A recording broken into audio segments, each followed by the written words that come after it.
WLTFM HD2 Houston. Insider access, exclusive content. Sports Radio 610. The Texans play here. An Odyssey sports station. Check out the Bet every fan. Get sports betting tips from the best in the game. Available on the Odyssey app and our sister station 650.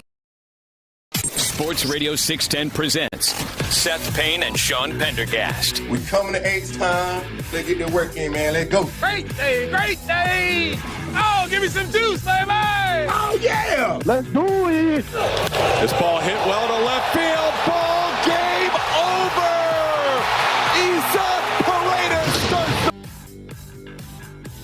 Don't worry about it, Ben. Just rewind it. Rewind it. I got to hear Todd Callis call his shot in some way, shape, or form here. That was Isaac Paredes hitting a walk-off home run last night. The entire clip that Tyler Milner sent should have the possibly Christian Walker if Isaac does not end the game. Walker faced him again last night as well. This ball hit well to left field. Ball game over. There we go. There we go. Isaac Paredes starts the party for the Astros. I was so impressed there. Isaac Paredes. All right, there we go. That's good. We got Blum got his stuff in. I just wanted to hear that very beginning part. I'm watching that game. Thank you. There we go. Celebration. Last night, 9th inning, and you're wondering how long could this game go with these two teams showing the offensive ineptitude that they were last night. And Todd Callis right there, a little subtle thing. He says Christian Walker will be up next unless, Isaac ends the game right here. And then first pitch, classic Paredes home run. Low line drive right into the low. That's why they traded for him. For the 81 games that you get at home where he deposits balls 5 rows into the Crawford boxes. Pull hitter, Isaac Paredes. Astros win, back above 500. Whoa. Fromber was amazing. And it was a good night at the Yard last night. Good morning, Seth. How are you? Good morning. Yeah. That's one thing that now last night they scored 2 runs to get that victory. But in the last 6 games, the Astros have scored 34 runs. Where you couldn't buy a third run for much of the first part of the season. Yeah. Offensively, they're getting back on track. And Paredes hitting the home run, even though the whole team wasn't doing all the well, even though they still can't hit with runners on base, even though they've got the worst batting average in the league with bases loaded. Yeah. Aside from all that, they are at least they're doing things. Yeah. They're getting poked with a stick and they're jiggling when the stick pokes them. Yeah. An animal you thought was dead might actually be alive. Yeah, the only thing that made me sad about the game is that Fromber didn't get the win. Fromber pitched 8 innings. He was outstanding last night. They've gotten 2 of the most important starting performances of the year over the last few days. Ronel Blanco with that 8 innings he pitched over the weekend, and Framber Valdez in an incredibly, incredibly efficient 8 innings last night. The first 3 innings went by in the blink of an eye. He threw 6 pitches in the first inning, 6 pitches in the third inning, 11 pitches in the second inning in between. And I would take 8 innings of him just throwing 11 pitches. That he threw just 6 pitches in each of those first 2 innings. I'm like, all right, well, unless there's a major collapse tonight, which is great for a team that's only, 6 games into a 17-game stretch here. These long starting performances are helping out this bullpen. Fromber was great last night, man. That is good to see. That feels like that's been straightened out. We've straightened out the Fromber situation. Well, with Fromber, the whole thing is his ground ball rate has been so much lower than it typically is, and that's what and who he is. He's got to get, Fromber's the one pitcher that you don't worry about it when there's guys on base because you get excited.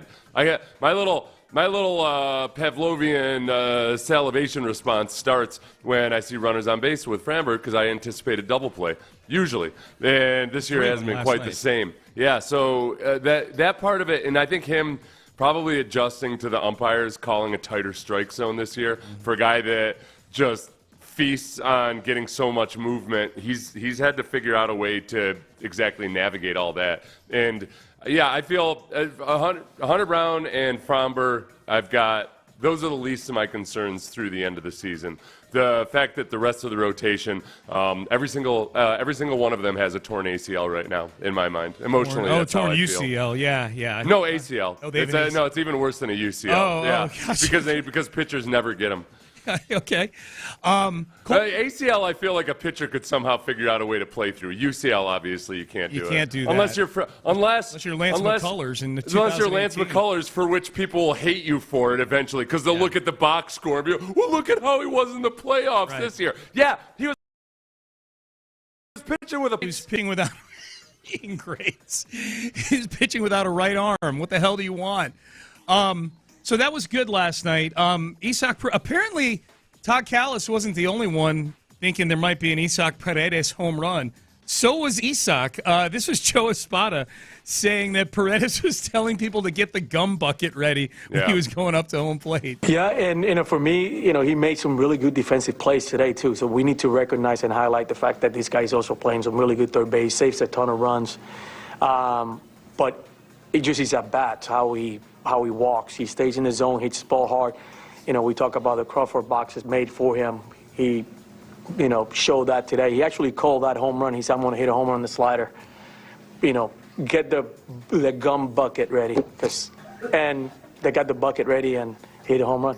The poor guy that's got to refill the gum bucket after a walk-off home run's like, guys, do we really need to dump the gum all over the place? I got to pick up all the hubba-bubba here and the bazooka and everything else on the field. Come on. Can't we just douse him with water and get it over with? What are you doing dumping the gum bucket everywhere? Yeah. Man? Or just, I wish the Astros have, well, I'm trying to think. I mean, of all their various home run celebrations, they've never had anything like a super big gaudy hat. Like the Angels had the samurai helmet. No. Or anything like that, right? No. Isn't it time for this new era Astros to come up with a big gaudy hat to do the gimmick that ratchet teams do that don't win World Series? Hell no.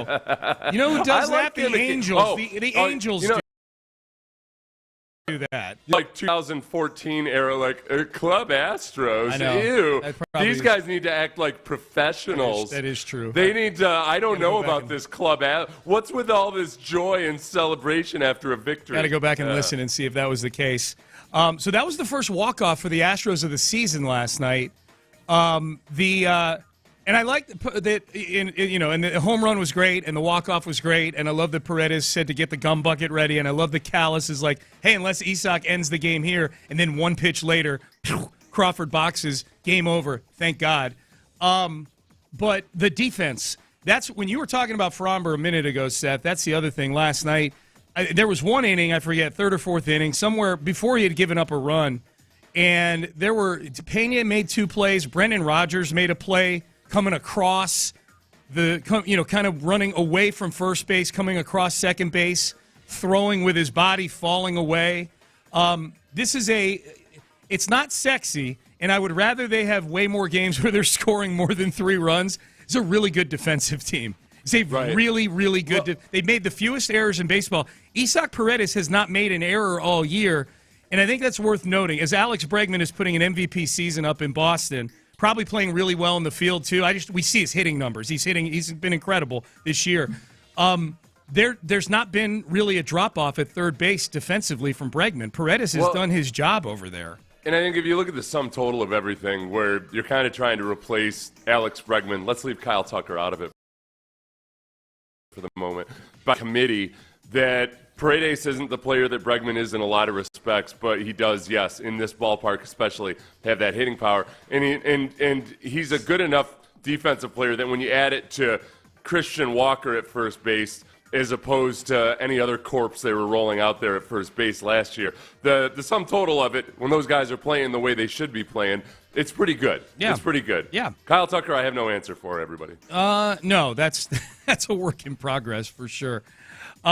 So that was good. So we get a Colton Gordon start tonight. He's been really good at Sugar Land this year. I've not watched a single pitch of him at Sugar Land, but you don't fake your way to a 4-0, 2.55 ERA at any level. So he's been good at AAA. 26 years old, lefty, getting his first Major League Baseball and first MLB start tonight. So we'll see what happens. What can we be realistically optimistic about? Leaving Colton Gordon out of it. The few things in the pitchers, the dramas we have going on with the pitching right now. Let's say Lance McCullers, Spencer Arrighetti, Ryan Gusto, Hayden Wisniewski. I would power rank my most optimistic as Spencer Arrighetti. Easily. Broken bone. Yeah. It's a broken bone, but he is going to have to rehab and get the strength back and everything. Fine. So with him, it's more a matter of timetable. Yeah. And okay, does he come back early enough that at least if he does have a few games where he struggles a little bit, he's got enough time to get back to full form? I think we'd seen enough progression out of Spencer Arrighetti last year and before he sustained the injury this year to where I felt like he was going to be Valdez and Hunter Brown. A broken thumb shouldn't change the long-term feeling about that. Like you said, it's just time. It's getting the thumb healed. It's getting him a couple rehab starts in Sugar Land to get stretched out again. Gusto is a rookie who just gave up 7 runs a couple starts ago. He's still figuring some things out. Wisniewski, do we know anything about this elbow injury that Wisniewski's had? It's very mysterious. Yeah. It's discomfort, Sean. It's discomfort. It's classic Astros is what it is. It doesn't seem like the death knell discomfort, but that's all we know at this point. And I've probably been accused of being more optimistic than most on Lance McCullers throughout his rehab. I think once you give up 7 runs in a third of an inning, you got to put things on hold as far as being able to count on the guy, I guess I forgot to throw Forrest Whitley into there, too, if we go to the relievers. Okay. How are you feeling about Forrest Whitley? How do you think I'm feeling about Forrest Whitley? There's a nice article in The Athletic about Forrest Whitley where it really, really lays out how emotionally difficult it's been for lay Forrest off Whitley the guy. Yeah, exactly. I know, but I just can't. The guy, listen. This is the problem, because in the article they address how, he's gone to specialists, he's had blood work done to try to figure out if there's something that's causing him to be so injury-prone. But the problem is, head to toe. It's always something different. But it's always, and the problem with Forrest Whitley, the two things that I get hung up on are, one, okay, he had that drug suspension, which, all right, he was a teenager, he was dumb, learn from it, grow from it. I give him that. But it was when he came back out of shape in the COVID year. And that came back not ready to play baseball. How on earth is it Forrest Whitley, who has all those cards stacked against him? And he was a full-blown adult by that point. So I can't just give him a pass and say, hey, some guys are just injury-prone. I don't know. I don't trust that. I don't know. I in my mind, everything you just said for the last 90 seconds was the teacher on Peanuts. Wah, wah, wah, wah, wah, wah, because all I heard is he touched 98 on the gun last night and struck out 2 guys in it. I don't think he should be allowed to throw 98. I think he should be a junk ball pitcher. He should be, honestly, they should put a restrictor plate on him, and he's not allowed to throw over 90. I am ready for Forrest Whitley version 9.0. I'll be excited about Forrest Whitley when I find out that he's decided to become a knuckleballer. Let's go. Yeah, I just that's the easiest, gentlest possible transition into the major leagues. Okay, right. We're off and running on a Wednesday. Schedule release day. All right, we got to talk about that. We do know some of the games. No Texan games yet. By the way, someone's saying on the text page, don't forget the Astros had the stare down after every home run. That was one guy. That was Alex Bregman. That wasn't a team. So Seth's talking about using some sort of outside prop. Right, yeah. I'm not forgetting. Okay, yeah. I'm not going to go through every single celebration they've had since they started it back with what's his name, the catcher. Hank Conger. The Hank Conger kind of started the whole jubilation and the Conger bot. Yeah, almost the theatrical celebrations. Yeah, baby. But no, I'm not going through all of them. They've had a bunch of them. I'm talking about the big gaudy hat. You're talking about. Tell me I forget it. Yeah, I have not forgotten about the damn stare. Yeah, you don't have to get hot. It's just, the listeners just participating here. It's all, I will. I've never forgotten. The stare down annoyed me after a while. I got to be like, all right, I just have blue steel all over the place. Amy and I did our engagement pictures at Minute Maid Park, and we did a stare down picture in the dugout. We've got it sitting on our table. Don't ever visit us. That picture is going to annoy you. My favorite ongoing thing is the teasing of Julia.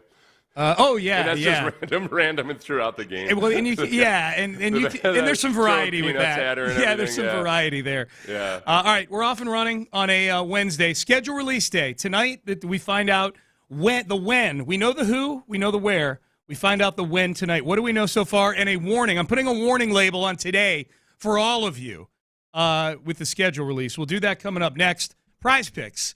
Boy, what a great time of year for Prize Picks. Rockets are knocked out of the playoffs, but you can add some juice to these basketball playoff games with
Karam Injury Lawyers Studios. Sports Radio 610 presents Payne and Pendergast. The guy who brought up the stare down is apologizing to you, Seth. In the previous segment. Oh, yeah, I apologize to him. Didn't mean to touch a nerve. That's what he said. It did annoy. Of all the celebrations, the stare down was my least favorite. I loved all of the celebrations that the Golden Era Astros would do in the dugout. And then now it's just, if there's one thing about this Astros team, whether they're scoring runs or not, I just have no feel for the pulse of this team or what their personality is. That's one of the things that. Obviously, it'll never be the same. You can never recreate what you had during the Golden Era, but this is certainly not anything close to it. No. When it comes to the personalities, the camaraderie. Remember that picture of all the young guys that at some photo shoot where Springer and Correa and Altuve, who was still young at the time relatively, were all they were in a group and they were hugging each other, just standing there hanging out, just palling around like that. You'll never quite have that again. No, well, I think some of those guys played with each other in the minor leagues. That builds camaraderie. When you're on buses driving from Albuquerque to Fresno, that's camaraderie. And number two, when you come up through the muck of 2011, 2012, 2013, the building years, that builds camaraderie too. Like Christian Walker and Isaac Paredes are jumping on at the very end of what was a very good thing for a long time. Yeah. It's like, hey, man. Yeah. You didn't get persecuted for using a trash can. Hey. Right. Yeah. You didn't go through being the worst team in baseball year after year. That's right. Yeah. That's right. All right, so schedule.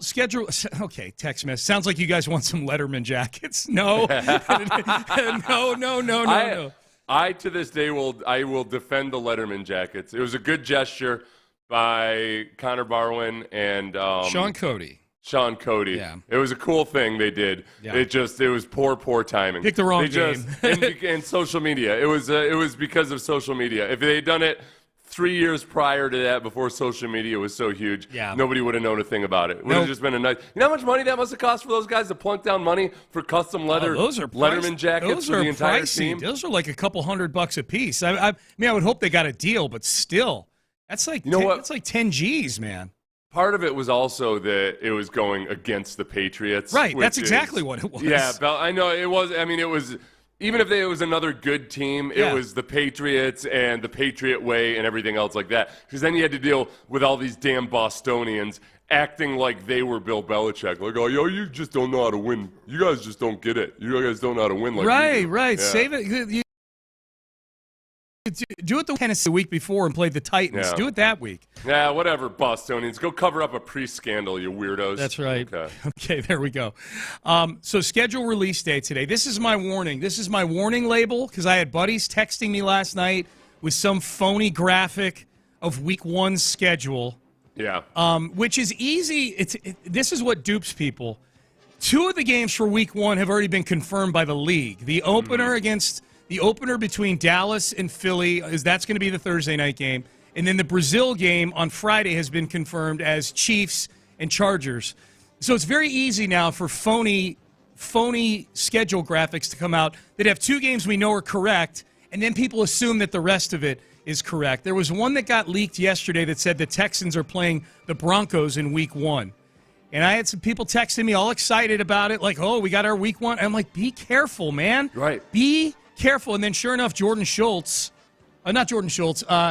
have been Jordan Schultz, an actual reporter, reports later on that night, like the Broncos are going to be playing somebody else in Week 1. I'm like, see, It's a phony. It's a fake. Beware of the fake schedules today, people. I had a family member last year buy tickets to the Bills game bought flights for the Bills game after seeing an erroneous. And they called me up. They said, hey, I got tickets to the game, such and such, whenever you thought it was going to be.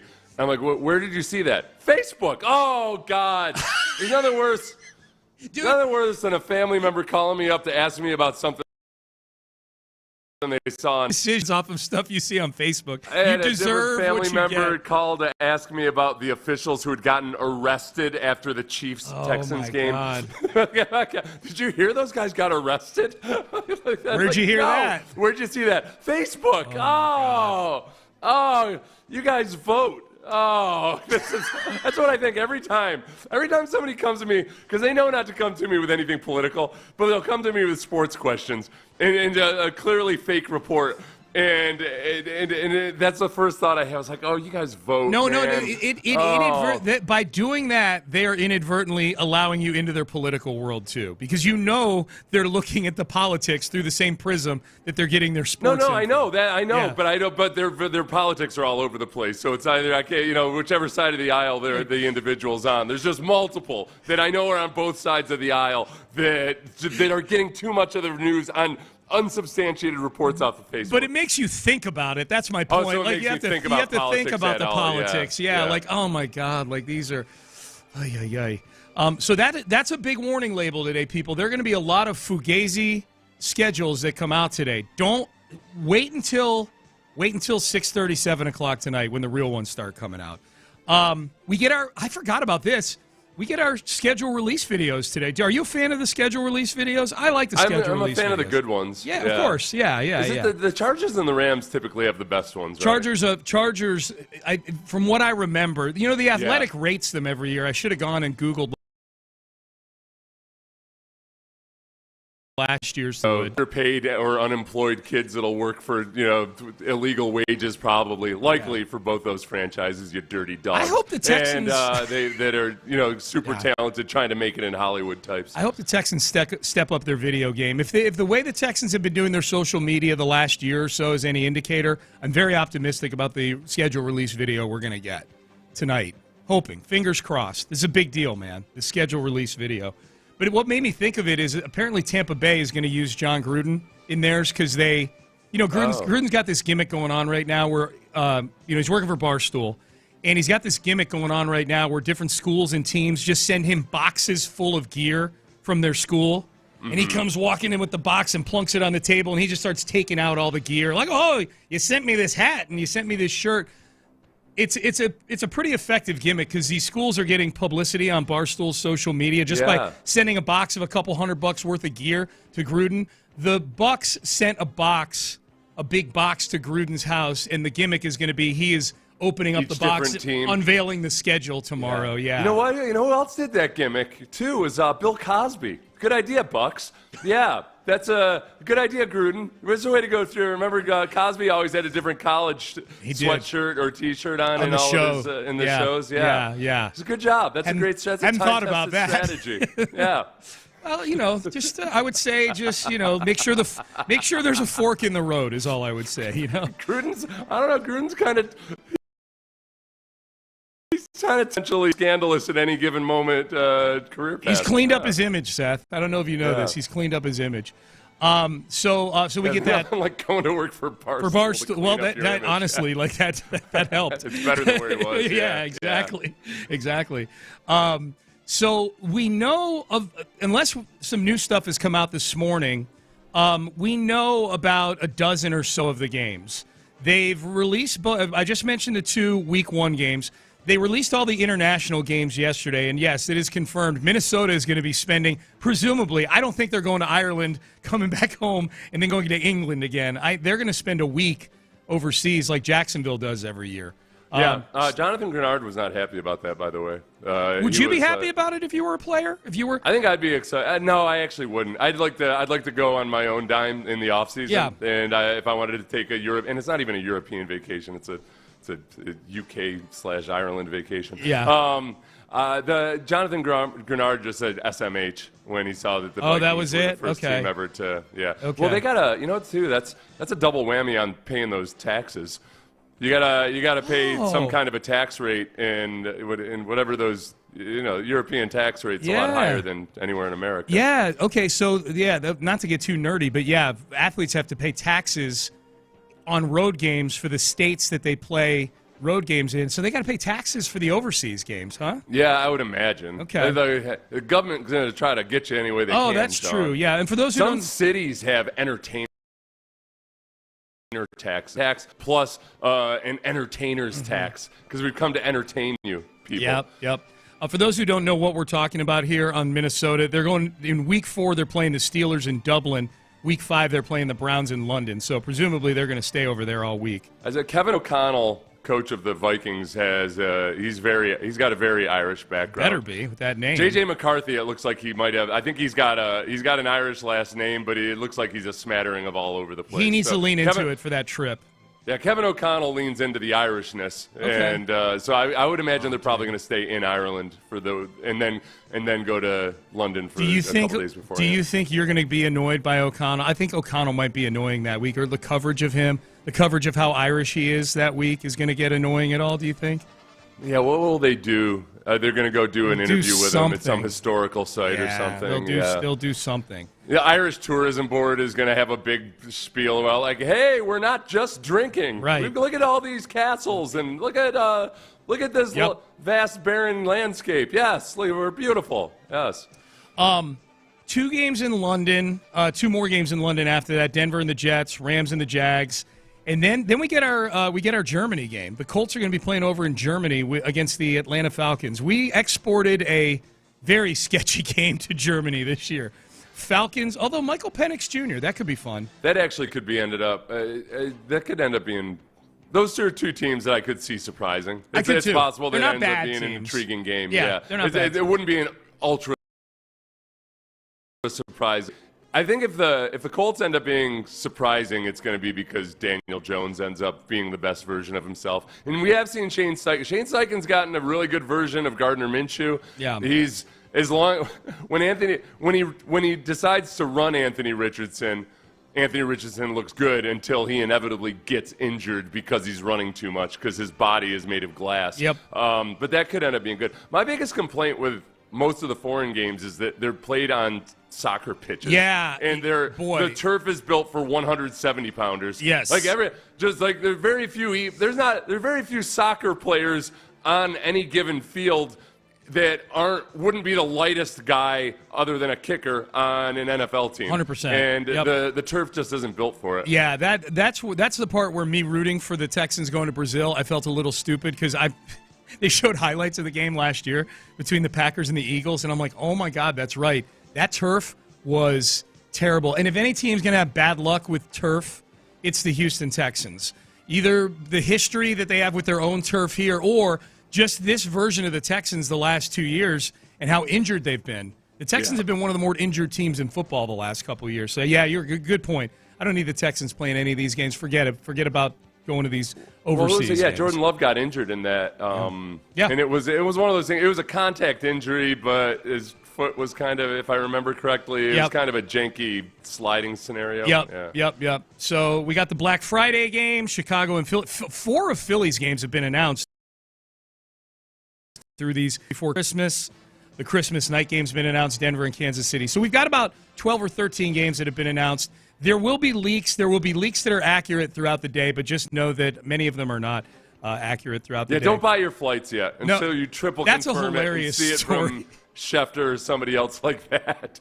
Well, Amy and I, I'm glad you bring up Buffalo because that's, Amy and I, I mean, listeners know this if they listen to the show, and I know you know this. We go to an NFL game every year for the Texans bye week. And I am rooting for a Buffalo game, a Buffalo home game on the Texans bye week. That's where I want to go this year. I want to go to Buffalo for a game. I want to get thrown through a flaming table full of thumbtacks. I want to wear my Zubaz. Like, I want to do a when in Rome thing at a Buffalo Bills game. What are you going to do? Are you going to – oh, yeah, because it'll be a neutral game, so you could buy some Buffalo Bills Zubaz. Okay. It'll be – what do you mean? It'll be – because you're not going. It's not a Texans game. I'm just thinking. I was thinking you're going to wear Texans, but obviously no. Yeah, it won't be a Texans game. Right. So you're going to actually get yourself some Bills gear. Yeah. And go. Oh hell yeah. Yeah. I get gear at all the games I go to. Yes. I got so many bad memories. Every time I see any of that gear, that retro '90s gear that they all wear up there, I just have such bad flashbacks to just miserable slush and mud and everything. Those Zubaz, Sean, you don't want to see them up close. I mean, those people had to walk through like 4 inches of slush to get their car that morning. It's a dirty, nasty place, I might buy Zubaz and roll around in the mud before the game just to get the authentic Buffalo experience. You're going to get a starter jacket? With a starter. I'm going to do the whole thing. Now, if they don't have a home game in Buffalo, I don't know what I'm going to do. I'm counting on a Buffalo home game for the bye week. All right, Payne and Pendergast with you. Schedule release tonight. 7 o'clock is when it comes out. We've got you covered into the evening here on Sports Radio 610 on that. All right, Astros get a big win last night. Big news in baseball, we think. I don't know. Pete Rose involved in this big news in baseball. And NBA playoffs will get you up to speed. Big injury in the NBA gets clarity as well. All of that in headlines coming up next. I got clarity through my nostrils, through my nasal.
Payne and Pendergast with today's headlines, presented by Men's Tea Clinic. Possibly Christian Walker,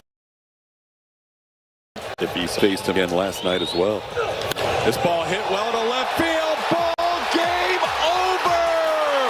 Isaac Paredes starts the party for the Astros. Isaac Paredes walking him off with a blast into the Crawford boxes. Yainer Diaz had the last walk-off home run for the Astros last August. The last walk-off overall was Jose Altuve with a double later on in the month.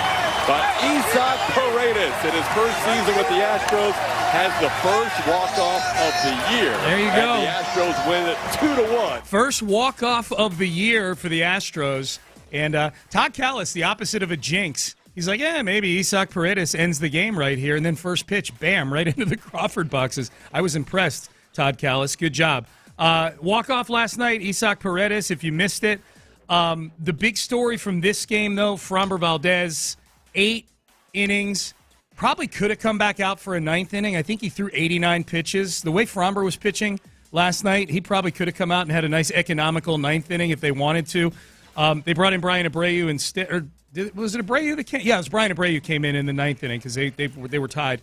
And they get the win. 2-1 last night. Astros are back over 500. Ben, let's hit a spot of 1 here on, was this the best Framber outing of the year? That was really damn good.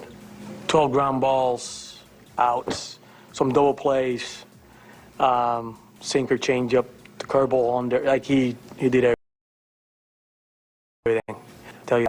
But he was really, really good. It's his game. That's his game. That's the Framber that we've seen for years, and it's really hard to go out there and take the ball away from him. Yeah. Because when he's on, he's on.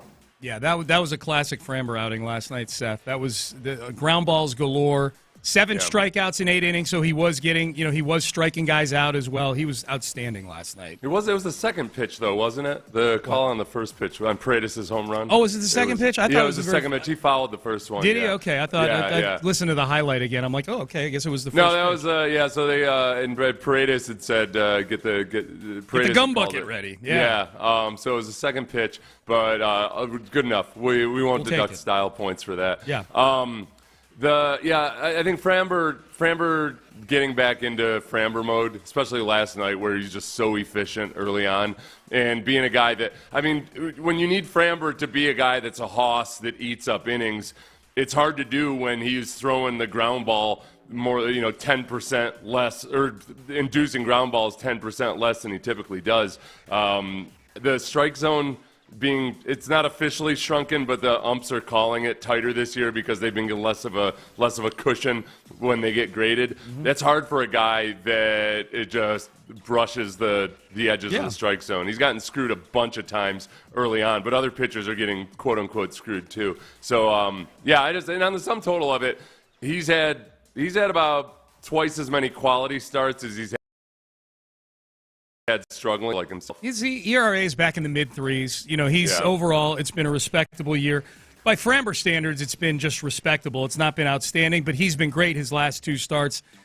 You put it best earlier, Seth. Like, Hunter Brown and Framber Valdez are at the very bottom of the list of things that I'm concerned about on this team right now. We did the power ranking of the things we feel best about with the struggling Astros pitchers, and Spencer Arrighetti is the one that we feel best about long term. I guess Blanco is still a question.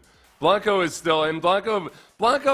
the sum total of it, he's been about a 3.0 ERA guy over his last 6 starts. Yeah. I think it's just that the high water mark for Blanco would be his first half of last season. Yes. And a lot of that was a certain amount of luck. And I think that he's probably, Blanco probably is what he is, which is a 3.5 ERA guy. Yeah, that'd be great. I mean, he's your fourth starter when everybody's healthy, so that's fine. You'll take that, absolutely. So Astros will try to win the series tonight. Colton Gordon, first Major League start tonight at Minute Maid Park. So that'll be fun. Good reason to tune into the Astros tonight to see a guy make his first big league start. Other news out of baseball, Pete Rose, Shoeless Joe Jackson, a bunch of other dudes from that Black Sox team back in the early 1900s, all reinstated yesterday posthumously by Commissioner Rob Manfred. So Pete Rose, who made a cottage industry by the time he was in his 70s and 80s of not being in the Hall of Fame. Like, he would go up to Cooperstown and have a line out the door for autographs for not being a Hall of Famer. They were reinstated, Seth, and now into the Baseball Hall of Fame while not here.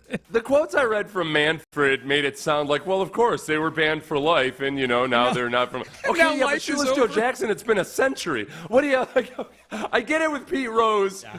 Okay, if somehow Pete Rose was the only one being inducted and Shoeless Joe Jackson had already been, or not inducted, but reinstated, but that Shoeless Joe Jackson... I don't know when Shoeless Joe Jackson died, but it was a long time ago. Yeah. So this is a sea change in policy. And I feel honestly bad for Shoeless Joe Jackson. Right. That he's now, okay, me and Pete Rose, who just died. Yeah. There's not even grass on his grave yet. Right. I had to wait 80 years as a ghost to get reinstated posthumously. I had to have a movie made about me. Field of Dreams. Overrated movie. That's right. We can revisit this. The funniest reaction to this yesterday that I saw was some pretty prominent writers somehow conflating and somehow correlating Pete Rose and Shoeless Joe Jackson getting reinstated into baseball as, all right, well, now maybe the writers will see things with Roger Clemens and Barry Bonds a little bit differently.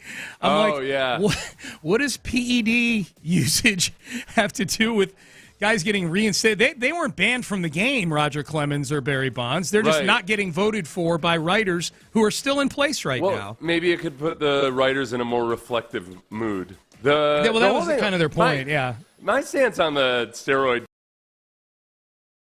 policies with Barry Bonds and with Roger Clemens, before the PEDs were clearly a factor. Well, with Bonds, they were clearly a factor. Visually a factor with him. He was already a Hall of Famer. Yes.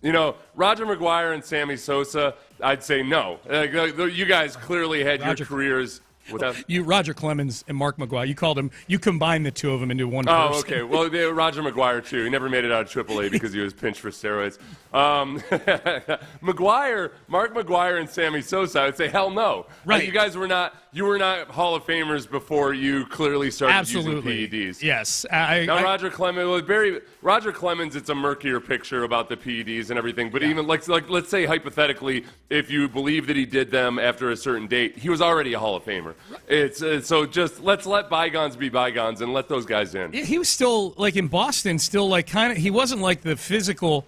He's a big dude, but he wasn't like the physical workout freak that he became later in his career till he was like a Yankee almost. I feel like he'd won 4 Cy Youngs before he even like had a body type change. You know what I mean? Yeah. Later in his career. Well, the accusations are that he used them for 3 of his 23-year career. 3 years out of his 23-year career. Yeah. In Barry Bonds, you can actually you can see clear, statistically and physiologically when the change was. Yeah. But he was already a Hall of Famer at that point. Look at his baseball card. That's the rare case where you tell somebody to look at the front of the baseball card. Yeah. Usually just look at the back of his baseball card. Like, look at Barry Bonds. Was he on? Look at the front of his baseball card. He had a head like a parade float from like 98 NBA playoffs last night. Cleveland, they won 64 games in the regular season. They're out. They lose in 5 games to the Indiana Pacers in the second round of the playoffs. And OKC last night takes a 3-2 lead over the Denver Nuggets in their series in the Western Conference second round. All right, and Jason Tatum, by the way, underwent surgery. It is a torn Achilles. And not torn anymore, surgically repaired, but he's going to have a long road in front of him to rehab that injury. So there's your basketball update as well. All right, Will Anderson did a charity event yesterday that is positively a Will Anderson charity event. We will tell you what that was. Does Will Anderson want to be a Texan for life?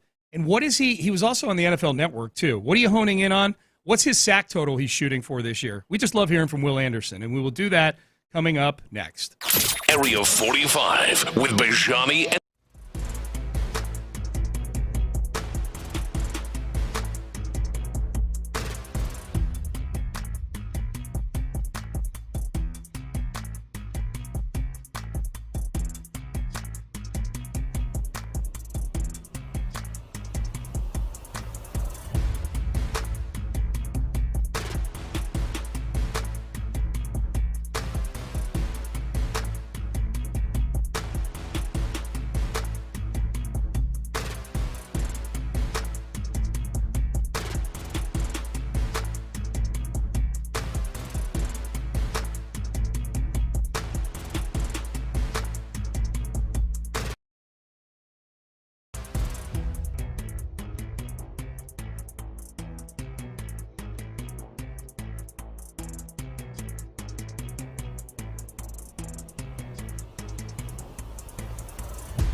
FM HD2 Houston. Insider access, exclusive content. Sports Radio 610. The Texans play here. An Odyssey sports station.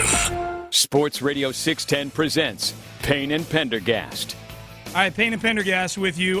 Will Anderson was doing a charity event yesterday. It's actually more of an awareness event. I think USAA was sponsoring it. It was at Firehouse 55 here. Just a bunch of, kind of some reminders of being safe driving out there during this time of year.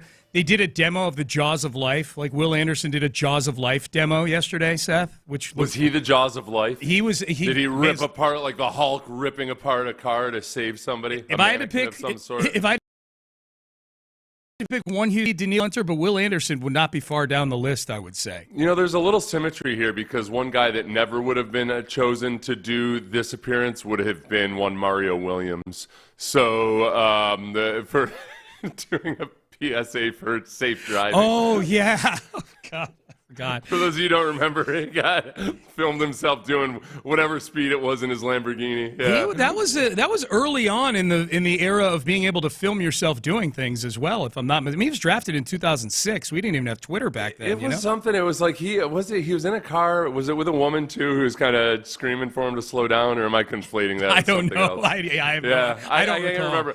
He was going really, really fast in a Lamborghini. Yeah. Which to my response is usually like, what did you expect this person to do with a Lamborghini? Right. Boy, this thing goes from 0 to 65 and no faster really well. If Mario were doing an event like this, it would have been for the community service that he's working off of the speeding tickets that he got. Right. Yeah, he would have been wearing an orange jacket as he got out of the car to pick up garbage on the side of the road. Exactly. Not that Mario was a bad person or anything. He did like to drive fast. No. He was a young guy in a fast car. It was a poor choice. That's it. Will Anderson asked at this event. We'll get to Will Anderson. He was on the NFL Network yesterday with Tom Pelissero as well. Was asked yesterday at this event. What do you think of the contracts, the extensions that your teammates have gotten, and do you think about that moving forward? Seeing them take care of Derek Stingley Jr. and Daniil Hunter and Jalen Pete, how much is you want to be a Texan long term? Most definitely. I want to be here the rest of my career, honestly. Like, as long as I can be here, that's when I want to be here, man. And those guys, they deserve it. They work really hard. They put a lot of hard work into their craft, and you see it on Sunday. And I'm excited to be a part of the team. Okay, Aaron Wilson with the question right there.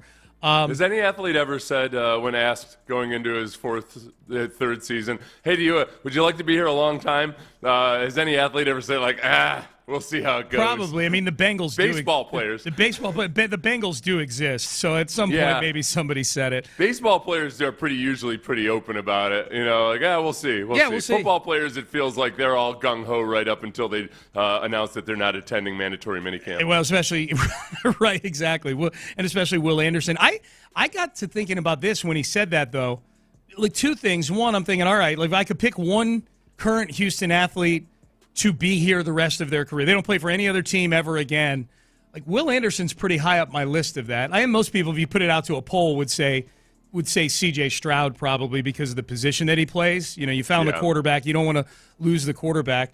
But Will Anderson, for what he has been so far and what he could become on the defensive side of the ball, he's pretty high up the list for me. The other thing I got to thinking about, Seth, was I can't think of a single Texan who is off the top of my head, like a prominent Texan. And by prominent, I don't even mean like Pro Bowler. I mean like Kareem Jackson, guy who was here forever.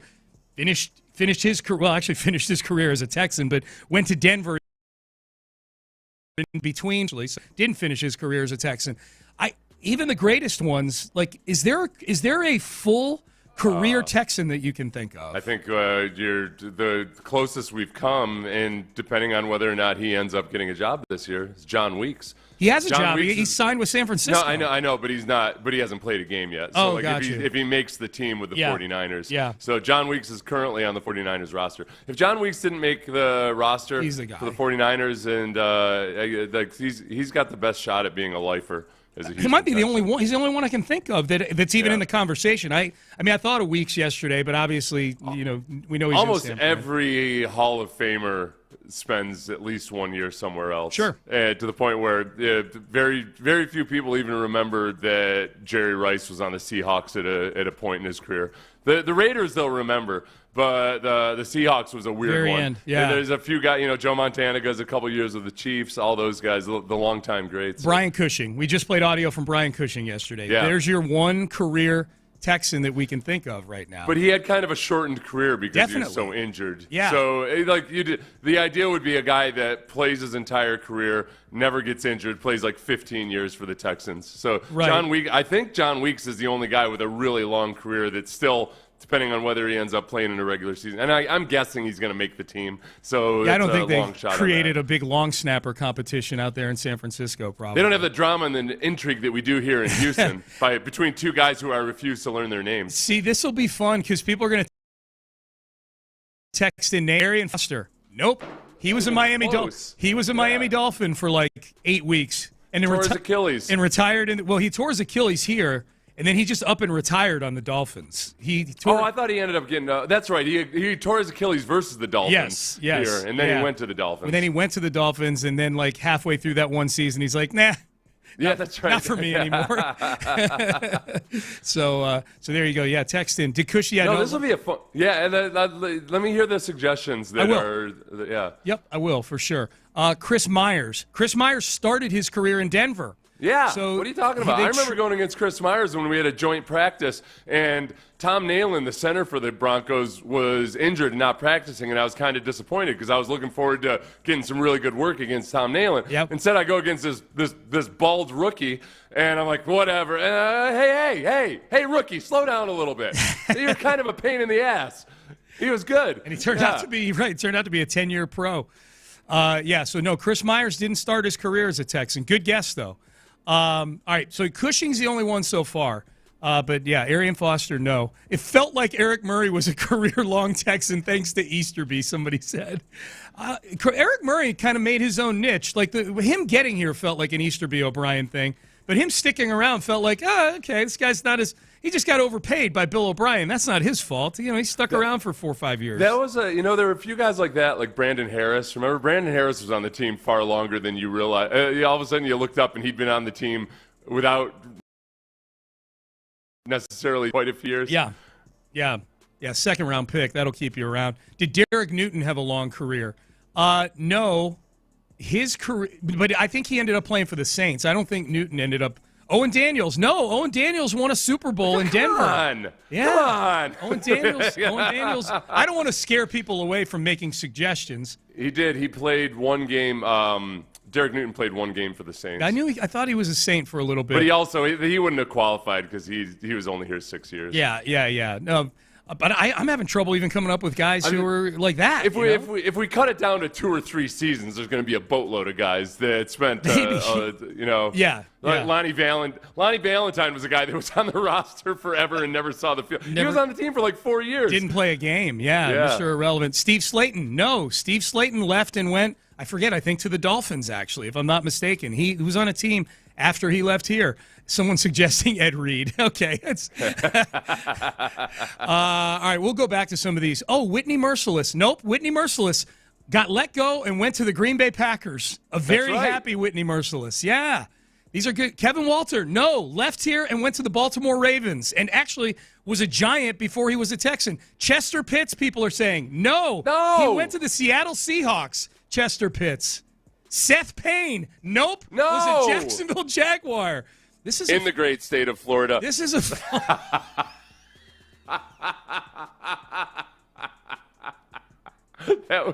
that drop was when I was doing a live for a whiskey company, right? Yes. That had a distillery right here in the state of Florida. Except it was Texas. In the great state of Florida. Right. I can't imagine why they took issue with that. Florida. That was a live read. Well, actually, you have that account now. That was Yellow Rose, which is now was it? No, I think it was Balcones or something like that. Oh, it was. That's right. It was Balcones. Yeah, that's right. Yeah, I think it was Balcones. Ben Tate, no, he went to Cleveland after he left here. Yeah, no. Ben Tate wouldn't have qualified either because it's just of the length of his career. Yeah. Alfred Blue. Now, Alfred Blue, Might have been just a Texan. No, Alfred Blue went somewhere. Didn't he go to New Orleans? I think Alfred Blue went to New Orleans. Did he? And okay. because I remember, I think he did some good stuff on special teams in New Orleans. Okay, gotcha. Amobi Okoye, no, he went to the Cowboys after he was. Wait, you know what? I might be wrong on that. No, I think Alfred Blue was just Houston, but it was only 5 seasons. Yeah. But honestly, we're having trouble finding guys like that through this exercise. Yeah, even a 5-year career. Yeah. See, the people clearly jumping in to the conversation, getting into their car. Someone says, "What about John Weeks?" No, we covered that. No, we covered that. He's with the 49ers for now, unless he somehow doesn't play this year. For now. John Weeks is, as far as we can tell, off the top of our domes, we got to say a decade plus with playing only for the Texans. Oh, wow. The decade's a lot, dude. I would say 8 years. Let's say 8 years plus, only playing for the Texans. I mean, send in your suggestions, but that'll be the criteria. All right, here's more from Will Anderson. The NFL Network. Is there anything that you're honing in on here in year 3? Most definitely. I talk about it all the time, and, just talking to the rookies and talking to other, my coach, he's helped me. It's really just about enjoying your process and how much better can you be at your process? And for me is how much greater can I be at my process? How much can I be consistent with doing my process day in and day out? And that just comes from how my stance looks, how my get off looks, how my arms are, how am I using my hands, how am I shedding off blocks. So just consistently doing my process the right way to keep building and getting better game in and game out. The other day I went through and I actually rewatched the interview that J.J. Watt did with Will Anderson last year. I think it was headed into the playoffs. It was during the playoffs because JJ had brought up the fact that Rex Ryan had said that it was a bye week for the Chargers. Remember that? Yeah, so, that's right. But Will, in talking about Danielle Hunter, said he chops wood every day. He's always grabbing me and say, "Hey, let's work on our hands right here," or what have you. And I think Danielle is just such a great influence on young defensive linemen, young players, because that part of it, the working on something constantly, stacking up all of those small little improvements day after day, where you can't get too obsessed with how much you want to improve this year or over the next 2 or 3 years. It's just a matter of having a process of always learning, always getting better, always refining. And there's a lot of, Will is a classic young guy that has a boatload of energy and he's going to go in whichever direction you tell him to. But some guys, just when they're rookies, they don't really how you can do all that and how much the little stuff matters. So Will, you just need to have good role models for him, and he's going to emulate those role models and really see exactly what it takes to become as technically skilled as Danielle Hunter, because he's freakishly technically skilled. I'm glad you brought that up, because in the next question here, he mentions Danielle at the very end, and the big thing I think about with Danielle that we've heard Will Anderson mentioned multiple times about how the two kind of play off of each other, not only on the field, but behind the scenes as well. The actual question was, do you have a sack total in mind for this coming season? It's double digits. It doesn't matter what double-digit number is, just double digits, man. And, I've been able just to take it one game at a time and take it one play at a time. And I have to give a huge shout-out to Danielle, man. He's been a double-digit guy. Sack guy since he's been in the league, and to see his process and to see, he doesn't worry about those things. He's just like, bro, I'm just going out there and playing. I think that's been able to help me and calm me down. And I always tell people we're like fire and ice. When I look at Danielle, my fire just woosah, because he just brings that presence. Like, it's gonna be okay, bro. You're gonna get it. So just lucky to have him and blessed to have him on the team. That might be the part for Will Anderson, because I hear him mention it. It feels like anytime Danielle Hunter gets brought up, Will Anderson brings up just the calming effect that he's had on him. Kind of being able to – Will Anderson's still a maniac on the field, but being able to know when and how to dial it back appropriately. Especially you hate to hear a guy put a specific number up for how many sacks he wants to have, because as every stat do matter, but because generally – if you try to use an individual season sack number, there's a whole lot of variables and random chance and luck that goes into that.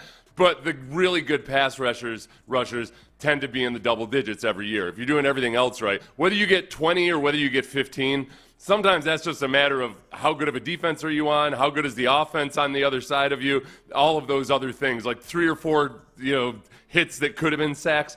So just the long-term approach of I got to be a guy that's a double-digit sack guy every year, that takes care of itself if you're doing a whole lot of other stuff right. When guys start chasing sacks, those are guys that are like abdicating their run responsibilities and not doing all the other important stuff right. But the 30,000-foot narrative on pass rushers, Seth, is centered around double-digit sacks. We heard it about Clowney for years. You know what I mean? Like that's like. Well, no, and it does. Yeah, no, it's like people get way too obsessed with like saying that sacks don't matter at all. Well, they do. The really good pass rushers, the genuinely great pass rushers are getting double-digit sacks. Right. It's just in any given year, you can't. It means something that Clowney very rarely gets double-digit sacks. He doesn't do a great job of finishing at the top of his rush. Yep. Like there's a reason behind that. Yep. If you're getting double-digit sacks every year. Year after year after year, you're a really good passer. That's what I mean. It feels like that double-digit sack is just this label that if you get a label, it's a double-digit sack guy, that kind of thing. Yeah. So, and speaking of which, you know who doesn't necessarily think much of sacks as we shift gears here in the 7 o'clock? The Cincinnati Bengals. I mean, Trey Hendrickson led the league in sacks last year, and apparently they're completely ghosting him right now. Yeah, and I guess that's where I've been kind of hard on Trey Hendrickson because my feeling is, okay, if you sign a veteran free agency contract, it is what it is, and maybe they end up rewarding you to try to retain you after your stint. But like, just don't be a wimp, don't be a baby about it, okay? Yeah. The thing about the Bengals is though that they did apparently tell him they'd take care of him. Which again, I say, if you're a veteran player and you believe a team when they say, "Hey, we'll take care of you," that's on you. You're a sucker. Don't believe them. Just don't believe them. But it sounds like there's been zero follow-up discussion on it. Yeah. They're not communicating with him at all, and that's where he's put out. Yep. So Trey Hendrickson was actually at OTAs yesterday for the Bengals. He showed up yesterday at voluntary Weird scene. OTAs. Well, he talked to the media for over 20 minutes yesterday. Because he wasn't participating. Right. He's sitting there wearing a golf shirt on the sideline talking about how he's not going to participate in this thing that's going on right behind him. Well, it almost felt like he wanted an audience. You know what I mean? Right. Like, I know if I show up here, everybody that covers the Bengals will be there. And so he did a 20-minute media session, like standing out on the field. You're right. It was a somewhat bizarre scene for what is honestly kind of a bizarre situation that an NFL team is kind of conducting their business this way. But again, it is the Bengals. Trey Hendrickson was asked, do you still want to be a Bengal? At this point, do you want to be a Cincinnati Bengal? Wow, that's a tough question too, because I think over the last week or so, it's become personal, unfortunately. And when there's a lack of communication in any relationship, if it's business or a personal relationship, lack of communication leads to animosity, and that leaves my narrative only to me with no clear direction. So the lack of direction, the lack of communication is leading to things that are allowing me to think about what's going to happen more than how great they have treated me over the last 4 years. Okay. Sounds like a marriage counseling session. Big time, dude. Yes. As I've seen them on television and such. I've never been in one myself, everybody. Just settle down, ladies. I'm not available. Nor will I be ever again. Not in this marriage. Is there a point where the marriage counselor asks you, like, so Sean, do you even want to stay married or what? What's the deal here? There's a point I don't know how it is for everybody, but there's a point where you pull the plug on the counseling. Like, this just isn't going to take, I don't think, here. Yeah. Good effort. Does the counselor get upset, or do they feel like they've failed you? I don't know. I would imagine it's like... Did you consider that guy? You see, that's why it didn't work out with your marriage. You didn't even consider the feelings of the marriage counselor. No, that's why I'm a better person now. I consider other people's feelings like marriage counselors. No, you're absolutely right. Sorry, I interrupted you, though. I don't remember. I just couldn't wait to get out of those sessions. I have, honestly. I'm sorry I brought it up, Seth. Yeah. That's exactly. I really don't want to talk about this. So this is okay. You're not communicating with me. What's going on? John, you're not returning my calls. I cannot tell you how many issues there are on NFL teams just because it's a bunch of men. Because we don't do a good job of communicating our feelings. And there are so many times that whether it's between players or from players to front office, where I felt like, man, like they really just need a counselor. They need some kind of a therapist to just sit down and have guys talk through some of these issues. Yeah. And instead, players or front office executives ever end up using some sketchy reporter as their therapist. That's, I've got a problem, so I'm going to go tell Ian Rappaport about it. Did you ever watch the show Billions with Daniel Day-Lewis? No, but you told me. I know they had like a psychologist to help them work on their blind spots and all that. Yeah, right? Damian Lewis, not Daniel Day-Lewis. Damian Lewis, the redheaded guy that was in Homeland. Yeah, exactly. They had a counselor played by Maggie Siff, I think, right? That helped solve problems in this hedge fund office between people. Well, that's the whole thing with traders and just investors. Warren Buffett has a bunch of quotes out there about how it's a lot more about psychology than it is IQ. Yeah. That you don't have to have a genius level IQ. It's more about understanding your own weaknesses and your blind spots and all of that. Yep. I would say, in any organization, there are a whole lot of psychological blind spots that screw things up. Where man. If there are people down and have a chat with them, not like in an HR type of way, but just, hey, what's bothering you? Let's talk about it. Yeah. That's you're right. These two parties could use this.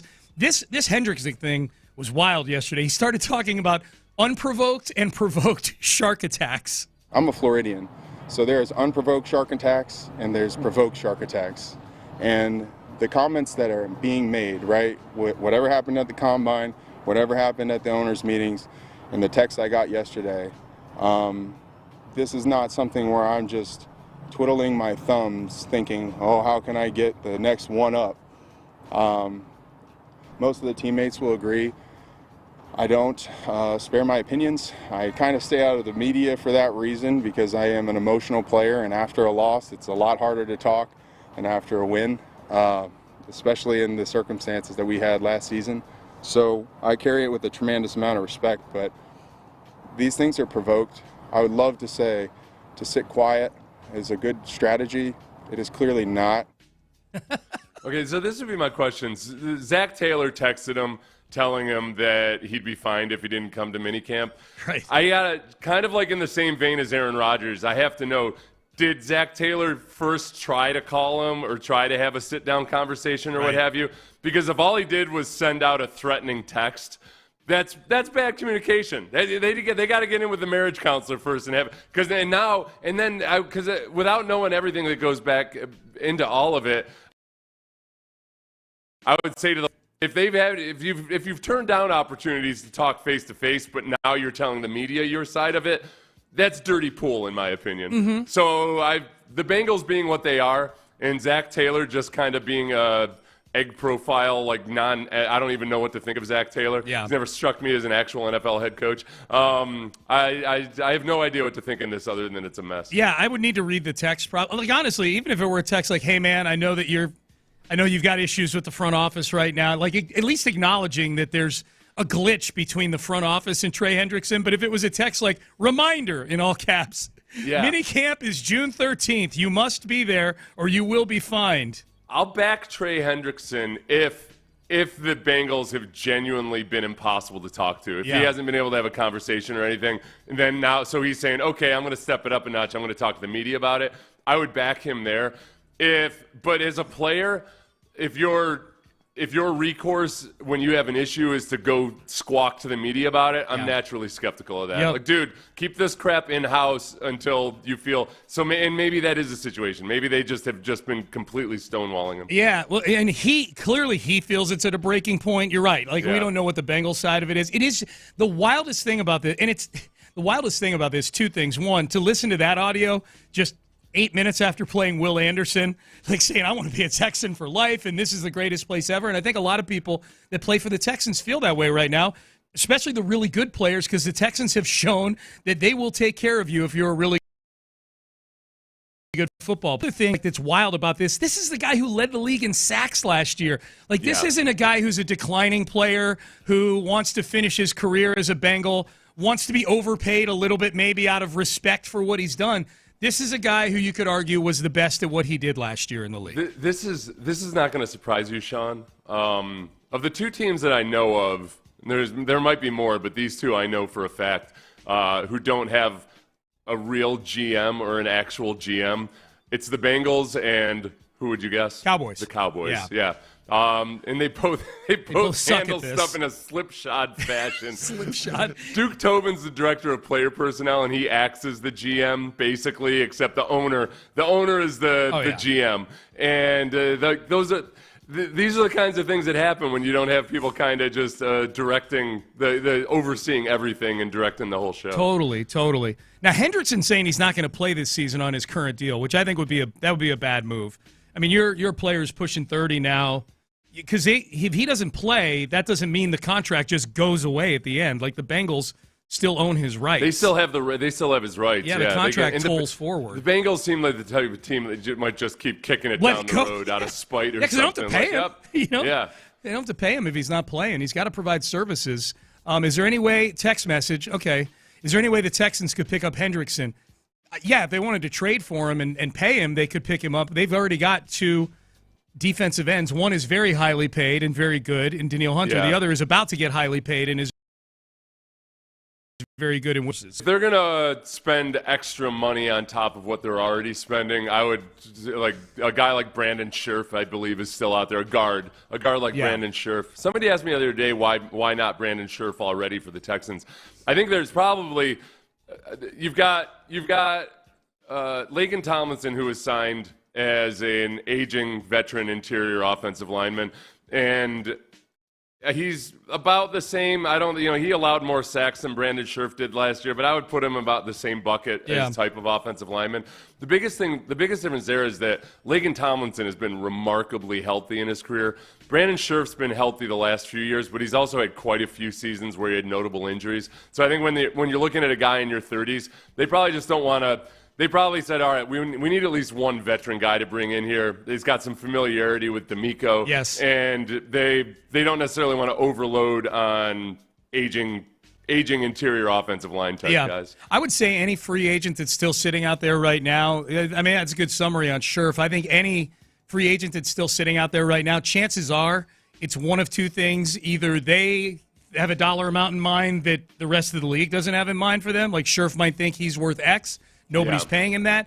The other thing, too, at this stage, as you start to watch guys toiling in the heat at OTAs and minicamp, is guys may be like, I can sign in the middle of June when we've got vacation going on, and Scherf could totally be a guy that's thinking, all right, I'm getting a bunch of these offers for 1 year, $6-7 million, whatever it might be. I'm just going to wait and see who gets injured. Yes. Or who lost or something, or is struggling, isn't ready to start. So choose your situation. That's right. Doesn't Trey Hendrickson have one more year on his contract? He does. He does. My advice would be play it out. Play it out and go somewhere else next year. Now, knowing the Bengals, they probably hit him with the franchise tag or something like that. But I don't have sympathy for anybody in this situation. I'm not. I get guys agitating for new contracts, and if you've got leverage and you can get one, then go for it. Yeah. But it's not like I'm pulling for him or anything. Right. I'm more in the vein of when you sign a veteran free agency deal. Look, you chose that, man. Dude. All right, like you chose that, and you did it with the Bengals. Yeah. What did you expect? Right. You got into bed with a dog with fleas, and you're like, where did all these fleas come from? Right. I mean, if he's saying, look, hey, I led the league in sacks last year. I was like, all right, well, it's a shame you didn't sign a 2-year contract. Right. Seems to me like you took as much money as you could get to go to the Bengals on a 3-year deal. Amen. Text message, Mario Williams' double-digit sack years always felt a little empty. Maybe so, but it got him paid. That's my point. The double-digit sack label does matter to some people. Mario, label. I always had a hard time with Mario because there's a part of it where he wasn't a pure pass rusher the way Danielle Hunter is, where Mario did a really good job using his length. So it wasn't as much about destroying an offensive tackle. It was that he was a good enough pass rusher in the one-on-one battle, but then he'd use those long arms to reach in and force a fumble, or he'd be able to get a hold of the quarterback. And teams had to account and I could imagine as an offensive coordinator it was frustrating because I think teams felt like all right, you know what? I think our offensive tackle can handle this guy. We don't need to double-team Mario. But if you didn't double-team him, your offensive tackle could do a pretty good job. But if Mario got anywhere close, he had that incredibly long reach of his and his long legs would get the quarterback down. Yeah, he was the anti-Clowney in that respect. So there aren't as many highlights of Mario Williams just destroying an offensive tackle. Yep. But he got the job done. Yes. And teams had to figure out how to account for him because he just flat out made life hard for offenses. All right, Payne and Pendergast with you here on a Wednesday. The NBA draft lottery was on Monday, a couple days ago, and the big talk yesterday. People still thinking the NBA draft lottery is rigged. It's been kind of fun to see the people like Nick Wright coming out and just basically saying yesterday, like, if you think it's rigged, you're dumb. He just said you're dumb.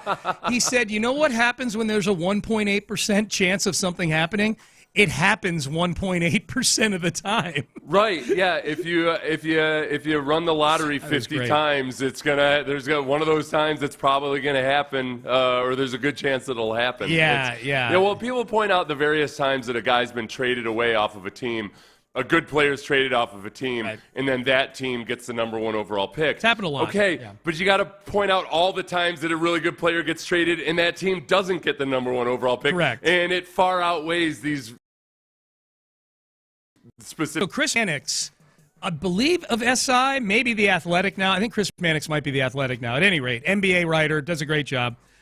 He was on Ryan Russillo's podcast, and apparently both of these guys got to witness the lottery this year. So if you're one of the 91% that voted in Will Kunkel's poll, Will Kunkel, Fox 26, put up a poll after the lottery asking people if they thought it was rigged. 91% of the people who answered that poll said, yes, the lottery on Monday night was rigged for the Mavericks to win Cooper Flag.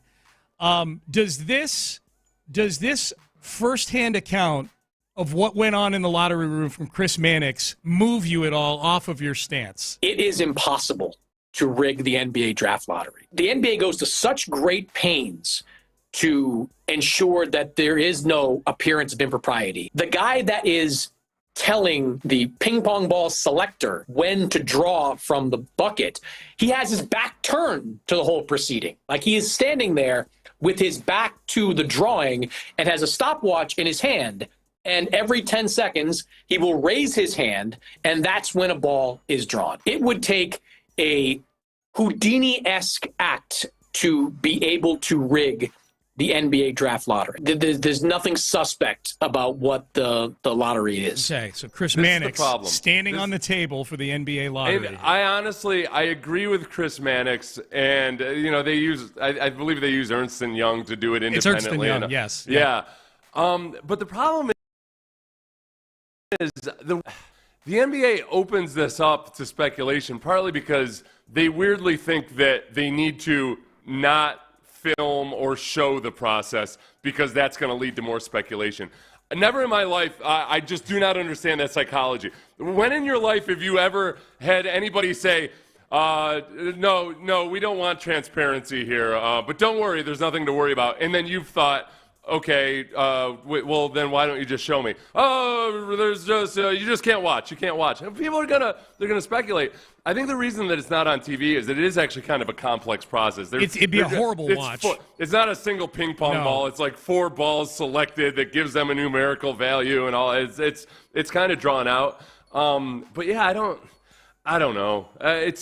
People are going to speculate. Well, but here's the thing: why give people the choice? Like it would probably have it on a live stream. Yeah, exactly. That's what I was going to say. It would be a horrible disaster if you put that process. Maybe, I don't know.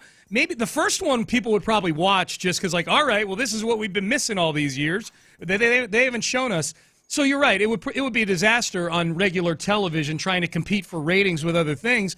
But yeah, put it on a live stream on NBA.com. If you want to go watch it, go watch it. Here it is. An alternate stream. I'm with you on that. Mike Greenberg yesterday on Get Up. He must have had a separate feed into our show because we, as you pointed out on Twitter yesterday, Seth, you and I fixed the NFL yesterday on the show. Right. Yeah. Don't worry. every now and then I can tell on the text line that somebody on cable news said something about how the NFL is dying because like the ratings were down that week or something. Yeah. So rest assured, it's not dying. It's not dying, and because it helps. Sean and I have saved it. We saved it. We posed the question yesterday, hey, what if the NFL had a lottery for their draft? And we workshopped the hell out of that thing and came up with a good solution, and now in swoops Mike Greenberg stealing our idea. Tanking is a scourge. Tanking is a disgrace. Tanking runs contrary to literally everything sports is designed to be. Incentivizing losing is the worst mistake any sport can possibly make, any sports league can make. And as a result, I think it is great news. People saying, oh, this isn't working because the worst teams aren't getting the pick. Shut up. That's exactly the wrong way to look at it. This way, win games. Go out there and win games and see what happens. And you know what should happen? The NFL should add this? Yes. Every sport should add this. Yes. The lottery is a brilliant idea. I would absolutely be in favor of the NFL going to some sort of draft lottery so you stop with the tanking, which is the worst thing in sports. I don't think the NFL has a tanking problem. I just think a lottery for the draft in the NFL would be fun as hell, especially if we did it the way we landed on it at the end of that segment yesterday, Seth, which was, hey, do it just a few weeks out before the draft. So everybody's doing all their prep for the draft and the combine and free agency without knowing what the draft order looks like among the non-playoff teams. Yes. Chaos. I don't honestly kill part of me that needs a lottery or anything, but just for the sheer chaos that it would create, 100% I would like that. Yeah. Yes. Okay, now this is interesting. Reggie Atatula texts me and says, the NBA does film the process. They just show it after the TV broadcast. It's on all their digital platforms. You can watch it in full. Reggie, to nobody's surprise, actually did watch it. So, and I say that, Reggie, I know you're still listening. I say it lovingly. You love the devil is in the details, and Reggie loves the details of this stuff. So Reggie actually watched it. Okay, which makes all you conspiracy theorists even dumber when it comes to the NBA. If they're showing you the process of the ping pong balls coming out of the chute, unless you feel like the ping pong balls themselves are somehow doctored, which is you jokingly pointed out yesterday. Maybe some of them have magnets on them. Ping pong balls. Yes, that is how they could do it. No, there's ways you could do it. There's like 10 people that think you're serious right now. No, I know. No, like just sometimes when I hear the counter arguments where, like I have to agree that, yes, there are ways they could do it. Just because you're watching and everything doesn't mean that there's not ways that they couldn't do it. Yep. You guys, if you're creative enough, you can come up with anything, Sean. I've been to prison. You know, the things a man thinks and comes up with. When you got nothing but time on your hands, That's Sean. True. Yeah, no. You think very spatially. Dumbest thing they ever did was put me in solitary 24 hours a day thinking about how I was going to get out of that joint. And that's when I invented the food processor. Yes. Just came up with several inventions while I was in solitary. All right. One of our texts is saying that there's 3 times that the team with 1.8% odds has won the number 1 overall. Oh, I think it's more than that. I think it's more. Like the year that the Orlando Magic, the year after they got Shaq, won the lottery, and they had a 1 in 66 chance of winning the lottery that year. They got the pick that turned into Chris Webber, who got traded, turned into Penny Hardaway eventually. But it's happened a few times. It's happened a few times. That somebody with sub 2%? Yeah, like very minuscule percent. Yeah, it's happened a few times. It's happened. No, but it's yeah. See, no, because honestly, the other part, because I didn't want to get into it when I said it the first time. Like, just because something has a 2% chance of happening, that doesn't mean that if you do something 50 times, it's going to happen once. Of course not. It could happen 7 times. It could happen 0 times. Yeah. It's just there's a range of potentialities. People win. It's still not. People win parlays sometimes, People win parlays sometimes. Really. Where I am with any conspiracy theories, you can't show me, you can't just tell me, hey, this could have happened because there's a motivation to do it. Yeah. I need to see actual evidence of it. And as of thus, the closest we've ever come, I think, somebody sent it to us yesterday, was Shaq when he says that David Stern had asked him whether he preferred warm weather or cold weather, and that as David Stern was coming to the podium, he winked at Shaq because Shaq had said warm weather. To me, I'm like, okay, well, that was just David Stern making small talk, and then after David Stern already knew what the selection was. He may have known what it was. Yeah, that's right. All right, Payne and Pendergast with you here on a Wednesday. Schedule release. Talk about that a little later on in the show. Speaking of schedule release, college football released week 1 of at least the prominent games in week 1. It's really funny how the NIL and transfer portal stuff, I don't know if the audience is feeling this way. I feel angst over it, but for me, I see what I saw yesterday, and it all just washes away. We'll talk about that coming up next. We certainly will, Sean. Churrascos. How can I not talk about churrascos? Churrascos is incredible.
Karam Injury Lawyers Studios. Sports Radio 610 presents Payne and Pendergast. All right, Payne and Pendergast with you.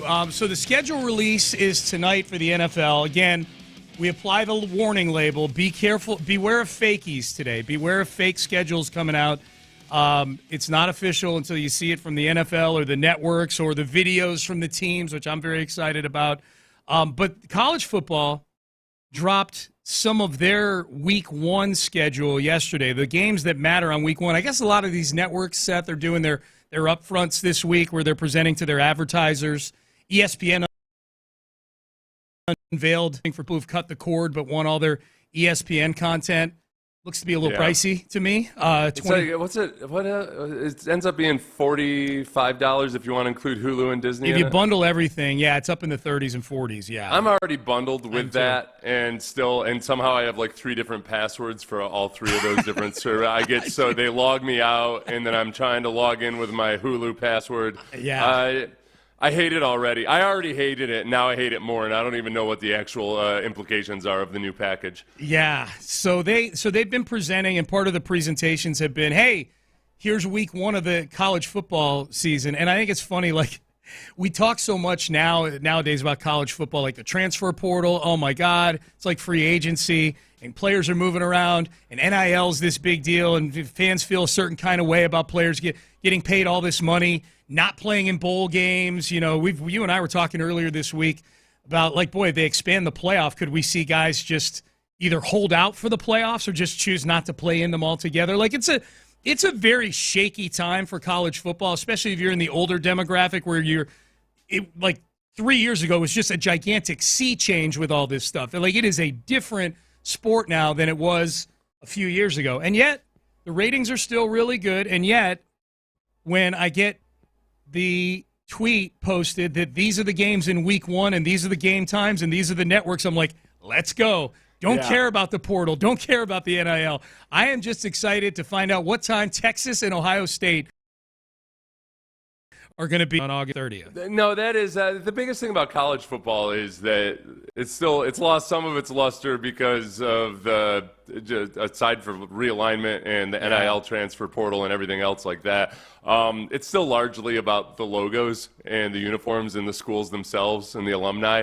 That the rivalries are less player driven within the SEC or within the Big 12 than they are just the vast history of all these teams. Okay, realignment. And I'll go through the schedule here in just a second, but you bringing up realignment, like you're 100% right.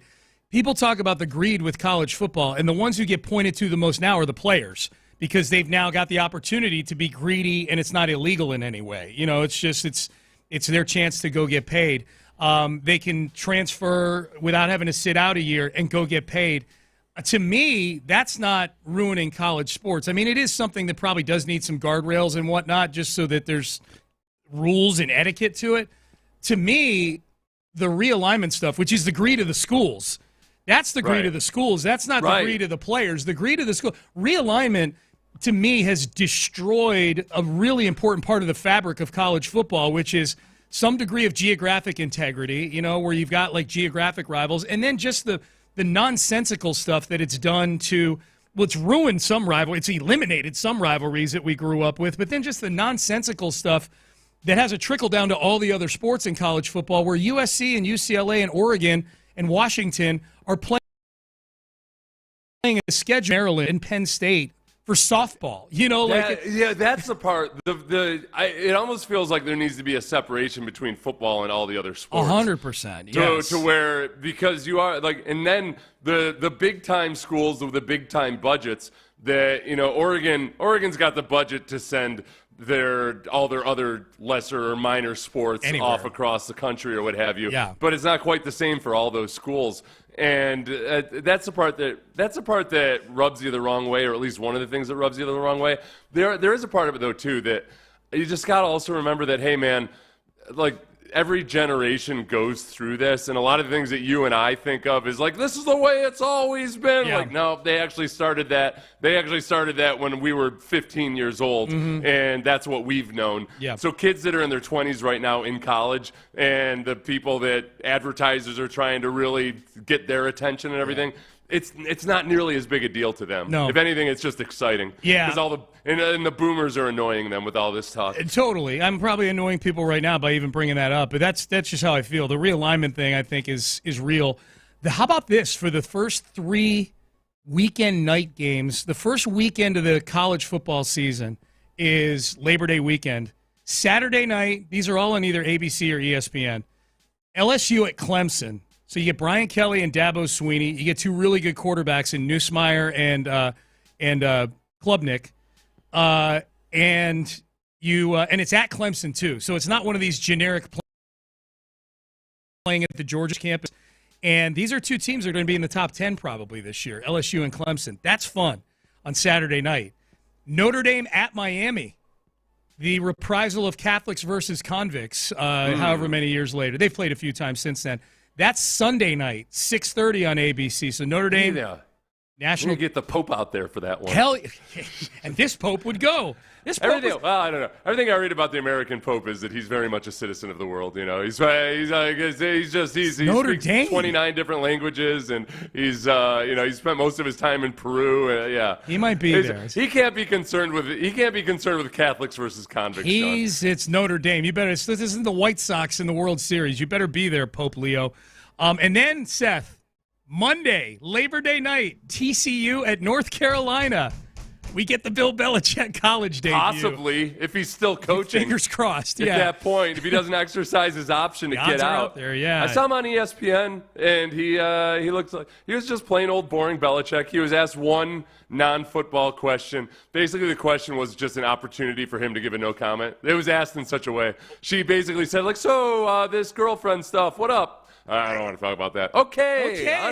On to, hey, who's UNC's biggest rivalry? Yeah, exactly. How are you feeling about the Duke game? So we'll play some of that later. We've got some of that Belichick. But, man, I say all this to say, for all the angst we feel over college sports, all they got to do is throw like you said, throw some logos against each other on a Twitter graphic.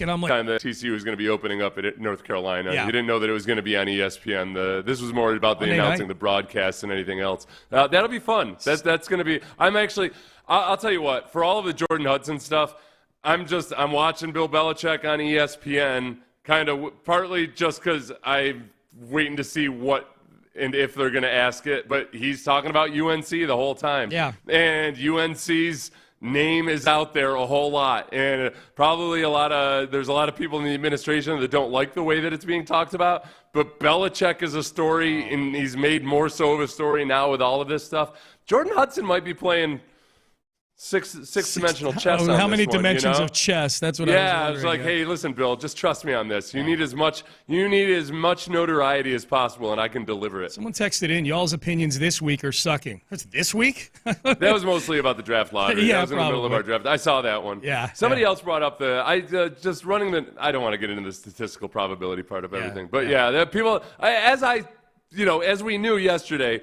our opinion about whether or not the draft lottery is rigged is going to be very unpopular this week. 91% of the people disagree with us, according to a Twitter poll.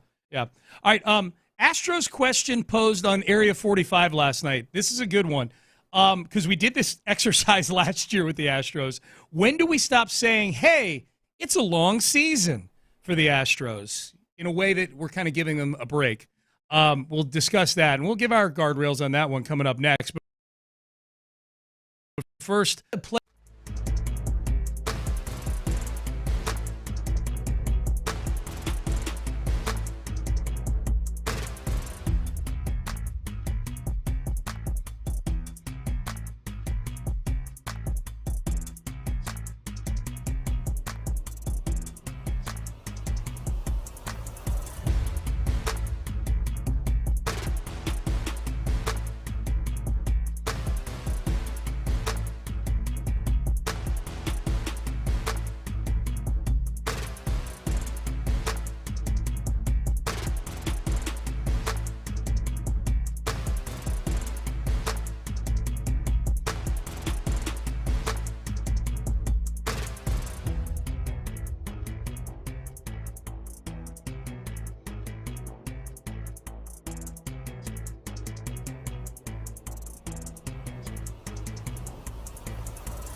KILT. KILT FM HD2 Houston. Insider access. Exclusive content. Sports Radio 610. The Texans play here. An Odyssey sports station. Sports Radio 610 presents Payne and Pendergast. All right, how long is too long to keep saying, hey, it's a long season? The Astros season, they're 41 games in now, so they're a quarter of a way through the season. This time a year ago, they were still struggling to get back to 500, at least as of last night. They're back above 500 again. 21-20, they'll try to win the series against the Royals, the three-game series tonight. They play Colton Gordon getting his first start. This question, though, was posed on Area 45 last night. Patrick Creighton, Sean Bijani do a great job with their night show here on Sports Radio 610. When do we stop saying, hey, when it comes to the Astros, don't worry, it's a long season? I think one of the hardest things for fans is just the waiting game. It's like, you know, this team can play better. You're kind of just waiting for them to hit that switch, I believe. And it's like, okay, so when is it going to happen? Like you said, last year was around June, mid-June, whatever it was. Mm-hmm. This year, June 18th. So, that was the last day they were asked last year. So it's like, when are they going to hit that switch? Or can they? Sometimes you might get to the point to, can they hit that switch? Well, that's a good point. Okay. I think that was that Chris Partee on them with them yeah, last sorry, night? I forgot that Patrick was out last night. It's a good way to frame it. I think partly it's obviously not apples to apples because the Astros are above 500 right now. On June 18th last year, they were 33 and declining out from 7 games below 500. And killing that 10-game deficit. It coincided with Seattle being terrible as well. Right, right, you know? Yeah. And so I guess for me, I mean, obviously mathematically, as long as they're above 500, you can keep pushing that. When is it too late for them to click?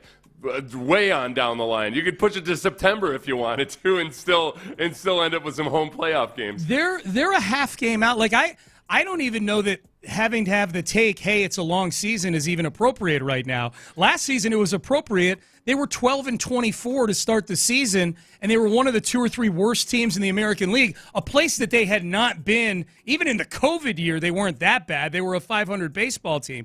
And so a quarter of the way into the season, they're one of the 3 or 4 worst teams in the American League. I don't even know that it's appropriate to point out to people right now, or that it's necessary to point out, like, hey, it's a long season. They're a half game out of the playoffs right now, and they're 2 games back of Seattle in the division. They could be in first place by the end of the week. You know? Seattle's lead is not. It was whatever it rose to within the division. It's 2 games right now. They've reeled it right back in. Yeah. So everything is very close right now. I guess so. It doesn't become really a question of, oh my gosh, are they going to be in it or have a chance? As long as they could stay this exact same, just a little bit above 500 for a long time and then just kick it into gear. I think the question is more about, okay, emotionally, when do you feel like, all right, this team actually really genuinely does have a chance? And I feel like we've seen it with the offense. And as you know, Paredes and Walker have looked different. As you know, as long as Pena keeps thriving in the leadoff spot, Yainer looks a lot more like he did last year. That there's a lot of reasons for hope and optimism offensively that they can turn it around. For me, it's defensively, where the pitching was so good to start the season. It feels like right now you're on a razor's edge of it going one way or the other. That Framber and Hunter Brown look like they're going to be just fine. Yeah. But beyond that, it's a whole bunch of, I don't know. Yeah. I don't know what version of Blanco, a healthy Arrighetti, Lance McCullers, my God, Gusto, Wisniewski, those are all huge question marks. Well, right and it's injuries again. You know, it's Spencer Arrighetti's injured. We know he's going to come back at some point here, and his injury is not one that I worry about being. It's a broken bone that was a freak accident in the outfield on a road game this year. That isn't something I feel is going to pop up. If Wisniewski comes back from this sore elbow, which I'm not optimistic about, only because every sore elbow that an Astros starting pitcher has experienced in the last 3 years has turned into Tommy John surgery. All of them have turned into Tommy John. So going back to Justin Verlander in the COVID year, they've all turned into Tommy John surgery. That would be one where if he were to come back, I'd be like, all right, well, even if he comes back, it feels like it's a ticking time bomb, you know? I think, to me, Seth, the biggest thing, because I think the pitching's going to be okay once they get Arrighetti back, and you know, they can make a move at the deadline. They picked up Kikuchi last year, and that we can't ignore the fact the deadline. We'll see. To me, that They need to get to a place offensively where a home run doesn't feel like this wow. Like when Pena hit that home run last night to tie the game at 1, it was like, wow, a home run. This team has Jeremy Pena leads them in home runs right now with 6 home runs on the season. Their leadoff hitter, their shortstop, who hits for some pop throughout his career, is right now leading them in home runs. With 6, he's on pace for 24. Like, this is a team that has routinely had guys that hit 25, 30 home runs on the roster. They have no pop on this roster right now, especially with no Yordan Alvarez out there. They're 13th in OPS right now, which is way better than they had been early in the season when they were down in the bottom. A lot of the offensive categories, they were really low for the first part of the season. They're right middle of the pack now in OPS, batting average. Like, and that's because they've been hitting above average compared to lift themselves up out of that.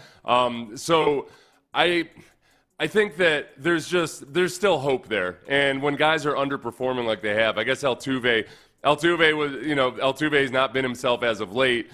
I expect that as he gets older, he's going to have some more stretches like the slump, like this year's slump. But this is not going to be an all-year thing for Jose Altuve. No, and I don't think it's going to be an all-year thing where there's this power shortage either. Just to be clear, it needs to happen at some point. Like Isaac Paredes was a 30 home run guy last year. Christian Walker's been a 30 home run guy the last few years. Yordan Alvarez is one of the most feared power hitters. Jose Altuve has been a 25 home run guy. Yainer Diaz was a 20-plus home run guy. Jeremy Pena has been a 20-plus home run guy. I'm probably missing, Jake Myers has shown a little bit of pop. Whatever the case may be, there's plenty of potential pop in this lineup. It's just been nothing so far in terms of juice with this lineup. Like, even when they score runs, they're scraping 2 sticks together all the time. They were 17th in April. They were 17th in OPS, so they haven't lifted themselves up that far. But 12th is better than 17th, Sean. Yeah. No, and I'm just like putting OPS aside. I know slugging it comes from home runs, which goes to OPS and whatnot. I'm just saying in terms of in the past they've been able to win baseball games with a swing of a bat or a couple swings of the bat, and they have to string stuff together right now, and that's really hard to do. That's where I guess, but I guess I agree with you there, and they haven't been the same.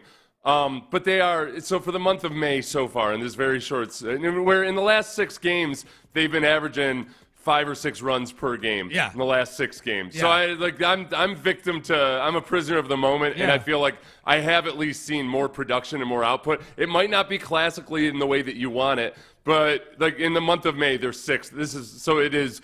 It's mostly just the very recent surge. They're 6th in OPS or 7th in OPS in the month of May. This is where I feel like if this were football, and this is the equivalent, Seth, of someone saying, well, the Texans they were 11th, or that your response would have appropriately been, how many points are they scoring? Right. And that would be my thing with the OPS thing and I know recently they've scored more runs, to your point. Yeah. But where are they right now for the season in runs scored? Well, in May, they're 14th. Right. But the last 6 games, Sean, you're asking for when are they going to click. I feel like offensively, even in that miserable Lance McCullers start, they scored how many runs? They scored 9 runs. They lost 13-9. And they weren't all garbage runs. 5 of them were in the 3rd inning. And And there was a home run in there somewhere and whatever. This is a sign of the decline right now, at least. You know what I mean? Like, you are unequivocally, unquestionably a team whose probably target-ish win total is a high 80s win total. Like, your days of being in the mid-90s, near 100 wins, they're gone right now. You're just not there anymore. They're on the season, they're 18th in runs scored. Yeah. So, yes, the most important stat that matters is how many runs have you actually scored with all of your fancy numbers. And that's what I mean, because the OPS stuff, that factors into all the guys that get on base and move around on base, but that, they're horrible with bases loaded. Boy, if they could just hit 250 with the bases loaded instead of 114 or whatever it is.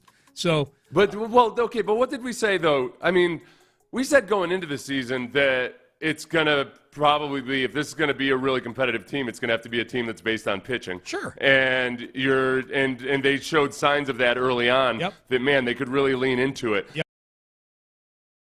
Yep. It's just a question mark with the pitching now than there was a month ago. Well, there's more, and that's worrisome. But again, along those lines, if you had I wasn't expecting there to be nobody with an OPS of over 800 on this team.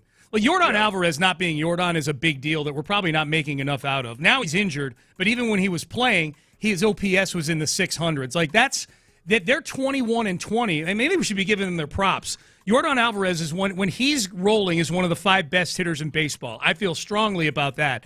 He's been largely bad all year, not mediocre, not average. He's been bad for most of the year, and now he's been out. So not even the presence of Yordan. Like even when Yordan is bad, you have to account for him as an opposing team and an opposing pitching staff. He's not even out there to do that. The middle of their order right now is Paredes, Walker hitting 220 or whatever it is, and Yiner or whoever it is you want to put behind Walker at 5 on any given day, and they're still 21-20. You're like, maybe I should be glass half full about that with their best player being bad or injured all year, that they're still above 500 and they're 2 games out in the division right now. To me, it feels highly unlikely that both Altuve and Jordan are going to struggle for the entire season. I agree with you. They're at plus 500, and I do feel even without Jordan and without classic Altuve, they've managed to put more life out there offensively in the last week or so, that you see the signs of, okay, what it could be as long as the pitching just,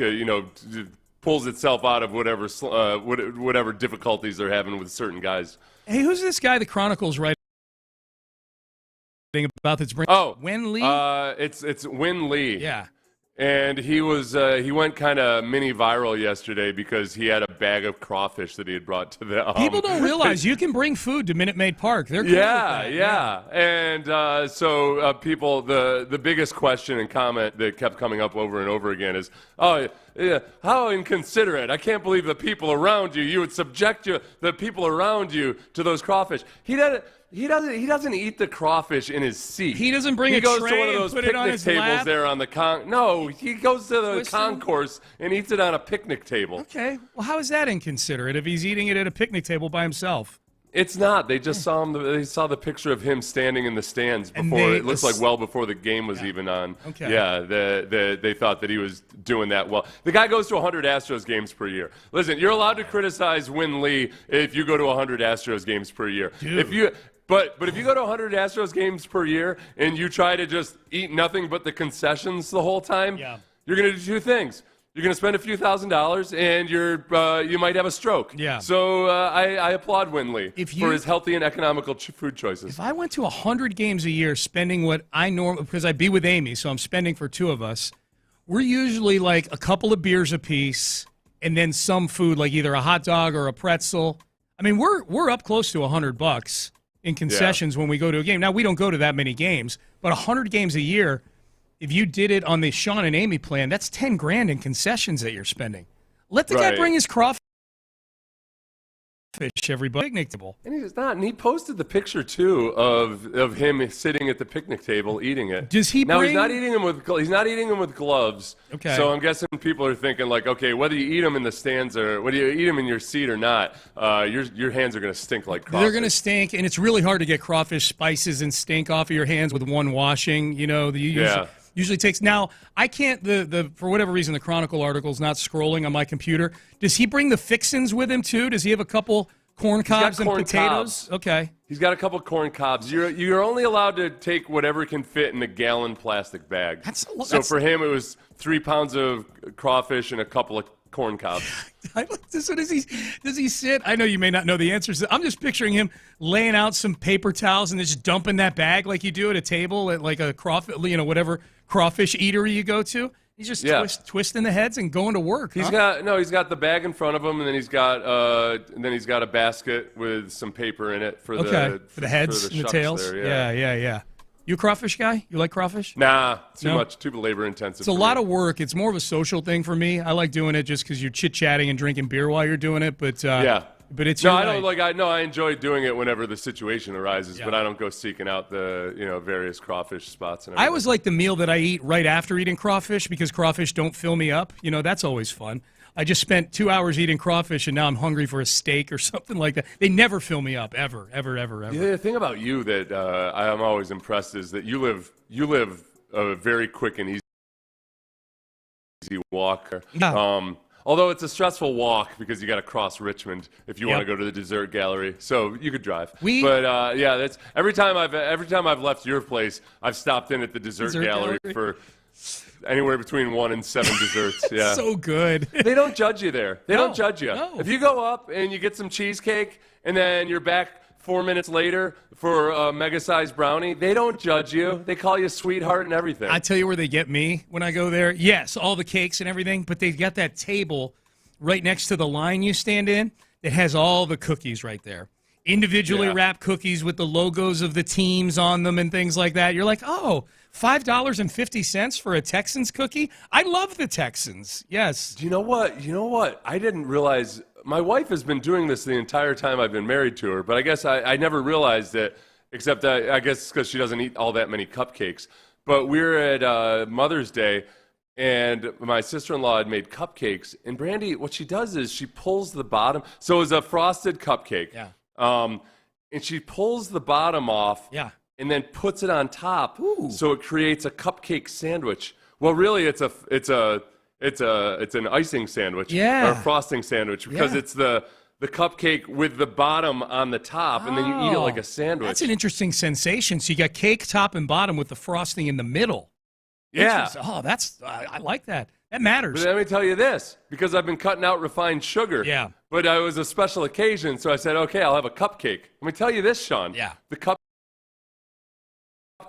refined sugar, and either both. If it's in food, I don't eat it. If it's got any extra, too sweet. The cupcake was too sweet. Really? I didn't enjoy it. Okay. Only had 4. Yep. Were you seeing things like pink elephants and stuff like that? No, but I was kind of like, you know what? I'm not even really enjoying this. I better try the chocolate one. That happens. Yeah, man, that happens. And I tried after all 4 that I tried. They were still too sweet for me. Well, it's good that you gave it a chance. I'm going to try a third one here and hope that maybe it tickles my fancy a little bit. I had a high school history teacher, Daniel Olson, who was awesome, but he would have been in the Peace Corps when he was a young man. Yeah. And one time he was in Africa somewhere, and he made pancakes. He made pancakes for the kids in the village. And I think because he had his mom send him maple syrup and everything. Oh, my God. And they were like, none of them liked it. They were like, because the American diet hadn't infiltrated the rest of the world like it has by now. Yeah. And they were like, no, this is too sweet. Like children saying this is too sweet. That's crazy. Yeah. That is wild. They didn't like it at all. Oh my God. All right, hey, text in. What's the weirdest thing you've seen someone bring to an Astros game to eat? Crawfish is going to be tough to beat, but text in 713-572-4610. Did ESPN scoop Michael Strahan's heat when it came to Bill Belichick yesterday? Got the audio coming up next. Stay there. Oh, May 15th. She's right around the corner. What's that matter, Seth?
Pendergast is driven by West Point Lincoln of Sugar Land on the Southwest Freeway. Exit Kirkwood and take the first U-turn at West Airport under the giant American flag. Sports Radio 610 presents Payne and Pendergast. All right, Bill Belichick is doing an interview on Friday with Michael Strahan live on Good Morning America. GMA. Now, GMA... So I call it in my household. I watch it during the game, during our show. You do? So it's just me watching Good Morning America. Okay, good. Take notes during the interview on Friday while we're doing the show with Michael Strahan and Bill Belichick. So GMA is an ABC property, if I'm not mistaken. So maybe GMA was okay with Bill Belichick jumping on with SportsCenter yesterday, since they're all part of Disney, I guess. But he was on. Bill Belichick sat down and did an interview on sports, whose escapes me right now, and I apologize. Well, it's not. It's not like he's a football coach. He was on. It looked like they were at the Ritz-Carlton in Amelia Island. I'm guessing, is the ACC having a conference there or something? They might be, because John Shire was on there as well, the head coach, the head basketball coach at Duke. He's doing normal football interviews and everything. It's not like this is the first time he speaks. No, but it's the first time he's speaking since that CBS interview that's been such a big deal to everybody. I think this is kind of a big deal that ESPN got the first question about Jordan Hudson since the interview where she jumped in the middle of the thing didn't go to Michael Strahan. It was on this random SportsCenter interview yesterday, and here's what it sounded like. I know that you're aware that your relationship with Jordan Hudson has been a headline over the last few months, and all of the specifics aside, because a lot has come out in the last couple of days, how do you think that impacts your ability to coach this football team, if at all? Yeah, I mean, that's, really off to the side. It's a personal relationship, and she doesn't have anything to do with UNC football. I'm excited to be back in the coaches' meetings and getting ready for, June, and then August when we get to training camp. So June will be a big recruiting month for us, and then August we'll start getting ready for the season. Here's my point. The main thing that I wanted to see, at least, maybe I'm an outlier. The main thing I wanted to see from this Michael Strahan interview is he going to get asked about Jordan Hudson, and is his answer going to be at all revealing, or is it going to be like what we just heard, which is she's off to the side, she's not part of the program, I'm really excited to coach football, That the suspense is removed. That was, in my mind, the first time we were going to hear from him since the CBS interview. Yeah. This was the first. This thing we just played was the first crack that somebody's got at asking him about someone who's been a very controversial figure the last 2 weeks. And it was very much like a lot of these interviews go. It was at the ACC meetings. In Amelia Island. If I'm Michael Strahan, I'm kind of like, hey, what the hell, man?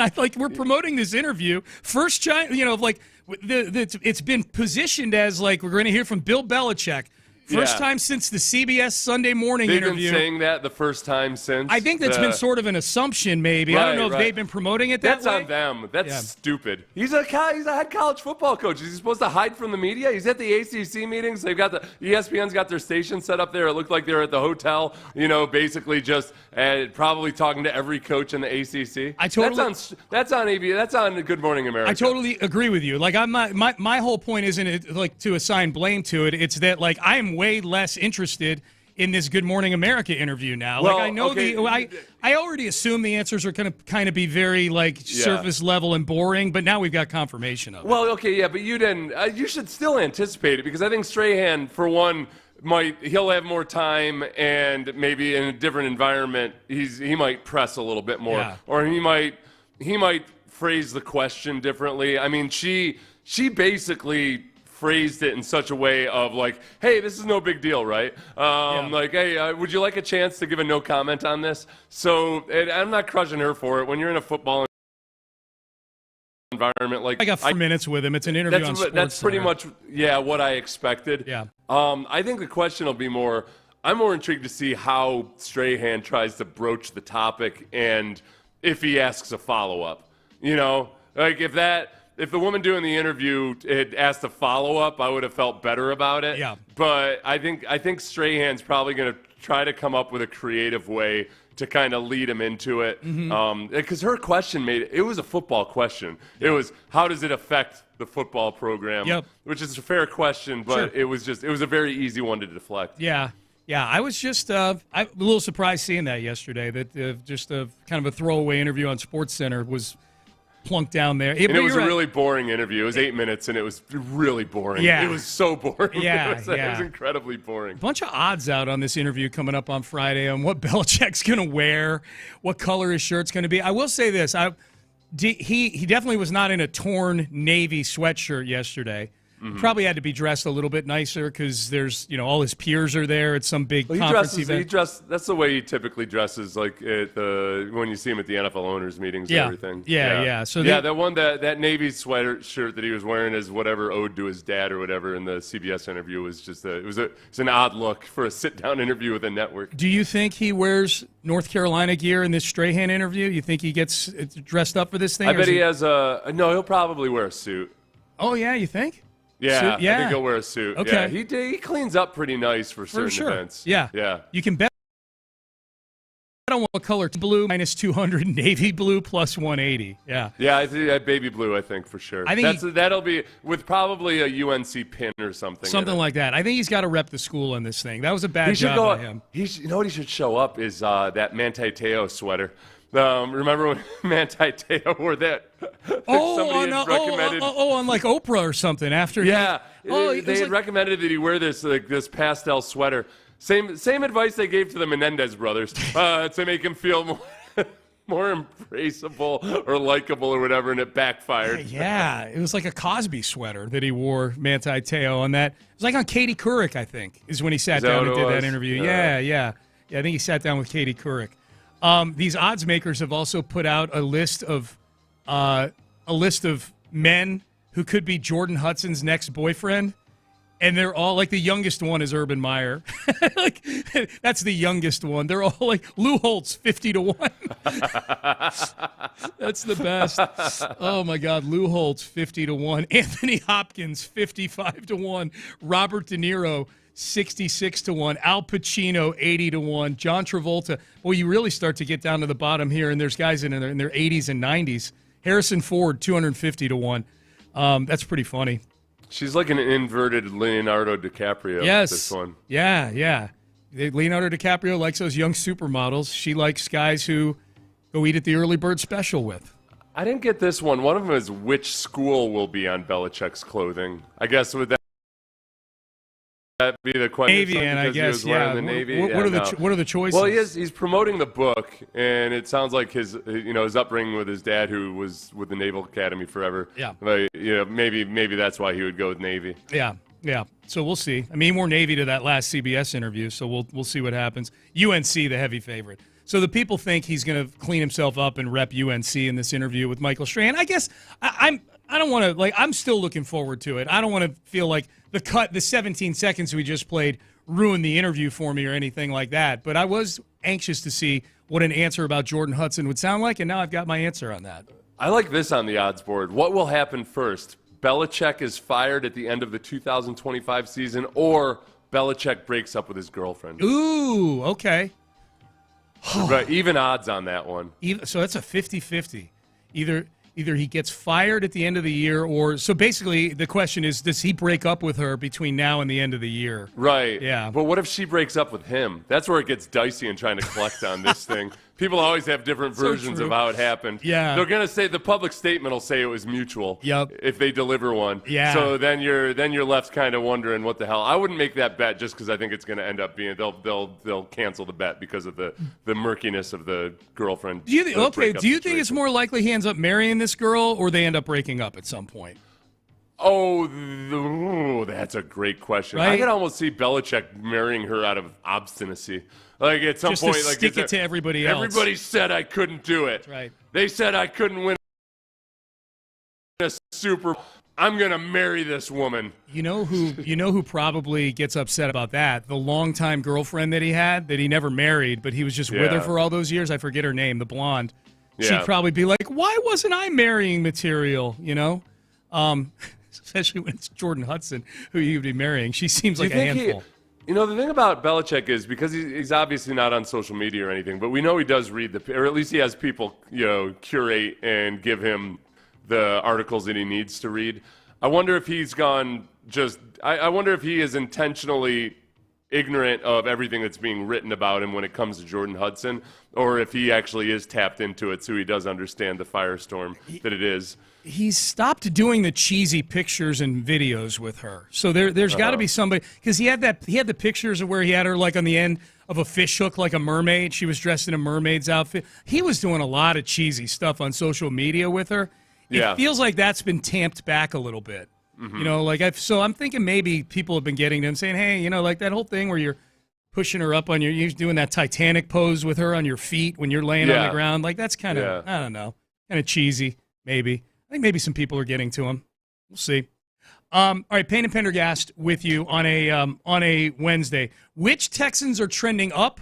Which Texans are trending down? Jonathan Alexander has a piece in the Chronicle about this. We'll go through these. We'll see if we agree with the trending up and trending down of some of your Houston Texans. That is coming up next. Ready? It's NFL's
from the Mokaram Injury Lawyers Studios, Sports Radio 610 presents Payne and Pendergast. Payne and Pendergast, Houston Texans. They were on the field, OTAs yesterday. We've had rookie minicamp. We've had a whole offseason. Jonathan Alexander of the Houston Chronicle does a nice job covering the Texans on the Texans beat. He's got the players or groups that are trending up and ones that are trending down, Seth. So we want to go through here and grade Jonathan, see how he did on these. Grade Jonathan on whether these guys are trending up or down. That's right. I don't want to criticize. I think his are all pretty fair, but there's some wiggle room here where I feel like a couple of these might be players who are trending up or down based more so on press coverage than anything else. There's not much else to go from. They haven't done much this offseason. We'll start with the trending up. C.J. Stroud. Well, let's start right at the top. The quarterback says, we haven't heard much from Stroud in the form of podcasts, and that's largely by design. The quarterback has spent much of his time in Houston training with his teammates and focusing on what will be a pivotal third season. Okay, I'm going to say that is a little bit presumptive because we don't know for sure if he's trying to help him. But at the end of the day, we don't know exactly what Nick Caley is as an offensive coordinator, and you hope that he's really good, but you just flat out don't know. He has no record of it, and it's all just it's a big black hole right now. So I can't say that C.J. Stroud's trending up until I actually see it on the field. It's not. The one thing that'll be interesting is that last year I feel like some of his accuracy issues were a little bit overblown. Partly because there were some plays that on the TV broadcast looked like bad throws, but then when you go back and watch from the end zone on the All-22, there were actually incredible throws that were incompletions. Yeah. But he was getting hit as he was throwing it. But there were more instances of some erratic throws than we saw out of CJ before. So during training camp, I think just seeing the precision, hopefully, and seeing the best version of him and his accuracy, and if there were injuries that were leading him to be a little bit more inaccurate last year, maybe that's the explanation for it. But I can't say he's trending up yet. They've done things to help him, but we don't know if any of the draft picks are going to be any good until we see it on the field. I'm optimistic about them, but you don't know if they're going to be any good. They've made changes to help him on the offensive line, but he did lose Laramie Tunsil as a pass protector. We don't know if any of that's going to pay off. So he's not trending up yet in my mind. Yeah, it's interesting to think about where we're at, and this is probably more than just CJ. This is more about the offense. Obviously, CJ is the catalyst for all this, though, of like how we're feeling about versus the group they had this time last year, because I think this time last year we probably felt, with Stephon Diggs coming into this team and Joe Mixon coming onto this team, and you already had Tank Dell and Nico Collins, and I think the feeling with the offensive line was that it was going to get better because it was the second year in Bobby Slowick's system, and it got worse with the offensive line. Those receivers got banged up and injured. Joe Mixon was great, and Nico Collins were great. CJ was very up and down last year. And yet, I felt over the moon about stuff last year. This year, I don't feel as optimistic as I did during the spring last year, but I do feel more optimistic than I did at the end of the season last year. I think they're going to be. I think they're going to be better than they were at the end of last year. Offensively. Yeah, I have a hard and fast rule that you don't look at a rookie, whether he's a first rounder, seventh rounder, anything else. You don't look at a rookie as an improvement until he actually proves it on the field, because you just don't know until they get there. So one of the paragraphs that Jonathan had, he says, while the offensive line remains a concern, a deeper and improved receiver group should help Stroud continue to develop and make up for some of what they lack up front.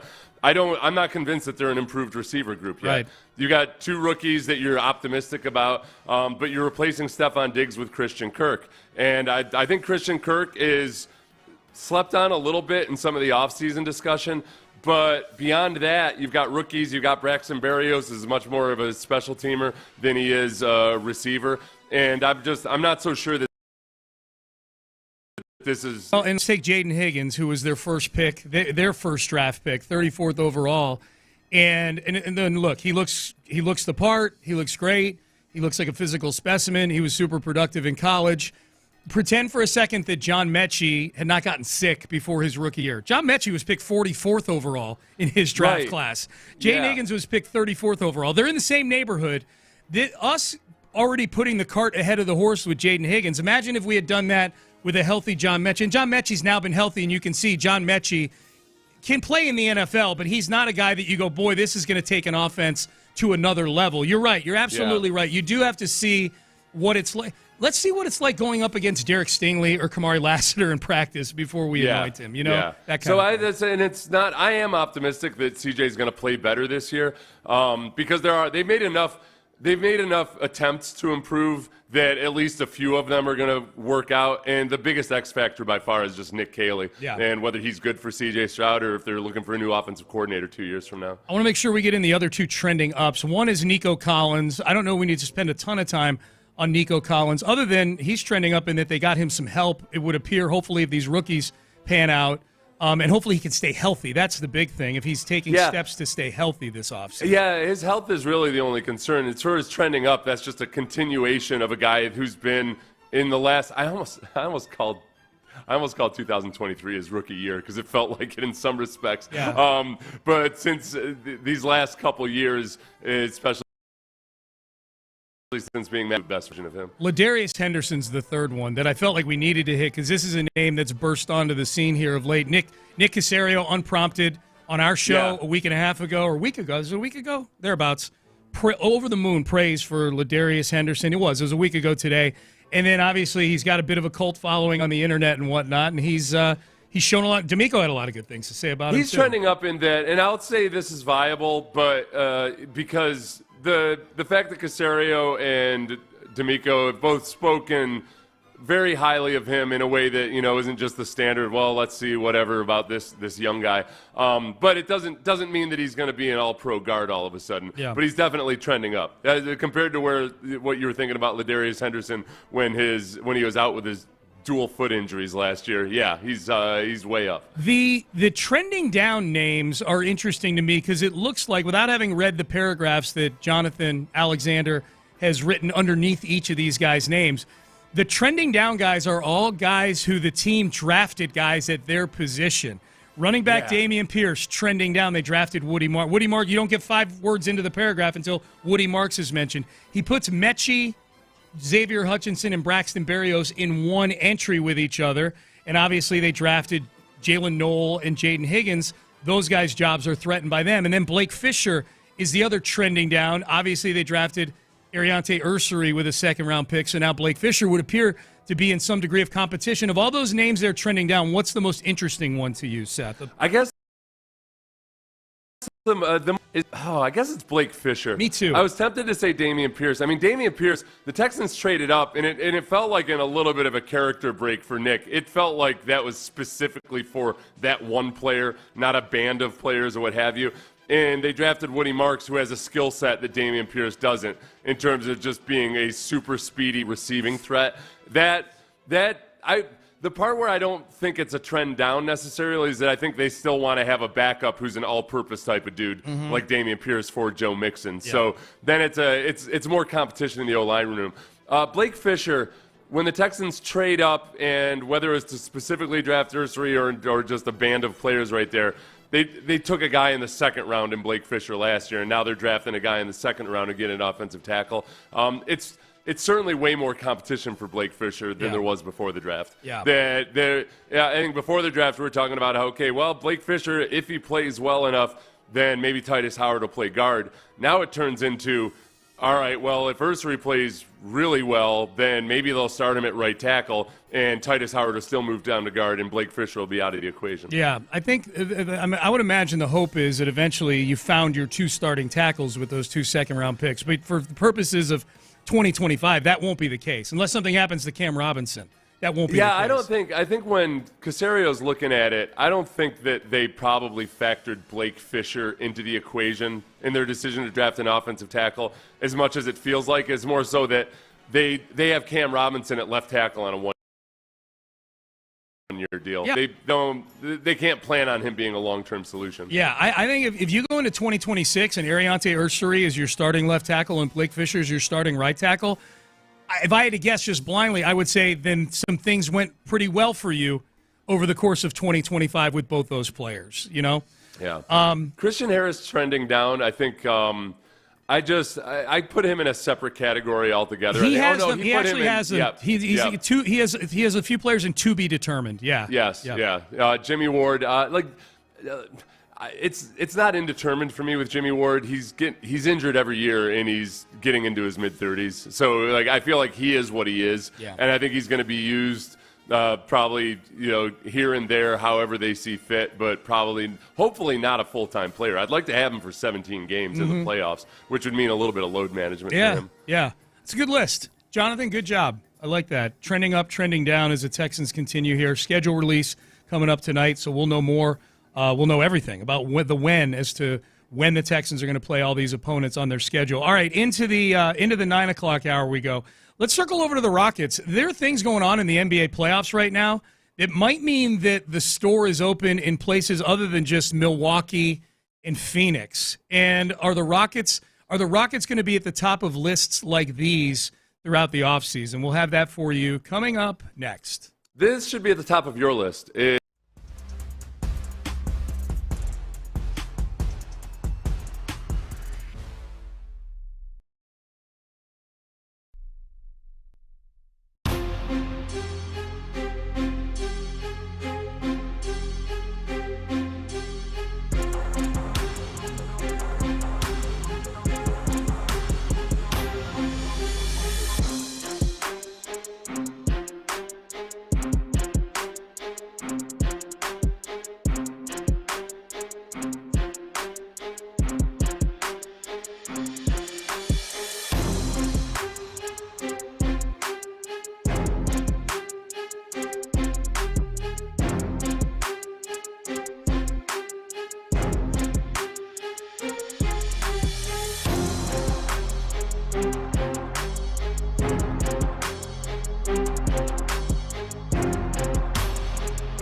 KILT FM HD2 Houston. Insider access, exclusive content. Sports Radio 610. The Texans play here. An Odyssey sports station.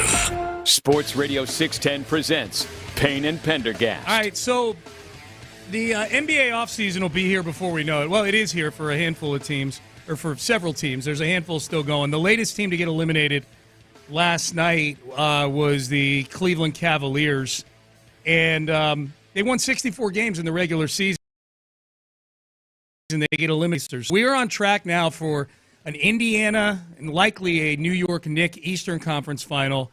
And then OKC wins last night against Denver. They're one game away from getting to the Western Conference Finals, which will probably be against the Minnesota Timberwolves. Boy, I lay out those teams, Seth. I'm like, we're trending towards Indiana versus New York in the East, and we're trending towards OKC versus Minnesota in the West. The Knicks are going to get every call. Every call. Indiana, yeah. OKC, and Minnesota. And then you got the New York Knicks, the biggest city in the free world. The NBA, if I were into conspiracy theories, I'm more into that than I am the lottery being a conspiracy. Getting to a few rogue refs and having a few extra calls for Jalen Brunson to get them to the NBA Finals.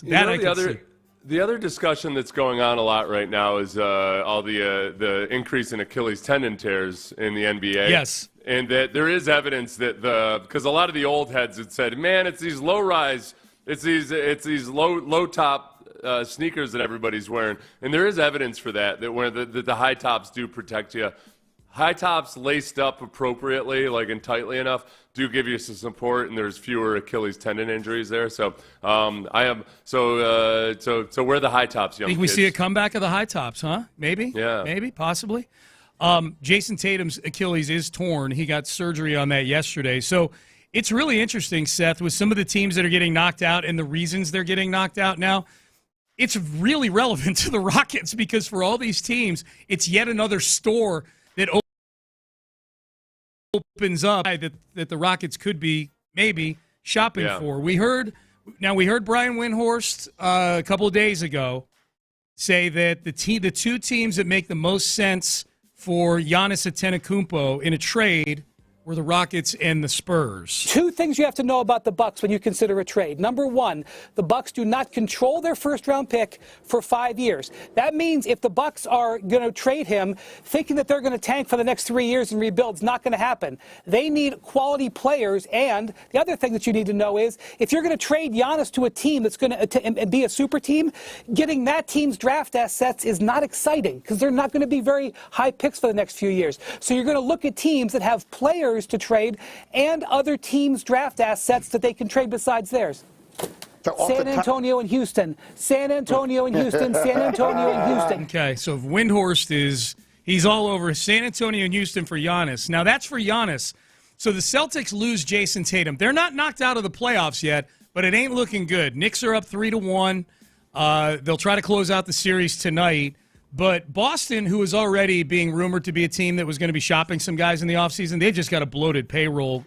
Good, bad, or champion or not, they've got a bloated payroll. Here was Mark Spears of ESPN talking about the two teams that make the most sense to be attacking the Celtics roster with trade offers this offseason. The two teams I'm keeping an eye on for a couple of these guys, perhaps, is one is the Houston Rockets. Why? Ime Udoka is there, upgrade their roster, and he knows these guys, and they probably would be attracted to returning to play with him. And then another team is the San Antonio Spurs as well. They got the number 2 pick, and I'm told that the Spurs are quite happy with the talent that's available at number 2, but they're going to explore potentially trades as well. Yeah, and they're going to say that because they've got to make that pick. They got to have leverage with that pick. They're going to say they're interested in taking one of the Rutgers kids, but they might have a chance to trade that pick and go get somebody off the Celtics roster. The Celtics payroll, Jason Tatum, $54 million, Jaylen Brown, $53 million, Drew Holiday, $32 million, Kristaps Porzingis, $31 million, Derek White, $28 million. They've got 5 guys making more than $28 million. They've got 2 that are making north of 50, and one of them just had Achilles surgery yesterday. Yeah. So the Celtics might be in that mode, Seth. And again, to Spears' point, Ime Udoka knows these guys. You know, like he was in the building with some of these guys. You know what? If you had to pick the likelihood of a trade between Antetokounmpo, Kevin Durant, or any one of the number of other guys that are prominent players, but just not in that same level of the MVP caliber status. What's more likely? A notable trade for a really good player that still makes a good chunk of money, but he's not in that MVP realm, or those two guys. I think it's more likely that it's going to be a lesser heralded guy. Yes, you and I. Yeah. That you're talking, is it going to be from the group of Antetokounmpo and Durant or from the group of everybody else? Yeah. I would say the group of everybody else. Okay, now is it more likely one of those two guys, Durant or Antetokounmpo, or specifically a Boston Celtic? Now, that's a great question, because this Tatum injury changes the calculus on a lot of things here. Do they... My thought with Tatum was almost like, man, if you get him at a discount, kind of like with Kevin Durant when he went to the Nets, knowing that he's not going to be available for an entire year. But then the problem is, okay, then you got a wing that, like, you like your young wings and you want to see how they're coming along, and it might almost be redundant a couple of years from now after Amen Thompson has won his first MVP. I was going to say, too, like... The Tillman Fertitta doesn't seem like the guy who would want to pay $54 million for a guy to rehab an injury. I'm like, he paid John Wall like $90 million to sit and do nothing, just to keep him happy at home, hang out. Yeah. So, Well, that's the thing. It would have to be obviously at the trade compensation would have to be a discount for sure. And you're right, but salary wise and everything, it just wouldn't make a lot of sense. Jaylen Brown's an interesting one, and that's one that's been talked about before at times with the Rockets because of the relationship with Ime Udoka. Like we'll learn a lot about Jaylen Brown tonight. I think there's going to be no Jason Tatum in this game. Jaylen Brown's getting paid what Jason Tatum is getting paid. Like if Jaylen Brown is a guy who's worth the $53 million a year to the Celtics, he finds a way to extend this series tonight. They're home. They're back home. Maybe there's a little bit of an energy burst from the nobody believes in us thing. Depending on what you had to give up for the Rockets. The other guys here, Holiday, Porzingis, Derek White at $28 million, no thanks. But it's really funny, Seth. Like with every team that gets knocked out of the postseason, I was seeing yesterday, I think it was Spillane that was tweeting like, if the Cavaliers get knocked out tonight, which they did, then the Rockets should make some phone calls about Donovan Mitchell and see if he's available there. Donovan Mitchell, an all-star two-guard. I think like the names, like the Giannis name and KD, they're going to be there. There are going to be more names that get thrown in the mix for the Rockets that we're going to be workshopping here over the next several weeks. I think that aren't at the forefront right now. With each team that gets knocked out of the playoffs and whatnot, there's going to be like even in Denver, if they get knocked out of the playoffs, they're operating with an interim head coach and an interim GM right now. With rumors that Jokic might not want to be there long term, depending on what direction they go as a franchise. This is going to be one of the most. It would be one of the most interesting summers in the NBA for us, just as fans watching it. But the fact that the Rockets and the Spurs, not just the Rockets, but the Rockets and the Spurs, their arch rival right down the highway, are the two teams that are going to get brought up for all these guys. They're the equivalent of what the Washington Commanders were in the NFL during free agency, where the odds came out on every single free agent, and the Commander, you couldn't go three teams down the list without the Commanders being there because they had a ton of salary cap space. The Rockets have the equivalent of what you need to make deals like that in the NBA. The equivalent of the salary cap space in NFL free agency is draft picks and young players in the NBA. I guess if the Rockets don't make a whole lot of moves and believe in Jalen Green more so than the public at large. We love these. Everybody loves Amen Thompson. That's an easy one. Yep. Sengun, obviously, there's still more upside with him. He's still 22 years old. Yes. That I could totally get with that, and then it becomes it's a leap of faith in some regards. It's kind of like the Texans with their offensive line right now, where you're like, all right, well.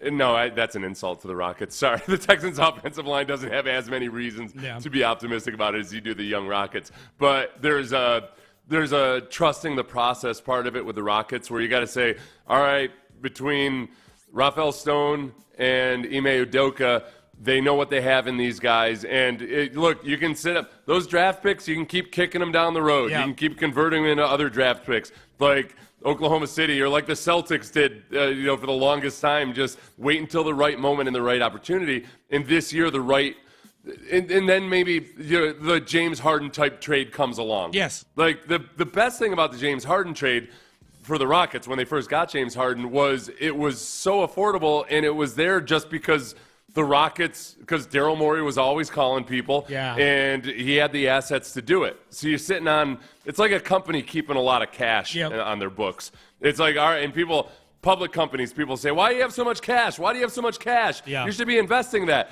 And the good companies say, well, because we don't think it's the right moment. Well, like, when we have the right opportunity and we think it's smart, then we'll spend that cash. But the Rockets have a whole bunch of spending cash in the form of lottery picks. Feels like there's not an appropriate deal out there. I'm cool with that for this year. Well, and I think one of the questions you have to ask yourself is the trust level in Rafael Stone should be very high right now. What's the last bad move Rafael Stone's made? You know what I mean? Like the last move they've made that I can really criticize the Rockets over from a front office standpoint, from a Rafael Stone standpoint, was the trust that they were putting in Kevin Porter Jr. That they thought now they got him for nothing, but that they thought Kevin Porter Jr. could be a core player on a team that would eventually start winning. Kevin Porter Jr. is a reserve on the Bucks right now for a reason. He's not one of those guys, on or off the court. And that's the last thing. I can't criticize him for, I mean, unless Reed Shepherd doesn't work out with the 3rd overall pick, but it's way too early to flush that. I'm talking about moves that we can look at now and say, that is a failed move. They hit to the degree that you're supposed to on where they drafted all those guys for those 3 years, 2 guys each year. They hit on those picks. Jalen Green is in the conversation for All-Star during the regular season. Şengün is an All-Star. Amen Thompson is a future star. Jabari Smith and Tari Eason are very, very viable role players in the NBA. Maybe Jabari's the one, 3rd overall pick. He's just a role player, but he was a 3rd overall pick in a 3-player draft. Like they didn't get lucky and get Banchero or Chet Holmgren. The signings they've made, is Fred VanVleet a little expensive? Yeah, but they had the cap space to do it. That's been a good signing for this team. Dylan Brooks has been a good signing for this. Steven Adams, genius to trade for him.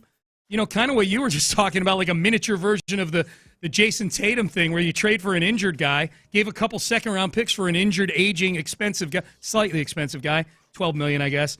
And you bring him in and you just stash him for a year, and now he's the pivotal guy for you down the stretch and in the postseason.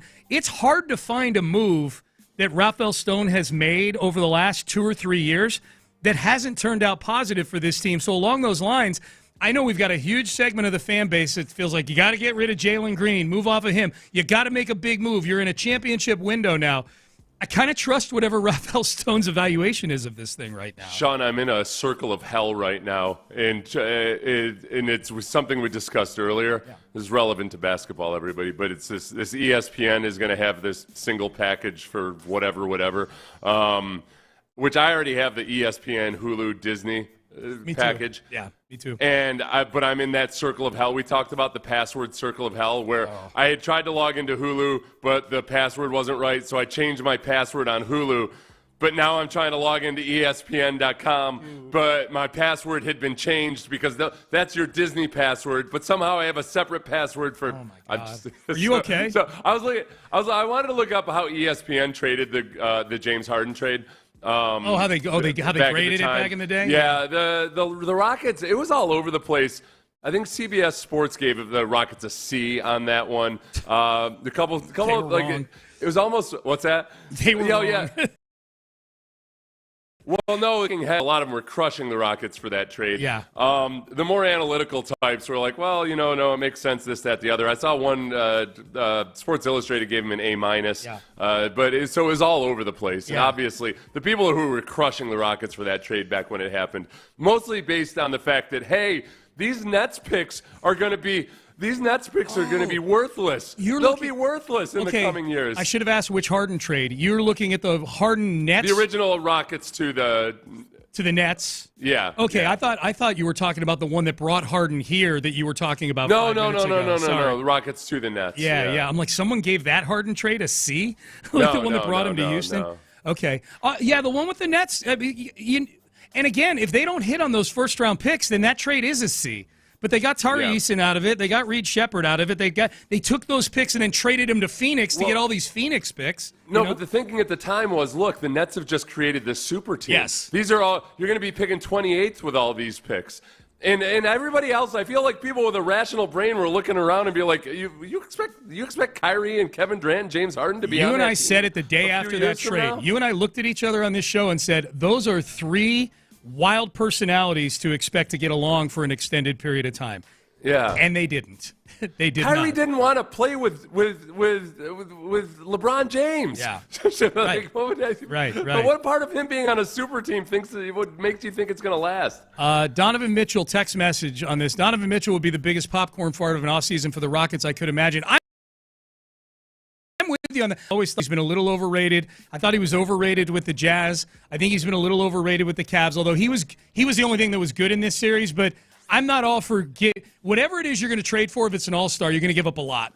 I am kind of an all or nothing guy on this, right? The Donovan Mitchell for me, I'd kind of almost feel like, oh boy, I wonder if maybe they're trying a little too hard now. I'd rather have him run it back and get some guys on the fringe in terms of shooters and whatnot. I don't want Donovan Mitchell. I think Donovan Mitchell's overrated. I think he's overpaid, and I'm not surprised he's the best player on a team that won 64 games and just got knocked out in the second round. I'm not. If I had to choose between popcorn farts, I choose the popcorn fart of running it back. Yes. More so than I do the popcorn fart of Donovan Mitchell. Yeah, because if you get that popcorn fart wrong, then you got to change your underwear, Right, it turned into a shark. Yeah, right. yeah. That's because you. Sorry, Ben. I don't know if you should. No, you're good with that one. No, he dumped it. You don't have to dump that, right? It looks like. Did you dump it, Ben? Yeah, Ben's just playing it safe. Yeah, it's probably a good one. Yeah, Ben's just playing it safe. Good job, Ben. Way to go, Ben. All right, Payne and Pendergast with you. I'm excited for this offseason. I wish the Rockets were still playing, but every team that loses, all of a sudden, there's like 1 or 2 guys on that team. Where the Rockets, it feels like they're just stepping up to a really expensive flea market or garage sale. Like, all right, let's take a look and see what you got in here. And they might not end up buying anything, but it's kind of fun. All right, Will Anderson, charity event yesterday. I love hearing Will Anderson talk and hearing him talk about Danielle Hunter. Boy, when you hear him talk about Danielle Hunter, you realize that was a great signing, not just for the 14 sacks that Danielle gets you, players as well. We will have that for you coming up next. But let's get you guys into a new luxury vehicle down in Sugar Land in the meantime. And I'm talking, of course,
Payne and Pendergast is driven by West Point Lincoln of Sugar Land on the Southwest Freeway. Exit Kirkwood and take the first U-turn at West Airport.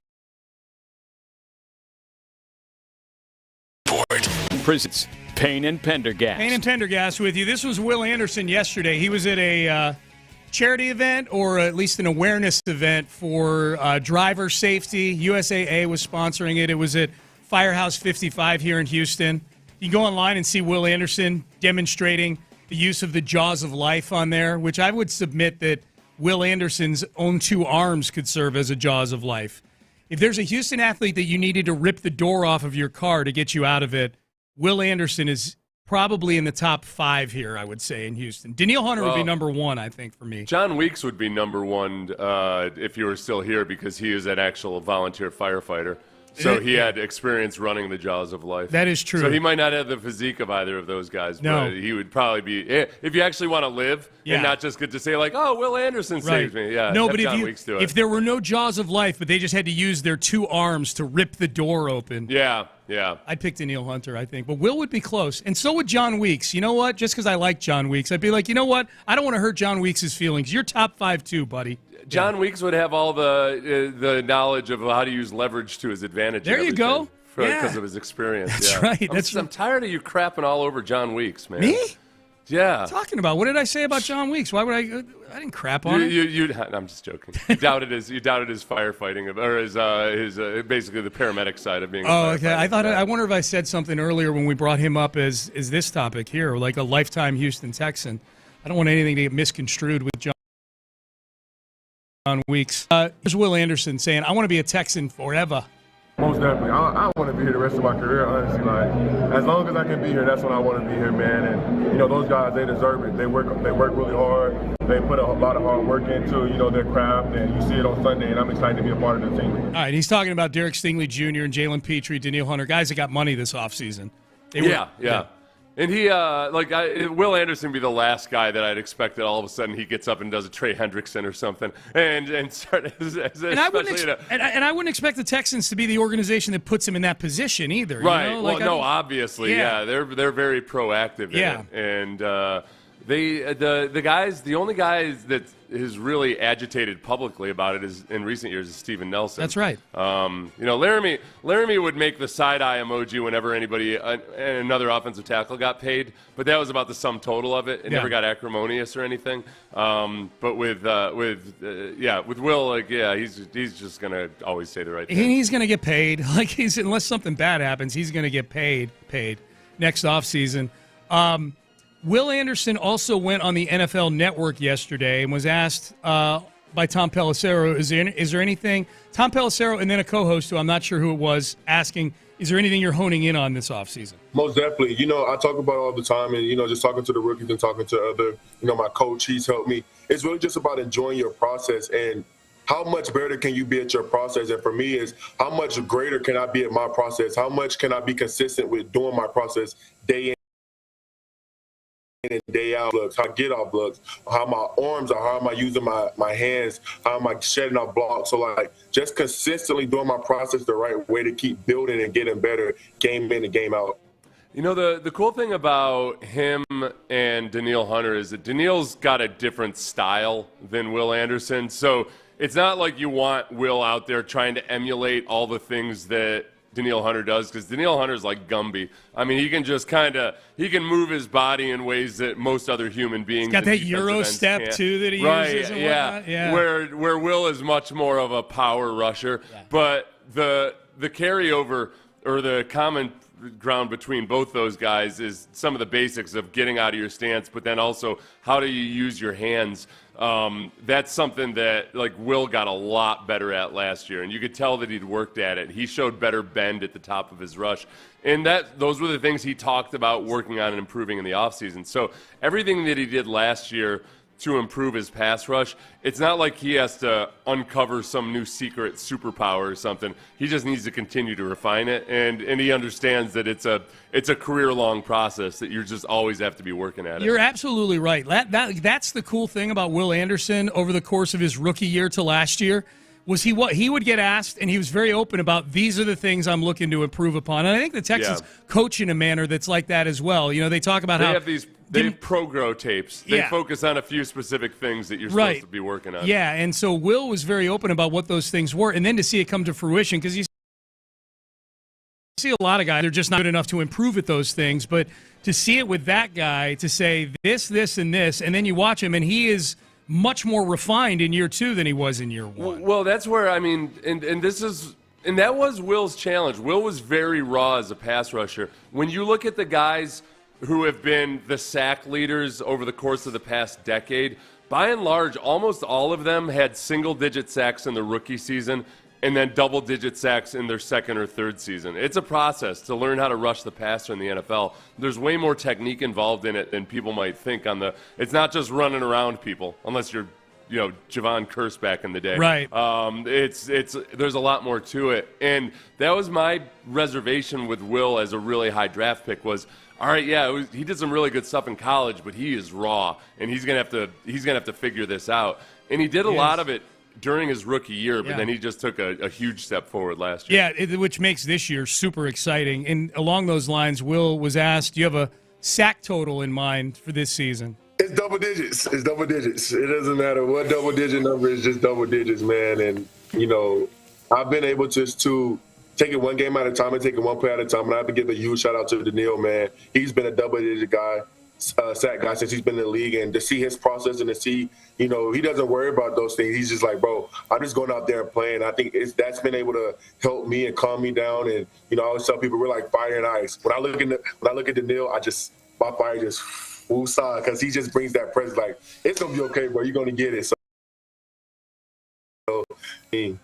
Yeah, with pass rushers, it's interesting. They almost have to have a baseball-type mentality because the sacks, there's a certain randomness to it. You can play an incredible game and have 0 sacks, but you could be rushing the passer really well, and you just don't come up with one. So sometimes really good pass rushers they'll go 3 or 4 games without a sack, and you got to remind yourself, just like baseball hitters do, like, nope, the process. All right, am I winning? Am I doing the right things? The sacks will come. Because you start pressing for it, then the other parts of your game fail, and you're bad against the run, and you're making dumb decisions. So that's another part of the psychological side of things where it's good to have Daniil Hunter around. That's even harder than batting average. Like statistically, think about that. The leader in sacks last year was Trey Hendrickson. He had 17.5. Yeah. He probably plays conservatively 40 passing snaps a game, probably. You get about 500 snaps per year.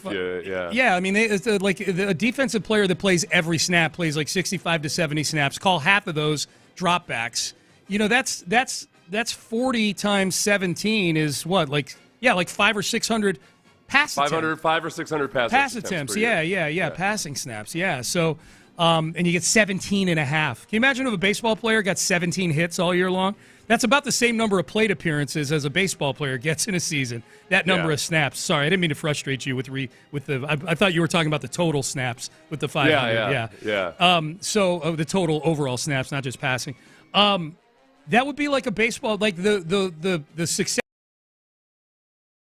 rate. And I know there's other plays where you're making an impact, but just purely on sacks. They're very rare.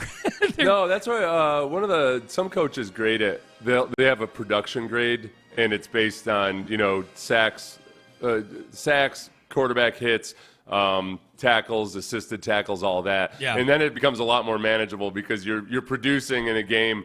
But it's like the stat line might not look impressive, but you're making a play 1 out of every 6 plays. Yeah, even then it's a bad, to compare it to batting average. You know what I mean? But that's why it's frustrating sometimes with every great pass rusher. For people that don't typically watch the defensive line, what'll happen is when they watch an individual defensive lineman for the first time in their life, they'll say, I don't know, he doesn't do a whole lot. Right. Like, no, it's really, really hard to make a play. Yeah. Damn it. Yeah. The really good guys have 2 guys on them most of the time. So it's when they have those opportunities that they make a play. Yeah.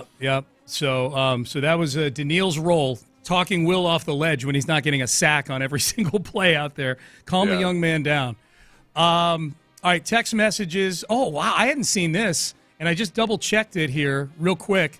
Remember Jake Bloss, Seth, the pitcher that got sent to Toronto in the Kikuchi trade along with Will Wagner and Joey Loperfido. UCL repair on his elbow. He's UCL tear for Jake Bloss. Was Bloss the one that came out and only could barely make it through an inning? The poor kid. No. That was Blair Henley, I believe. Was that's right. That's right. Blair. Yeah, Blair Henley. Yeah. No, Jake, I forget how he did. Good enough, I guess, to be viewed as an asset in the Kikuchi trade. But a UCL repair. God, can you imagine if Jake Bloss was on the Astros right now? Because it feels like that's one of those things. It's just a matter of time. You know, if he was still on the Astros and now yet another Astros pitcher with an elbow issue. Sorry for that, man. Jake Bloss. Get well soon.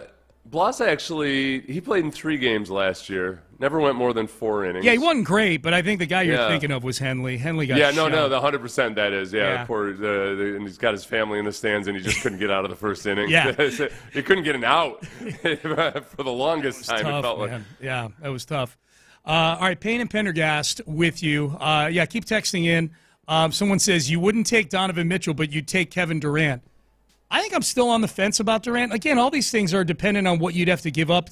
I think you'd probably have to give up more to get Donovan Mitchell than you would to get Kevin Durant. Donovan Mitchell is an all-star in his prime. I'm just not a huge Donovan Mitchell guy.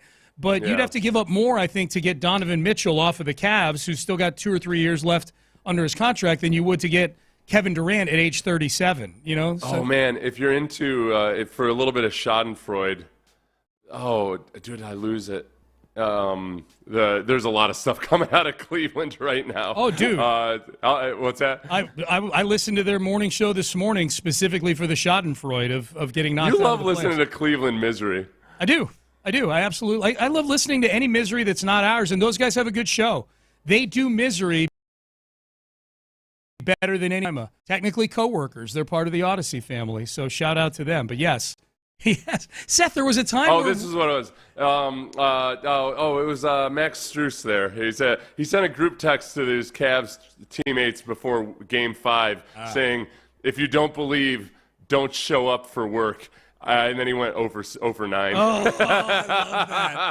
I love that. Oh, dude, why would you put yourself out there like that? All right, Payne and Pendergast. I just love the Schadenfreude. We were that city a few years ago. You know what I mean? We were the ones that people were pointing and laughing at. We're not that city anymore. So let's take pleasure in other people's pain, shall we? All right, Payne and Pendergast. Schedule release tonight.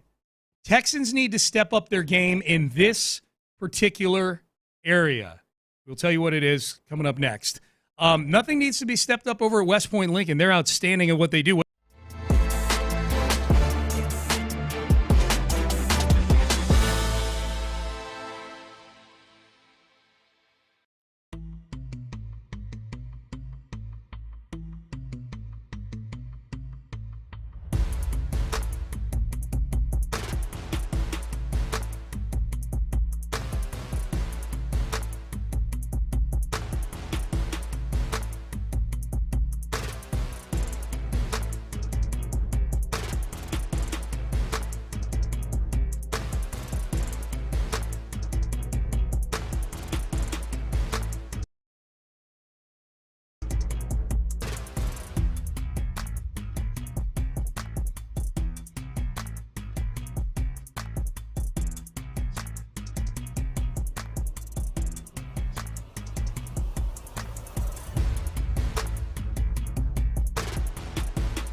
know why. Live from the Mokaram Injury Lawyers Studios, Sports Radio 610 presents Payne and Pendergast. Message: the Rockets cannot sit on their hands. They have, all caps, to make a move because Dallas and San Antonio are poised to be better next year. Sometimes the move is improvement, man. You just, we'll see. We'll see what happens. All right. It is the most frustrating thing is that sometimes the smartest thing to do is to do nothing. Yep. And it's a hard. sign of a great leader who can do horrible leaders also do nothing. But I don't look at the way Rafael Stone is operated and the way Ime Udoka is wired. I feel it's not for a lack of ambition or drive or caring about it that they won't make a move. If they choose not to make a move, then if they're making an error, it's in trusting too much in the development of these younger guys. But I can't crush them if they don't make a move. Yeah. There are times where, hey, getting your young core, you go to the Warriors back in the day when they were a competitive team, and then really what it took was Steve Kerr tying it all together, and you got the very best out of all of those guys who were homegrown assets for the most part. Yeah. You know, the Warriors were a very homegrown team. What I don't want to have happen is what this texter is saying, like that you're panicking because Dallas got the number 1 overall pick and San Antonio is poised to make moves that you could also make if you want to. Yeah. Like, don't do things because you're afraid. Don't go trade for Kevin Durant because you're afraid Durant might wind up on the Spurs. Like, trade for Kevin Durant if you think he makes your team better. You're better than both of those teams right now. The making up of a gap is way more on the Mavericks on the Spurs right now than you having to worry about them in the rearview mirror. It's kind of nice. All right, so the Texans last year, Seth, on the all-important The Athletics ranking of the videos for schedule releases last year. Philly was number 1 and went on to win the Super Bowl. Just going to say, when you have a good schedule release video, at least at the tippy top, you win the Super Bowl. Chargers were 2. Colts were 3. So you had 2 AFC South teams that had great schedule release videos. Where were the Texans? 21st. 21st. Oh. 21st. You can't have that. We need improvement. I'm sorry. I know the offensive line and the schedule release videos need to improve. Philly was number 1. Okay. They went on to win the Super Bowl. The biggest thing is you can go one of two directions.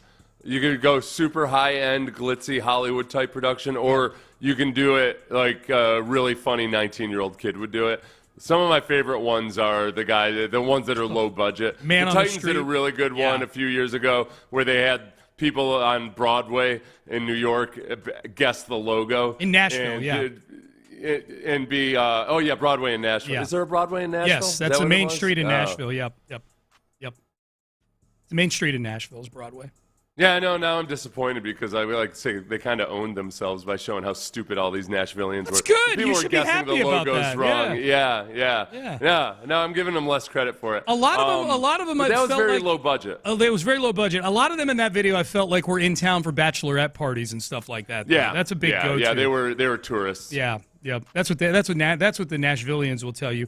The Texans had one that their video last year had the hydraulic press smashing various inanimate objects that had to do with their 17 opponents. I like the concept of that, but it was a little bit almost like sometimes like on SNL they'll have a skit, but 7 minutes long, and you're like, all right, okay, this could have been really funny if it was a 3-minute sketch. I love those hydraulic press videos at large on the internet. I do too. But I didn't want to see it 17 times in a row. I didn't really mind. It's weird. I like watching things get smushed.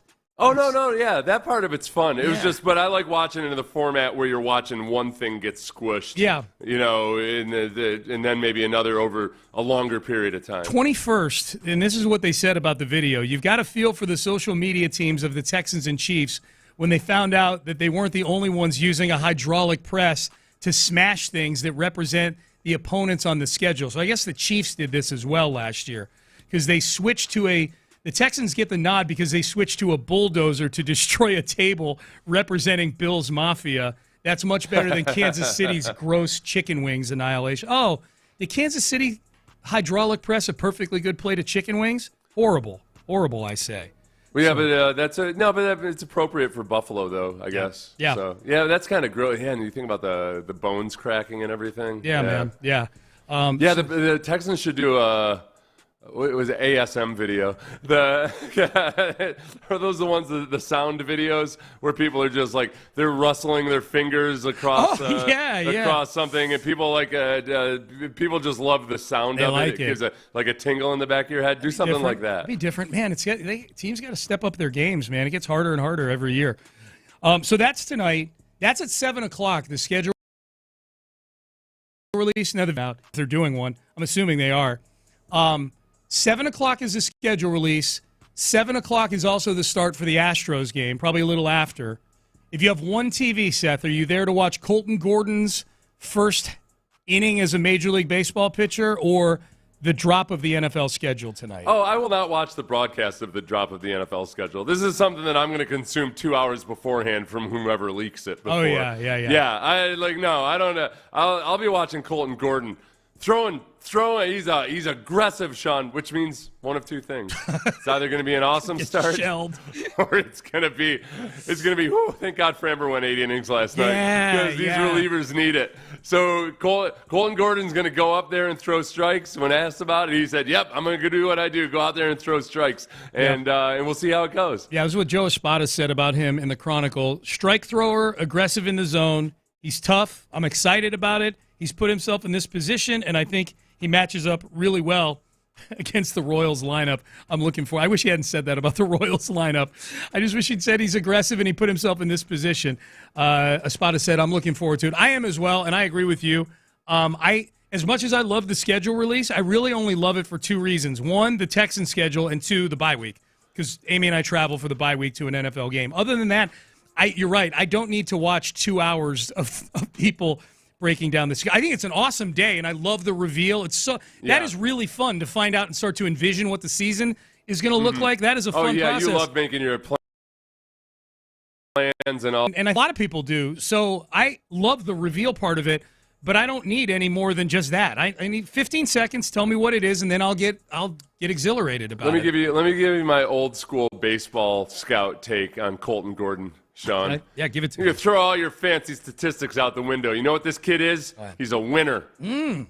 He started the game that clinched the AAA National Championship for the Space Cowboys last year. He did? He's a winner. He's a winner. That's all you need to know about him. He's got it. His record is 4-0. What does the 4 stand for? He's a winner. What does the 4 stand for? Wins. What does the 0 stand for? Losses. Winner. 2.55 ERA, too, man. Got good numbers. So we'll see. And also, you should be a fan of yours because I know how much you love the World Baseball Classic. Who did he pitch for? In the World Baseball Classic for Israel last year. Oh, cool. Again, my stance on the World Baseball Classic, if I can clarify, because it's coming here next year, I'm fine with the World Baseball Classic existing. I just don't want any Astros playing in it. That's all. Yeah. That's all. And so if Astros play in it, I find it stupid. But as long as there's the Astros, there's no Astros putting themselves in harm's way, which there will be. I get it. I really hated it when Altuve got his hand plunked in the World Baseball Classic. And I think I was right to hate it then. I think I was right about that. I wish there was another way around it to where you weren't playing at a time of year when guys, there's no way around it really, other than if you put Major League Baseball on pause for a couple of weeks. Yeah. That's about the only. Hockey does But you'd also have to reduce the total number of games too, because I don't want my players being subjected to any more injury than possible. So you'd have to almost put it in the middle of the MLB season, and you're going to play 20 fewer games that MLB season. Then I'll be happy. I'll tell you who ain't going for that. But also very angry. I'll tell you who ain't going for that. The owners. They are not. 20 fewer games, sure, no problem. Is Kevin Durant swarmy enough for Houston? Maybe not.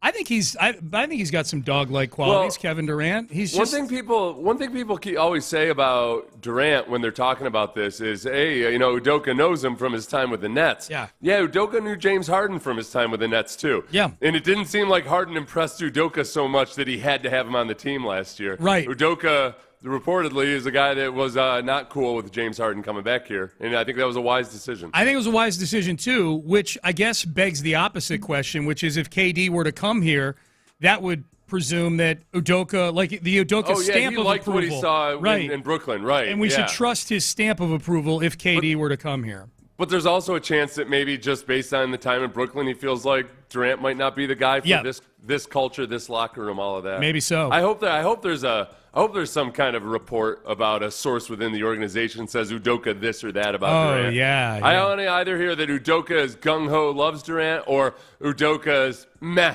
on Durant. Yes. I don't want people to put their name on it, too. You know, like it's unlike this anonymous player who called Russell Westbrook immature yesterday. I'm like, I need names. Was it after Game 2 he called him, one of the teammates called Russell Westbrook immature because he got into an argument with Gordon. It's a long article, man. I got to read this thing today because Russell Westbrook is one of the more fascinating athletes to me.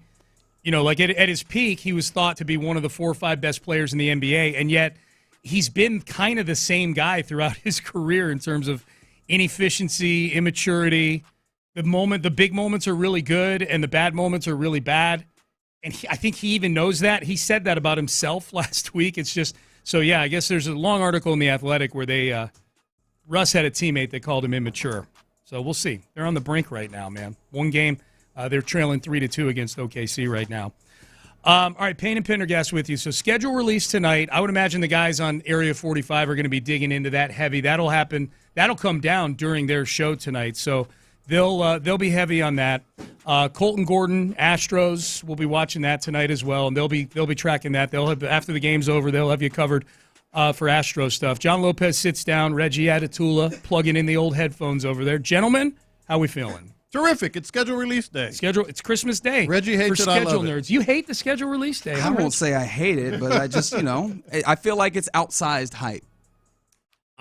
He's like, I disagree. Before the show, Sir, you are on Sports Talk Radio. Yes, thank you.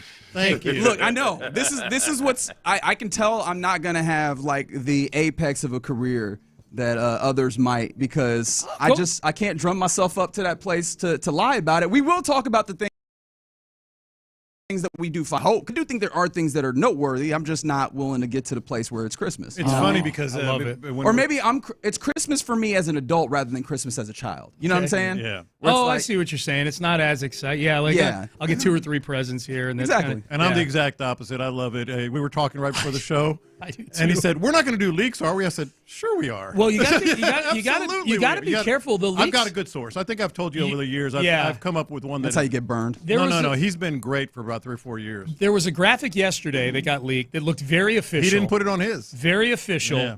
And the problem is it had the actual 2 games in Week 1. It was a leak of the Week 1 schedule, allegedly.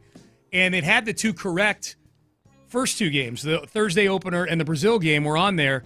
So I think that immediately 95% of people are going to go, well, it looks right to me.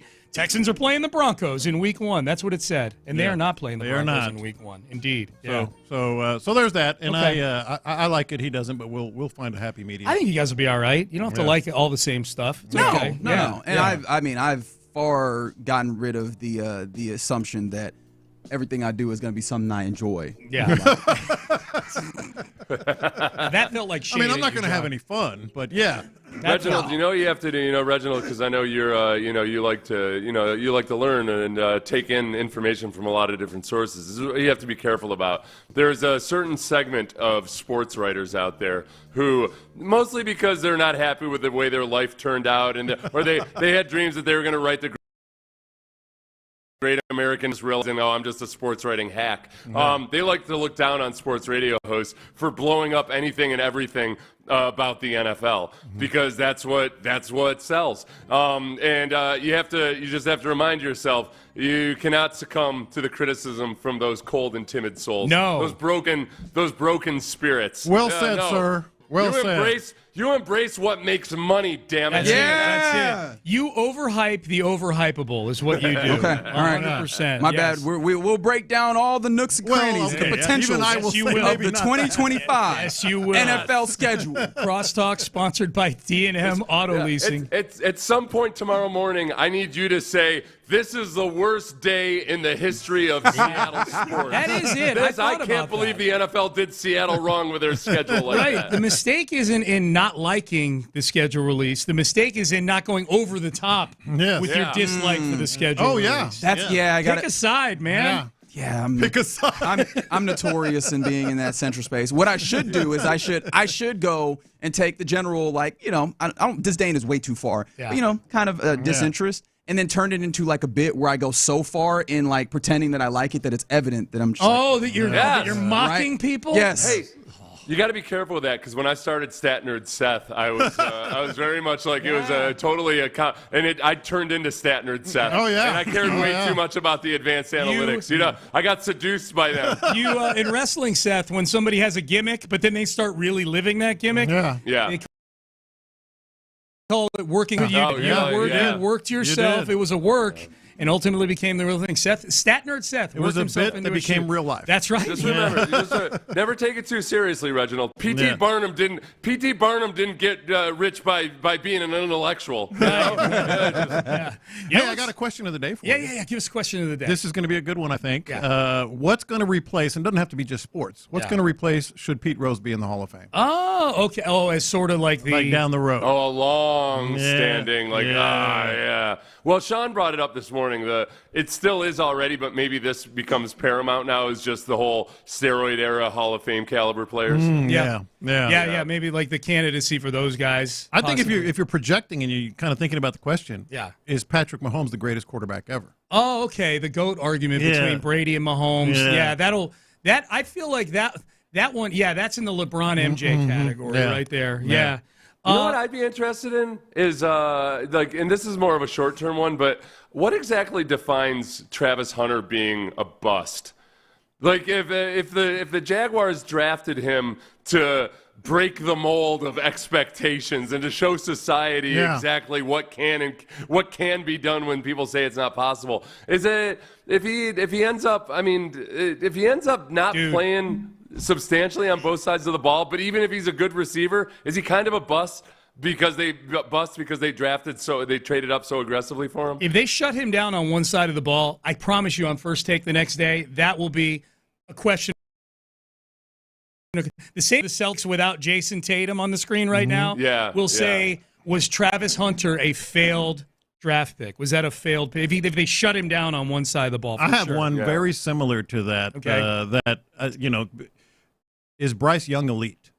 See, because if you're projecting forward, I think he's going to be a good quarterback. Maybe give them some chances to Bryce win. Young. Yeah. I think he's going to be good. I think he's going to be good. Like he could end up being like that Flacco territory where people are arguing that you don't. If you don't think he's elite, then you don't know ball. That kind of thing. Yeah. Okay, I'm just because he hasn't even been good yet, has he? I think he's going to be okay. He was okay at the end of the year with Canales. Yeah, I don't think he's going to be alive at the age of 26. Oh wow, fair point. He's so small. I fear for him. I'm not even saying that as a joke. I fear for his safety. I feel like the spirit of this question, it feels like all the stuff. I don't know what the question is, but all the things going on around the transfer portal and NIL feel like they fit that category. Like that's going to be something. Are college athletes professional? Right. They are. Especially if they might unionize at some point. That feels like that.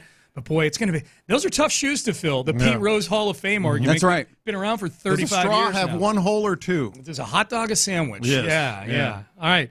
I stole that from Figgy. Payne and Pendergast with you. Seth, I will see you tomorrow where we will break down every facet of the schedule for 4 hours on the show. Antibodies, and we will go hardcore in on the every single team in the league. We got 12 segments. We got to hit at least 3 per segment. Yes. All 200 is in every single one. Yeah, we'll do our full predictions on every single game tomorrow. So tune in for that. You're home for game-by-game breakdown. Game-by-game breakdowns of the schedule. Yes, all the nooks and crannies. All right, we're done. We're out of time. You're listening to KLT AM, KLT FM HD2, Houston, an Odyssey sports station. Reggie Atatula, John Lopez, Figgy Fig, they're in the loop, and they start now. Happy Wednesday to you. It is In the Loop right here on Sports Radio 610. I don't know what the context of this text is, but I appreciate that everybody texts in 713-572-4610. Crosstalk was sponsored by DMN. That's true. That is true. I'm always appreciative of them. But this text comes in from the 713. Johnny Manziel, NCAA Union President. That is how I wanted to start my Wednesday. That's about how it should be, actually, these days. And I appreciate you doing that. Well, I mean, we know that his mind is in the right place, at least when it comes to his constituents in that instance, which is money sign Get yours. right here, right? Get yours. All right, let's get going on a Wednesday. As I mentioned, 713-572-4610 is the number to text. Also, appreciation to the Mo Karam Injury Lawyers for the live streams. We keep it 100. Both on the YouTube page, Sports Radio 610, and on the Twitch chat, 610 Houston. Lopez, how you feeling? Because it is indeed schedule release day. Happy schedule release day, Reggie. I almost got you a gift. It should be. You should exchange gifts on schedule release All day. right. Yeah, that's how much You're really leaning in heavy to I this. like it. The Gift exchange? The bit becomes reality. Remember, we just talked about Gift that. exchange is wild. A little gift exchange on schedule release day. What would be a good gift for Reggie? I don't know. I don't know what that would be. No. Look, man, get where you come from. I'm giving you a hard time.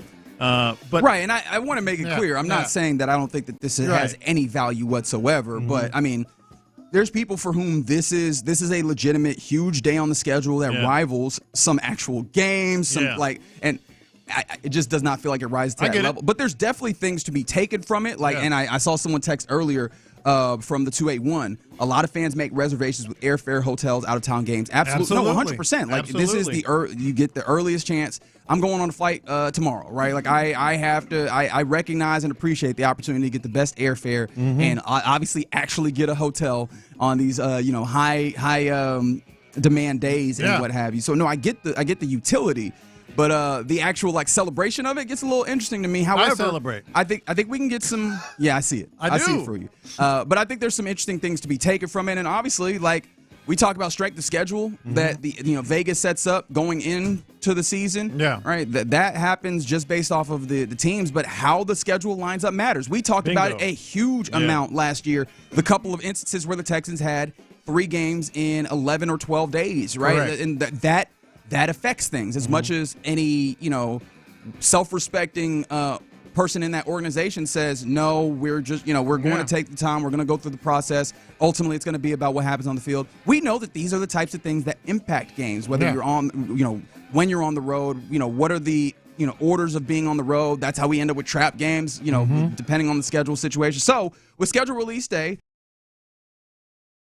coming, obviously we'll get the actual full official releases later this evening. What are some things that you want to see? What are the things that you're hopeful for the Texans schedule and maybe even the NFL schedule at large? Yeah, one thing I am not into when it comes to the schedule release is the projection and prediction. I mean, there are certain things that, you kind of put together in your mind based on logic, like we did with the Brazil game, that you think, okay, this might be the case. But I don't like to go, this is going to be the best, or this is going to be the schedule, this is how I see it, because that's next to impossible. But what you can do... So you don't want to play the win-loss game? Oh, God. Well, we can do that tomorrow. Yeah, you can do that tomorrow. We'll definitely do that tomorrow. I will not be. We'll do that tomorrow. But there are definitely things that you need to look for if you're a Texans fan. And when it comes to the schedule release itself, the texter is 100% right. People are hinging, they're waiting to make their schedules, road trips, et cetera. So that's important. I know there has been, we're going to talk about some leaks as they come up, and as they're verified. One has been reported and is very credible, and that is the Texans will be at Jacksonville week 3. We haven't mentioned that. Again, that's a leak. That's not official. Yeah, some are more credible than others. The ones that I mentioned, I can tell you, I feel very confident in the person that does it. So I am very confident that the Texans will, in fact, play the Jaguars week 3. And far be it me to take that away from you, but I just want to make sure I put a disclaimer on all. Oh, yeah. Look, man. Yeah. We've all gotten on sports things, especially in the last, half decade, because for some reason people find it funny to put misinformation. So I just want to make it clear. Whenever you're right. When I tell you something that's official, I'll tell you it's official, and hopefully I will recall when I tell you something that is some level of speculation or leak, I will tell you that so that you can take it with the appropriate grains of salt. Right. But again, I think this one's pretty credible, so that's one we can look at. But here's the most important thing. This is what I do tend to look at, and I think this is what we need to look at and talk about today, agree or disagree, you and Figgy, in terms of things that you want in your schedule. Not necessarily the schedule itself, but things you want in it. I think you want to start off with a bang. And by that, I mean a good division game at home, a rivalry game. Maybe, and this is where I'm going, maybe Monday Night Football week 1. Something that the entire city, the entire team can kind of focus on. Hey, we're going to be the only game in town. We're going to be on national television. Monday Night Football week 1. And I think either like the Colts at the Texans week 1 would be fantastic, because obviously the Titans are reportedly already going to play Denver week 1. Sure. And Jacksonville, I believe, is their schedule as well. Week 1 might have been released. Let me double check. Yes, they're at versus Carolina week 1, according to the reports that I see. But so you want to start off with a bang. That's number 1. You agree? I actually, when I'm looking at the schedule, I'm okay with like a Colts type situation, because that does not feel like, you say with a bang, that's the divisional bang in that instance. Or a Monday Night Football or something. One of the things that I was thinking about for early portions of the season is actually, when this schedule unfurls for the Texans, one of the things I would very much like is actually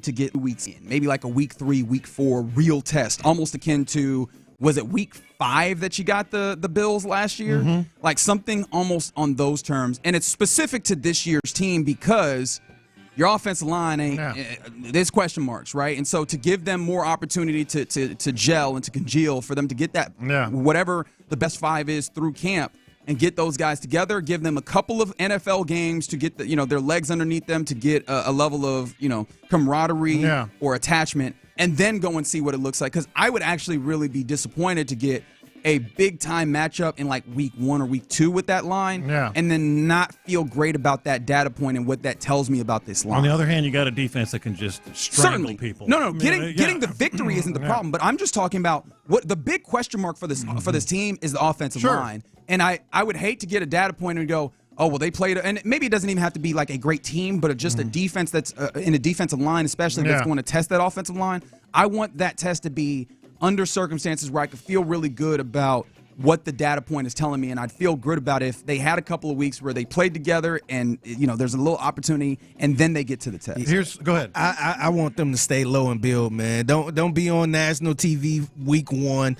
Let us get the offensive line together, and maybe week 5. Yeah, see, I'm on the other side. I want to see this defense strangle somebody on Monday Night Football to open the season. Fair enough. I'd be okay with that. Here's another thing that you need to look for in the Texans schedule as it's released tonight. Okay. At least 2 division games in the first, for that, especially if it's the Jaguars and the Titans. New coach, new quarterback. Okay. That type thing. I want to see and by the way, Jags week 3 on the road, which is even better. You want to get those guys, rookie head coach, on the road, in their place, knock the life out of them. I want to see the Jags and the Titans in the first 4 weeks. Okay. I'm there with you. I like the thought process of catch them while they're still, while they're still fresh. Especially if you can do it on the road. Does that at all do you pair that at all with the idea of that offensive line that I was throwing out Maybe, there? yeah. It doesn't hurt. But yeah, I'm with you there. I like that idea. This comes in on the text line from the 713, and I was kind of thinking about this. I'm interested how you guys feel. They said, am I the only one who looks for potential cold weather/snow games? Would you be interested in an outdoor road game late in the season? Because I don't know how much credence I actually put to this criticism that has been put up against the Texans. But there has been some criticism of, can they play, these road cold games? It's one of the weird things about the NFL in general is that the season, for the most part, is put in a portion of the season, or a portion of the literal calendar, the year, where a majority of it is either hot or decent weather. And then the most important, the most pivotal, portion of the season where you're actually deciding how legacies are built, who is the champion, is in this cold season that is not really akin to the regular season. It's entirely different data set.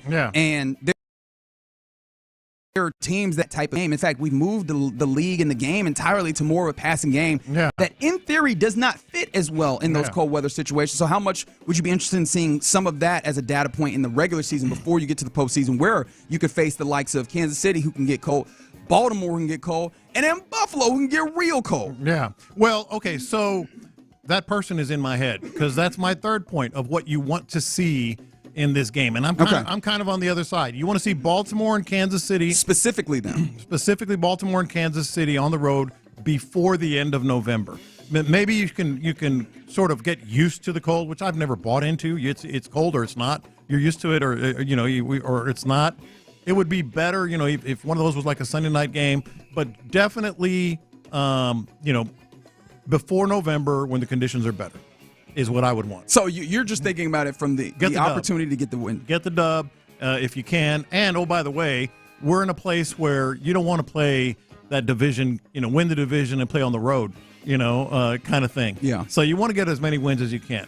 All right, so the fourth – go ahead if you have something. No, I just feel like I guess I was not – it's funny because I think that we are in different places where it seems like a lot of your perspectives are get as many wins, rack up as many wins as possible, get home field advantage, which I think that's a pretty good strategy, right? I hear what you're coming from. But for some reason, my brain continually comes to the place of I kind of want the regular season to be various levels of test that give you some idea of what you're coming to in the postseason. And then even if you have to go on the road, because I don't know that you can assume that you're going to put up a better record than all those other teams. Some feeling and some idea of how you would fare in those other places. But I think I get where you're coming from, and I think it's a very fair stance. All right, next point. I got three more. Next point of what you want to see in the Texans schedule tonight. A Week 8 or a Week 9 bye. Agreed. Strong agree. You never want it too early. You never want it too late. And what's funny is I used to be of the opinion where I actually really like a late season bye, right? Early season bye does no one no good. Beat up, oh man. Yeah, but that was my thought. Was you get beat up. However, if you're a playoff team, you get your rest a lot closer to win to win where it's going to mean more, which is late in that stretch of the season, then going into the postseason. However, after dealing with last season, you mentioned you got beat up, and I don't know how much that rest really helped you. Really how much you recover? You're beat up if you're beat up, right? And maybe that was just because you had a fatal flaw in your offensive line, and no matter how much rest you got, it wasn't going to look good. Yeah, but I don't think you can argue with a pretty central bye week if you're right in the middle. Yeah, I don't think anybody's going to complain about that one way or the other, and ultimately, I think you'd be fine that way. Next point you want to see tonight. Split the L.A. trips first half of the season and second half of the season. I'm interested to hear why you're doing that. You never – well, the main reason I wouldn't mind facing the Chargers in L.A. The week after they come back from Brazil. They're going to be sort of tired and jet lagged and all that. And if you want to get greedy, go to L.A. after they come back from London on week 7. But I think you split – you don't – the last thing you want is L.A. home, L.A. You know what I'm saying? I want to split them in the first half. Maybe you still would not like this either. I think in that instance, they would probably want to do the stay out in L.A. for if that it's back trip. to back. That's my next point. If it's back to back, would you prefer that? Well, that's my next point. You don't want any more than one back to back road stretch. And if it's Seattle, L.A., if it's L.A., L.A., whatever it is, I think you just stay out there. I think you should absolutely stay out there. Yeah, and I think that's what they would ask for in that instance of doing that. I imagine that it's probably comfortable to be able to stay in your home, stay in your own bed or what have you. But if you end up in that circumstance, that'd be the way that you go. From the 8-3-2, are y'all just assuming the Texans are going to make the postseason? I mean, in some ways, no. You can never fully assume, but I think that the reason why I talk about the idea of all these things gearing up for the playoffs is you look at the defense that you have, it's incredibly good. I don't know, even though I think pretty much all the teams in the division took a step forward, I don't think that they took a step to the place where they are going to be really and truly competing for that AFC South title. I think that you can still do the thing as long as this is still allowed within the NFL and the way that the playoffs are decided, of winning your division and then guaranteeing your way in that way. And that's where I'm at. I'm still looking at it like there is a significantly larger chance that you win the division than anyone else. Yeah. And so I still kind of have that operation that last year your offense was really, you couldn't score 20 points. And it felt like you won the division running away. Yeah. And so every year is different. I understand that, but it does feel like with that, this team, and hopefully with a better offense, this team should be in a place where they're not worried about winning the division, and ultimately they're trying to get to that next level, which again, if this team is doing what they're supposed to, if all the talent is being realized and actualized, that should be the place. You should be assuming that you're making the playoffs and now having the conversation of how high are you in this hierarchy? Are you amongst those teams that can really compete for the Super Bowl? And yes, we've gotten about 9 or 10 different texts. We have all seen that tweet.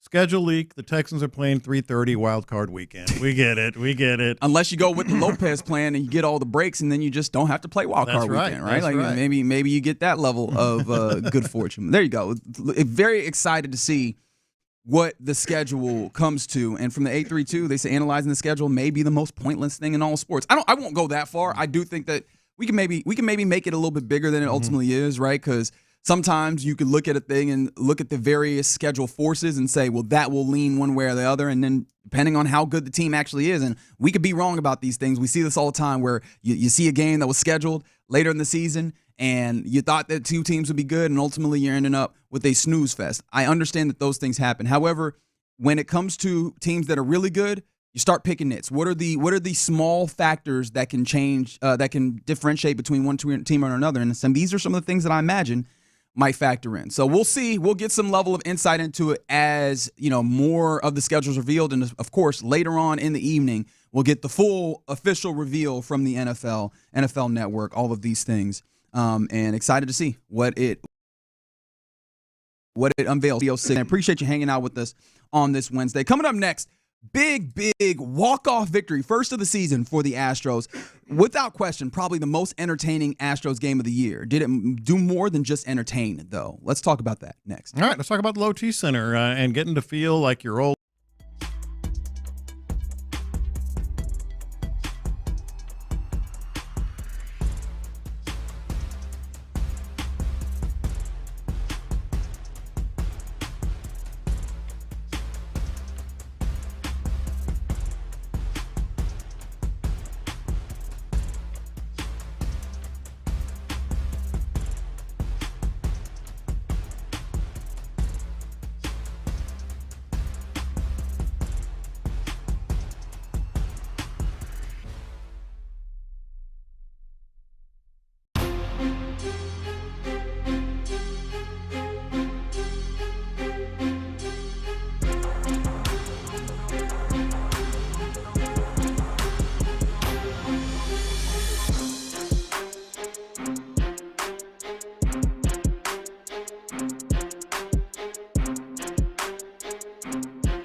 Sports Radio 610. The Texans play here. Faggy has hit him big time. Houston, let's get in the loop. You better get ready because we're going to show up and show out. With John Lopez. It is what it is means nothing. And Reggie Atatula. And that, my friends, is a scoregami. Always live, always local. 713, what's the damn number? 572-4610. You're in the loop on Houston sports leader, Sports Radio 610. Yeah. Hope you're enjoying your Wednesday to this point. You're in the loop here on Sports Radio 610. John Lopez, Reginald Atatula, Figgy Fig hanging out with you on a scheduled release day. Let us know. Are you excited for scheduled release day? Are you a little bit nonplussed? Where are you? 713-572-4610. Also, it'll be the day that decides what the who wins this 3-game set between the Astros and the Royals, because the Astros did this last night. They sure did. Oh, Figgy forgot what was happening. He forgot where he was at. Possibly Christian Walker, if Isak does not end the game. Walker faced him again last night as well. This ball hit well to left field. Ball game over. Isak Paredes starts the party for the Astros.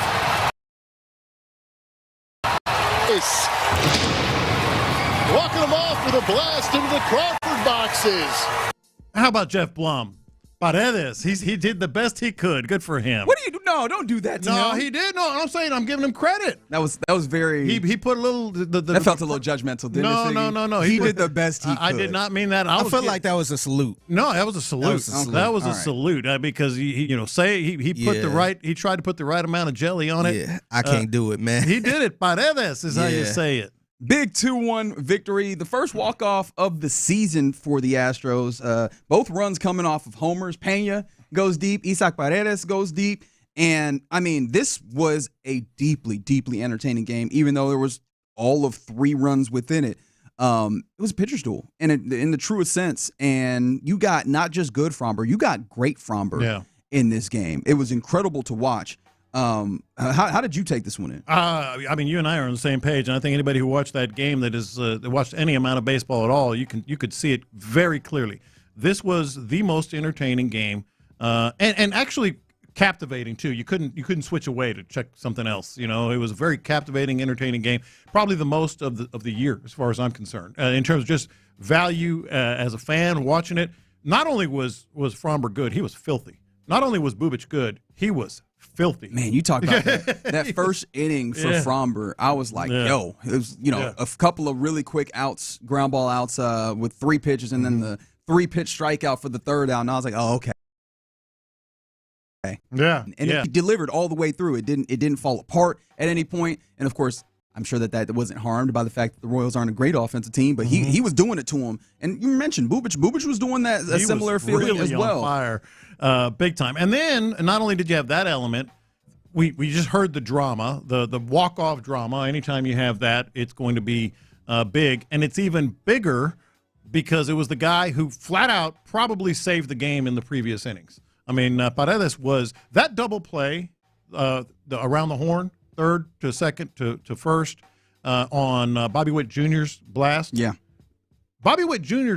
does not get doubled up. That was the first time he is wildly fast. He's incredibly fast. He hasn't been doubled up like that, and I want to say it was almost 300 days since last year. And not only did he get doubled up, he got doubled up from third base. Then the very next inning, he hits a little, dribbler almost to Paredes at third base and gets out again with his speed.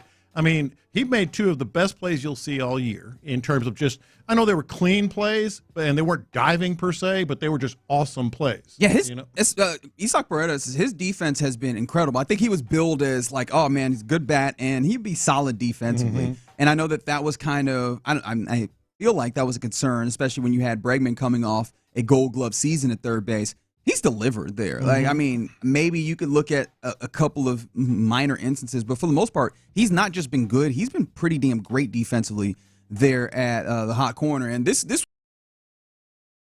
was Jaceman and the defense that he's been playing to this point. Yeah, and for me, he made some really good defensive plays today, too. So we need to recognize and highlight the fact that this guy is also playing some really good third base, saves a ton of runs.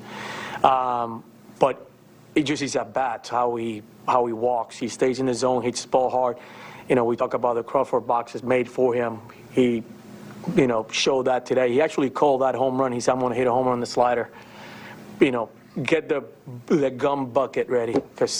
And they got the bucket ready and hit a home run.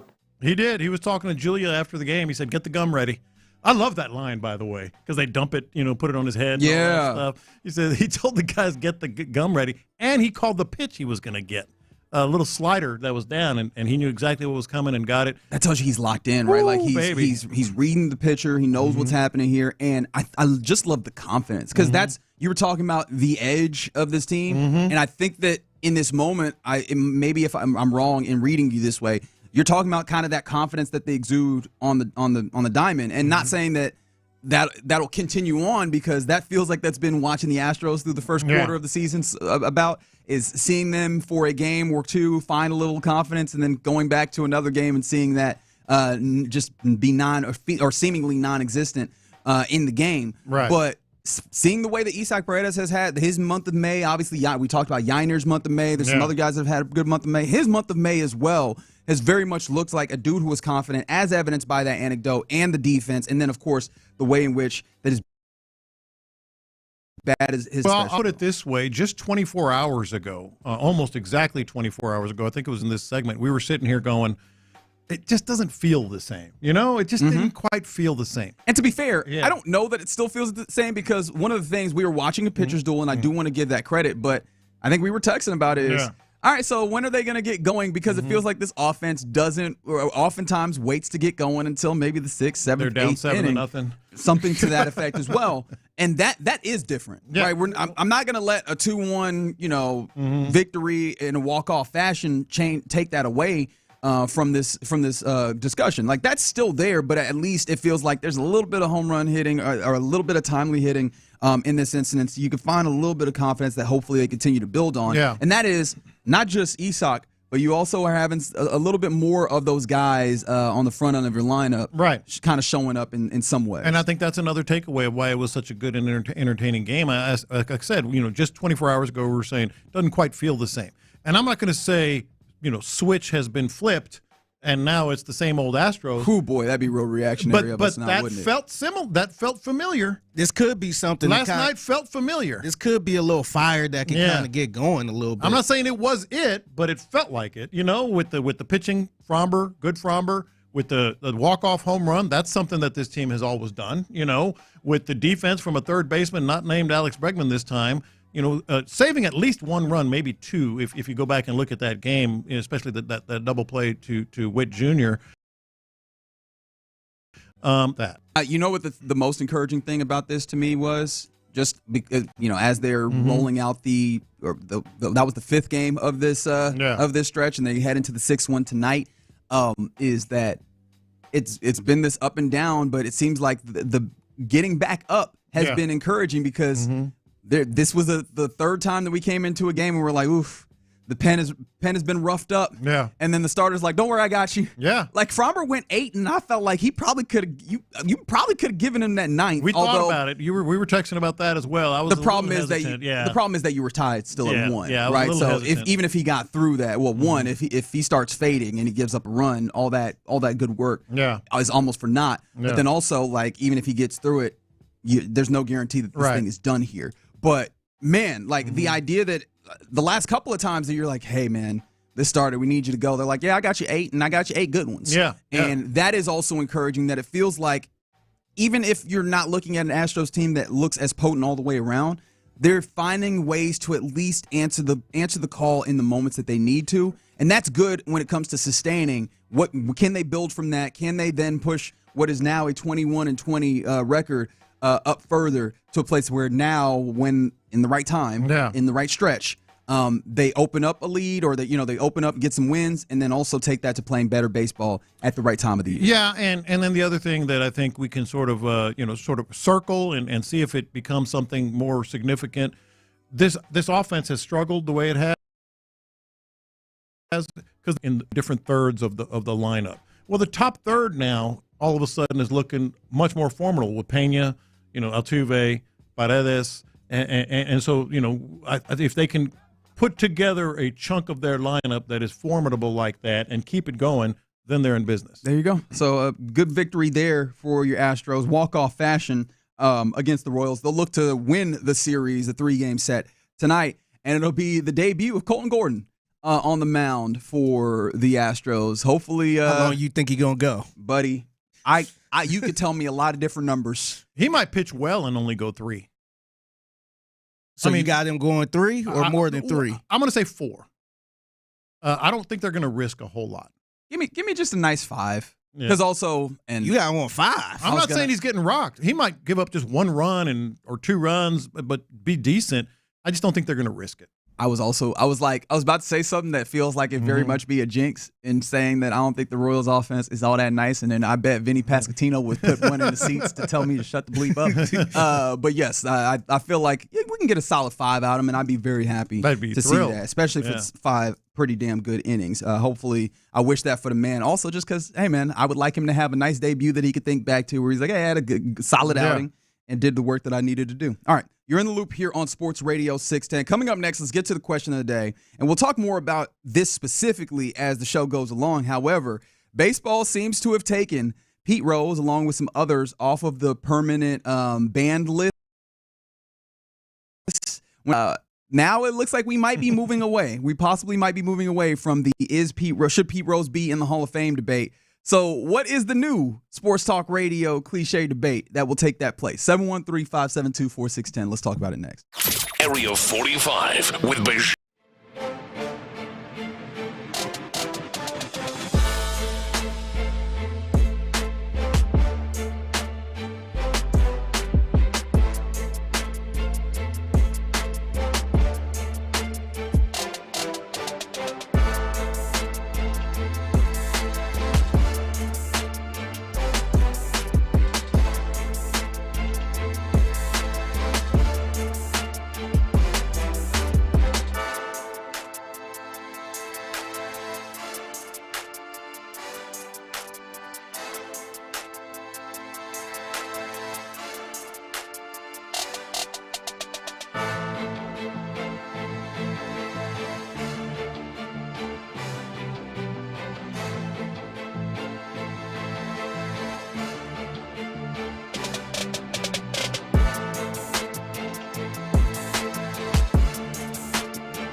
.com/radio.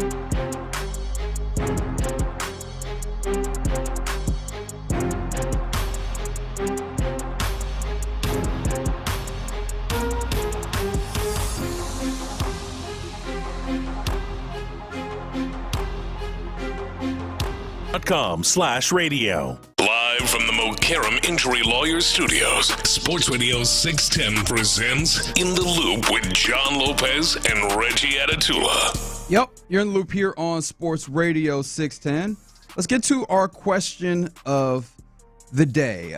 It's inspired by some big news that happened yesterday. I think it was broken exclusively by Don Van Natta Jr., but the MLB commissioner, Rob Manfred, has removed Pete Rose, Shoeless Joe Jackson, as well from the MLB's permanent and eligible list, which means that those guys would now have a pathway for consideration to baseball's Hall of Fame. And so this looks like we are beginning on the path to potentially having Pete Rose in the Hall of Fame and killing what is, and what has been for a while, I'm going to miss it, Sports Talk Radio's absolute favorite conversation to have whenever you need a conversation. It's just the breaking case of emergency conversation. Is Pete Rose a Hall of Famer? Should he be in the Hall of Fame? So on and so forth. And we don't have to get into that conversation at this moment, but what we do need to figure out as the question of the day, 713-572-4610, what takes its place if it goes away? Like, where do we go to have one out into play of sports talk conversation, or just kind of a conversation to be had on Sports Talk Radio, a la the one that Figgy brought up. And I thought that it was a very good one because y'all seem to want to go to blows anytime this conversation comes up, which is RBI or RBIs. Oh, that wasn't even the one that I thought of. Which one you talking about? You brought up is a hot dog a sandwich, and I was like, that, either one of those. People are ready to go to fisticuffs. Yeah, it's anytime. RBI. Okay, it's RBI. Is hot dog a sandwich? No, it's a hot dog. What do you mean? No, it's a hot dog. It's a hot dog. Are you for real right now? 100%. With all the pedantics that you like and semantics you enjoy. If you take a hot dog bun and put bologna in it, it's a sandwich. No, it's not. Yeah, it is. So what is it? It's a bologna hot dog. Get the bleep out of here. It is. You don't believe that. You decided what your answer was. And I now have made, and I think most people have, especially if you grew up, with less than, with certain means. I have had a hot dog sandwich where you slice the hot dogs, put it between two slices of bread, and eat it. That's a hot dog sandwich. A hot dog is a hot dog. Are you really? Yes. You know what categories are. Sandwich is 2 pieces of bread. No. Yes. Not necessarily. Yes, what's an open-faced sandwich then? It's an open-faced sandwich. There is another piece of bread. It's just open-faced. There's usually 2 pieces of bread. No, it's just open-faced. not. Yes, there is. No, there's not. Look at a menu. Get the bleep Yes, out of here. Look at them. There's always another piece of bread. Sandwich is a large category. No. Sandwich. Hot dog is a subcategory within sandwich. Incorrect.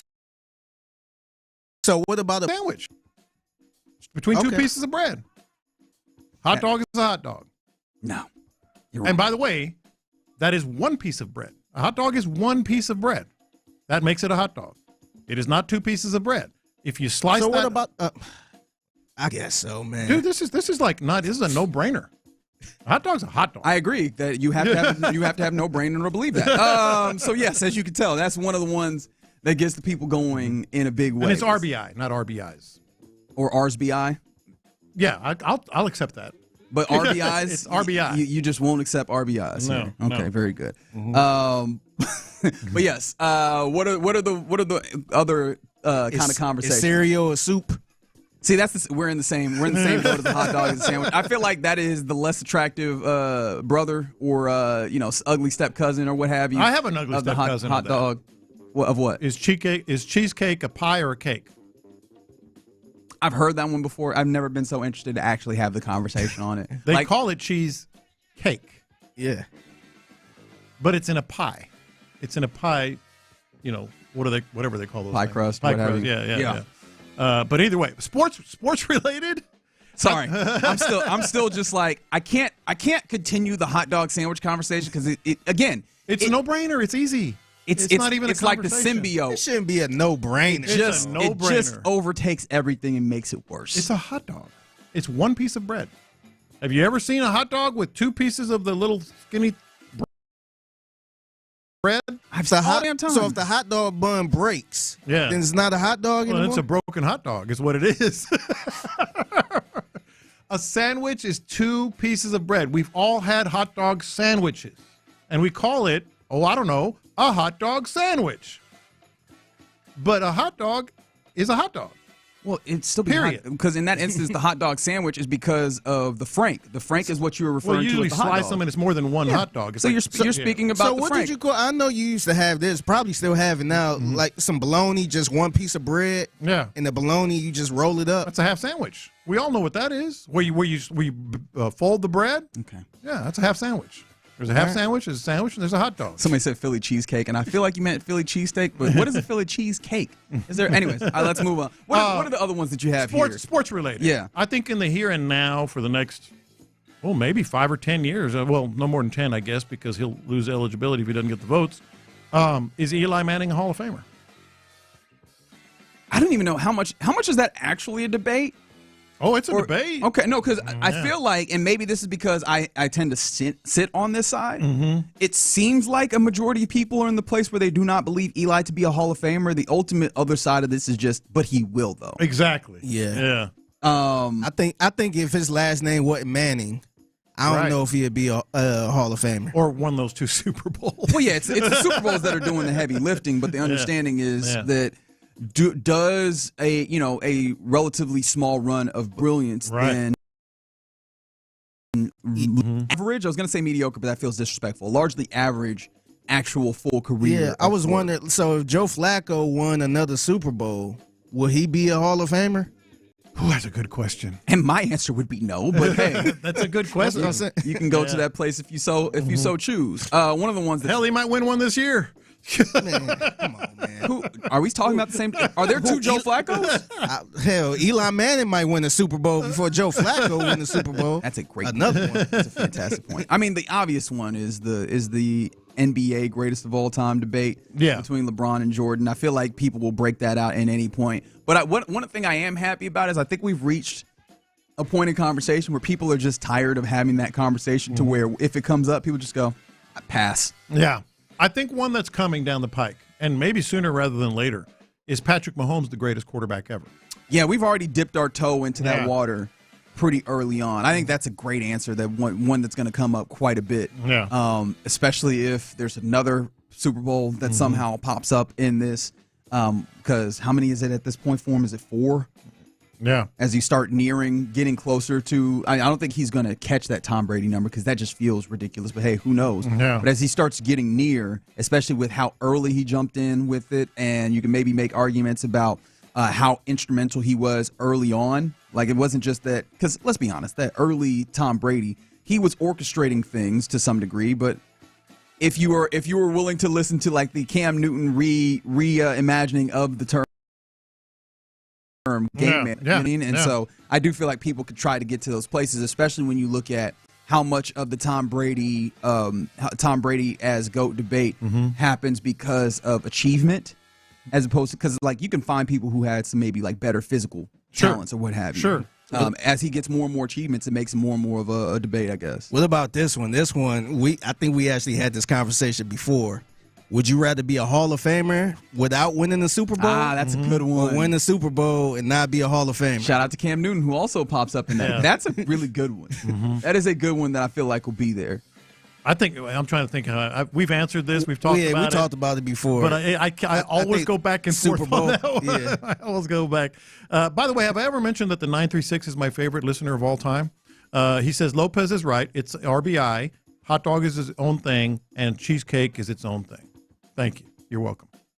So you just got a whole bunch of categories that never overlap. Yeah. One person out of a million people. No, they all agree. The way you categorize the world is just everything is an individual bucket. None of these buckets are overlap in any space. All right, I see you. Go ahead with that worldview if you so choose. From 979, Jordan never required a prescription for Midol to get through a season. Okay, very good. Wow. All right. So what about this one? This one might be a little messy. Was the 2017 World Series, the Astros one, was that legit? That is a good one.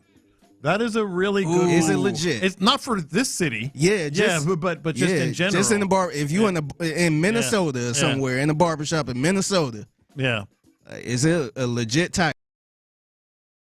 That not here. But Yeah, you're not going to get anybody. I mean, there. unless they take it away or somebody come out and say this is legit and then cheating never happened or nothing. Yeah. But that's going to be around for years.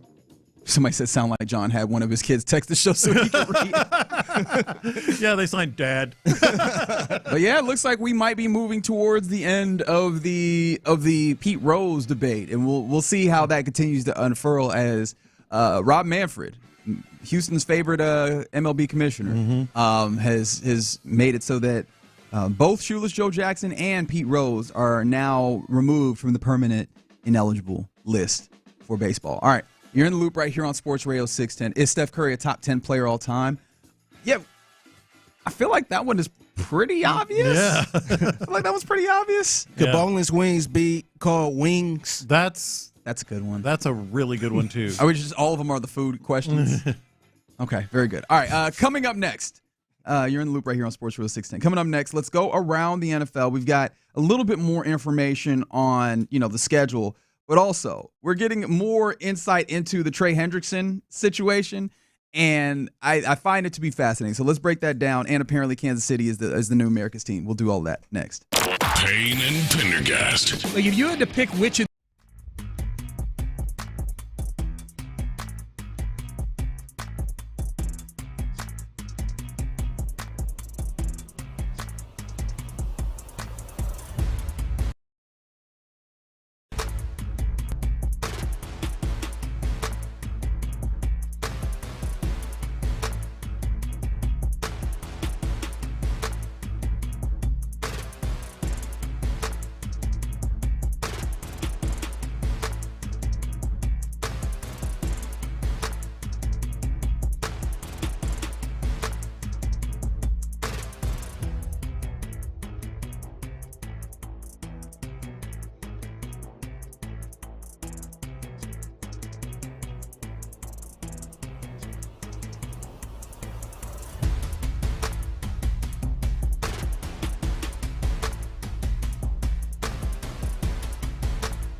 Sports.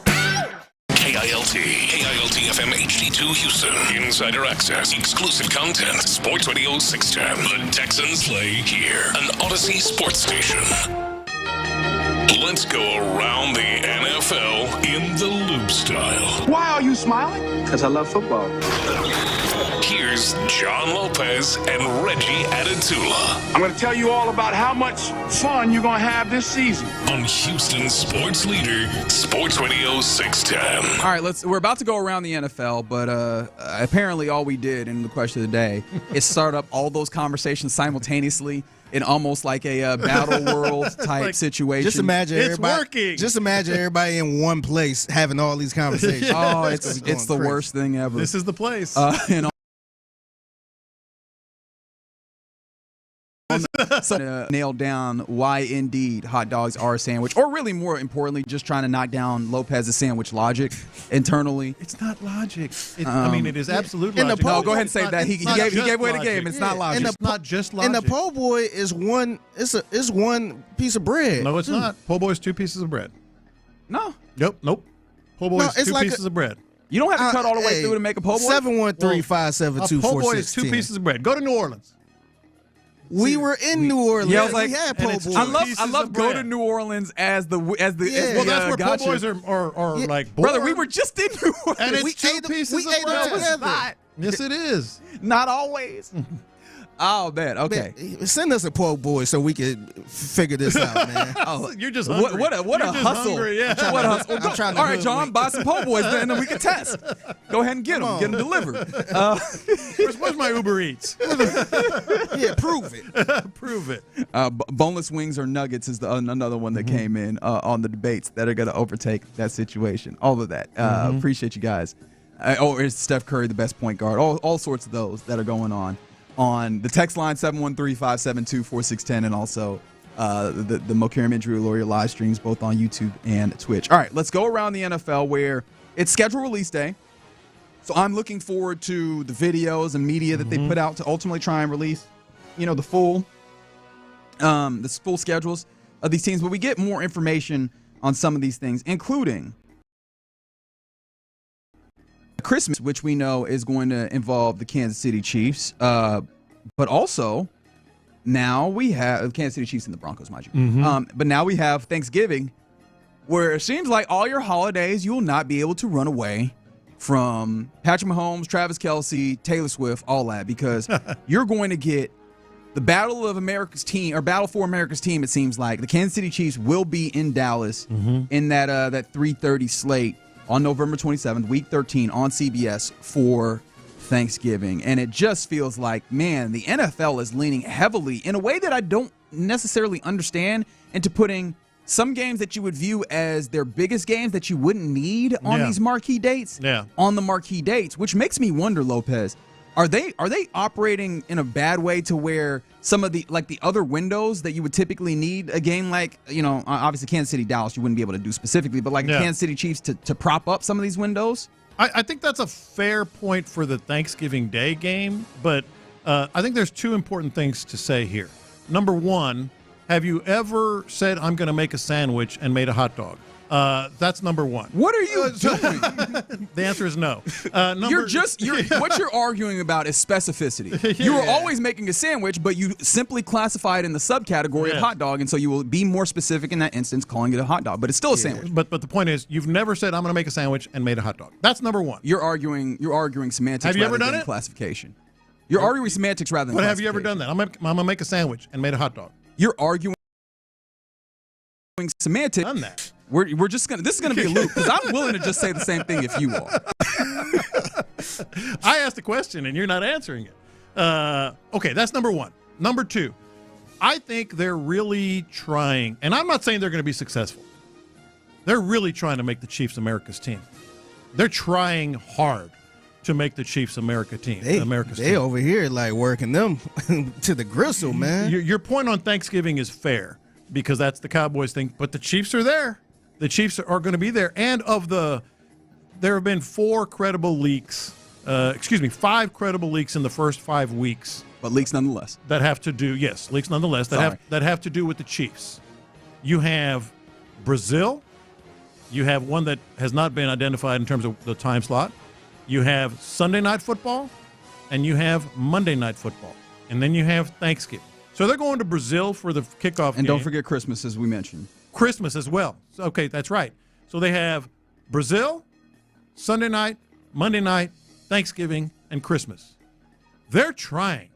I don't know if they're going to be successful, but they're trying to make the Chiefs American team. Are they trying to do that, or are they trying to take advantage of the whole Taylor Swift thing? That's the question. Well, I don't think it's the Taylor Swift thing. I think it's because they're Chiefs and Taylor Swift they're and typically everything, really good at football, which we might be overthinking that portion of it. It might just be, hey, Kansas City's really good and put them in these. But we saw them lean into the Taylor Swift thing too, though. Well, no, I think it's part of it. Yeah, I think it's part of it, but it's also like Reggie said, they're really, really good. But dude, there's only been 2, 4, 6,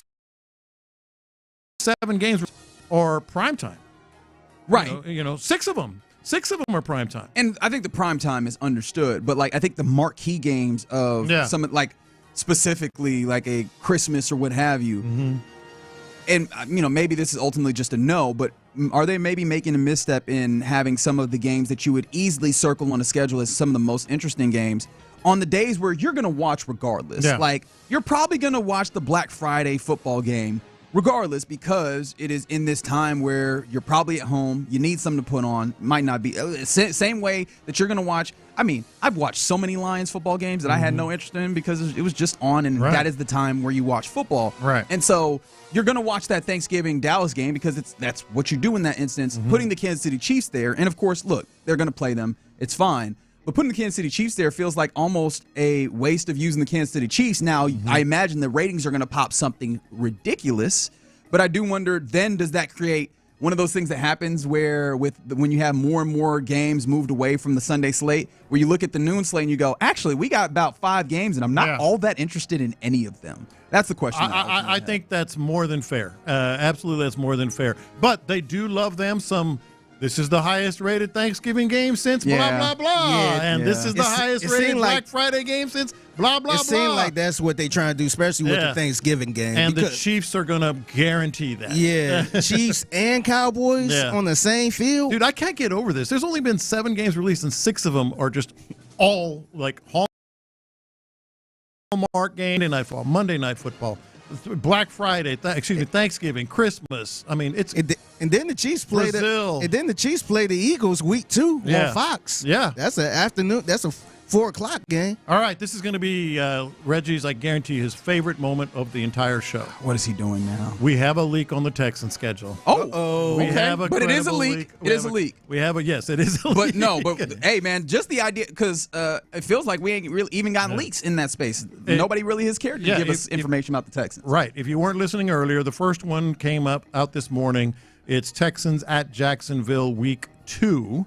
Wait, you said 2 or 3? Week 3. Week 3. Okay. The reason I stumbled is because week 2 has been released, and it is Monday Night Football. Hey, that's one. Count Monday Night Football at home versus the Tampa Bay Buccaneers. I like it. Okay. I like it. That's a pretty solid football team. Yeah. Shiloh Sanders, baby. Let's go. Oh, so you think he makes the roster, huh? You think he makes the roster, huh? All right. Go ahead and call your shot, brother. I respect it. So so we have the Shiloh game. We have 2 leaks. If it's the Shiloh game, something has gone terribly Shiloh wrong. versus Nico. Something Sanders has gone versus Nico. Terribly wrong if it's the Shiloh Sanders game in week 2. And I say that with all due respect to Shiloh. However, you know it, my man. But there you go. Week 2. At home, you said? At home, Monday Night Football. Versus the Bucs, and then week 3 versus the Jaguars are the leaks that we have currently for the Texans. Leaks. Yeah. I cannot substantiate about those. Yeah. We're in talking about the schedule. One of the things that comes up is obviously which broadcast partners have them, and now we've discussed this. There's a lot more streaming in the space, and a lot more things that you might have to have in order to watch it. And of course, I always want to remind folks that the NFL does have it to where if you want to watch your local game, if you're in market, they try and make sure, and I believe it is a rule that they have within there, that it has to be covered locally on one of the broadcasters anyways over the air. So you would not necessarily have to go out of your way to do all these. However, for the win, a USA Today property always does this before the year, how much it would roughly cost to watch every NFL game in the 2025 season. Ooh, I saw that. You were already bracing for Yes. impact. All I did was tell you the idea. I don't even want to know. That's one of those things where I don't even want to know. So they talked about the all-encompassing NFL viewing plans, talking about make sure you have an over-the-air antenna to be able to get all of those. Making sure that you have Sunday Ticket, which is a big amount of money, Netflix, Amazon Prime Video for Thursday night football games, Peacock for their exclusives, maybe ESPN Plus, or especially if you don't go the route of like some level of cable or bundle. And the rough total is, would you like to guess, fellas, how much it would cost you to watch every football game this season? Subscribe at the whole 9 Have the yards. access to all of them. I don't want to guess. I'm gonna say like $1,500. Thankfully, not that high. So you'll feel good about this. Anywhere from $811 to $883. That's too much. Yeah. And yet we pay. Come over. That adds in making sure that you have Sunday Ticket. And I don't know how many people are in that space where they want to watch, have access to every single game in that way. So that's probably a few $300, $400 that you don't need to have in that same space. But it points to the fact that it costs a lot of money, even in this space where so many of these games are available over the air. Like NFL raking in money in all these various different ways. Get you a Fire Stick. That's all I'm going to say. Get you a Fire Stick. Get that Fire Stick. Problem solved. The NFL's going to have someone break in here, just bust in here and take Figgy away. Hey, get the Fire Stick, get the apps and all that stuff they had on there, but Fire Stick. I'm going to regret doing this, but did you just text to somebody trying to make the case that a hamburger isn't a sandwich? No. What I'm saying is his logic is flawed because that person... If that ain't pot kettle right now. No. That his logic is completely flawed because he said, I've never said I'm going to make a sandwich and made a burger. Correct. But here is no debate that a burger is a sandwich. I'm not saying it's not. What I'm saying is... Yeah, but you're using the exact same logic to try and make a hot dog not at sandwich all. point. Because no, not at all. This might be worse than Pete Rose. No. Oh, my gosh. I need to stop. I shouldn't have done this. I'll raise my hand. This is my fault. I did this. I'll take responsibility. I apologize. All right. A hamburger, to your point, is an absolute subcategory of a sandwich. That's your words, not mine. It is a subcategory of a sandwich. That is correct. 2 pieces of bread. But when I didn't say that it was based off of 2 pieces of bread, but okay. Well, you didn't say that part. But when you talk about, hey, I'm going to make a hamburger, you say that. Or do you want a hamburger? Never say you want a hamburger sandwich. Because it's an acknowledged subcategory of a sandwich. A hot dog is separate from that. Unbelievable. A hot dog is separate. A hot dog is a hot dog. So I was just straightening out the listener a little bit here. I don't think you straightened anything out. But if you put everything is very bent. If you put the hot dog in the category, it will go under the category of a sandwich, though. No, it's separate. They related. So, anyways, as we continue around the NFL, oh my God, it's all in the same please. family. No, they're not related. I'm so sorry. Because They're not a hamburger, related. Because a hamburger is 2 pieces of bread. That's the critical thing. That's the crucial thing. A hamburger is a subcategory of sandwich. So because they it have is no 2 relation. pieces. No relation. Because a hamburger is the subcategory because it has 2 pieces of bread. So a sandwich and a hot dog both use bread, but no relation. They both use, the bun, bread, wheat, flour, all that stuff. But a hamburger has 2 pieces of bread, hence subcategory. A hot dog has 1, hence not a sandwich. So around the NFL, Trey Hendrickson showed up to voluntary workouts at the Bengals facility yesterday. I could do this all day. I know, and that's why I should stop bringing it up. That's why I should stop bringing it up. But I'm just a glutton for punishment, apparently. Trey Hendrickson was at the Bengals facility, but he was there in street clothes in order to talk contract because he is going to force the issue. In fact, can you give me cut 2 here from Trey Hendrickson? This was him and the very specific metaphor that he used to describe, the aggression that he has had in trying to get answer it with his caliber of rush end. I'm a Floridian, so there's unprovoked shark attacks and there's provoked shark attacks. And the comments that are being made, right, whatever happened at the combine, whatever happened at the owners' meetings, and the text I got yesterday, this is not something where I'm just twiddling my thumbs thinking, oh, how can I get the next one up? Most of the teammates will agree. I don't spare my opinions. I kind of stay out of the media for that reason because I am an emotional player, and after a loss, it's a lot harder to talk than after a win. especially in the circumstances that we had last season. So I carry it with a tremendous amount of respect, but these things are provoked. I would love to say to sit quiet is a good strategy. It is clearly not. I thought he handled that perfectly well. just perfectly. Yeah, and I mean, look, the I Bengals. wonder what he gonna do. Well, he's already said he's not going to play. There you go. No, at this point, it's like, I mean, I don't know if he ain't getting no contract no time. So Adam Schefter said the money is pretty much dried up now. Well, that's for elsewhere, right? Like that's for trying to get somewhere else. That's what I'm saying. He better off just trying to get to another team, work his butt off, play, and then come back to the table next season.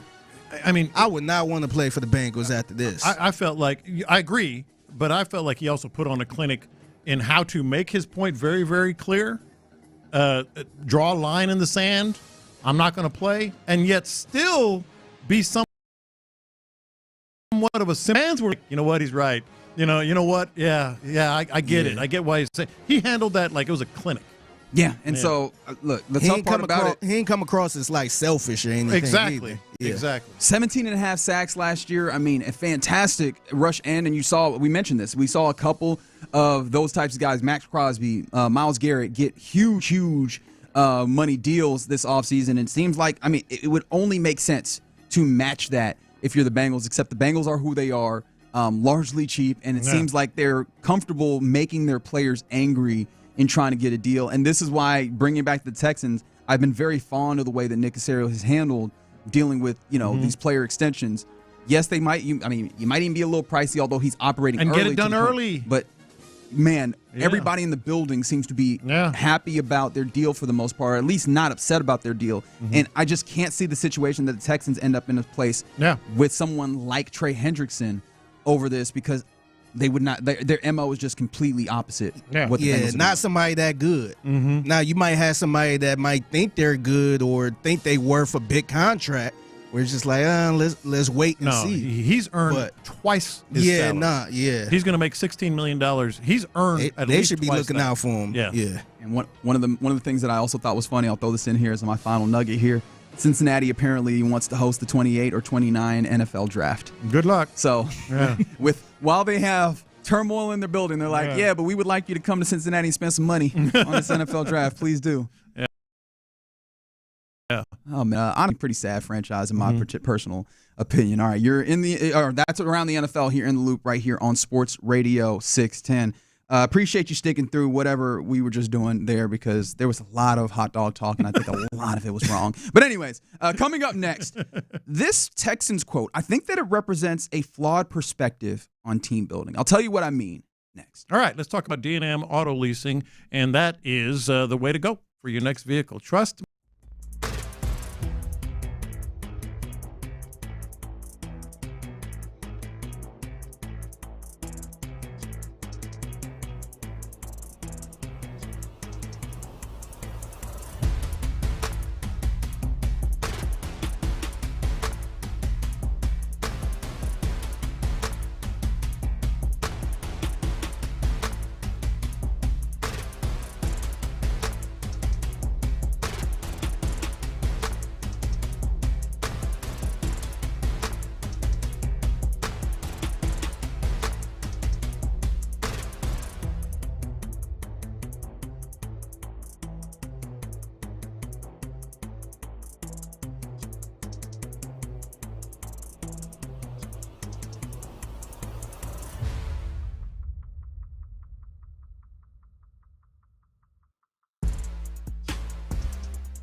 Sports Radio 610.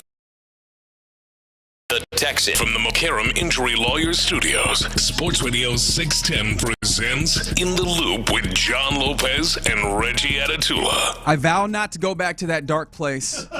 I'll do what I can. This is the most fun I've had in a long time. I know, and that's the problem. You know what I told Reggie in the break? It's all at our expense. The most fun thing about all this discussion is you agree with me, and yet you're arguing with me. You actually agree, and you're like, nah, man, but what about Not doing any more of that. Okay, we're done. No more of that. This time we really mean it. I meant it the first time, to be honest. All right. I'm still waiting on the po' boy so we can put it to the test. Somebody texted me, our boy Ralph listens all the time, a picture of a po' boy. He goes, show him! It's 2 pieces of bread. Get out of here.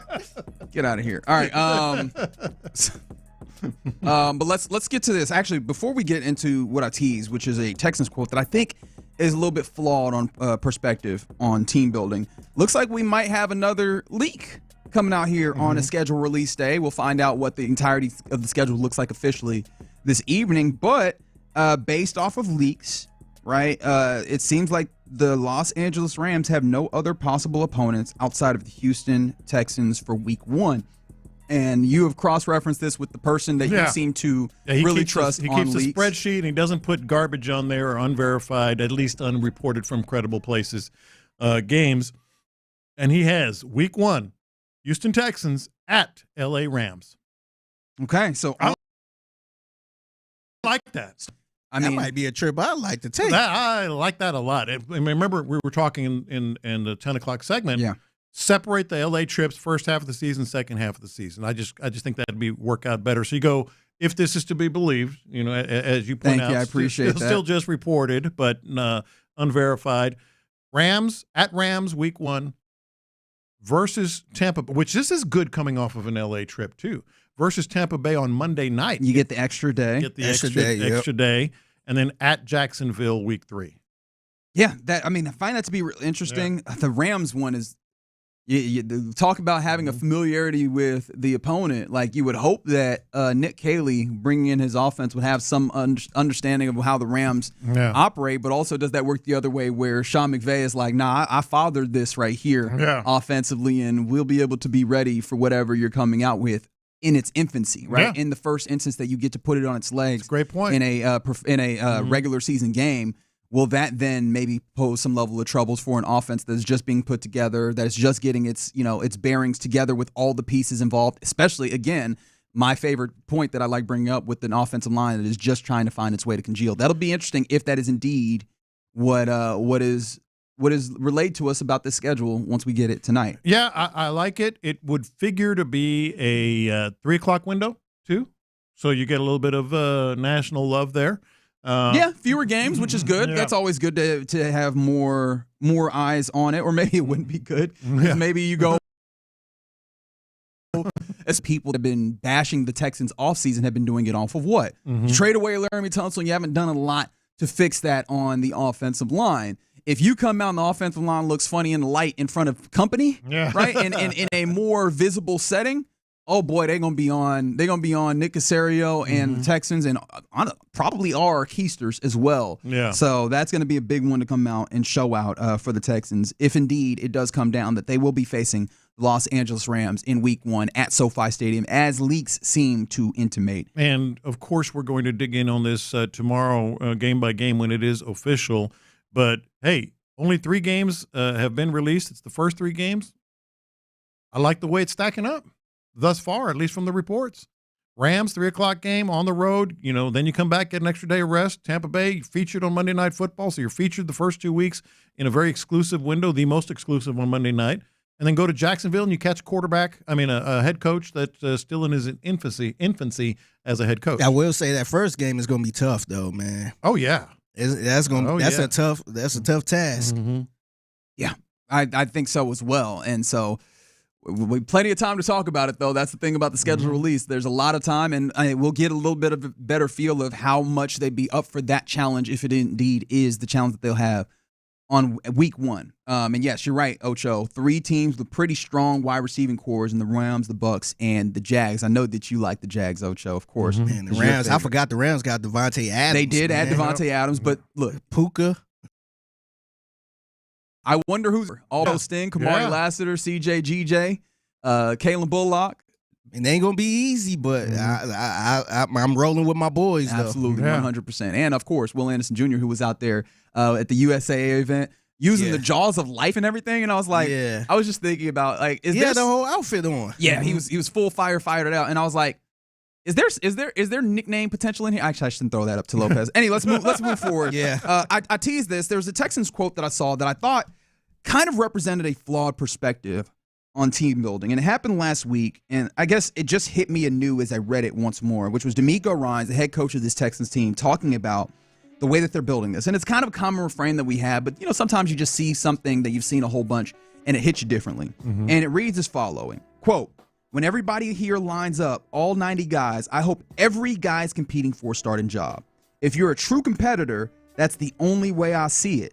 Like, what else would you be competing for? Why else would you be lining up if you're not competing for a starting job?"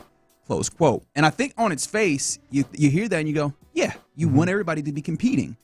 But I think that the flawed nature of that is, if we were talking about baseball, a sport without a cap, really without a hard cap, they've kind of put soft caps on it with that with the competitive balance tax in some ways as they try and find ways to mitigate that. But in a sport where there's no cap, teams can, I could see a team that just stocks their team with a whole bunch of talent and everybody is competing to start and at the highest level of competition. That's not this football. You have a hard tax, not even the soft, cap that happens in basketball, even as they've tried to make that harder. You have a hard cap. This number is where you have to stop. You cannot exceed this number. And that is inherently there to create parity. You're not going to get a team that is just incredible players at literally every single position, because that is what the cap is there to prevent. And so with that being the case, you're going to have a natural hierarchy of players if you were operating this at the best realm, or you're going to get yourself to a place where you're lowering the ceiling on the amount of players that you can get in order to have everybody on all 90 of you guys. He didn't even say all 53. All 90 of your guys capable to compete for a starting job, I think puts you in a place where you have a shallower pool and a lower ceiling of talent. And I think that's the flaw in the team building, because I don't know that you can build a team that gets to the places that you want to be, that really and truly, if we're being we're being entirely honest about the way that it's built, has every single person really and truly competing for a starting job. No, you're right. I think we can also agree he's probably talking mindset. Sure. Like, he wants his guys to think they can compete, to think that there's an opportunity to get a job, as a starter. But that's not the reality, and that's to your point. I also feel it's very selective in terms of where that can even become close to a reality. The offensive line, I want that to be the reality. I'm not sure if I do. Really? Like, I understand you want people to go in and actually compete, but I want to have you're trying to compete for a job. However, that, but I don't think there is one here. And I think that's why I looked at the reason why I view this as a flawed perspective on team building is it feels like even in this organization, you can see the places where it's not there, right? There's the pass rushers. Ain't none of them competing for starting jobs, if we're going to be completely honest, right? When it comes to Will Anderson Jr., Danielle Hunter. Now, of course, how much does that matter with the rotation you'll have? Fair point to bring up there. They really did go and build this offense in that in that mindset, and I think that is why I continue to look at it and have questions about it. They don't have that. There ain't competition for the starting corner spots, right? You might say there's competition for the starting safety spots. And I think that is where maybe. And that's what I'm saying, right? And that's because you got Jimmy Ward there who has excess. And that's the problem that I have with it. And yes, I understand there might just be a situation where because of the parity, you're not going to be there in every spot. But the problem is you took one of the most important spots and you actually operated on something that I feel like inherently in football is a way that sounds good, but you can't actually operate at it. Yeah, no, I do agree. I mean, there are so many places where that is just not the reality. But the offensive line, you look at all 17 of these cats that are on the roster right now. I think it's fair for them to all think they have a shot.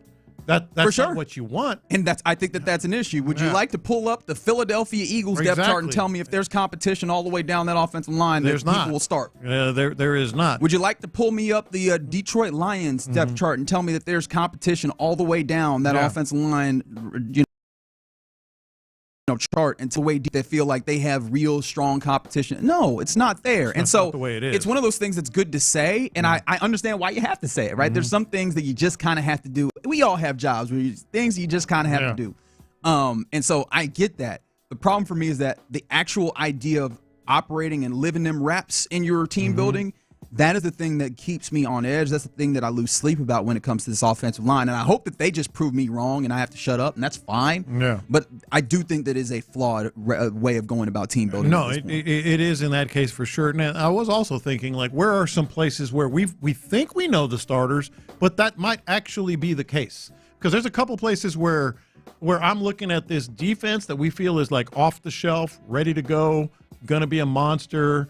But I still think there are some quote-unquote backups that might legitimately, feel and maybe even legitimately have a chance to start. And I'm looking at the interior defensive line. I was thinking spine of the defense, which when I say it that way, actually comes with that exactly right. Interior defensive line, linebacker were the two things I was thinking. And spine of the defense that goes, oh, those are the places that you really want to be good, especially for stopping the run. But yeah, man, what does Sheldon Rankins still have? And do you have? I guess Folu Fatukasi is now back. Welcome back officially. But you got Settle, you got Mario Edwards. I think all four of those guys are like, I'm gonna be the starter. And that's probably fine on the defensive line when you have a system like D'Amico Ryans does, where he has a want and a will and ability to rotate guys in there. Maybe that doesn't fit in as well. Linebacker is an interesting one, but I think that one probably fits a little bit more to the place we're comfortable with that. No matter who it might end up being. Christian Harris, EJ Speed, Henry To'oTo'o, especially after the season that he put up last year, where I go, okay, that's fine. Yeah. That is fine. Would you say maybe wide receiver there, or are you locked in on the idea that Jaden Higgins is going to take that other spot when it comes to starting? He might have been talking to the wide receivers, to be honest. A lot of times these are messages, maybe messages to the offensive line. Wide receivers not named Nico Collins and Christian Kirk. I think he was talking to Jaden Higgins, Jalen Knoll. I mean, you got these veterans that have come in. They have to feel like they're going to have a shot. Xavier Hutchinson is still on this team, and needs to take a step up. I think that's one of the places where he's like, hey, guys, you have to come in with the right mindset. Yeah. And, I mean, again, I think that at any point, everybody's competing for something, but people are competing for different things, right? It's I don't want to make that metaphor because that's really long-winded, but, I mean, some people are competing to be, high-level players that try and go and contend for Pro Bowl, All-Pro. Some players are competing to maintain their starting job. Some guys are competing to try and take a starting job. Some guys are competing to be on the 53-man roster. Some guys are competing to remain in practice. And they know it. And everybody's competing for something. But I think that competition is there. The specific idea that everybody's competing for a starting job feels like it's far-fetched. And I hear you from the 281 that says he could want 90 guys that all have the talent and ability, if maximized, to be NFL starters. And I hear that, but I just don't think that's actually realistic. And I get the idea of being idealistic. It's a good thing to be, but sometimes rubber has to hit the road. Yeah. And that's the thing that leaves me in an interesting place with the offensive line, at least specifically the now. All right, you're in the loop right here on Sports Radio 610. Coming up next, let's get into what's popping. Area 45 with Bijani and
biggest stories in sports and entertainment. Sports Radio 610 style. In the Loop presents What's Poppin'. All right, let's get into what's popping here in the Loop on this Wednesday. And we begin with it being schedule release day. Excited to see what the 2025 NFL schedule will ultimately look like. We know some of the big boulders of it, as you like to call them, some of the hallmark games. We know that the Kansas City Chiefs will be all over your TVs in your holiday season, and probably much to the chagrin of a lot of Texans fans because they're not in our good graces over here right now anyways. And you'll have to see them as well on the road, if correct me. Right, correct? You got them on the road this year? Who? The Chiefs? The Chiefs? I believe you do have the Chiefs on the road, We'll see when that is. Chiefs and Ravens are the big ones. That's not one of the ones that we know as of yet, at least according to leaks, right? Nothing official just yet, but leaks that I feel like you feel at least fairly confident in. And for the Texans, the first 3 games have been leaked to some degree, so we'll see if that is ultimately right. But if it is, I stayed in Inglewood, California, facing off against the Los Angeles Rams, Sean McVay and them.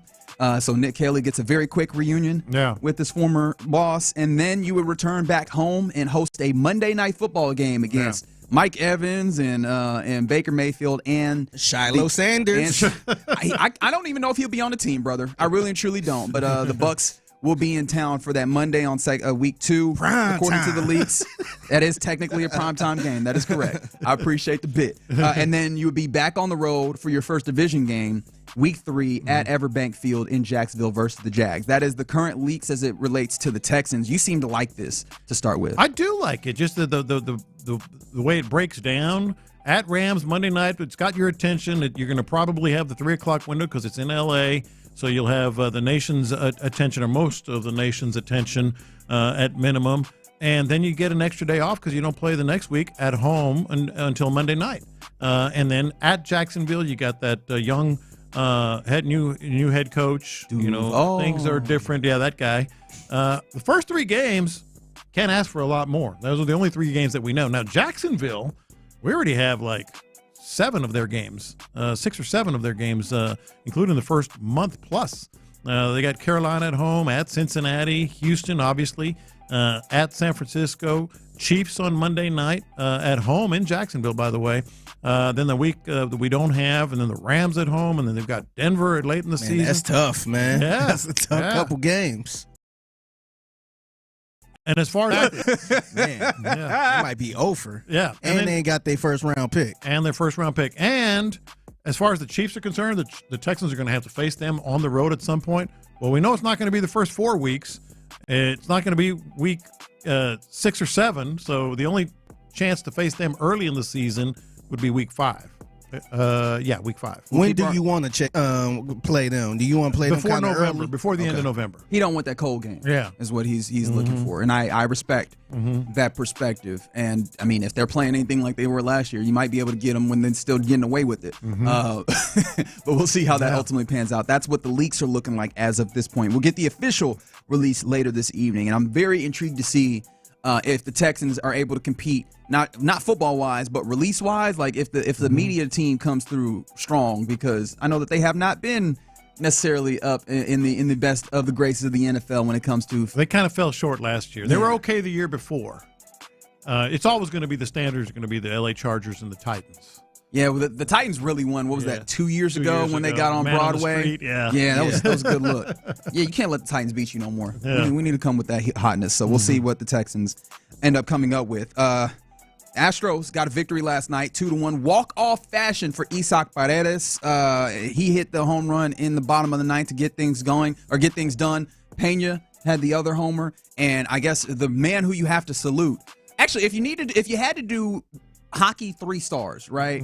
First star, second star, third star. Those 3 guys. It'd be those 3 guys. Isaac Paredes 1 would be the first star. Yeah, Fromber 2, and then 3 would be Jeremy Pena. That's why I thought it'd be Pena because of the homer. I mean, some good play just ultimately from the Astros. But man, Fromber, 8 innings of work, great job there. And then Isaac Paredes, as I mentioned, like obviously the bat getting the home run, but also incredible glove work, flash leather quite a bit. And really, I should say, I don't know if I can even say flash leather. I don't know that he did anything particularly.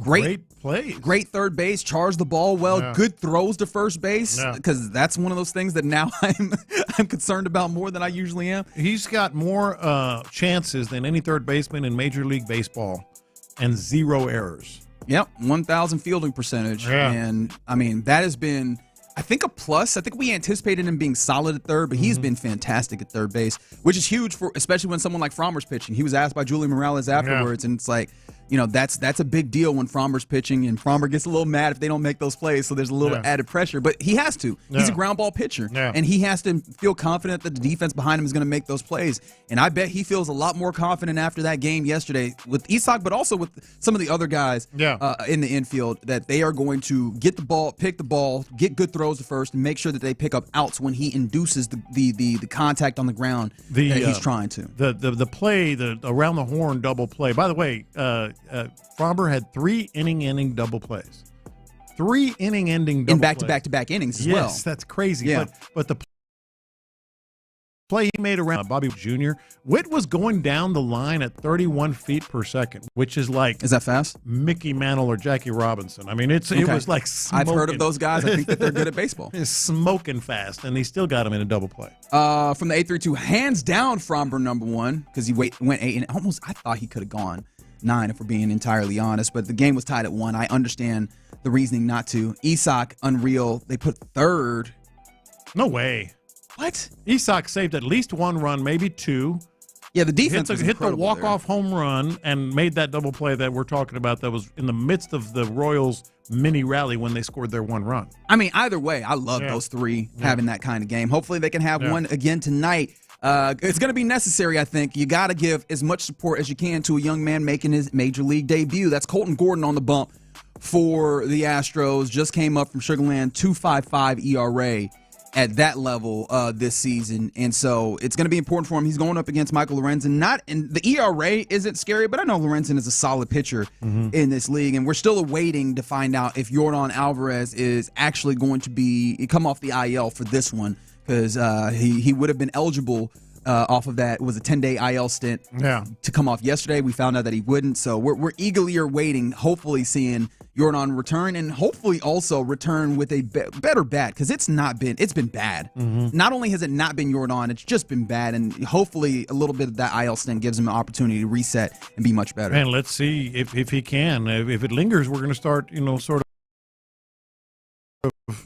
He was dugout last night, so we'll see if he's ready to go. All right, I continuing to talk about what's popping is the conversation somewhat that we had yesterday that is spilled into today after the Dallas Mavericks went from the 11th best odds to actually having the number 1 overall pick at the draft lottery. There was a lot of conversation amongst my coworkers and obviously other people in sports about the draft lottery and being rigged. Here is one person who got to be in the room for the actual draft lottery itself. This is Chris Mannix describing just one of the reasons why he does not believe the draft is rigged. It is impossible to rig the NBA draft lottery. The NBA goes to such great pains to ensure that there is no appearance of impropriety. The guy that is telling the ping pong ball selector when to draw from the bucket, he has his back turned to the whole proceeding. Like, he is standing there with his back to the drawing and has a stopwatch in his hand. And every 10 seconds, he will raise his hand, and that's when a ball is drawn. It would take a Houdini-esque act to be able to rig the NBA draft lottery. There's nothing suspect about what the lottery is. That's what they want you to believe. He lost me. Okay. He lost me when he said it's impossible to rig. Like, no, like, how you know it's impossible to do? Why not why is it every 10 seconds? Why is it every 10? What happened before? Why don't they change it around to 12, 14, 15? What happened You're before never going to be happy. You're never going to be happy. I just want that to be abundantly clear to you. I think that 10, so maybe put them in a certain order. It's a lot of. Okay. He just lost me when he said, "Oh, it's impossible." Yeah, all right, man. I think if he had thrown in a virtually in there, people would find a little bit less fault. It is virtually impossible. Like, they go through great lengths to make this the case. But I think less about the rigged portion of it. But people started having the conversation on whether or not the NFL should have a draft lottery. Obviously, the idea of the lottery was brought in to try and avoid the tanking that happens when a team knows their season's out of play and they try and have a race to the bottom to secure as good of a draft pick as they can. Which obviously that worked in a weird way with the Texans a couple years back, where you would have thought that they would lose a game to the Colts at the end of the season. They win that game, and they have the number 2 pick, which works out just fine for them because who they get again? I don't remember. You recall? No, that would be one C.J. Stroud. That's right. How do you guys fall on this? Because a lot of people have had this conversation on whether or not the NFL should even consider or possibly have a draft lottery. Yeah, I'm not in on an NFL lottery, and I think their lottery is unguaranteed contracts. In a weird way. Let me explain it. These guys that are on the bottom of the roster, guys that are trying to stay employed in the NFL, they are committed to playing and putting their best on the film every week, no matter what, because there are no guarantees, that they're going to be on that team or another team from year to year. So they have to play hard. Like, they have to play hard and put good stuff on tape. I know that's kind of a weird in the weeds kind of thing, but I think that's a factor. But do you tanking problem though? Like, I don't look at the NFL and be like, man, this tanking got to stop. It's never been obvious, right? And the only time I seen it obvious was I think it was the Browns one time when they was like 1-15 and 0-16. You could say the Houston Texans at one point, but it wasn't like a big issue. It's less obvious, is what I'll say, in the NFL. And then I think there's incentive for them to play hard. Yeah, and I feel like everybody was playing hard. It wasn't like people it wasn't unwatched. I mean, it kind of was unwatchable at one point, but it wasn't like, man, these guys are clearly tanking. Yeah. So it seems like people are in that place where don't need the lottery there. I think Lopez, you know exactly what my thing would be, and I know that people don't necessarily go in with me on that. Is I just think that the draft itself is probably inherently unfair, and you should probably I agree with you on that. Rookie free agency, but I know that I am in the minority there. People talking about the NBA draft lottery. A couple of people on the text line saying the easy fix is just have the lottery itself, the ping pong balls, which again is the same machine that other lotteries actually use. Is that have it out visible? They do have it visible, but they have it. They record it and they show it after the actual television show. And the obvious reason for that is the NBA makes money off of having the television show, and if you know ahead of time, then, or if you know as it's happening where you actually do it that way, it takes away the they ain't gonna change the narrative either. No. What did Kevin Garnett say? Anything is possible. Anything is possible. Oh, okay. I was hoping it was that one, because there's other things Kevin Garnett says. I just can't really say them on air. Honey nut cherry fly. And then the additional part that I probably could say on air, but I probably shouldn't say on air is more of the thing. But there you go. That's what's popping right now in the loop right here on Sports Radio 610. And again, if you missed it, Texans leaks have it so that they, again, not official, but the leaks are that they will be on the road week 1 versus the Rams, back at home on Monday Night Football versus the Bucs, and then back on the road week 3 for their first divisional game versus the Jaguars. That's what we're looking at this moment. All right. Coming up next, the Rockets, obviously in that draft lottery, ended up with the 10th pick, and that is one of the things that they could possibly end up trading if they were to make that move for a big-time player. And people have them in all sorts of trades. Could these trade targets be real, or are the Rockets now just a popular name to throw out? 713-572-4610. Let's break some of that down next. Payne and Pendergast. Like, if you had to pick which of these guys in this class have the big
Odyssey Sports Station.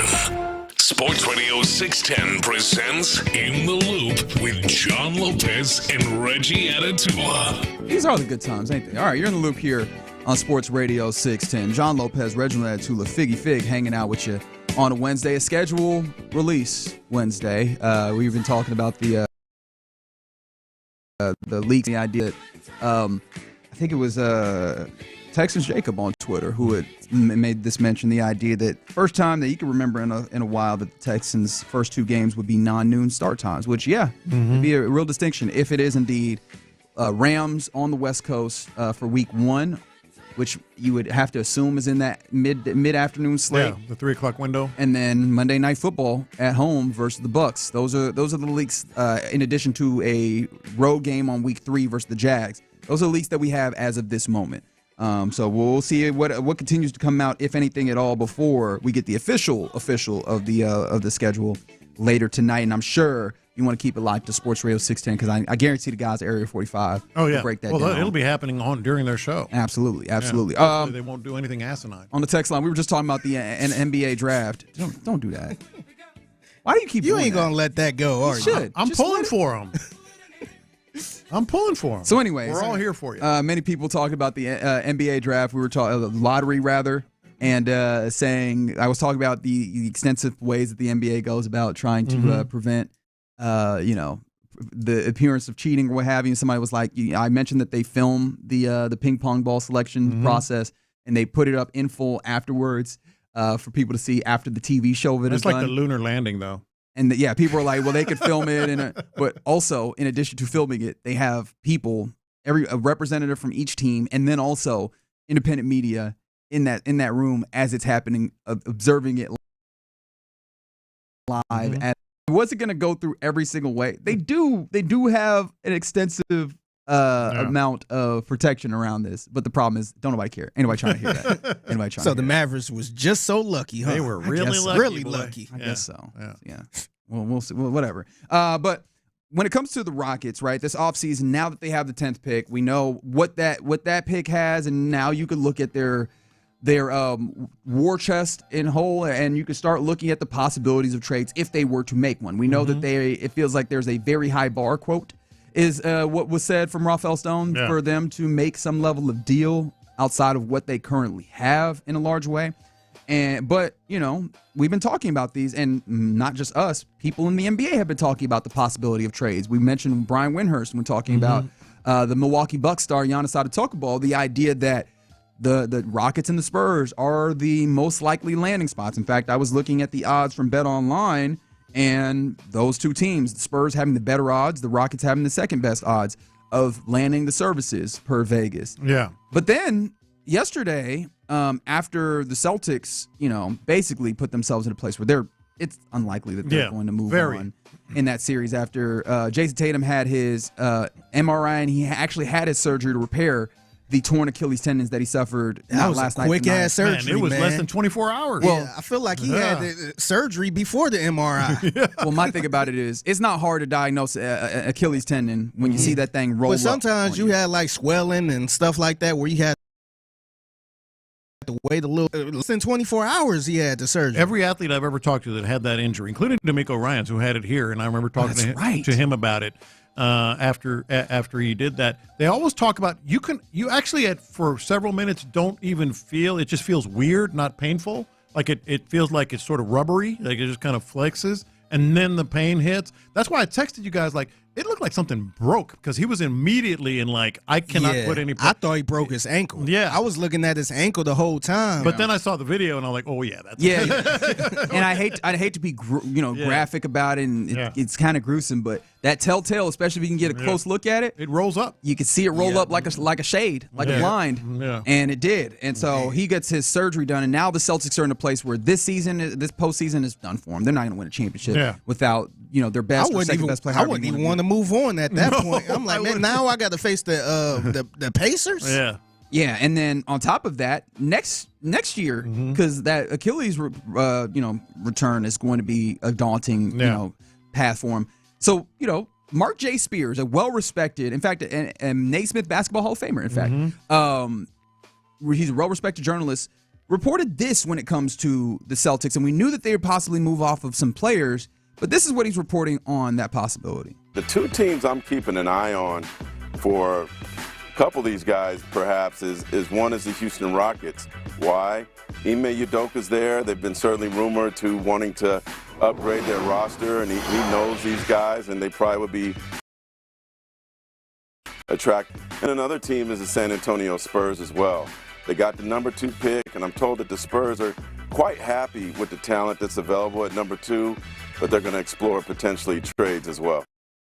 Yeah, and look, the other one that I saw this morning, and Figgy, I thought of you when I came across this because you were mentioning yesterday somebody's going to get him. Somebody's going to get Giannis, at some point. So it was almost like, would you rather the Rockets get him or like the Spurs? And then the other one I saw was the Thunder, perhaps acquiring him. So it gets a little dicey. It gets a little interesting. So how much are you buying these various trade targets that the Rockets being thrown in? Or does it just feel like now they're the popular name to throw out because of the assets that they have, right? Because I look at the Boston Celtics, and that's where I started this. Because, again, we're getting to – and the Boston Celtics do illustrate with this injury how quickly things turn. For me, I think that it's another reassurance of the idea that I would lean towards making an aggressive move because you can be on the top of the world. They literally won the NBA championship last year, and now they got 2 years where it's just like, you kind of not in that space. Like I feel like being aggressive is a way where you really push towards it. Rather than just kind of resting on the laurels that we will have a long runway, which you may or may not, but time will only tell. You look at the Celtics roster, and who would you want to look at? Because I know the guys that they've talked about as possible targets or possible guys that they have to move on just for salary situations. Kristaps Porzingis, a man who has one more year on his deal at 30. Would you be interested in that? A power forward / center, 7-foot guy. Obviously should be able to get rebounds, can pop and shoot, injury issues. Drew Holiday, 34 years old, a couple more years at that $32, $33 million area as a solid guy who could play defense, a guy who can orchestrate, a guy who can knock down shots, but again, 34 years old.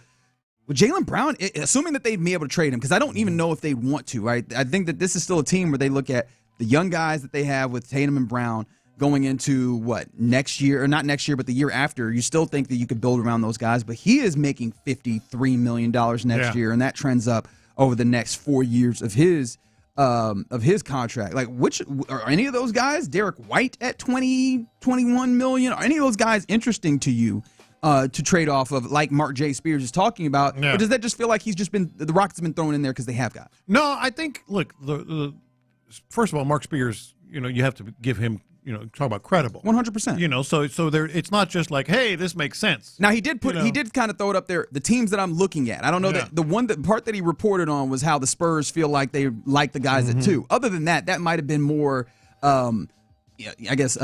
hypothesizing hat rather than reporting hat for Mark Spears. But a lot of times, as you well know, when somebody hypothesizes specifics like that, they're just not comfortable to report it. Fair enough. It's stuff that they may know already, or have a very good idea of.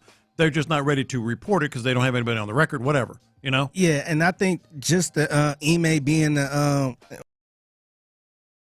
him go do what he do because he's pretty familiar with Jaylen Brown and I think Derrick White was there. Yeah. Derrick White was there. I mean, a lot of this. He's familiar with that, and if he want to get some of his guys in there, I think he would. The only thing about it is I don't think for the cost-effective portion of it, like Derrick White would be. I mean, a high-level role player, but a role player that feels like he's in a similar space of like a Dylan Brooks type thing for damn near $21 million, and then actually no, that's this year, $28 million. I don't know if that's worthwhile. Kristaps Porzingis, a guy who in theory would be interesting, right? A guy who could space and knock down shots, but also maybe get rebounds. He wasn't doing that at a reasonable rate, and also he's got injury issues to the point where they won a championship last year largely without him in the postseason. Look, to answer your question, Jaylen Brown.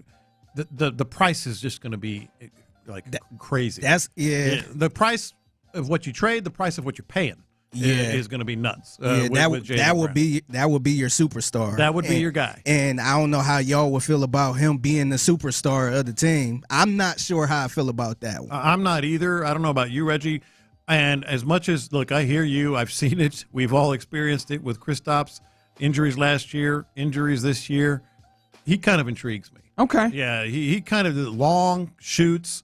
I get the injuries, but he is a valuable asset for this team. When healthy. Yeah. That when healthy is a big one. Yeah. All right, so the only thing that I ask about Jaylen Brown, because I do think, yes, that's clearly the most intriguing. Mm-hmm. The question that you feel like you're answering with a big-time player, do you feel like he answers it? A dude who at least speaks largely to, if not answers the question of, who is orchestrating your offense? Who is at the center of this? I think absolutely. I think 100%. I think so. Yeah, I think so too. Like, to me, I think he's way more consistent, and that's something you probably need. And I think that's somebody who will probably take the ball in crunch time if needed. But me personally, I'm just not sure about him leading the team, man. Yeah. When you talk about taking the ball in crunch time, his handle can be a little rough at times. See, I think he would try to do it, especially big moments. Yeah, I just don't know how. I don't know how big of a guy that would be. But I think he can provide what you need. In terms of leading the. I think he could be a franchise player, obviously. Now, Adam Spillane on Twitter made this mention, and I was thinking along the same lines, and I was very happy to see him tweet. And I was like, okay. I guess I feel like I'm in a good company if I was thinking the same thing. With Cavaliers, they might be in a space where they need to kind of revamp what they're looking at with their team. Donovan Mitchell has in the past been reported as one of those guys that the Rockets are interested in. I think it might be other people. I think keep an eye on Jared Allen. I think they're gonna break up that big two. Obviously, they ain't trading Evan Mobley, but I think Jared Allen is probably somebody they might look to move. And honestly, this could be a personal thing, but Darius Garland, I think I've seen enough. And this is nothing personal, but I could see them maybe trying to move on, break that two up. So there, yes, no. You said Darius Garland? I'm gonna go with Figgy on this one. I think. Yeah.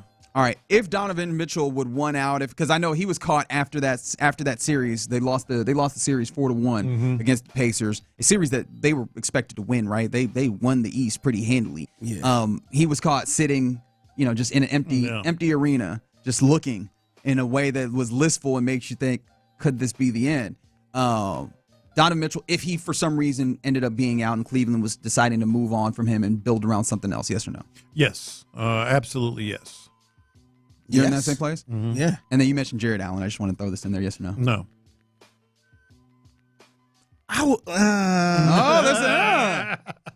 It depends. It depends. What about you with Kristaps? I hear what you're saying. That's a no for me. Really? How about you? For me. I'm out on him. It's way too high of a figure. He's valuable, man. He is valuable, but I think he's valuable in the way that the Celtics, when they added him, you have a foundation, you have some things, and you can afford to overpay for an additional finishing piece. Yeah. The Rockets aren't in an overpay for a finishing piece unless that piece is central, and he's not. You know what I'm saying? Yeah. And I think that's why you get to Donovan Mitchell. He feels like a central piece. Maybe you can view Jaylen Brown as a central piece if he was, and all those guys are if they're available. Yeah. The one who seems to be available is Giannis, and you had some. You were looking at some potential trade situations that maybe we will circle back around to at some point. But yeah, for me, I'm starting to get the feel that the Rockets are in this place where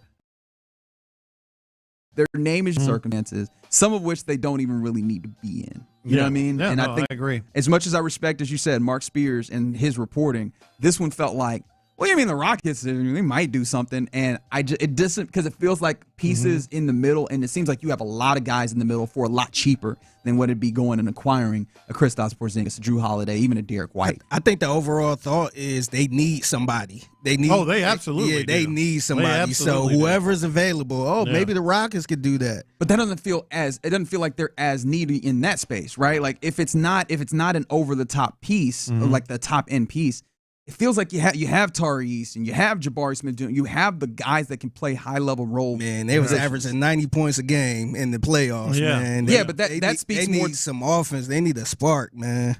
But you think the Rockets would be willing to make some moves for like guys around the edges rather than guys at the very top? If they can't get a KD or Giannis or somebody like that, I think they might go to Plan C or Plan D to try to get somebody's. Yeah, I'm in that same. I'm saying with you. Y'all think they're going to run it back? If you don't get guys at the very top, then you allow yourself to keep running with development. Yeah. That's what it feels like more than anything. I think they in the win now mode, man. I just don't see them running this back like this and draft. Well, I don't either. Use all them draft given picks. the choice, it's a reason why they keep bringing up these draft picks. But I just don't think they're going to sit or stay put and draft all of these young players like this. All right. Well, we'll keep watching that space because, again, it feels like as more and more teams are eliminated from the playoffs,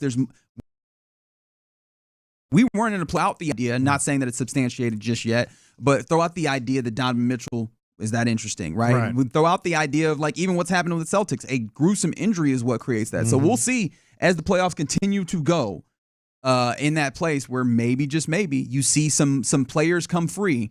And all of a sudden, that changes your dynamics on how the Rockets go. We'll see how that goes. You're in the loop right here on Sports Radio 610. Coming up next, let's get to our lunchtime confessions that are presented by the Men's Clinic. We will do that next. Ready? It's NFL schedule.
Radio 610. The Texans play here.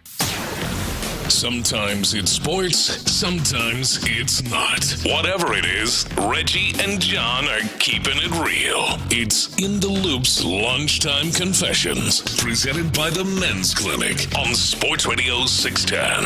Watch this. These are my confessions. All right, so we talk a lot about the credible reporters out there. You can believe some more than others. You can certainly put. We just talked about it with Mark Spears. Yes. My confession is when I saw this report from Tim McMahon. So, no, you about to get my guy out of here? I like Tim McMahon. Oh no. Oh, he could. If I got a story from a source that said, "Hey, just so you know, the Mavs are not trading the pick, and they're going to take Cooper Flagg," I wouldn't even report it. Like, oh no, duh. I get it. Look, sometimes, I mean, everything has to be a Pulitzer Prize winning type. No, it's not even about the Pulitzer, because you very rarely win Pulitzers on reported news. That's true. It's just but like, you know what I'm trying to, like, award-winning type scoops is what you're. No, sometimes the reporting is the mundane, and the mundanity is what the people need. But I was like, I wouldn't even report that. I'd like, because everybody knows this. Yeah, everyone knows this is happening. Everybody assumes it with great certainty. However, that is the point of the reporting, is to, just that 1% level of doubt that you have in there, go ahead and wipe that away. So I got that for certain. They're gonna keep the pick. Correct. And they're gonna draft Cooper Flagg. Well, you say that. According to report. 713-572-4610. How many of you had at least a little bit of doubt in there that Nico Harrison might do the thing again? Well, I had a confession yesterday that a little part of it, but I also said. But now you know for certain. I also said it was ridiculous to even think that. Yeah, but now you know for certain. That little bit of doubt, whatever, 2%, 3%, 7%, like, now he's that's zero. reported enough stories, and he's credible enough. I'd be like, okay, yeah, I'll keep that in mind. To me, to me, that's just showing. To me, he's just showing, hey, I just talked to the Mavericks. I just talked to somebody close. Maybe. And but I'd be this kind is of my embarrassed, report. Like, am I really going to report this? Like, hey, man. Big news. Hey, big news. Just like, hey, man, here you go. Hey, he trying to show, hey, I got the sources, bro. I just kind of like, some of them you just kind of keep in the back. He probably seen some people like, oh, they might trade, or I don't know. He's just like, look, sources. Well, it's official now. I am certain that you had to, man. You got to make sure that people know. Like, this is something. I'm the big dog around here. I know. Y'all think I know. Wow. I'm gonna send that clip to him so he can cuss you out. Hey, I like him, but I bet you he would kind of like agree that it was a little, okay. Nah, I think he cussed you out. No duh. He'd probably be like, man, that was just a little bone. I wouldn't. I just threw that out there, man. I got bigger fish to fry.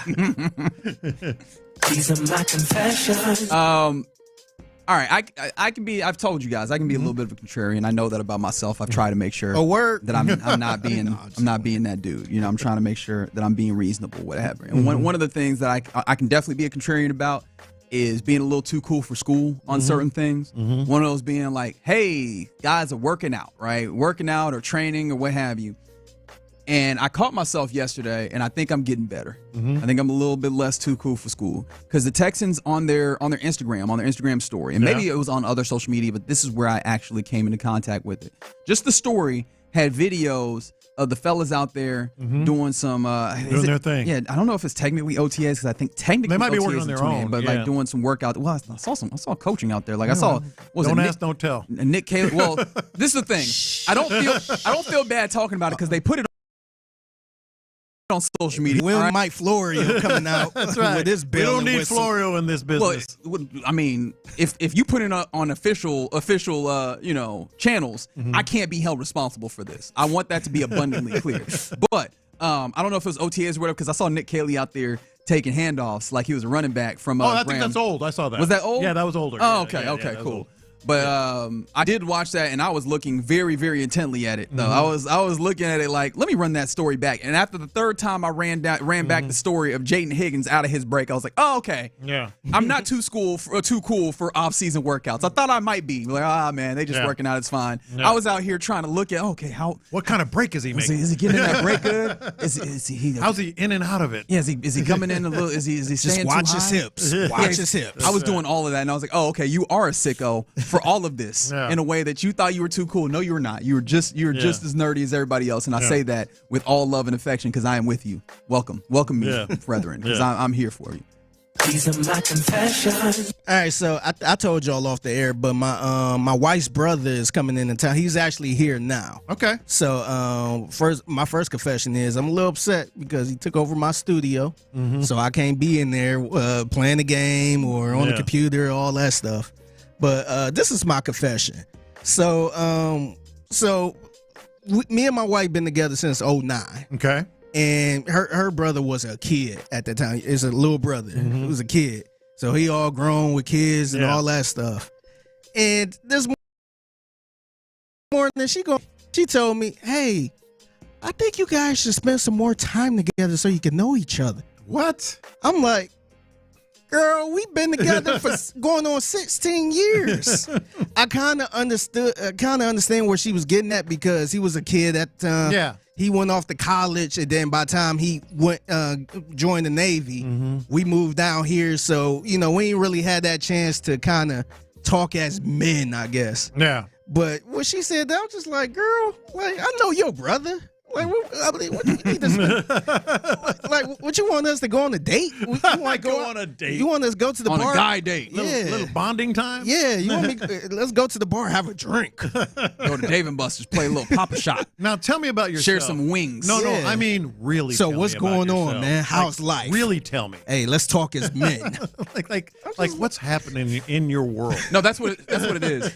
Why do women want dudes to talk?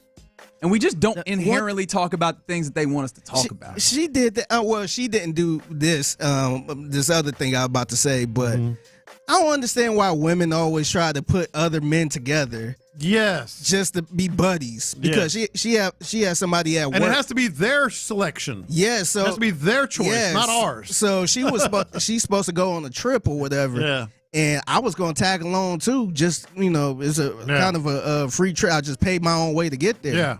And her coworker was like, "Yeah, you can hang out with my husband while we're doing training." I don't want you. I'm like, I'm a good time by myself. What about you? She wants you to babysit. That's what happened. Yeah, but they also try you're doing advanced babysitting. They also try to decide who your friends should be. Yeah, I'm like, because it's more advantageous for her, right? Yeah. If y'all are friends, then they get to hang out more, or they seem safer than your real friends. And look, I hadn't even gone to that place. Yeah, and see, I talk to everybody. Like I can make friends with anybody, but I'm not like. Why do I got to be friends with this person now? Like my man is offended. You don't get to pick out my clothes or my friends. Like I'm trying to go on this trip and go dolo while you out here. Exactly. All right. So what do you think about this as a possible solution? And from Brandon on the YouTube page. You got to take your brother-in-law to the strip club. She'll never ask y'all to hang out again. And y'all got to come back talking about it. See, my wife is different, man. She'd be cool with it? She want to tag along. Oh, wow. She like, y'all ain't going without me. Yeah. She'd be mad that I didn't invite her. Well, then maybe that's the way. Maybe it's like, we go to the strip club together now. Yeah. But you can't You're come. out. It's a guy's night. You're out. Yeah, she'd be pissed that she couldn't go. Yeah, she might break y'all up then. And then you're back off the hook. Yeah. You're good. Yeah. Somebody said he was in the Navy. You don't want to go to his type of strip clubs. Oh, that's a great point. That is a good point. Maybe I could ask him about it during men bonding time. Men's bonding time. Have you figured out what the men's bonding time is? I have no idea. Man, I'm not doing that. We just gonna all hang out together, enjoy each other. Bonding time. Yeah, I'm like, man, I can sit there and ask them questions in front of you. Y'all gotta go play basketball. Yeah. Y'all gotta go play basketball together. The men about to go out tonight. Yeah. Mini confession before my next confession. I really wish women didn't want us to talk. I really wish. You seem so comfortable with it, though. I like to talk on my terms, but not like, how they want us to talk. We're going to start debating if a hot dog's a sandwich. She's going to be like, actually, I'm done talking. Yeah. Forever. I've had enough talking. That's how you end them.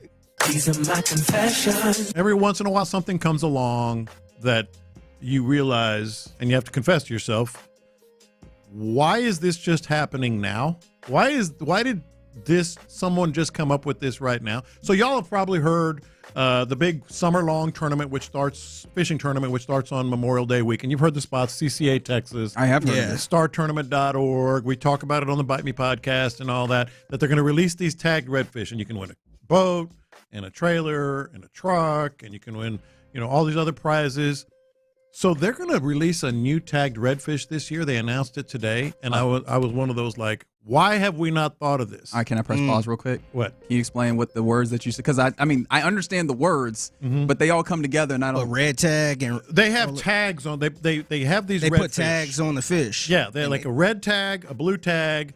They have different tags, and if you catch that fish over the course between Memorial Day and Labor Day. Oh, this is the scoring system. No, if you catch just it's a prize. If you catch that, the individual fish has a certain prize. They release like 90 of these tagged redfish. These are like the Easter eggs of the fish. Yes, all up and down the Texas coast. I'm back in. And if you happen to catch a fish with that tag during the tournament, you can win a truck.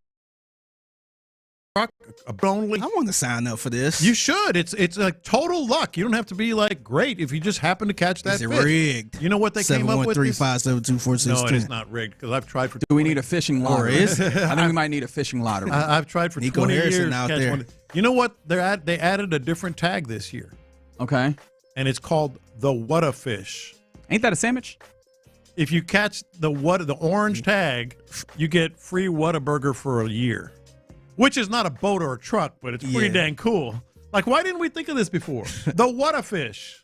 It's Whata fish.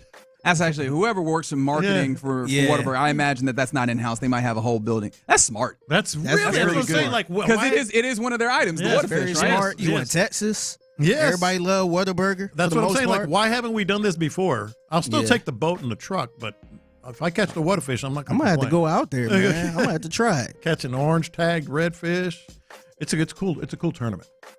Okay. So they just announced that today. It's the Whata fish. I'm trying to think. Is it worth me getting into fishing just to try and get, you said a year supply? A year supply of Whataburger. So how do it work? So if I decide to go out there, can I have you out there to kind of do the fishing part? No. You have to catch it. Oh, I actually and you also have to take a lie detector, a polygraph. Really? Oh, yeah. It's serious business. I mean, you went in a truck. And a boat. Yeah, it's not. I know you had to take a lie detector test. Yeah, you do. It's a $150,000 prize if you catch the blue tag. Okay, we need to start doing that. You catch the fish, you clip the tag, take a picture, release the tag to one of the dealers, the official dealers. No, it's a lot of work for me. For $150,000? It's a lot of work. Look, Reggie, I'm out. I'm out too, man. It's too much. And then I'll just go buy a Whataburger. And then you tell them where you caught it, how you caught it. They verify the tag. And then they give you a polygraph to make sure there was no funny business going on. Okay. But it's a cool thing. Have you won something before? No, hell no. I've been doing it for 20 years. And you see why I'm not about to jump into this? Every time I catch a redfish during the CCA Star Tournament, I'm like, does it have a tag? Does it have a tag? Oh, it doesn't. Okay, well. Man, it made me want to do it so I could get one without Lopez. To put it in his face? Oh, you the big fisherman, but look what I got. Look what I got, me and you both. Look what I got, loser. A boat that I'm never going to use. All right. Sell it. Those are your lunchtime confessions. Somebody said we need an HEB tag or even a gas station tag fish. Okay, I like what you're doing there. Mm-hmm. Those are lunchtime confessions right here in the loop on Sports Radio 610. Coming up next, let's do it. Rob Manfred has opened up the opportunity for this to actually come back and be a real thing that goes to fruition.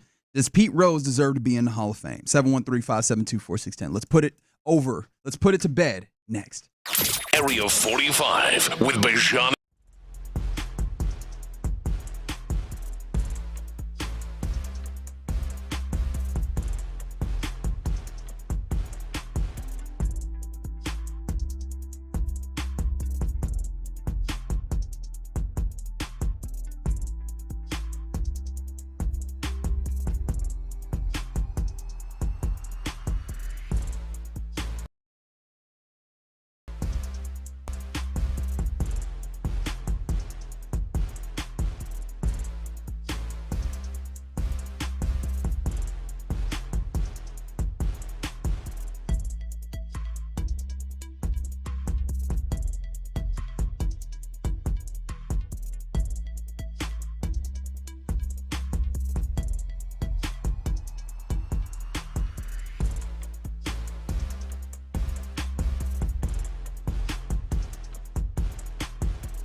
800-777-1225. 800-777-1225. Live from the Mokaram Injury Lawyers Studios, Sports Radio 610 presents In the Loop with John Lopez and Reggie Atatula.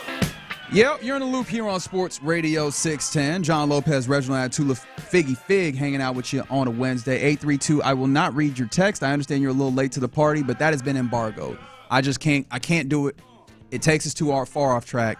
Lopez refused to be stopped. I just can't do it no more. Yeah, don't even do it. I can't do it. I just want to make that clear. I see your text. It's taking everything I've got. I'm not ignoring you. It's taking everything I've got. We just can't go. Just go back on the Odyssey app, man. Okay. Actually, I don't encourage you to do that. You don't want to do that. Let me tell you. I was here. You don't need it. I was here. You don't need it. Just switch the music. Yeah. That's right. But does Pete Rose deserve to be in the Hall of Fame? Because that's better? The path has been opened up. Yeah, yes, that's better. That's absolutely better. No, the path has been opened up by everybody's favorite commissioner, Rob Manfred. According to Don Van Natta Jr., you talk about reputable sources. Man, when he reports something, which is this, which I rarely see, but I love when Don Van Natta comes knocking to a team where I'm like, Don Van Natta coming to you is like when the feds show up. Yeah. They already got all the evidence they need. Yeah. They're basically here to see if you're willing to cooperate or not. Like, this is just, you're done, right? When he wants to come up, he's like, I have an article I'm working on, a feature on you. You wanna speak for this? Oh, you're cooked. Yeah. You are cooked. But he was the one who brought us the idea that Rob Manfred has removed Pete Rose and Shoeless Joe Jackson. If you're not familiar with Shoeless Joe Jackson, part of the 1919 Black Sox, the ones that rigged the World Series in 19, which is weird. That rigging keeps coming up here of late. But those guys, two of baseball's top pariahs, have been taken off of the permanent ineligible list. And so that clears a pathway for them to be considered for the Hall of Fame. Let's enter a segment that I like to call Reading and giving you the reason why Rob Manfred did this, because I found it to be deeply interesting. And I quote, "In my view, once an individual has passed away, the purposes of Rule 21 have been served. Obviously, a person no longer with us cannot represent a threat to the integrity of the game. Moreover, it is hard to conceive of a penalty that has more deterrent effect than one that lasts a lifetime with no reprieve. Therefore, I have concluded that permanent ineligibility ends upon the passing of the disciplined individual, and Mr. Rose will be removed from the permanent ineligible list." He talked about it. He went further, talked about emphasizing that it's not part of his authority or responsibility to express any view concerning the consideration or election to that, but he did this in response to a petition from the family of Pete Rose. So that's what it was, the genesis of this, and that was how brought them to the place, or brought him rather to the place of taking Pete Rose and Shoeless Joe Jackson, but off of the ineligible list. Do you agree with his reasoning here? No. Like this term is used far too often, but I read that lifetime ban. No, I read that and I went, wait, what? Because like Shoeless Joe Jackson's been dead for a while. Yes. No, but I think dead for a while. I think the consideration is once you get to the place where you go, okay, it's a lifetime ban, they're not alive anymore, so we're so why didn't they do it with Shoeless Joe earlier? But I think that he makes the decision based off of the petition from the Rose family. He goes, well, okay, so we're going to do that. We need to let Shoeless Joe Jackson in. Yeah, that doesn't make sense to me. That's why I said, wait, what? Yeah, they mentioned not a threat anymore or whatever. How was he a threat? How would he have been a threat if he was just in the Hall of Fame? That's the other part of it. Well, I think, and that's like he said, he's no longer a threat. Well, he wouldn't have been a threat if he was in the Hall of Fame. Rose was 80-something years old. He ceased being a threat when he stopped playing and managing.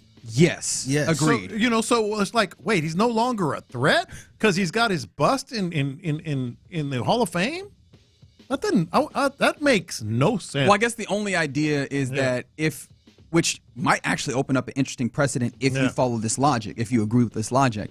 The idea is if you are still alive, you can do something to disgrace us, right? You can embarrass us in front of public, right? So if you are a Hall of Famer, you get out here and you do something wild, you could still be. But they do that all the time. Does that then open the possibility that MLB, or I guess whoever ultimately you view as the steward of baseball's Hall of Fame, would then have some kind of committee that could kick you out of the Hall of Fame if you're alive still and you do something crazy after? Yeah. This is the whole reason his statement was hot garbage. Like it just made no sense whatsoever, from the Shoeless Joe Jackson thing to being a threat because he's in the Hall of Fame, or an image of him is in the Hall of Fame, not even him, because he might embarrass you somehow or disgrace baseball, not even being a player or a manager anymore. And see, at that point, just keep him out. Like, pass away. They were just trying to justify somehow getting him in after he died. That's all this was. Yeah, like at that point, you might as well just keep him out for good. Right.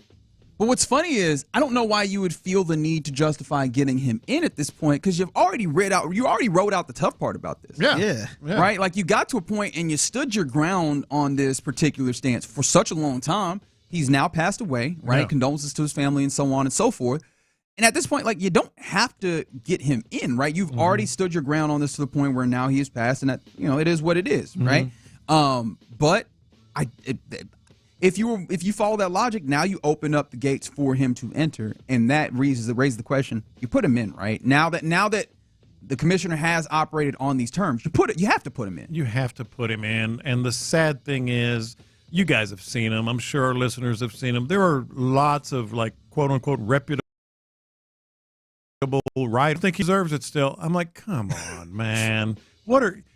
I'll say it until, they put me in the Hall of Fame after I'm dead. It's like the Hall of Fame is not in the integrity business.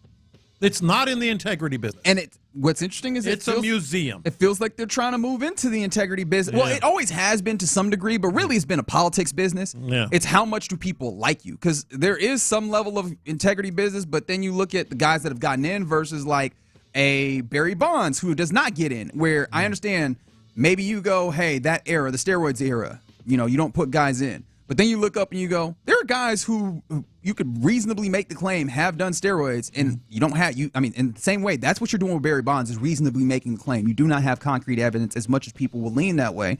But people don't like Barry because Barry's a jerk. Like, we could say that, and that's ultimately it. And so it's really the politics of it. And I feel like you're right. Him introducing this kind of precedent, even though I understand it serves to try and maybe put Pete Rose in, adds more to the politics of it all, does it not? Absolutely. And then you have Roger Clemens and Palmeiro and A-Rod and down and on and on and on. That's not what it is. That's not what it's supposed to be. It's supposed to be just chronicling baseball's history. And I'm not going to go down that old line of, like, tell the story of the game. No, I'm just saying it's a museum. But they don't operate in that direct space either. It's really entirely nebulous, so I don't know that this completely corrupts this, because there was already some level of corruption, as we've talked about. It's just a super interesting space, which I guess opens up the space for, now are you going to be more open to the idea? And of course, I guess it's the voters still, the writers, and they're probably going to have the same biases that they've had to this point. But are you going to be now more open to the guys of the steroid era? Well, that's the question. That's the second part. Maybe when they all dead. Maybe. I mean, you kind of said that facetiously, but no. I mean, maybe it's like, well, sorry, Roger. Roger's dead now, so, blah, blah, blah. He killed Roger. He done killed Roger. Oh, Lord. He killed the Rocket. 35, 40 years from now. That's silly. Like, Roger, they got Roger. They got Roger. No, that's not what I mean. But as an example, to your point, Figgy, it's dumb. I truly had to read that statement like 5 times. I'm like, what is he saying? Yeah, even when Reggie was reading, my face was crunching up like a threat. A threat? What was he going to do? Well, y'all feel better about this now that y'all lifted the ban after this man been dead? Yeah. That makes y'all feel better now? Yeah. And then, now that he's passed, Shoeless Joe Jackson died in like 1950 or something like that. And he was a threat for several years after he died. And somebody said it is in the integrity business. No way they put in convicted murderer in the Hall of Fame. I implore you to go and look at the history of some of the folks that are in the Hall of Fame. Now, of course, the tough part about it is when you know about it. And that's a whole nother thing, because that's another level of gray. If we know about your indiscretions before we put you in, we won't put you in, but you kind of put the precedent out, or you put the idea out there that we don't want that type of person in. Do you pull people out? Like, it's just an entire nebulous space that they've only made more muddy because of this decision that now is, it inevitably has to put Pete in. It just has to. All-time leader in games, all-time leader in hits, with 4,000 hits. Just stupid. MVP, World Series MVP, 2 times Gold Glover, 3-time World Series winner, 3-time batting. I mean, he got to go in. He's got to go in. And if you are one of those people, I don't know. I don't think so. Like, you got to truly get alive. I mean, you got to get alive. Now, the question I have to ask, and I know what the answer is, but just to get the answer out here in public, what does this do for the perception of Rob Manfred as a commissioner? Because I don't think it doesn't help him, right? I think he did it because he thinks it will. It won't. Yeah, but I think he did it because he thinks it will. I don't think it's going to be a bad thing, but it's not going to do anything. Yeah. Like some of the logic that he's throwing out there is similar logic that he used with the Astros scandal in the ways of like. I still think one of the worst quotes that he's ever said was calling the Commissioner's Trophy a hunk of metal, even though I completely understood the idea. It's the same. It's the same logic that I use talking about the dude when NCAA tries to take away games and take back people's Heismans and stuff. And I'm like, I saw the game. I saw USC win a national title, or I saw LSU win a national title, what have you, right? You could take the physical object away, but that is the Heisman. Reggie Bush is the Heisman. Right, exactly. Yeah. Except where Rob Manfred is, it's like, hey man, he was good enough. Let's put him in. Yeah. He's dead. What's he gonna do? Except, buddy, that's not how this is gonna work. Let's pay a tribute to him.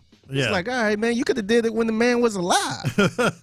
He just passed away not that long ago. Yeah, and a fair point. Shoeless Joe, Pete Rose were immortalized in an odd way due to the fact that they weren't in Hall of Fame. So this person kind of used it as a disservice putting them in, where maybe they won't be discussed as much once they go in and this scandal ceases to be there. But either way, just a weird thing that I did not have on my bingo card for May 2025 was all of a sudden out the blue when he done passed and gone to whichever place that he done gone, right? All of a sudden, we got the Pete Rose is actually eligible for the Hall of Fame. Cool. Yeah. All right. Okay. And on to the second quarter of the baseball season, I guess. Unbelievable. Making it hard for us radio people. What we gonna talk about Think now? of the radio. I got an idea. No. All right. We're not doing that. Yeah, it's time for the break. All right. You're in the loop. You're in the loop right here on Sports Radio 610. Appreciate you hanging out with us on this Wednesday. Coming up next, let's circle back around to the schedule. It is schedule release day. We have a new leak. We have a new leak. Oh, okay. We got a new leak. I'm very interested to hear what it is next. Payne and Pendergast. Like if you had to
Sports Radio 610 presents In the Loop with John Lopez and Reggie Atatula. Yeah, happy Wednesday to you. You are in the loop right here on Sports Radio 610 from the 210. Oh, San Antonio numbers coming through. They said Lopez didn't mention the green tag, free beer. Is that true? Yeah, Lone Star. They have a Lone Star tag as well. So you got a red free beer tag for how long? A year. Oh, okay. Wait, how does?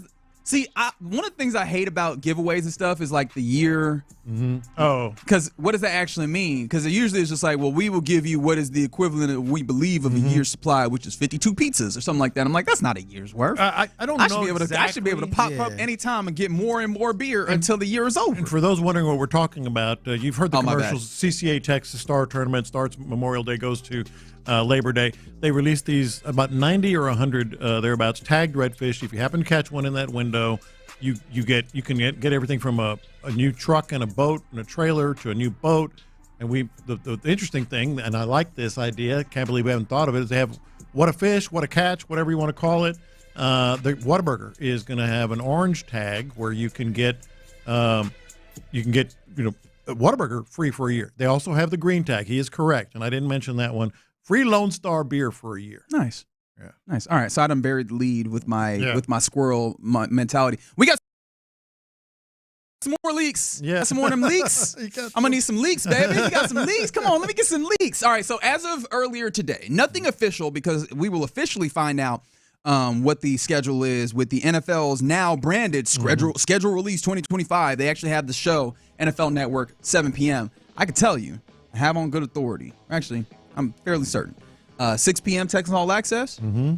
They might really give you the goods. I don't know. I'm just saying. I don't know. You might want to keep it locked and see. Yeah. They're going to be super excited about week one, though, man. Oh, they're going to be so excited. Oh, man. Because is John Harris going to go full Woody Marks? Is he going to go full Woody Marks when he gets that schedule? Okay. So the leaks that we've had thus far, and again, I will term them as leaks just on the off chance that they might be wrong. I think that we're starting to feel good the way that they're putting together that they're probably right. But the leaks that we have as of right now, week one at L.A. Rams, 3:30, 3 o'clock window. Week two versus the Tampa Bay Bucks at home on Monday Night Football. I mean, that's week back-to-back years of having week two primetime game. Yeah, all right, week three at the Jacksonville Jaguars. I'm guessing that would be a regular old noon kickoff. That sounds about right. All right, so those are the ones that we knew. Yeah. You said there's two more, and I actually don't know what these are. Another one came in during the break. Okay, very good. What are the two more here? Week 9, November 2nd, at home versus the Denver Broncos. So that's more of a like, okay, now we know type thing, or we think we know. But this is an interesting one. Week 18. Okay, final game of the season. Final game of the season, January 4th. All right, so we already have a Jaguars game. I feel like it's a division game. They try and go with division. Mm-hmm. Do you think it's Jags? Oh, it feels like it's going to be Titans, don't it? I'm gonna say Jags. I feel like it's Titans. They did Titans last year, right? Was it Titans last year? It was Titans last year. So they might not do it Jags. back to back. It has not been determined if it's at home or on the road, but it's going to be the Colts. We missed. Colts. And that would be week 18, January 4th. Time to be determined because that's obviously could be a Saturday Week 18 game, is determined on. It could be a getting into the playoff type of game and all that stuff. Yeah. Better not be. That could be Saturday, Sunday. It was 2 years ago. Could be noon. Could be 3. 2 years ago ain't this year, buddy. If on either side it's a get into the playoff game, I got real questions. Like if week 18, a week 18 playoff game is crazy. It better not be. Not for the Texans should have had their playoffs ticket punched by at least 2 weeks prior, and the Colts, the way that they look, I don't know if they should be playing in nothing in week 18. So yeah, maybe that's a rest the starters kind of game. You know, a little rest the starters there. Okay. I hope so. All right, so once more, Rams on the road week 1, Bucks at home week 2 Monday night, on the road week 3 at Jacksonville, and then you said week 9? Yes, November 2nd versus the Broncos at home. And then January finish 4th. out the season with the Colts week 18. Yeah. All right, cool. So what more are you hoping to see once we get the fullness of the Texans schedule released? 713-572-4610. So we talked about this before the show, before we got any leaks, or maybe we had the Jacksonville game, I think. But I was sort of like, okay, you're looking for. You're already kind of, based on these leaks anyway, you're kind of getting the key elements of this. I am a big advocate of starting the season with a bang, and it's easy to keep the players focused. Not that they're not, they're pros, but you get my point. Kind of elevate everything, the intensity, the everything of the team. They're starting off with a bang. I mean, if this leak is correct, it's at Rams. It's Nick Caley returning to L.A. It's Stafford and C.J. Stroud. It's a pretty much national window. Although there probably could be more than one. There will be more than one national game. Yeah, that feels like America's 3 o'clock window. America's game of the week. Yeah. And C.J. Stroud, Matt Stafford. At L.A. CJ going back to California. Yeah, there's a lot of narratives there, right? There's CJ being in Cali. There's that's the guy that he looks up to in Matt Stafford. Yeah. There's the Caley returning. And there's SoFi. By the way, Texans fans, and I'm talking to Figgy too, because we were talking about this during the break. You can get tickets to SoFi. You can get tickets if you want to go start the season. Oh, wow. Yeah. Is that an easy place to get tickets? Yes. Just descend upon. Although start of the season might make it a little bit more difficult. Yeah. But yeah, you could turn that place out. You really could. Yeah. That'd be interesting. That's a nice week one trip though, man. It is a good week one trip. Yeah. So you're starting off with a bang, which is one of the things I was talking about. It is a good week one trip for the fans. The question that I had when it came to what the week one would look like, or week 1-2 would look like, I kind of wanted to save tests. I didn't want to have into this thing, not just in a general sense, but specific to this team. Yeah. I got a lot of questions on what this team is going to look like, and I would have liked them to have a little time to gain their bearings, because they are going to be thrown in some ways to the wolves immediately. When it comes to this offensive line and when it comes to this offense, and they got general. a good defensive line too, man. They got a sneaky good defensive line. They do, but there's another side to that coin. How about a Derek Stingley pick on opening night in opening day on national television? Well, maybe not national, but yeah, more semi-national television. How about a lot? Kamar, they're going to have to. This defense is going to be showcased. This defense is going to be on display. You mentioned Poona Ford, Kobe Turner, and Jared Verse trying to pick at this offensive line that you're just now getting your best five together, quote unquote. Are they all on the same page? Nick Caley's first regular season game that he'll be coordinating.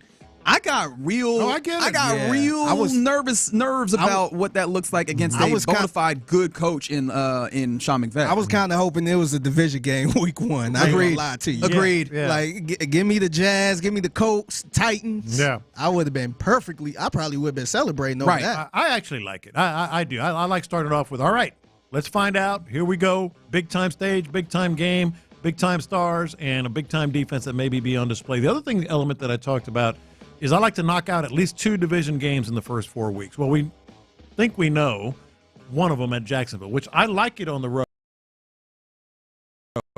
Division game, it's early. You might be able to get to work against them. Now, week 4 is open, so maybe that's another division game. I don't know. We'll find out. But I do like to knock out those division games early. The other element here is you got 2 trips to L.A. this year and a trip to Seattle. So I want to separate the L.A. trips. You can't get much better separation than your first game in L.A., so you're going to have some separation, Yeah, I think that's fair. From the 2-8-1, defense will keep the Texans in every game. Yeah, I feel confident about that, but I just when I get the tests for the offense, I would like to get tests and data points that I feel like I can do something with. Yeah. And I guess if it goes really good, I'll be able to do something with it, but I don't know how much I'll be able to weigh, how this offense handles Kobe Turner and Jared Verse and Poona Ford. You don't want to get to that point where you overreacting after the first game. Well, we will. But then we will, but you also going to be sitting there like, is this bad? Yeah, right, it's like training camp, right? Which I guess we'll have some good data again in training camp, because you won't have to wonder if the defensive line is good. You know that for a certain. So if the offensive line holds up there, I guess you could feel good. But yeah, it's like what typically happens in training camp, where you go, oh, well, the defense won today. Does it mean the offense is bad, or does that mean the defense? You know what I mean? Like, what does that ultimately mean? And so it feels like earlier on in the season, with especially a big question mark like the offensive line, something that we're all going to be watching incredibly intently. In fact, the NFL world is going to be watching intently, because once you traded away Laramie Tunsil, if anybody who wasn't paying attention goes, huh? Yeah. Cam Robinson. Yes. Yeah, eyes gonna be glued to him and all the other folks. And I'll come back to Poona Ford, right? that interior of the offensive line, vaya con Dios, right? Yeah, Like I'm no very kidding. interested in seeing how they handle this, right? All of those guys, whether it's Lake and Tomlinson. Let's see if that Seattle stint was just a bad line that you were in, or are you losing it, right? If Ed Ingram is in there, are you losing it? Yeah. If it's, Juice Scruggs, can you do this at this level? Titus in there, like what is it going to look like? I think that it's going to be a real interesting test. And I know that I'm belaboring it, but it's been the thing that's front of mind for me entirely with this team. A couple of things that we don't know yet, and again, maybe we'll find them out during the course of our show. Maybe the Drive is going to get some of this, et cetera, with leaks and stuff. We don't yet know for sure Baltimore and Kansas City, which are they are the two cold weather, air quote, games that you're playing on the road. You're hoping to play earlier in the season rather You're than hoping to play earlier in the season. I want to play them earlier in the season. I would like to get a cold weather game on the road in the latter part of the season. Yeah, I've never been into that. I've never been into that. It's going to be cold no matter what. No, I know. No, I understand. I think that it's the different way that we look at the season, and I don't think that you're wrong for looking at it your way. Like, I know sometimes you can have a distinction, and people be like, nah, I think you're wrong for looking at it. That's not how I view it. You're more, and allow me to speak for you, you tell me if I'm wrong here, you're more in a place where you're like, just rack up the dubs. If you can give me 14 wins, then there's 14 wins, and that's cool, and you see if you can get yourself a nice bye week and be happy.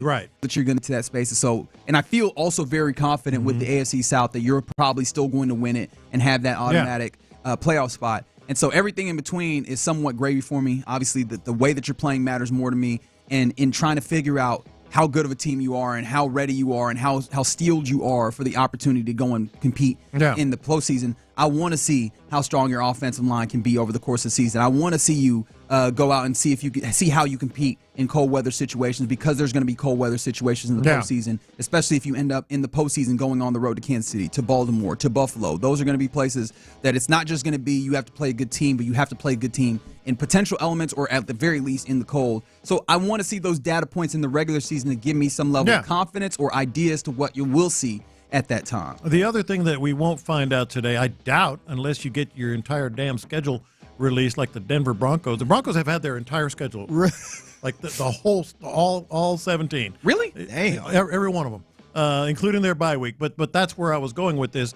You want your bye week 8 or week 9? Well, it's not week 9 It's anymore. not week 9. We just said it's going to be Denver. Maybe week 7, just somewhere in the meaty part of the middle of the season. And again, you have a different view on this, but I like to split that up, catch a break in the week in late October or whatever, and do that. But we probably won't find that out. But y'all want to know the Broncos schedule? I got the whole Broncos schedule if you want it. All right. So you have the Broncos week 9, correct? Week 9. Who are the Broncos leading into that game?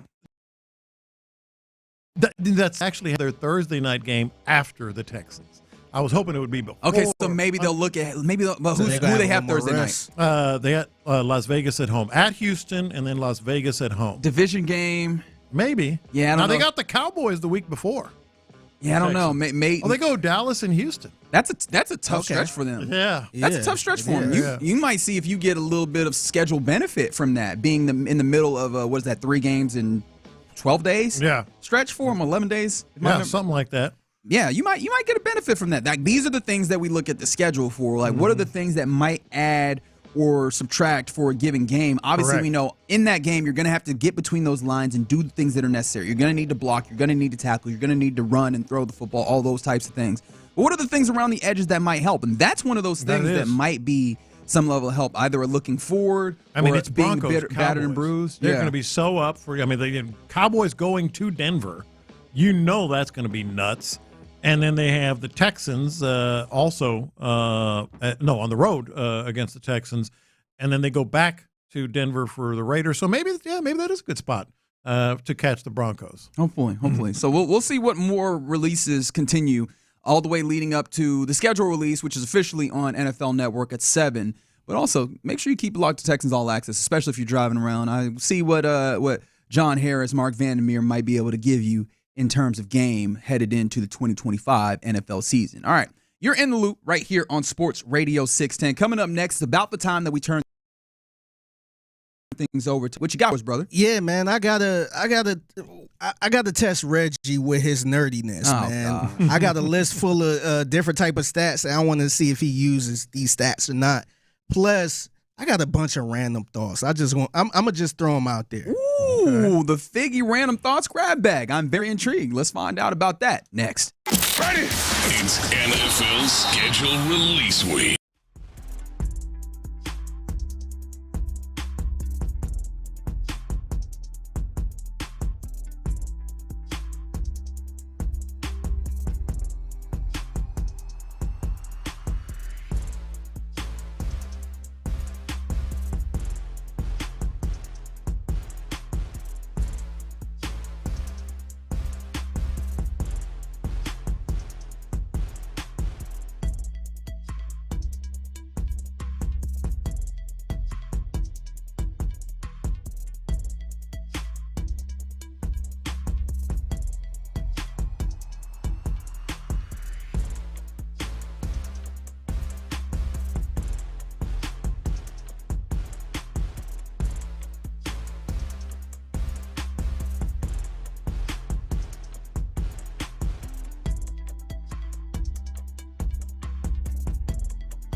Sports Radio 610. The Texans play here. Pass the aux cord and crank up the volume. Figgy Figs in the driver's seat. Sit back, relax, and enjoy the ride. It's time for Figgy's Mixtape on Sports Radio 610. Yep, it's the Mixtape in Luke Sports Radio 610. That's your man Figgy Fig holding it down on a Wednesday. Happy Wednesday to everyone out there. We got to pick on Reggie a little bit, John. Okay. Yeah, we got to pick on him a little bit. You've done enough today, John.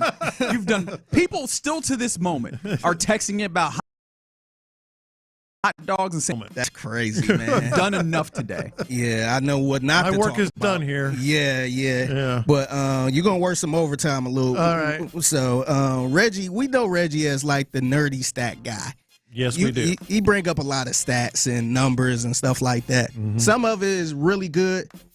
And then you get some stuff like, what's that? Stuff plus. Stuff plus. I stand by this. I will not be silenced. I still think it's made up. It is. Well, I mean, all stats are made up, Lopez. It didn't even make this list. That's how. There you go. We have it. Yeah, it's not on here. But I'm gonna go through this list real quick to see. I want to know if Reggie, if you approve of this metric or nah. Wait, can I stop you real quick? Mm-hmm. Just to be abundantly clear, because I can already hear someone being like, "What does stuff plus?" Like somebody genuinely wants to know. It's a pizza. It just just go to Pizza Hut and say, "Let me get the stuff plus." Yeah. They would just be like, "I think he means crust." So I'm just gonna apparently, it looks at just the physical characteristics of the pitch, like the rotation, the braking, horizontal vertical movement. So it just talks about the movement of it without characterizing where the location is. If that makes sense. Yeah, and a unicorn doesn't. Sorry, press play. I apologize for that. Here we go. All right, PER, so player efficiency ratings in the NBA. Mm-hmm. Are you down with that, or is it too much? I utilize player efficiency rating, but I don't. It's not the end all be all by any means. But in trying to get an accurate look at a whole of what a player is, I'll use player efficiency rating here. DVOA.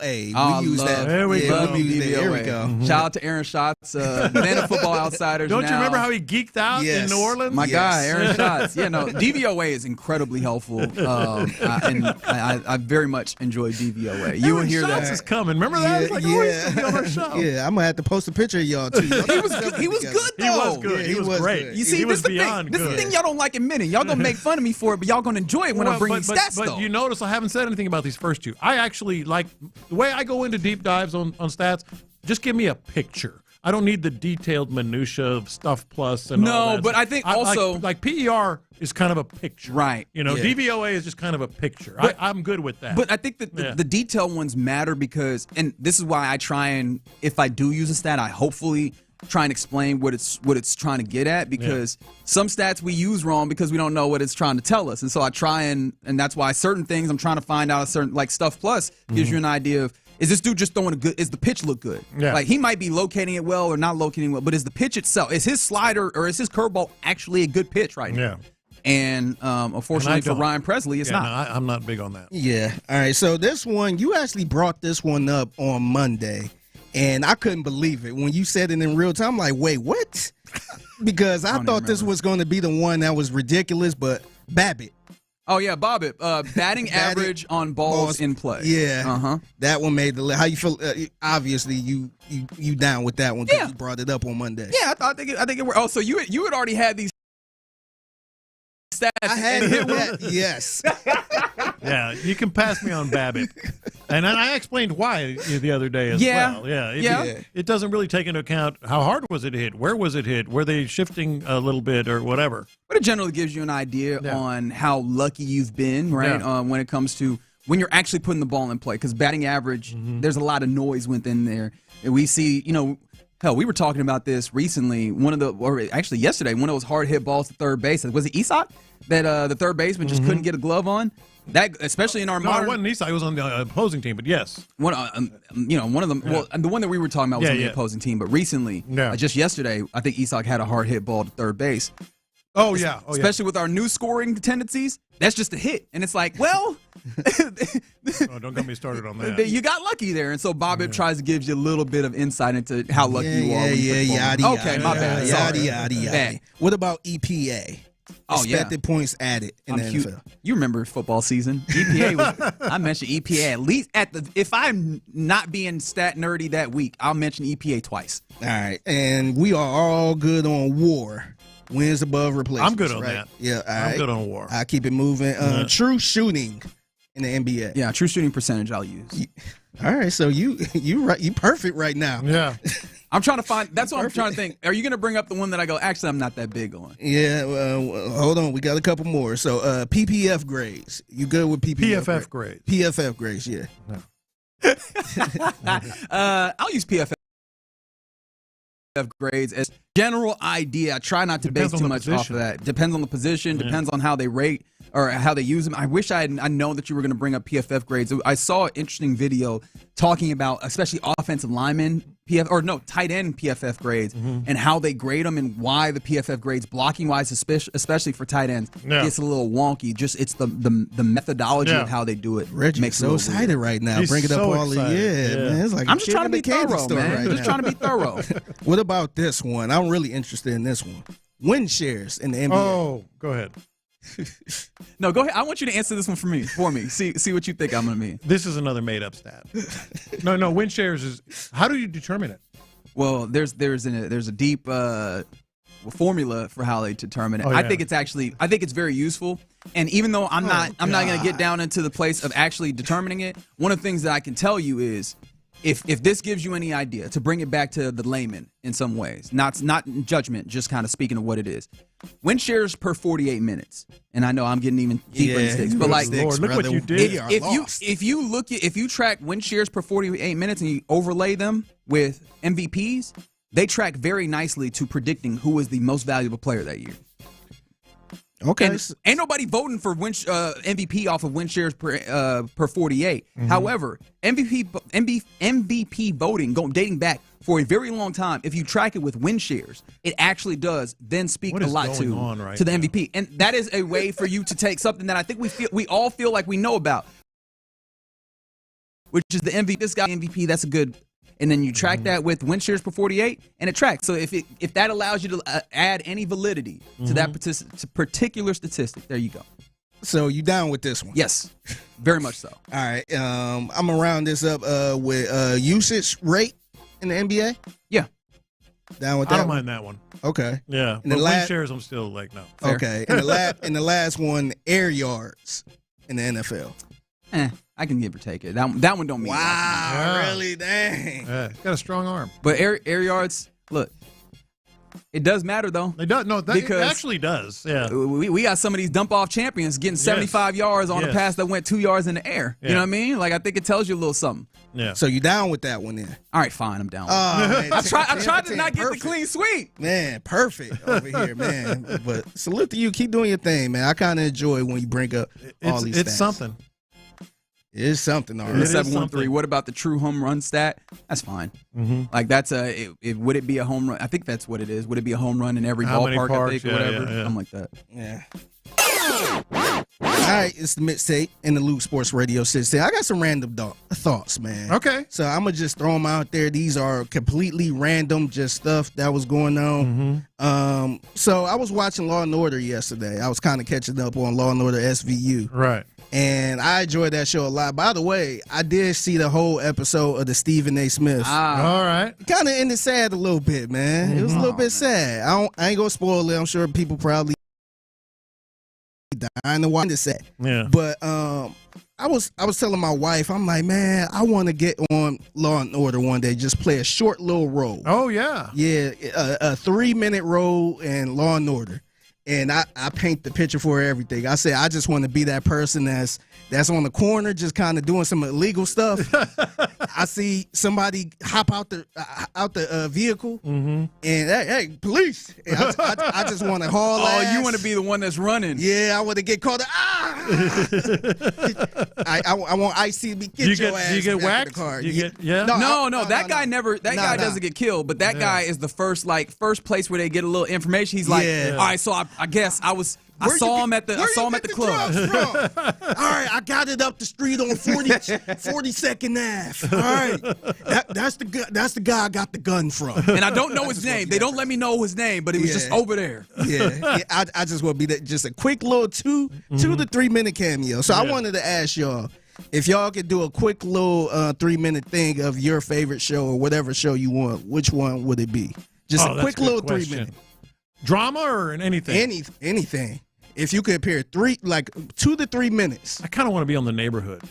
Really? The Neighborhood is a good show. The one with Seth and the Entertainer? Yeah. I like that show.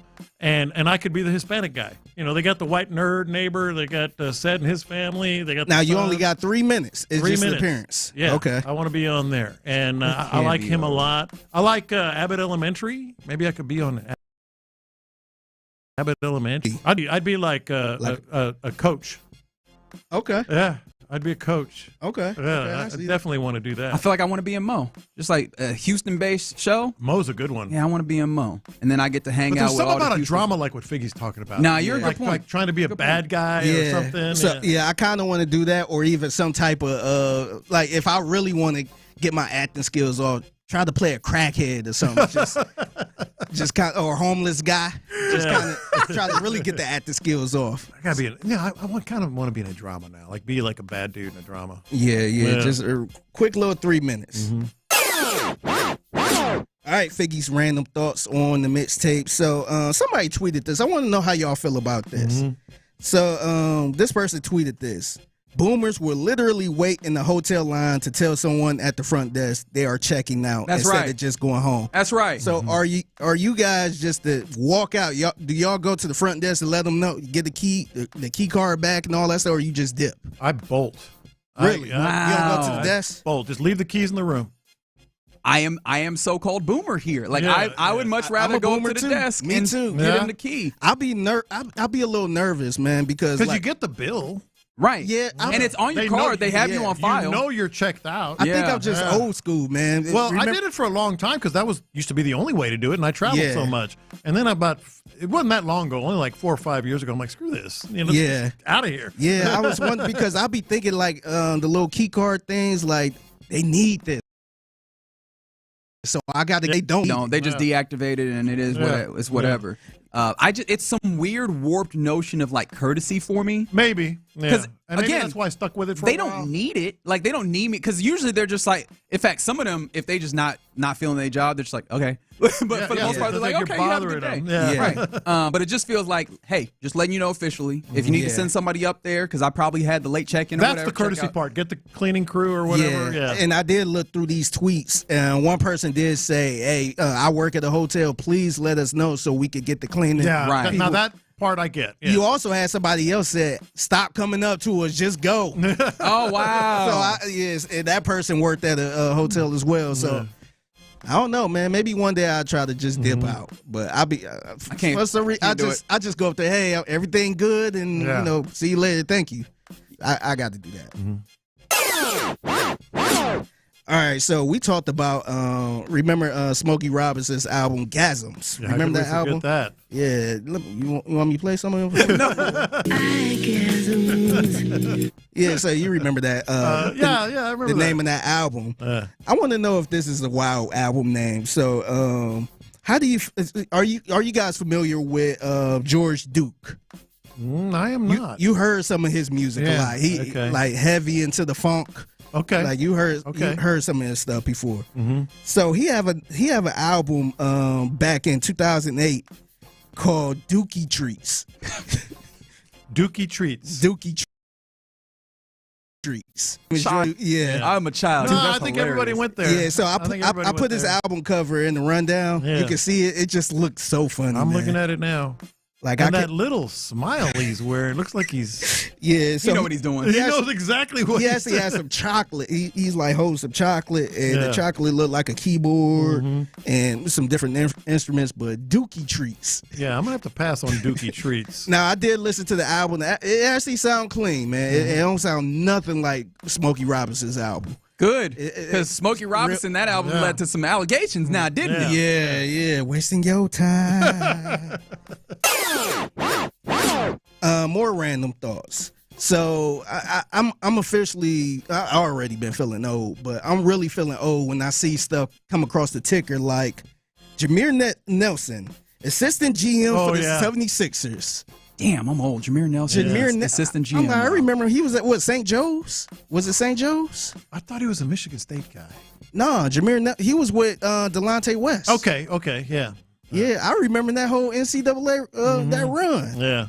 I'm like, dang, he's the assistant GM to the Sixers now? Yep. I'm like, dang, I felt like he was just playing like 2 years ago. Hey, welcome to the club. Yeah, I also feel old, too, because Corey Kluber has now been hired as hired to the staff of the Guardians. Are you for real? Yeah. Because that's the thing. I remember vividly. He was just pitching like 2 years ago. He was. I vividly remember when he won Cy Young, and I was like, what the bleep is a Corey Kluber? Yeah. And now he's in baseball. God. Nah, he was cold, man. He was tough. Tough. When I seen that, I'm like, damn, he part of the pitcher staff. He gonna be a pitcher coach. Mm-hmm. But that was crazy. All right, I'll get y'all out of here on this. So shout out to Drew Doherty, who do a lot of TV stuff with the Houston Texans. Absolutely. Really good dude. Here's a throwback clip of him pretty much interviewing Houston Texans cheerleaders. Okay. And he was going by the name Mr. Mumbles. Do you know why he was going by the name Mr. Mumbles? I do not recall. I do. So he was interviewing a lot of the cheerleaders, and he would throw in a little mumble as he was asking questions and just throwing them off. Mr. Mumbles just said, hey, let's interview some cheerleaders. All right, Morgan, this is a very serious competition. I'm sorry, what? And then is it the nervous part? Yes, finally. I was like, thinking of there. I was like, oh my gosh, it's my turn. So I think I did pretty good. What preparation is it? And then you did. I worked out. I lifted weights. I went to dance classes. Oh, it was so amazing. So amazing. What is it? And then sorry, what? I did well. I prepared a long time for this, so fingers crossed. You feel like you're nervous and then. Yeah, I did feel a little nervous. JJ Watt, the cushion, yeah. I didn't hear you. Oh, is it the routine and the... Yes. All right, so this is a tough tryout, right? Yes, very tough. Well, what are the Texans in the way they... Well, I'm sorry? Sorry. You know what's sad? I was like, there are two brands of people. Yeah. There's the person who's just like, I think I know what you were saying, so I'm going to answer that question, whatever it is. I think I'm the other person that I just keep saying, I'm sorry, I couldn't hear you. Yeah. And I'm not the person that gives up. I'm just like, I just can't hear I'm you. the person that, the person. You smile and nod after? Yeah, I sometimes I do, but most of the time, if I don't know, I'm like, wait a minute, what? Like, I would get in your face like, wait, what did you say? I like the girl that said yes. I'm out. I feel like a lot of I feel like a lot of players do this in press conferences and stuff like that too. Yeah. They be having them people be asking them hard ass, nerdy ass, stat questions, and they just default. Yeah. You know what? We just got to play as a team. Yeah. They had these set of questions where they just we just got to play better on the field, and we got to let our play on the field do the talk. Yeah. I'm like, man, he did not answer that question because he didn't hear it. He probably don't know what he said. That's hilarious. Shout out to Drew Doherty. The good work that he's doing over there with the Texans.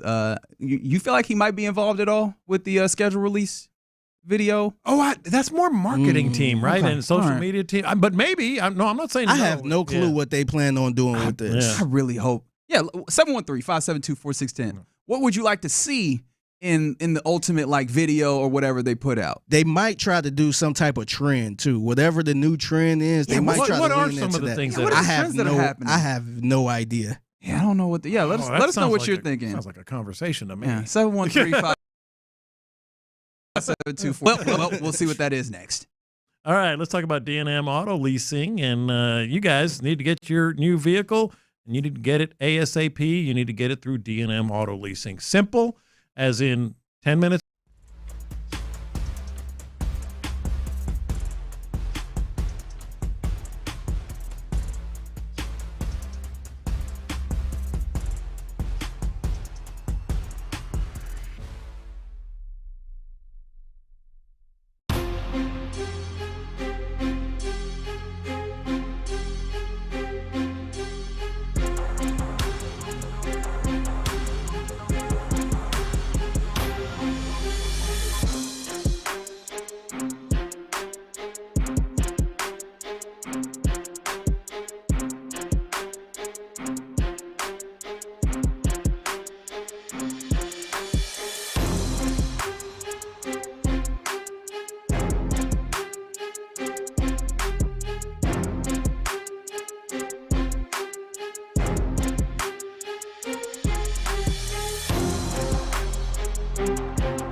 eBay.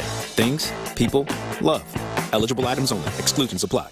Thank you, Figgy. Live from the Mokaram Injury Lawyers Studios, Sports Radio 610 presents In the Loop with John Lopez and Reggie Atatula. Hope your schedule will release Wednesday's gone pretty well today. You're in the Loop here on Sports Radio 610, getting ready to hand things off to the fellas of The Drive, Clint and Ron, here in a moment. Before we get there, yes, dear texter, 281, I don't know if y'all saw, but there was another leak. So let's go through these real quick, just so that everybody hears it.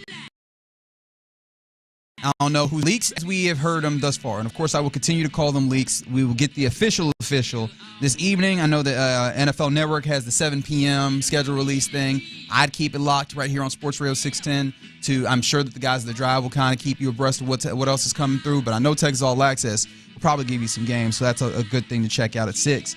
But as far Lopez, you ready? I am ready. I think the tandem thing we did earlier was kind of nice. So we have 5 games as of last time I checked. 5 games as of that are leaked as we sit here right now. All right, so it's week 1, 2, 3, 9, and 18. You ready? Correct. All right, here we go. Week 1 for the Houston Texans at the LA Rams, and probably in the afternoon window. Probably that 3:25. Yeah, okay, so there you go. At LA Rams, SoFi Stadium. It ain't gonna be noon. No, it ain't gonna be noon. If it is, that's real nasty. That'd be really mean. Because that's 9 a.m. at that point over there. But and traveling Texans and others, that feels like a good one. Prime time. Feels like early on in the season, so I know the weather is going to be not just good but fantastic and easy to get to. Hell, you can get there on Southwest.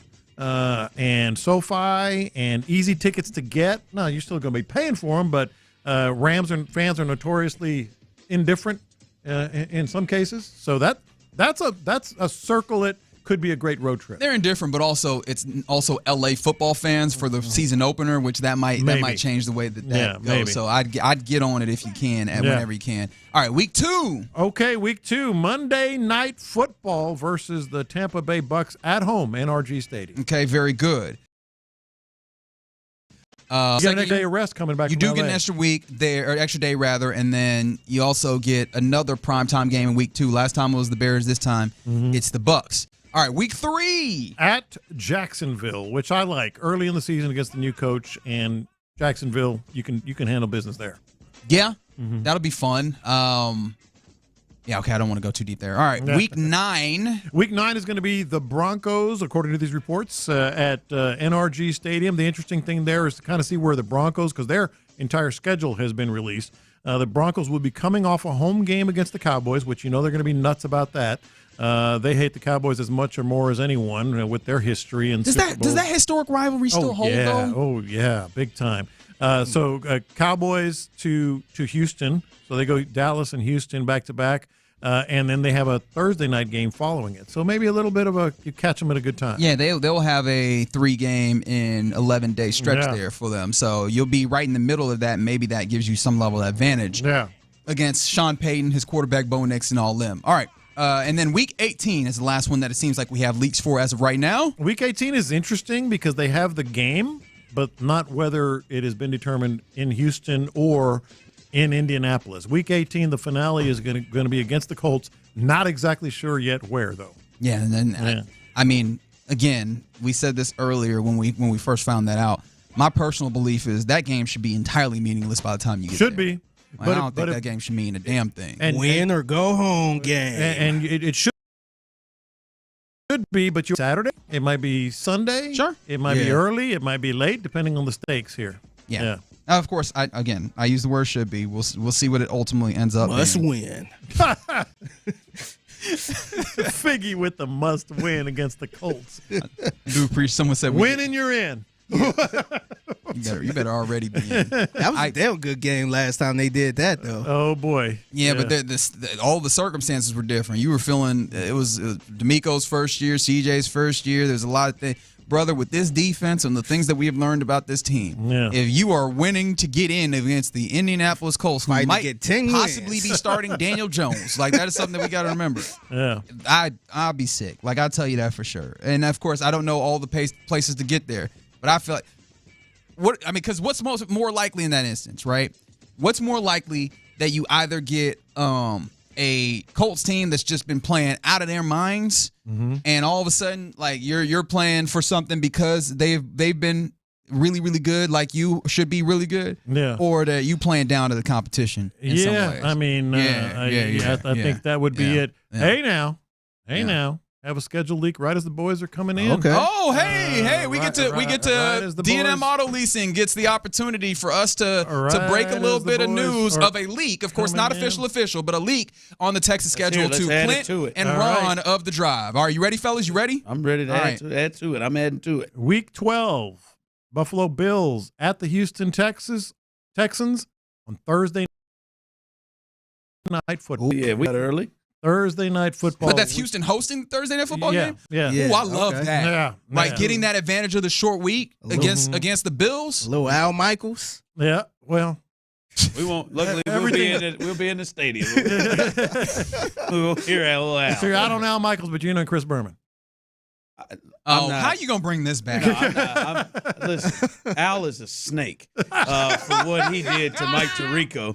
Mike Tirico sent over there having to call the Kentucky Derby all the time and had to do pregame stuff. When your ass knew you were supposed to be out, you said, "I'm gonna do these next couple of years," and then he went Jay Leno and said, "No, man, I think I'm gonna hang on a little bit longer." Oh man! But real quick, the last league, right? What would you say? Week 12. Bills at Texans. Week 12. Thursday night football. So that's the second.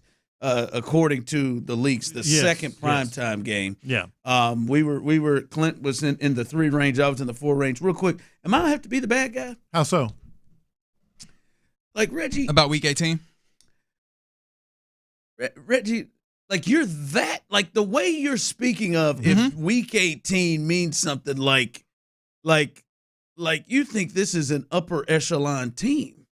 Right? Specifically against the Colts. Well, if it means something as far as like when what you're saying is you feel like the Texans will have it will be something's going wrong if they don't have it wrapped up by then. Well, is that where you think about this team? Winning the division, yes. And I guess I had not considered the idea of positioning or whatever you in the AFC. But I think the Texans should be favored to win the division. But I will not be floored if it's tight. And they gotta that Colts game means something. I would not be I think they're better than everyone in the division, but I also think their schedule is tougher than everybody's in the division. And I just wouldn't be floored. I mean, they've won 10 games the last 2 years. Right. I wouldn't be floored if you get down to it and it's tighter than that. I don't get them as teams like last year, they were head and shoulders clearly the team that you had to watch as walking away with the division going into the years. And that was with a putrid offensive line that was actively selling on their offense many weeks of last year. I get your point. I mean, the other teams have brought in, who knows, kind of unknowns. I'm just I think they should be favored, but I would not be. I don't look at the Texans as a. Yeah. This is a team that I know is going to win 11, 12 games, and I don't know. Maybe I'm sure that I'm looked at as a hater on this thing. No. I just don't. I don't know that I view them as that type of team where I just know they're going to run through this thing. I think there's reasonable doubt. Shout to Jay-Z. I think that's fair to have there. My point more is if you are in that place, there's some bad stuff happening. Which of course there is possibility for bad stuff happening. We've talked about it. We don't know what this offense is. Is this offensive line actually going to gel? And is the competition going to raise the level in the ways that they've talked about? Those are all things that if they do go bad, you better cases of the scenario, you better have that week 18 figured out pretty well before you get to Daniel Jones or Anthony Richardson and the Colts. That's the way I view it. No, I hear you. I'm not going to be sitting here floored, Clint, if we sit around here and it's week 18 and means something. Like that game, they haven't wrapped it up. Reggie over here, this thing ain't wrapped up by week 16, man. It's a damn problem. That's right. That's Reginald attitude, love. They lost at home to that Titans team last year. This is true. I don't know. I don't. Since then, man, they got the Ravens, the Chiefs, the Bills. And what I'm saying, you brought in a whole new offense coordinator. The last offense coordinator looked like he was selling as well. And if that's what I'm saying, if all of those things end up with your offense is in that place to be in that same type of top situation, real problems. Yeah, I mean, I'm in my age, man. When you say selling, I just want to make sure I get the real understanding of what the hell. My kids say it to me sometimes. I've heard you say this multiple times. Like, because when you say selling, it makes me feel like you're saying that they out there just losing on purpose. Well, playing so poorly that you could maybe feel like they were losing on purpose. Yeah. That's the general idea. And I probably should have been clear, and I appreciate you clearing it. Shaq, and listen, I'm going to tell you what, I know I'm not alone out there. I'm not damn sure. If I ain't got it, I know a good 75% of the people listen ain't have it. No, I mean, yeah, Shaq fits that. Yeah. So, anyways. Shaq Mason was out there selling it.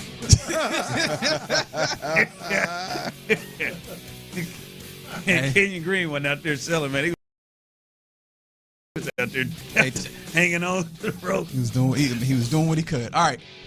We're done for the day. I will leave you in the hands of Lopez, and tomorrow will be B. Scott in for me in the loop. I'm sure you guys will have a lot of fun, and hope that you continue to have a fantastic schedule release Wednesday with these fine fellas who will keep you abreast of all the other leaks that are coming through, and just fantastic sports talk as you have come to expect.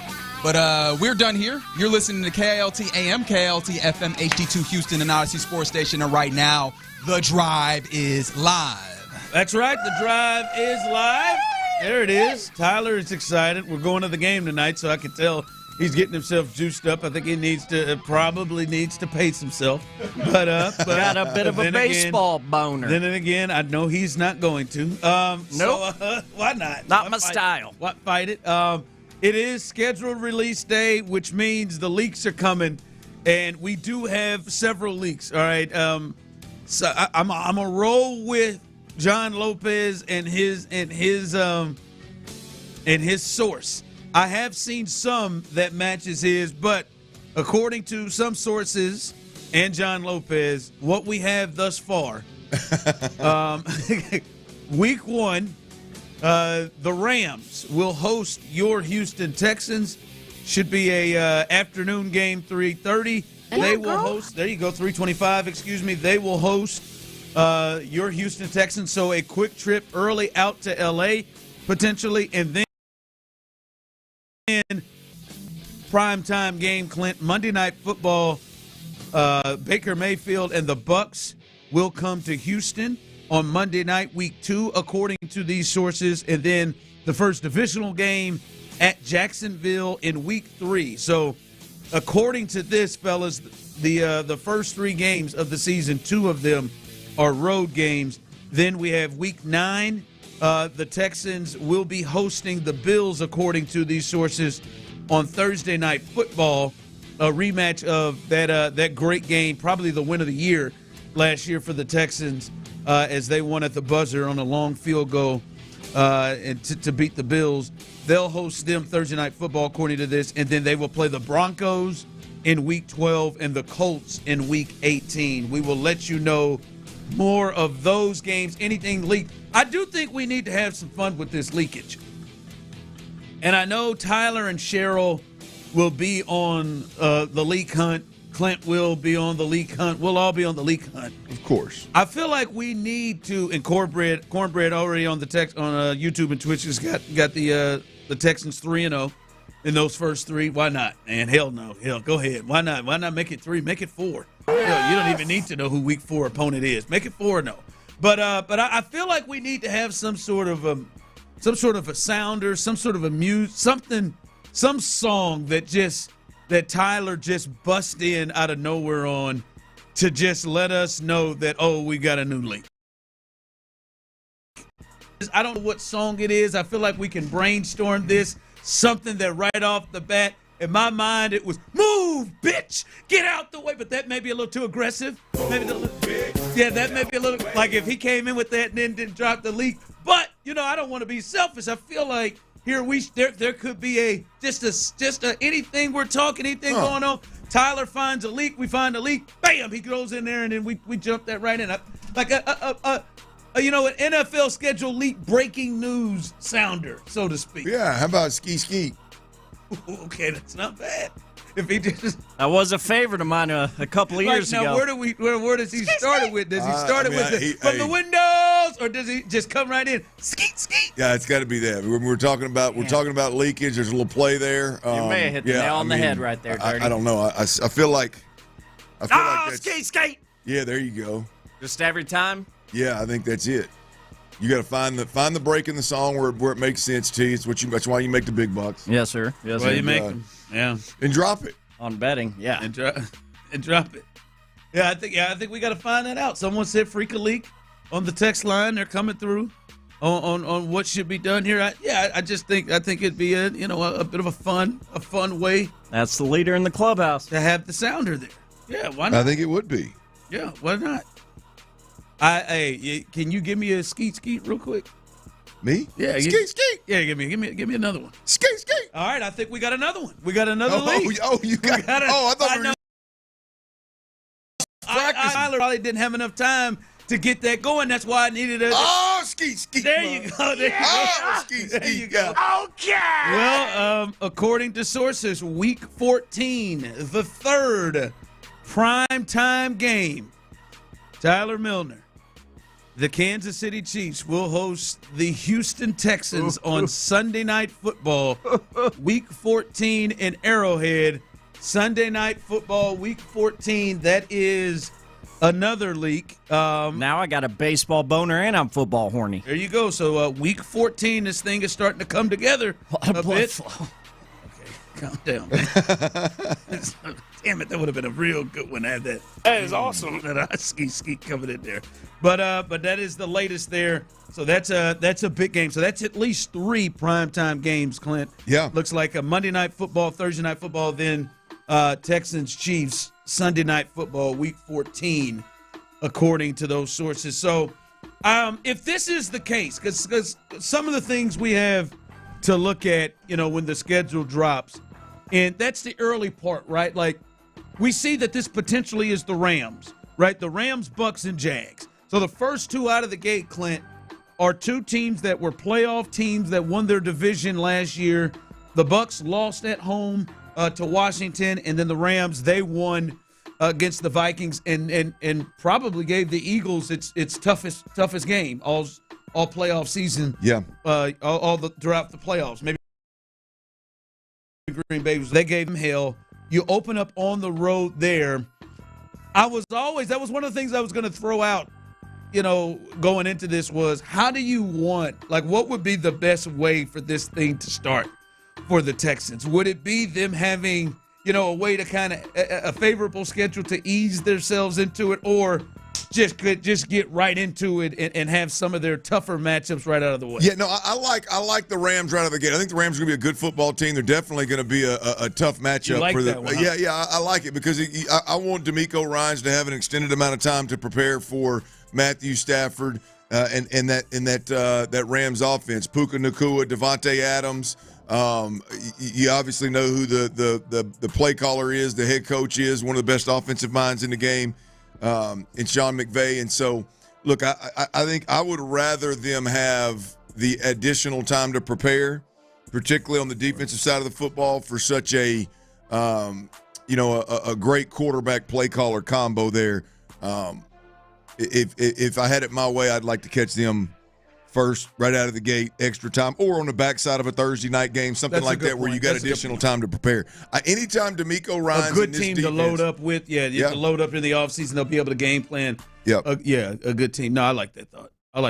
Yeah. So I like the Rams out of the gate. Yeah, Nick Caley knows them pretty well. He'll know the players that he went up against them in practice all week long or all year long last year, and a team that we watched them 2 years ago. They did joint practice, so you know this team pretty well. You know their offense. You know their system pretty well. This will be a good test. I'm not going to lie to you. I kind of did like the thought of, hey, why don't you ease into this bad boy? Get off to a real good start. Well, I think there's pros and cons for both. Slip into them Titans, maybe, to lead that sucker off. It would have been nice to jump out to a 3-0 record and not having really faced any powerhouses, but you're going to face 2 playoff teams right out of the gate. Yeah. How good do you think the Rams are? They're pretty good. They were pretty good last year, and they add Devontae Adams, and their defensive line. That's going to be a real good test. Their defensive line. They went really young, and when they had to go ahead and move on with life without Aaron Donald, they got really, really young guys. A couple of guys, those Florida State kids. I know the guy you really loved last year. and they really came on late. If you remember that playoff game, Sam Darnold I think they had a sack, fumble for a touchdown. They were all on his ass. They may have had 7-8 sacks in that game. So this will be a great test, Clint, right off the bat for that offensive line, right? And then the Bucs at home Monday Night Football. So listen, you're jumping out against two teams that expect to be postseason level teams like you. Well, I think look, Ron, I think the big thing with those two teams, I'm going to go Rams and Bucs here, is as a Texans fan, the one thing's blatantly obvious is this is going to be one of the top three defenses in the NFL.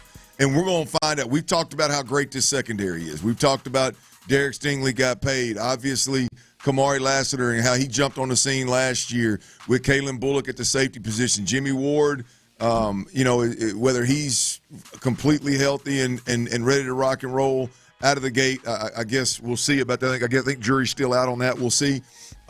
Petrie will be back and ready to rock and roll. C.J. Gardner-Johnson is in-house. That secondary is viewed as potentially one of the best in football. You're going to find out. Like I said, Puka Nacua and Devontae Adams with what's my quarterback's name? My mind's like Rams quarterback. Oh, Matthew Stafford. Matthew Stafford pulled on the ones and twos, and then Baker Mayfield his gunslinging ass with Reed, and they took the kid out of Ohio State in the first round of the draft this year. I mean, they're going to get tested. They're going to get tested with some real weapons, with quarterbacks that can push the ball down the field, and we'll see what this defense is all about immediately. Yeah, no, we will, and the O-line. The O-line. Absolutely, good point. Yeah, the O-line. First and foremost, the O-line. That group, that's going to be the number one thing we're talking about. How about that, Clint? So three as of now that we know primetime games. What was that, Chiefs Sunday night? Yep, Sunday night game. You got one? Man, you just wanted to play. well, for the three prime times. Oh, that was the three. That was my celebratory skeet. Tyler's got an itchy trigger finger back there. I thought we had a new game. No, Sunday Night Football. This one is the latest one to be announced. The Chiefs will Week 14 will take on the Texans to host the Texans at Arrowhead, a rematch of the divisional round playoff game last year. Also, as we talked about, that second game of the year, Monday Night Football, the Bucs will come to town here to Houston to take on the Texans. And then Week 9 against the Buffalo Bills, Thursday Night Football. And we talked about it, Clint. You see it, the quarterback matchups, right? This is CJ versus Baker and a playoff team from last year, two playoff teams from last year, teams that people expect to be good. Josh Allen versus C.J. Stroud, Thursday Night Football, and then the Chiefs and the Texans. Obviously, Patrick Mahomes and C.J. Stroud. Those are quarterback games. And by the way, like I said, the Texans will be hosting Buffalo on Thursday Night Football, so it should be fun. Two of the three at home. Two of the three primetime games at home. Now, I wonder they may get a couple more. Well, I mean, what do we got? Seven games announced. You got 10 more games to be announced. You got to believe at this rate. Still, Baltimore is out there, which could be a game that people have intrigue on. So get to 4 or 5. You could get to 4 or 5 easy, and they could blow my 3 out of the water fairly quickly. Yeah, you said it there. I'm glad. I was wondering how the league would look at them. By the way, I do think. It's this, Tyler. So where is the curse going to move its way to? The show curse? I thought that's been dead. I just want to – this is how people refer to it. I don't believe in curses. I don't believe in that. Like, I don't – I know you're going to go to a road game as you go to a road game each and every year. I do think, however, it is coincidence that you went to a road game in Denver and they lost. And then you went to a road game in Carolina in a game they had no business losing. Yeah, that was painful. That they lost the worst offensive performance of the season. Bryce Young. And then they went to Minneapolis after a really hot off the presses the first 2 weeks and just got drilled. Asses kicked. Drilled. You had to sit in there in a beautiful stadium. You had to sit and listen to that damn skull chant the entire way. So many 4-letter words. So where is it going to be? That first one, L.A., that's not a bad one. It's not. Get to L.A. early. Monday night action. Yeah, Monday night. Well, no, that's a regular game. That's a Sunday game, 3:25. Oh, I thought that one was Monday. No, Bucks are week 2 or home. You can be there for that one. But the road getting your prime times mixed up too. That's a good problem to have, that's right? Good, right? Yeah. You didn't have that the other couple years ago. Just straight up, 12 o'clock. Every last one of them, 12 o'clock. Listen. First of all, there isn't a curse. I agree with you. Now, I think a lot of people believe that there is and want you to run. stay your ass away. As I think Clint is the president I'm of the worried fan about club. it. I'm worried about his safety. I'm worried about my mental health if we don't get whatever road game I go to this year. If we don't get a win, it will start looking pretty damn bad if this happens. No, it's not. It's not, man. It's a coincidence. But it's because they play bad. It's They didn't play because of bad the because nature of them too. Like these losses, these road games I've gone to, like you just laid out. Like it was an all-out ass whooping in Minneapolis. And the Carolina one, like that makes my stomach hurt still. That wasn't a game the Texans were supposed to lose. Not in the least bit. I think they were double-digit favorites going into that Sunday. Well, look, I know you don't need to waste it on Jacksonville. And don't be a punk and waste it on Tennessee and just try to get a quick, easy one out there. I don't know. I got a good reasoning for that, though. Tennessee's Nashville's a nice town. Oh, it's a nice town. Is their new stadium in Tennessee opening this year? I don't believe so. So it's the last year of the old one. I'll be frank with you. I did not know they were shutting down Nissan Stadium. I did not know that until just now. I didn't know they were building a new stadium. Big old fancy place. How about it? How about that then? Listen, that Chiefs Week 14 one, man. Obviously I'm biased, but you got to hit Arrowhead. Ask Sean Pendergast, who enjoyed himself. Now, my concerns for Tyler, Clint, is it's after Thanksgiving. And so, Tyler in the cold may be a struggle mission for him. I don't know. Oh no, that's where I thrive. Oh, is it? I thought you did. I thought you didn't want to go to real cold weather. No, I hate the heat, but the cold's all good. Listen, I'd throw out Kansas City, man. I would throw that one out. LA's not a bad frost. Well, no, that would a little deeper. That was more of a December. That was more of a December thing. I don't want to be leaving the game looking like Dion. People text in, Ron, is it cold? We're moving towards December. It's probably gonna be cold. Sorry, but it's like it's like Lambeau. You kind of want to go to Lambeau when it's cold. Oh yeah. Like I would throw that one out, and I'll be honest with you, it's a good one. I might wander and find my way there. I'd love to go and experience it with you. I might try to work my little magic. Maybe I could pull off some tickets. I think we'd have a show. I think we have a show that day. Sunday night. We'd have one the next day. They got it. Oh, I thought it was Monday. You're right. Sunday night. It's Sunday night. Oh, it's under the lights too. I think I'm gonna put up a Twitter poll for the Drive family to start voting on this away game I should go to this season. Should I do the show from there? There you go. I'm telling you, man, there's a thought, Parker. Just throwing it out there. I need a win this year, boys. Yeah, you do. I don't believe in the curse. Many people do, but I am really interested to see where you go there. We will continue to update you on the schedule release, any other Texans games that come through. But the Astros got a huge victory, and I had to sit there and watch it.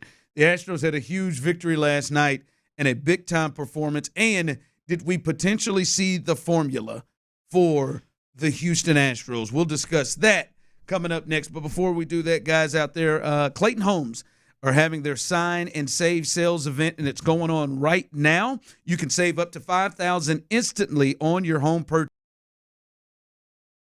at sign and save event. Also,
Every night on Sports Radio 610. Insider access. Exclusive content. Sports Radio 610. The Texans play here. Live from the Mokaram Injury Lawyers Studios, Sports Radio 610 presents The Drive with Stoerner and Hughley. Possibly Christian Walker if Isak does not end the game. Walker faced him again last night as well. This ball hit well to left field. Ball game over. Isak Paredes starts the party for the Astros. Isak Paredes walking them off with a blast into the Crawford boxes. Paredes with a big swing in the second one of the game. That's what it came down to. The Astros were able to hit the ball over the wall a couple of times, and the Royals couldn't, even though they had maybe a few more on base, but they could not get big hits. And the Astros, with two just absolute bombs that they hit over the wall, won that game. That one that both of them were no doubters. That one Payne hit, my God, I thought it was going Albert Pujols territory up against that glass back there, and then Paredes hit that one. By the way, Nicholas pissed. Oh, boy, was he hot. I like that, though. Oh, pissed. I like that out of him. As soon as it left the bat, he knew it was gone. Well, this what we did was like, hey, man, we got, they got school tomorrow. And today was so we're looking at it, and I was like, all right, man, we'll get through the ninth. We said we'll get through the Royals half of the ninth. And then we were like, all right, we'll head out. We'll start to head out if the Royals don't do anything. And they keep it tied. So, of course, we did. So we're walking. We're on the concourse on the way heading out. And, we could hear and see it. And bam, you hear the screams and the fireworks. And, boy, I mean, Nick was hot. Trey was too. Pissed too. But no, it was a good game, good baseball game. And the Astros even up the series behind their ace. Framber was absolutely. There were times sitting there, especially with Salvador Perez. There were times sitting there I said, I wanted to Sal know that this curveball that is about to just fall off the table is coming. I know it's coming. I wonder, does Sal know it? And double play. Yep, double play, or just struck smooth out. Yeah, it didn't matter. But 8 innings, 6 hits, 1 earned, 1 walk, 7 Ks, and kept that pitch down. It was the dude from the start. His the biggest out he got Bobby Witt Jr. in a game where there was 2 outs. They had runners on first and second in a tie game here late. I think it was the 8th. I think it was his last pitch, and he got him to ground out, which was a huge out right there, and came away out of their 8 innings. And plus, we talked about it. They needed him to eat up innings because of what happened the day before with Gusto, and then obviously what happened a few days ago with Lance McCullers. So a big night from Framber, man. That was ace special stuff right there from him last night. When Framber's in eat up innings mode, it is a fun watch, man. And look, that's just Framber though, right? At the end of the day, if you give him enough starts, the numbers are going to be there, the consistency is going to be there. Now he'll frustrate the hell out of you in some starts, but at the end of the day, you give him the necessary starts. He's going to put up all-star numbers throughout a year. Yep. And so last night was definitely all-star numbers. That's for damn sure. And as we're watching that game, and I'm sitting in there in the stadium watching that game, it feels like, Clint, that is, and maybe not that dominant, but it feels like that is going to be the most sustainable formula for the Astros. And that is, hey, they're going to have to get really good pitching more times than not, especially when they get healthy. When they get Spencer back, we'll see what happens with Wisniewski, who was pitching really, really well with his elbow. But when they get healthy, they feel much more like, Clint, even when Jordan gets back, much more like a good pitching, good bullpen, and timely hits. That's what they feel like right now as a team. At least something. Now, they may have some stretches, Clint, where they get hot, but it feels like pitch well, pitching keeps you in games, and then you've got Altuve can come up with a big hit. Jordan, who's clutch, come up with a big hit. Paredes, who was clutch last night. Pena, who's kind of got that in. That feels like the formula as opposed to kind of maybe some of the things we've seen in the past from these Astros. Yeah, look, I think it's more like Major League Baseball. Again, we talked about it yesterday. Fair. We talked about it yesterday, right? Is I think the days of the Astros being the dominant team with all the luxuries in a bad division, I think those days have come and gone. The division's gotten better. The Astros are not as powerful as they once were, so it's going to look different. They're going to need different guys to step up. But yeah, look, it's a formula in the playoffs. That's a formula when it matters more. The timely hitting, pitching, and defense kind of deal. And I think the Astros are going to have to – I don't know about the defense with all the turnstiles at all the different positions. Yeah. I don't know how that's going to unfold. But yeah, you get an 8-inning outing out of Framber, you need to win that damn game. You get 7-8 innings out of Hunter Brown, you need to win that damn game. And so, yeah, it's shaping up to be one of those. And it's even more so, obviously, the issue is magnified when Yordan Alvarez isn't in the lineup. Absolutely. No, that feels like that's going to be the formula. And now the thought is, are they capable of doing this? Right? Yeah. Are they capable of doing this throughout the year for the most part. So, big win last night. Also, by the way, fellas, tried the Dyken dog, the dollar dog last night. The old First Dyken off, dog. right off the bat, the presentation much better.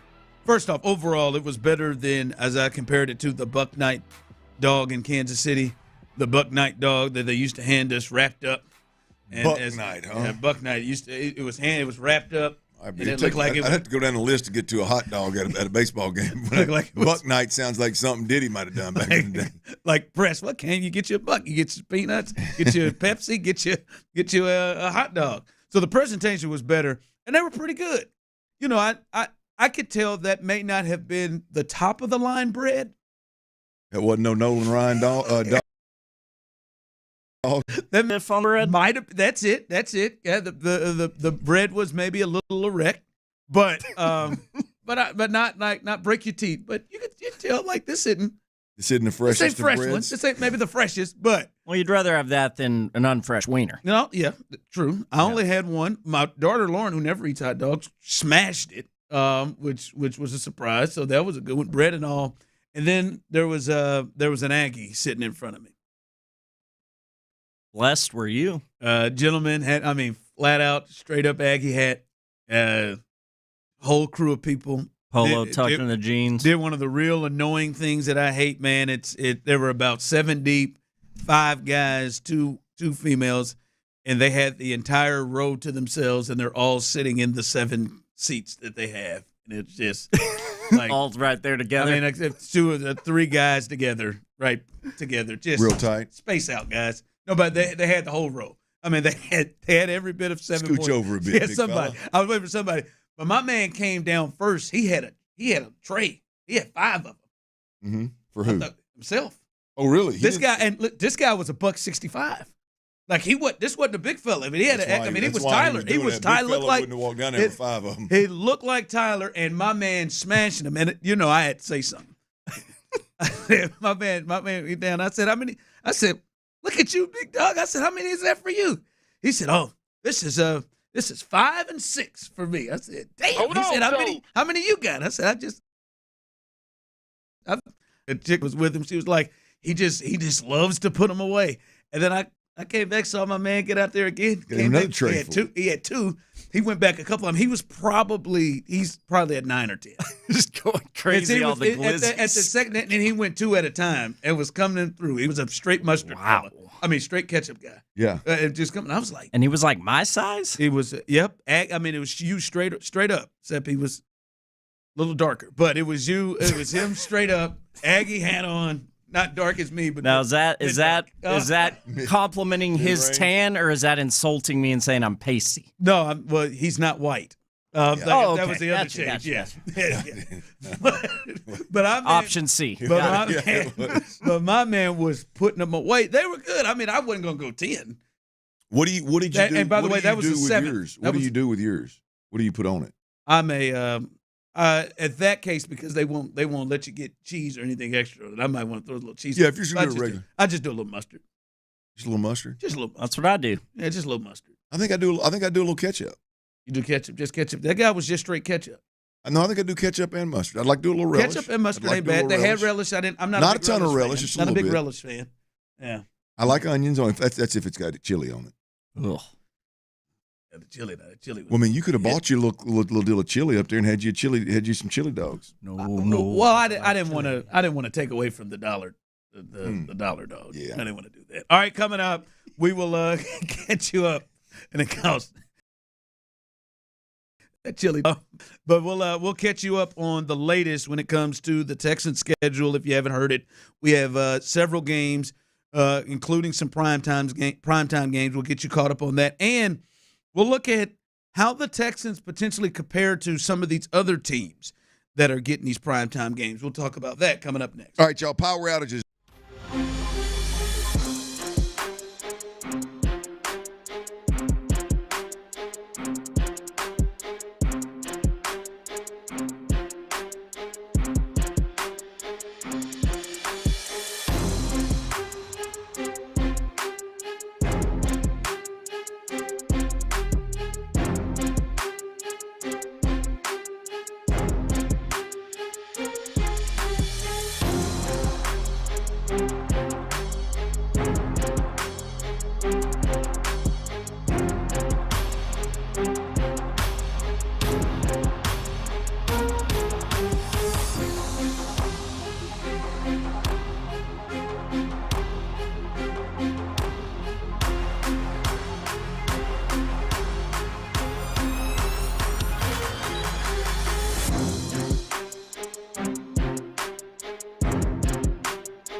HIMS.com/joy. That's HIMS.com/joy for your free online visit. HIMS.com/JOY. Live from the Mokaram Injury Lawyers Studio, 10 presents The Drive with Stoerner and Hughley.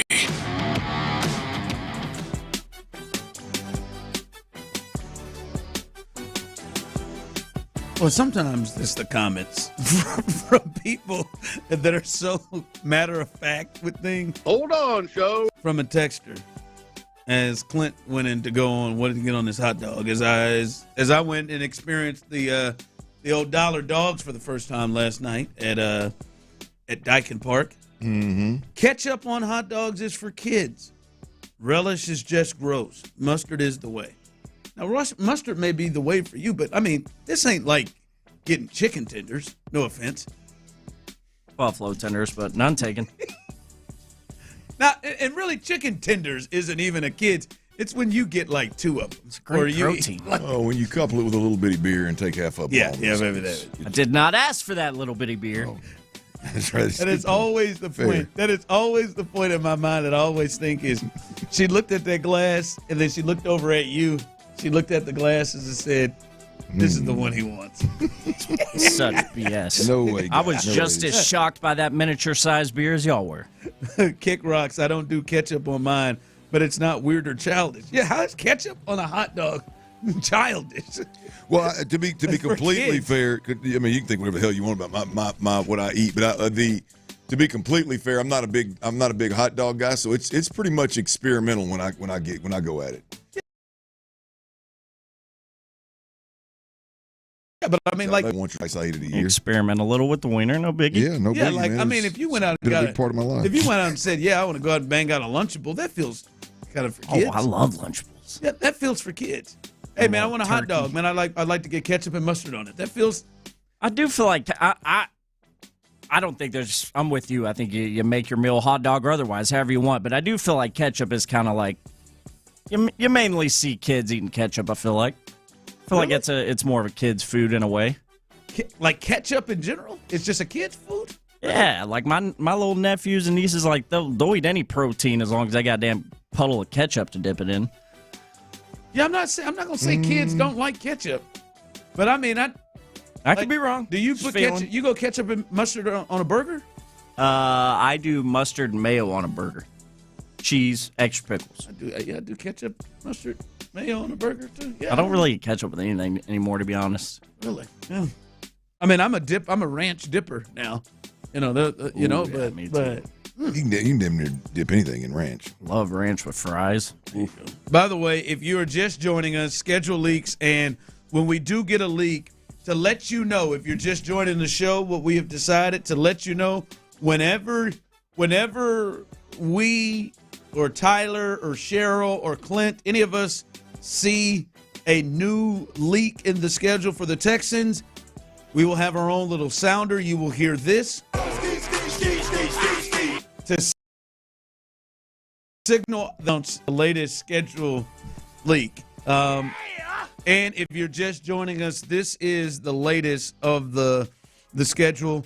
Week 1, and this is all potentially right now. This is not sealed in stone. We will learn that coming up a little bit later, but these have been reported. Week 1, the Texans, just like last year, will start on the road. According to this, they will be in L.A. and SoFi to take on the Rams at 3:25. So those of you may want to plan a trip to L.A., that might be a good one there. Week 1, they'll be in L.A. And be honest with you, the way that things go in that stadium, the Rams, they have a little bit better of a fan base. The Chargers, it's really bad. A lot of teams take over their stadium. So that could be a potential good one there. Week 2, the first primetime game that we have reported will be here at NRG as the Tampa Bay Buccaneers, Baker Mayfield and company, the defending NFC South champions, will come to town and take on the Texans. And then week 3, the first divisional game, which is on the road in Jacksonville, get a first look at Travis Hunter, the dual threat player for the Jags and rookie. So that'll be week 3 in Jacksonville. So if you see that, 2 out of the first 3 games are on the road. And then week 9, we jump ahead. This is one's been reported. Another primetime game. Thursday Night Football here in NRG against the Buffalo Bills. Week 14, another primetime game at Kansas City in Arrowhead.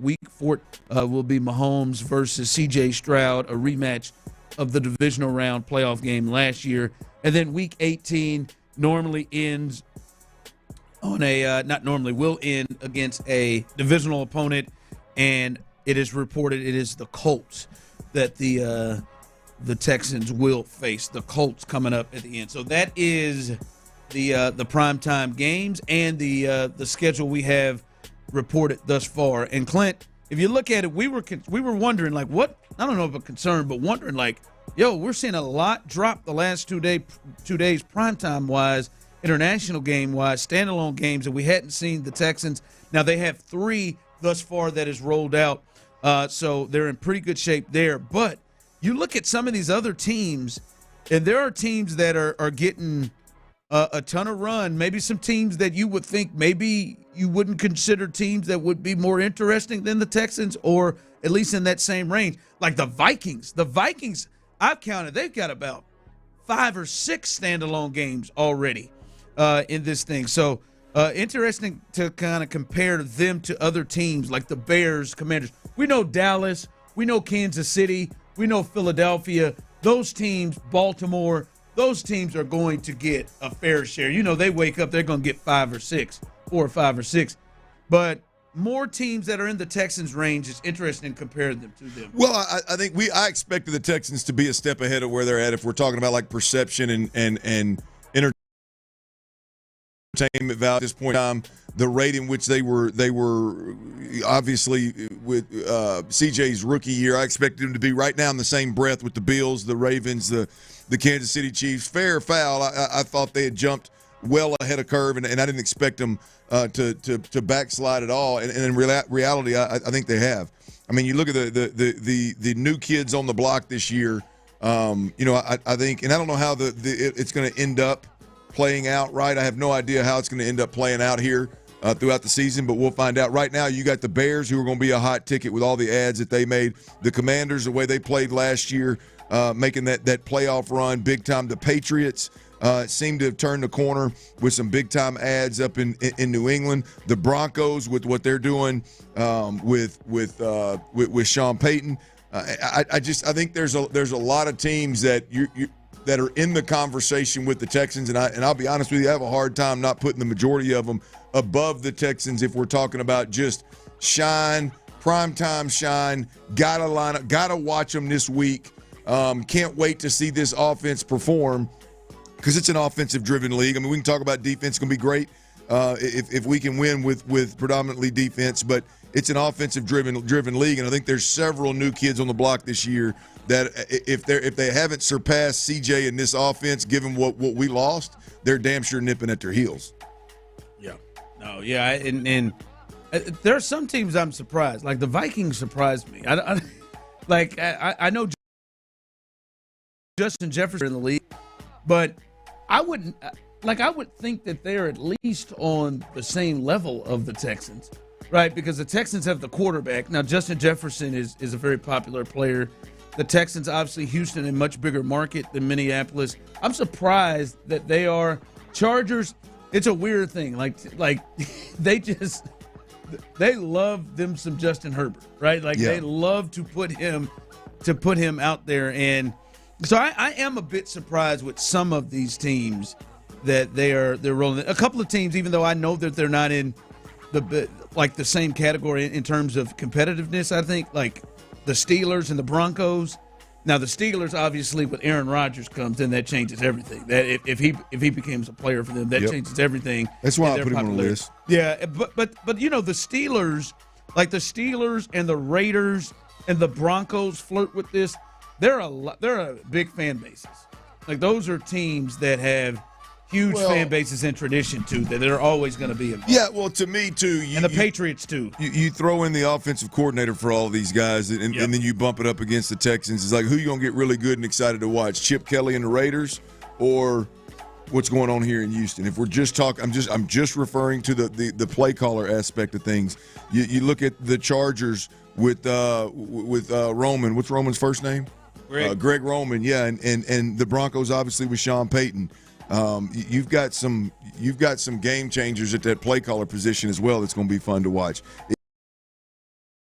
It is multiple now on this station because I've got good taste. This is really all I listen to. But at the end of the day, the conversations are being had, and how much shine has the Texans offense lost when you start looking at these other teams and how appealing they are. I think it's obvious. And some level of newness too, with some of these teams, right? That you don't know about. Like, the Steelers get DK Metcalf. That's a big move and a big new player, right? And Washington, obviously, they're just. I mean, that's it. With Debo as well. That's going to be a team that many people are into. So, but the Texans are still clearly enough. An interesting team as they have 3 primetime games, and there's still more games to go. You could see the Baltimore game being one as well. Maybe they look at one of the division games, another one of the Trevor games. You could see Trevor Lawrence games with Jags. Maybe that could be potentially Absolutely. One. So there's still some room there for the Texans. All right, coming up as we continue, any more leaks, we will let you know about them. And Clint, you brought up some players when you were talking about this team's leadership that I feel like is worth discussing. I want to do that coming up next. A leader for the Texans, or maybe he was a leader for the Texans. We'll discuss that coming up next. All right, fellas, let me get your attention one time. And, hey, all the ladies out there, our lady listeners out there, you got guys in your life that you love, whether it's your dad, your brother, your husband, your significant other, whatever it may be. Listen up, come across at some point. It's not if, it's when. Late 30s, early 40s, knocking on 50. I'm telling you, at some point, it's going to be a problem. This is what I encourage you to do. Number one, every man, grown man, should know their damn number, first and foremost.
qualifying plan. For network management practices, visit straighttalk.com/terms. Copyright 2025 Verizon.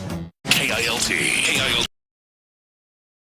FM exclusive content. Sports Radio 610. The Texans play here. An Odyssey sports station.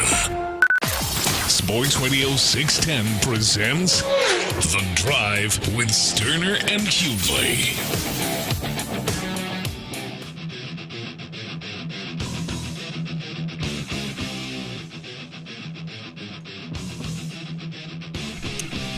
Welcome back into The Drive, as it is a schedule release day as we start to learn the NFL schedule. Obviously, we knew who they would be playing.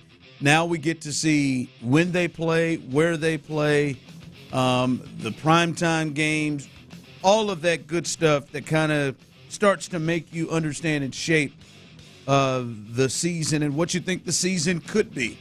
We will get the full, obviously, permanent release coming up a little bit later on, but we will let you know the leaks that are coming out. And if you have missed it, as we will try to keep you updated on the leaks that are coming out of the games we have with the Texans. Week 1 at the Rams, according to reports. Week 2, Monday Night Football with the Bucs here at NRG. Week 3, the Jags will take on the Texans in Jacksonville, first divisional game. And then I think I flipped some of these here, or maybe 2 of these. The Week 9 will be the Broncos. Week 9 will be the Broncos. And then Week 12, time games in 3 weeks. Week 12, Thursday Night Football against the Buffalo Bills on Amazon. And then Week 14, Sunday Night Football in Kansas City on the road. Should be fun. 3 primetime games. Then they finish things off against the Colts to end things up there coming up this season. So anytime we get leaks, we will pass those to you. So appreciate you hanging with us. And stay tuned after us as the guys on Texans All Access and then the fellas on Area 45, they will be breaking down the schedule as well, as it will officially be released then at that point. All right, Clint, we were talking about leadership, right? And you really broke them down into 2 spots. You broke them down into the offensive side and the defensive side of the ball. Mm-hmm. And you started to name some of the guys that fit this, right? The Will Andersons, the Jalen Petries, right? You talked about Azeez Al-Shire, Stingley to a certain extent. You broke that down. And you started talking about the players that matter on that side of the ball. One player you didn't really talk about, and we didn't really talk about, and I completely understand why, is Christian Harris.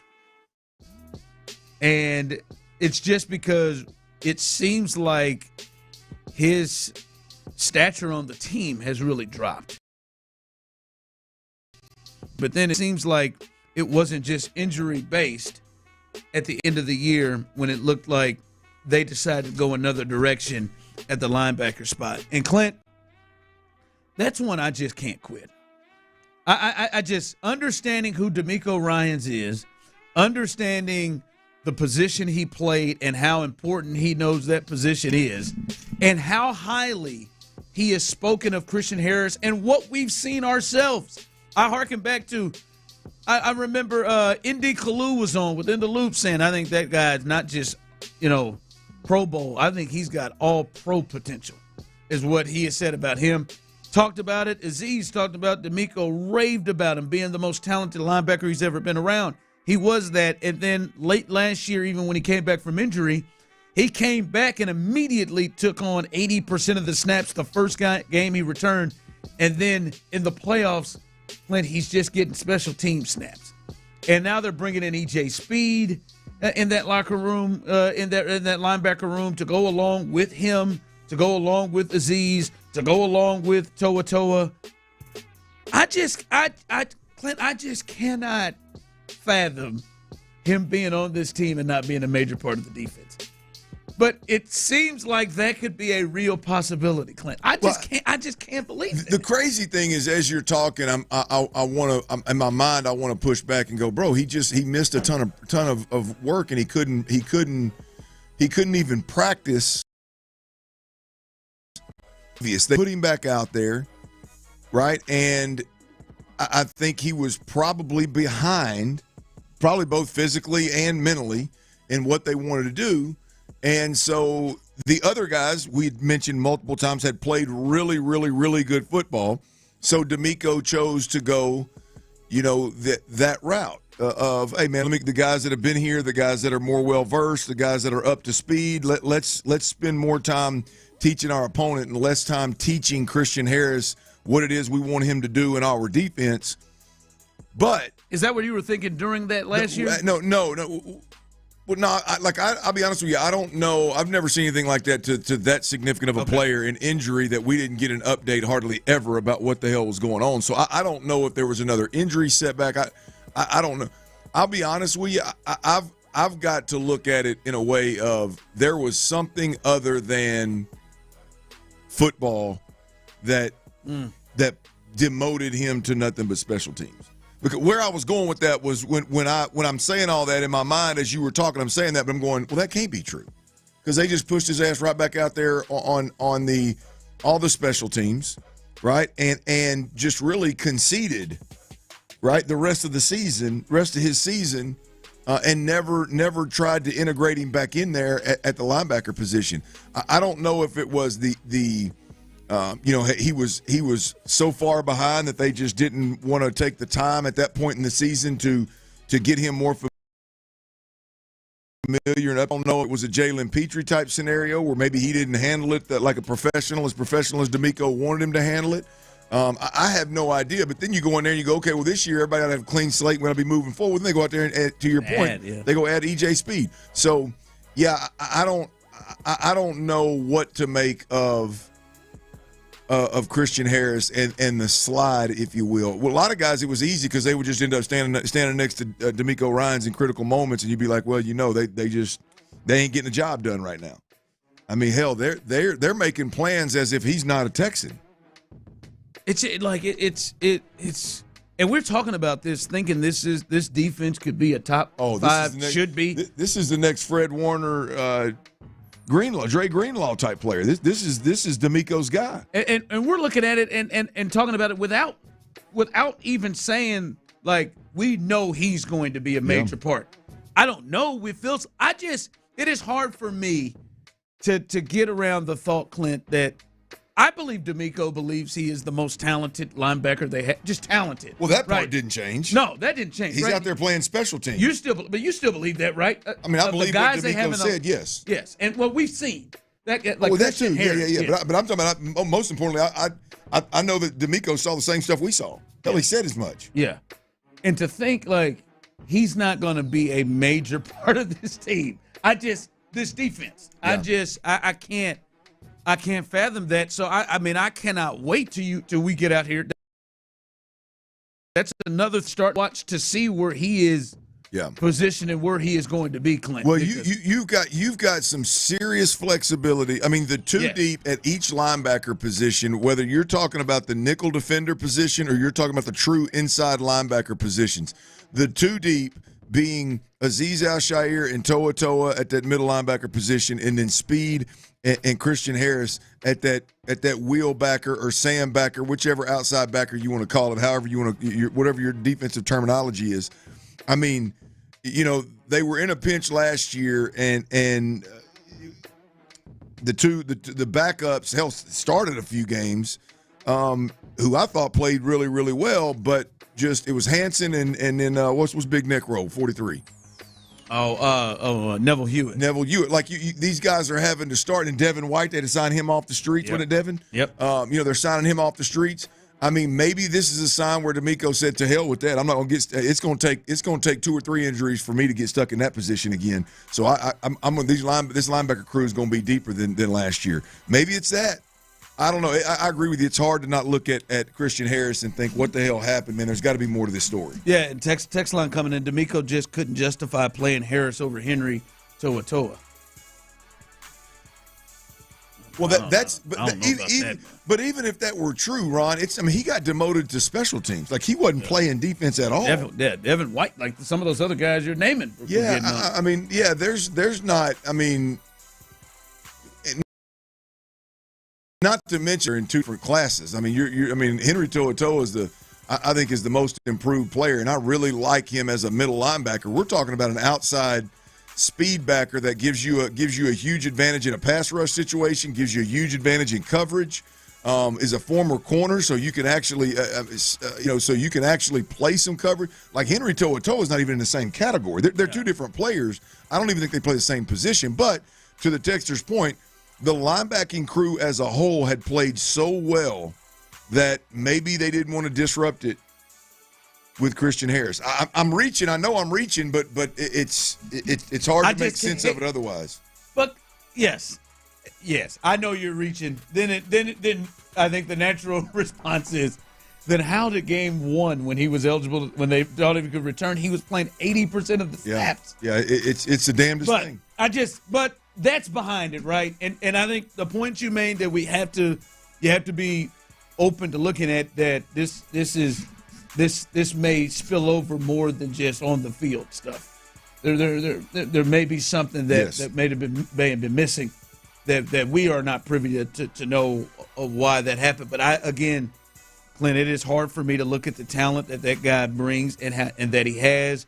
And this is like he's never ever once been someone you would think is a guy that bucks something. We hadn't seen anything like a guy that could be frustrating. A guy that got it. Kids under Saban, never ever saw that. So there's no way to make sense of it based on the information again that we're privy to. If he wouldn't have played 80% of the snaps in the first game back, then you could say, well, the injury snuck up, or hey, he wasn't in shape. Had he then 2 or 3 or 4 games later played more, you could have said, hey, it just took him a while to get in shape, took him a little while to get up to speed on the defense. None of that happened. I just said the dude is a freak of nature. Yeah. That is especially, as someone texted, and you're right, especially after Azeez in coverage in the Chiefs game. He is a freak of nature that could just do things that others can't do. That you could probably do things differently with the defense that others can't do. In obvious passing situations, he gives you a much better chance to win than either one of the middle linebackers, Henry To'oTo'o or Azeez Al-Shaair. Yeah, and maybe you're right. And maybe if we're being honest, the 2 backups as well. Well, he's one of the backups, I guess. I'm talking about last year, Hansen and Neville Hewitt, and then hell, at that point in time, Jalen Petrie went on the field. Who was a nickel defender at that point in time? You're right. Jimmy Ward was out too. So yeah, he was. He is somebody that if he is not climbed up or going out there with the ones out of that group, then that is a strange thing, because he is not only the most talented, but we've seen it. We've watched him one-on-one with Lamar Jackson and be able to. As we're talking about schedule releases with the Texans, other teams are releasing schedules too. And Clint, it's reported the NFL. Oh wow, how in the hell? This must have been a coincidence here. The Jets reportedly will host the Steelers. Rigged. On the first Sunday of the regular season. Steelers-Jets to open it up. Now, Aaron, come on. It's got to happen, come on, Aaron. It's got to happen, man. There's no way Aaron's missing that game. The sense of humor that the universe has. Clint, he won't be, you would imagine and believe that is the absolute healthiest he will be all season. He will be 100%. Yes. For that, and I can already see it. Aaron acts like it's no big deal, but deep down inside, boy, can't wait to get it on the field. Yeah, absolutely, try to kill him. Yeah. When I kill out of the darkness. Yeah, that's. Aaron's got to make it. He's got to announce this right at some point. Well, I'm just being the game. Like I'm not gonna lie to you. Pittsburgh's way too calm about this thing to not know something. These are 2 teams that I don't think have a chance in hell in winning the Super Bowl. Even if Aaron was there, I don't think. But that game, I'd be in. Yeah. We already know it's not going to be a primetime game, and they didn't want to take a chance at that. Defensive-minded head coach. But not just that. Just walked in and said, "Hey, you remember the meeting they had?" Appreciate you taking that private jet all the way to New York from L.A., or from California, but yeah, man, we're gonna move on. Aaron, get over there, just throwing passes, just staring at him, and then. But don't Aaron Glenn seem like the type of fella that will give it back? Yeah, embrace it, no question. Absolutely, no question. Yeah, that's got to happen. There is no chance in hell that is not happening. But so go on, Aaron, man, do that thing. I want to see that. I want to see Jet Steelers. I damn sure want to see that. He might have some words for Cam Hayward. Yeah, I know you try to clean that thing up on that podcast, Cam, but damn it, and then Cam might have something. So a lot going on as the Steelers could have their new quarterback, Aaron Rodgers, facing off against the Jets in Week 1. Coming up, it is Wednesday. It is 3:25. That means H-Town's best edition of Stock Up, Stock Down coming up, and we will do our edition of Stock Up, Stock Down with the Texans offense. You could send yours in, Stock Up, Stock Down, Texans offense style. We'll do that coming up next. All right, y'all, look, I got to tell you all about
Texans All Access. The countdown to training camp is officially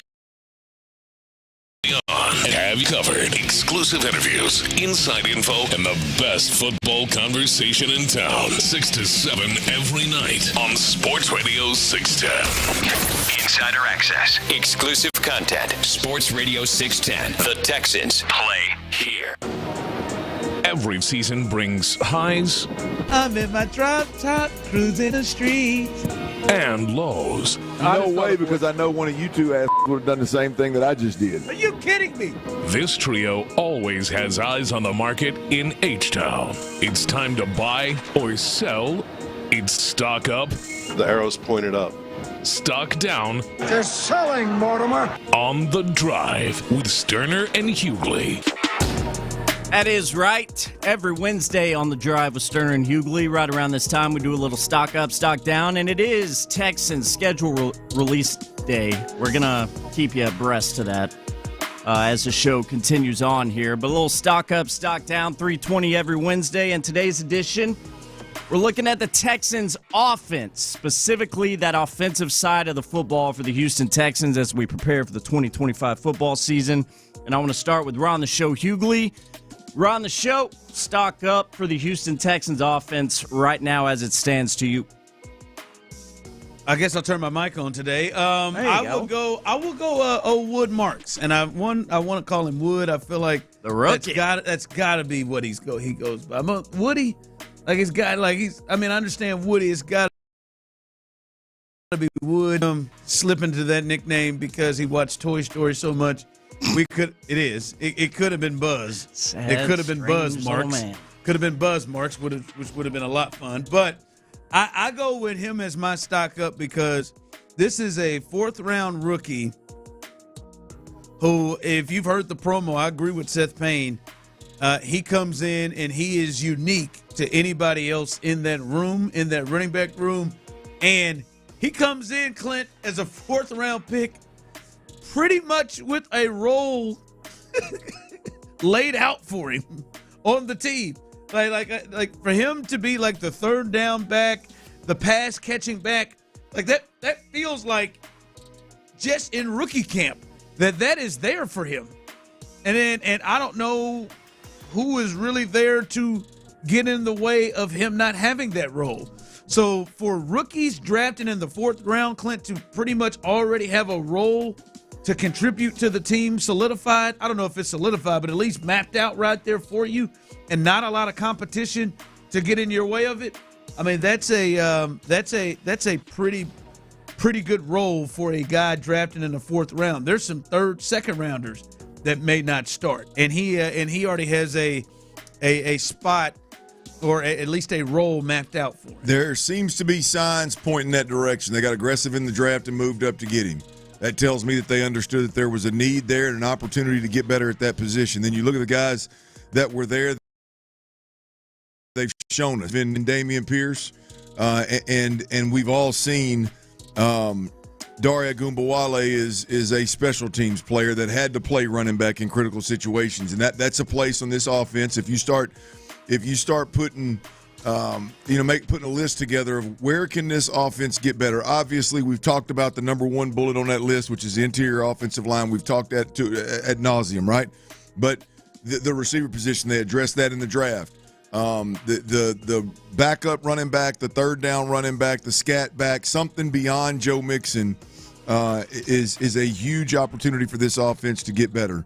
And it seems like Woody Marks is that guy. So then you look at how Woody Marks – what kind of systems he came out of in college. They were both air raid systems, Lincoln Riley, and really he was at Mississippi State with Mike Leach before he passed away, and it kind of went south, so he ended up going to USC. But those typically feature backs that have like scat back types of strengths, catching the ball in the backfield, a little bit of twitch, obviously some explosion, getting downhill, the ability to run routes. I mean, so, yeah, I would think that Woody Marks, all the signs point towards him, his stock being up big time. I'm just saying, there are 4th-round picks who don't get on the field. Yeah.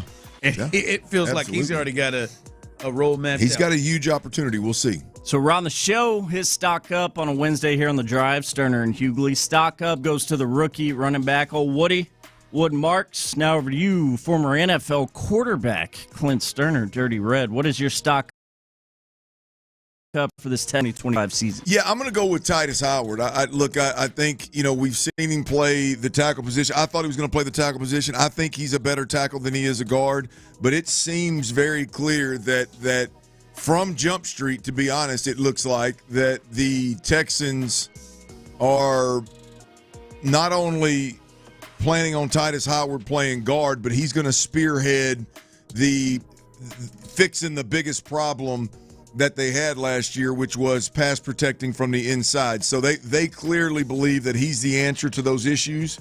It starts there.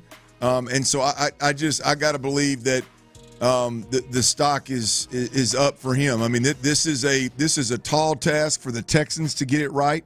It's extremely important that they get it right. Their entire identity on the offensive side of the football depends on it. And for them to say, nah, we can go get tackles galore, whether it's free agency or it's a draft, and we can just slide our big tackle that we paid to be one of the highest paid right tackles in the game. We can just slide him down, not in an emergency situation, not because we have to, but he played well enough that we believe that this is the fix to our biggest problem. So the stock for Titus Howard has to be through the roof right now.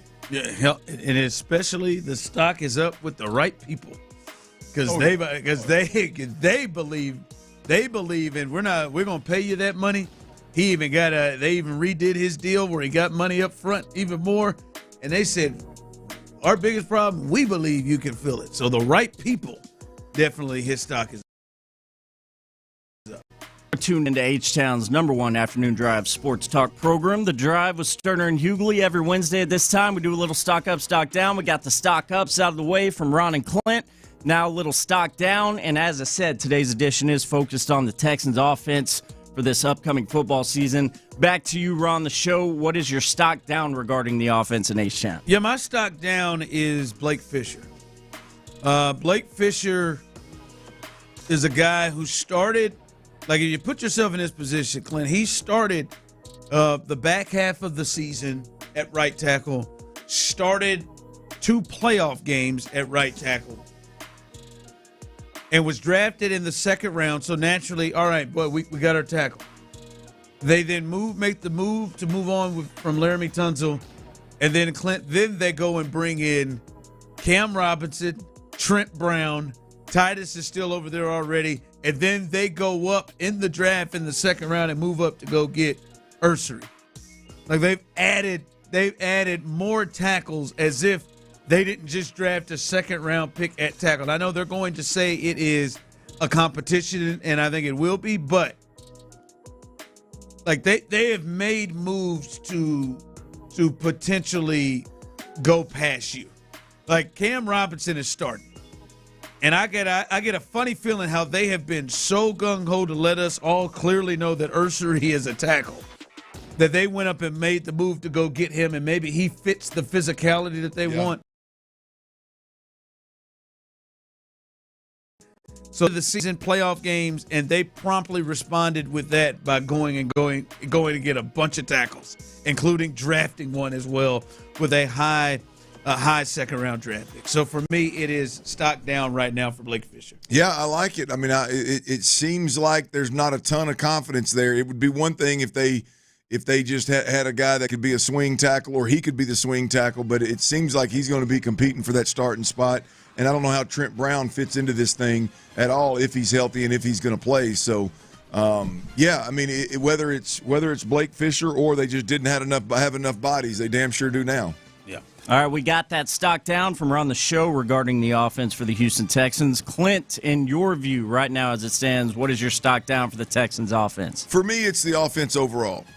We're now beyond the draft. Damn. Look, that sucks. Well, I mean, look, it's the reality of the situation. We are beyond the staff changes. We're beyond free agency. We're beyond the draft, and we're over here getting super excited about second round receivers, and third round receivers and tackles getting signed and drafted when the issues the guard interior line play. We're talking about these teams that are on this schedule, and a big part of the I think how good these teams really are has to do with the play callers kind of deal. And so, yeah, I think right now there's just the prove. We got a second-round receiver who's going to have to come in here and do a lot more than Rome Odunze did last year in Chicago. Yeah. We're depending on Higgins to be a surefire starter and a difference maker. There's a lot that has to go right, starting with the offensive line. There's a lot that has to go right. So I think for me overall, right now versus last year, you had all these weapons and the excitement was through the roof. I think the offense overall is stocked down right now. Stocked down on the offense there. All right. He says a hole over the top, damn it. It's stocked down, baby. All right, coming up as we continue, Texans fans, sometimes you got to look around and really be thankful that you have the ownership you have, because you will never have to go through this. We'll let you know and hear the latest on this crazy story in the NFL coming up next. Hey, y'all, Underdog Fantasy, man, it's one of the leading sports apps.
Wise. Selection varies by location while supplies last. Exclusive furniture where low prices live. Does this count as us being on your show? Live from the Mokaram Injury Lawyers Studios, Sports Radio 610 presents The Drive with Stoerner and Hughley.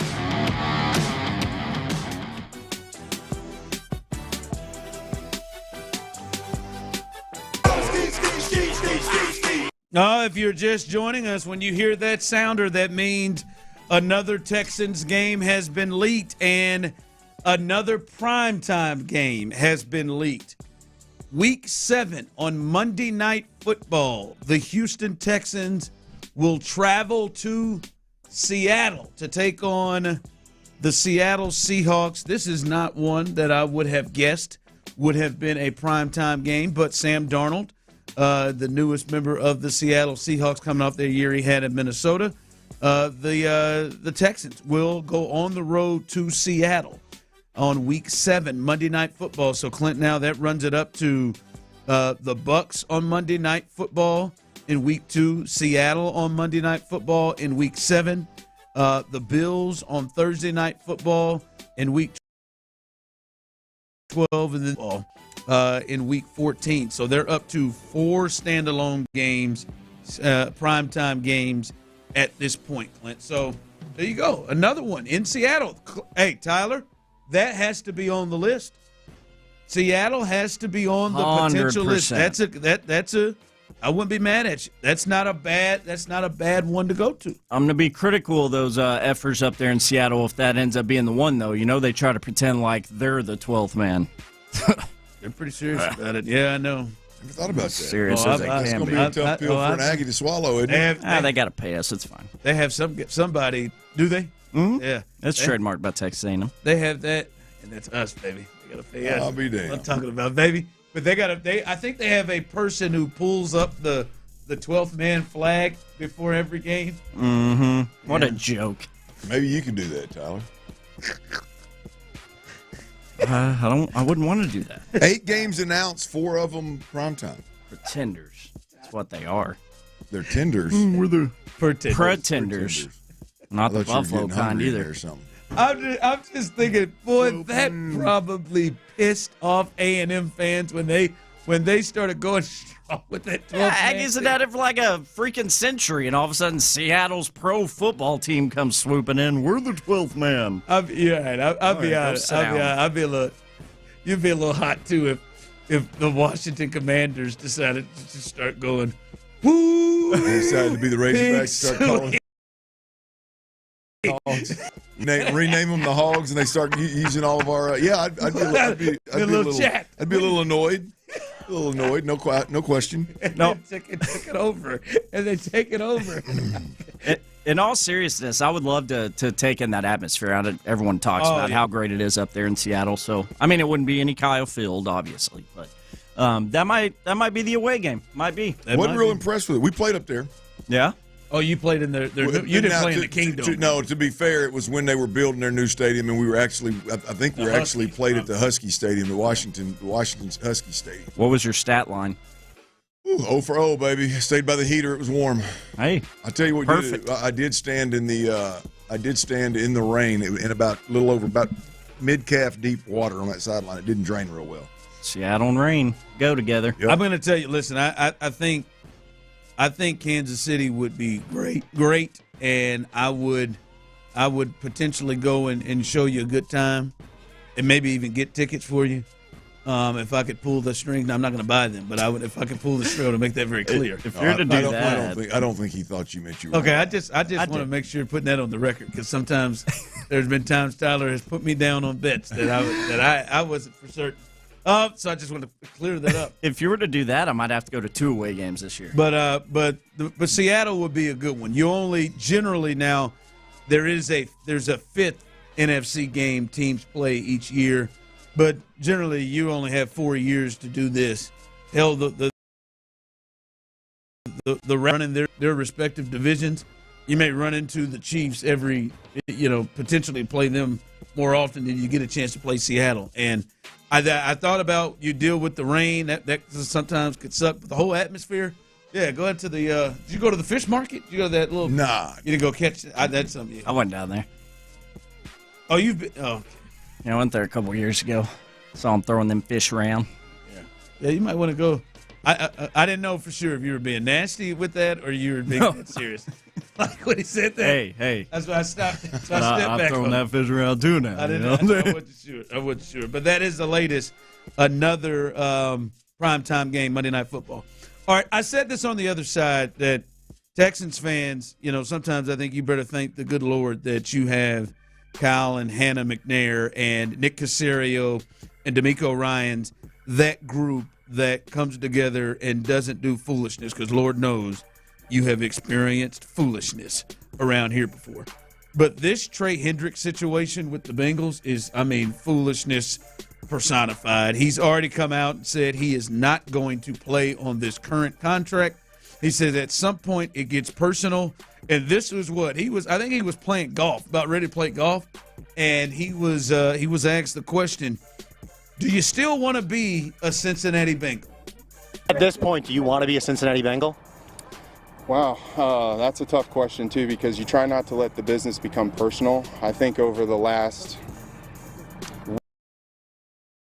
week, personal, unfortunately, and when there's a lack of communication in any relationship, if it's business or a personal relationship, lack of communication leads to animosity, and that leaves my narrative only to me with no clear direction.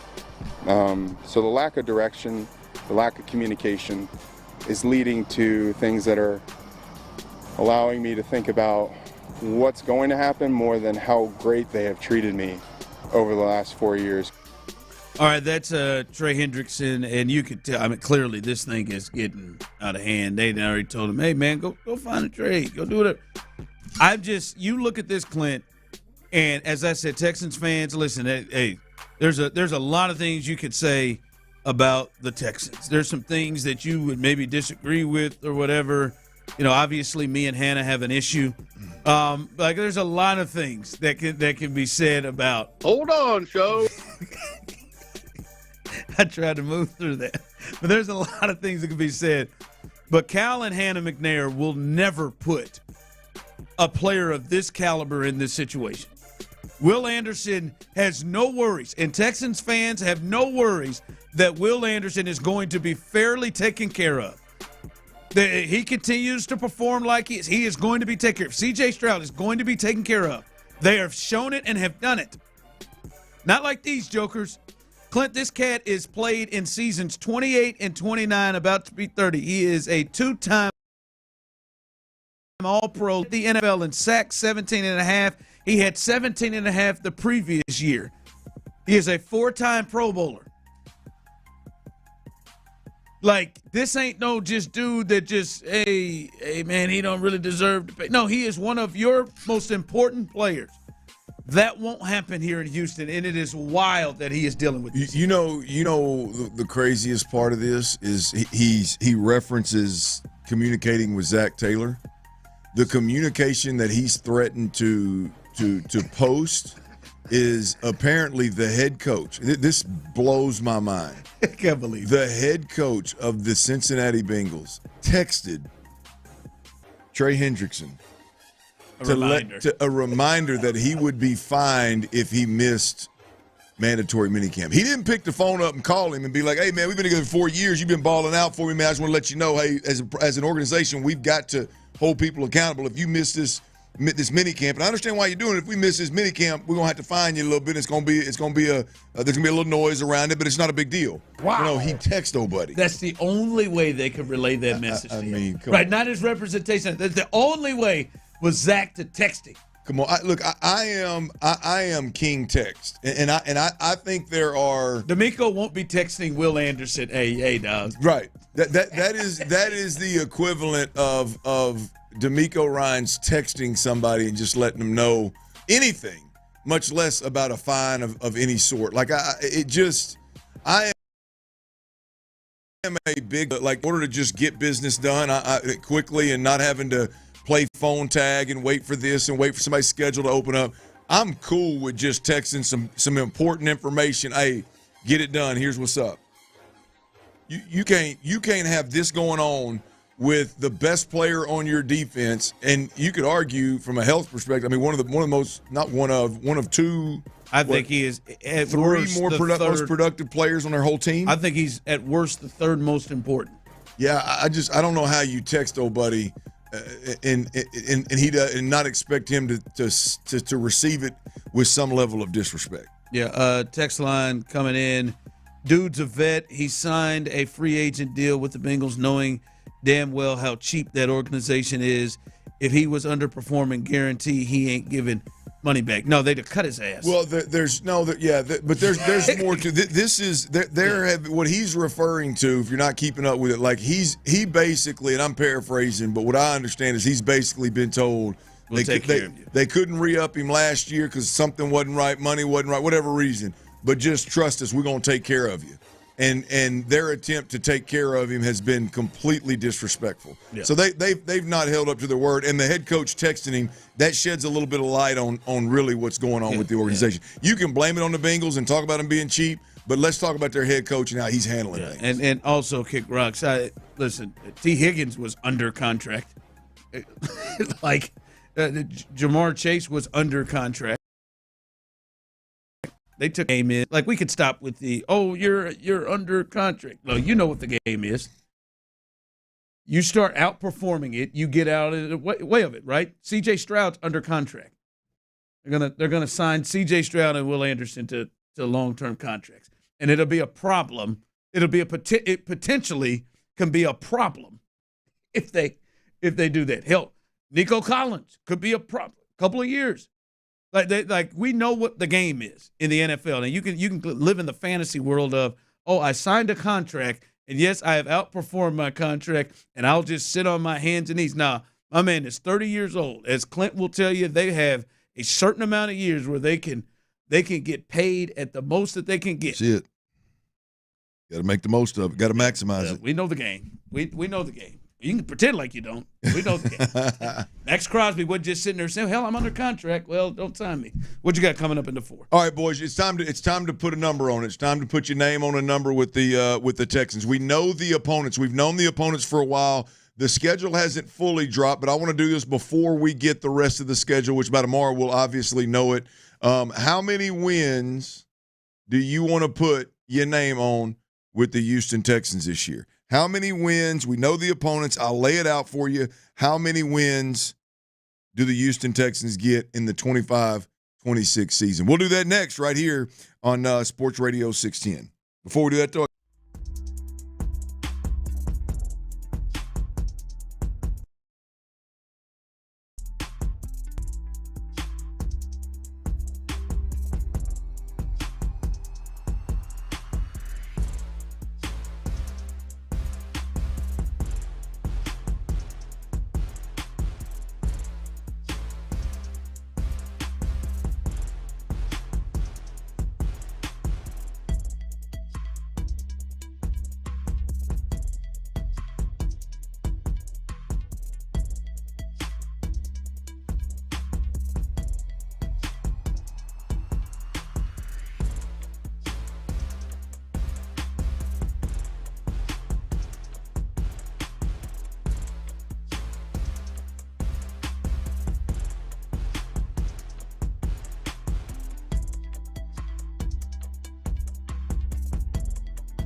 WEEKDAY. Things people love. Eligible items only. Exclusions apply.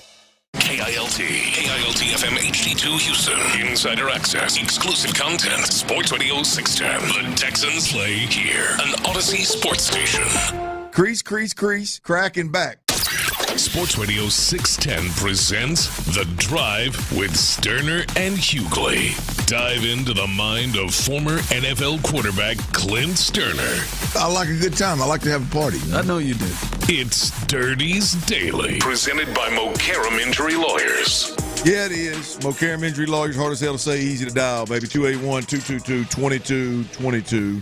And that little, by the way, that was the cleaning phase of changing a baby girl's diaper. Not a little boy, a baby girl. Crease. What'd I say? Cracking something? Crease, cracking back. Yeah, that's how you clean clean a little girl. The clean phase of changing a little girl's diaper right there. That's we're all about educating on this show. Yeah, man. I learned it, man. First one, it was a little bit of a battle, man. Number two, Laney, I got it down, son. All right, we appreciate everybody out there. Sports Radio 16. It's a big day for us with the Texans schedule dropping tonight. Texans schedule drops tonight. There's already several leaks, so we are bringing those games to you. The fellas on Texans All Access, Mark Vandermeer and Johnny Harris, they will have you covered 100% tonight with the full schedule in stone. Right now, what we have via leaks, we've got 8 Texans games that have been leaked so far. 4 of those games are primetime, 2 Monday night games, 1 Sunday night game, and 1 Thursday night game. Starting the season at the Rams. That'll be a hell of a matchup right there. Matthew Stafford, Devontae Adams, Puka Nacua, and a young defense that's better than most expect. And so that'll be a hell of a matchup out of the gate for the Texans defense. And then the Bucks. The Bucks on, is that Sunday night? Monday night. It's Monday night, right? Monday night, week 2. Monday Night Football, week 2. So a primetime game right out of the gate for the Houston Texans. They've already exceeded my number, boys. I thought 3 would be the number. I thought 3 would be the number, and after all the international games were announced or at least leaked yesterday, hell, I would have took that number down to 2. We were at 4 primetime games for the Texans. We'll be cussing and discussing that all day the rest of the way on the show. Astros, they win last night 2-1 on a Paredes no-doubter in the bottom of the 9th, y'all. Rubber match game tonight. It's 1-1 and winner take all tonight, isn't it? You're damn right. Right? You gonna dye your hair blonde again or what?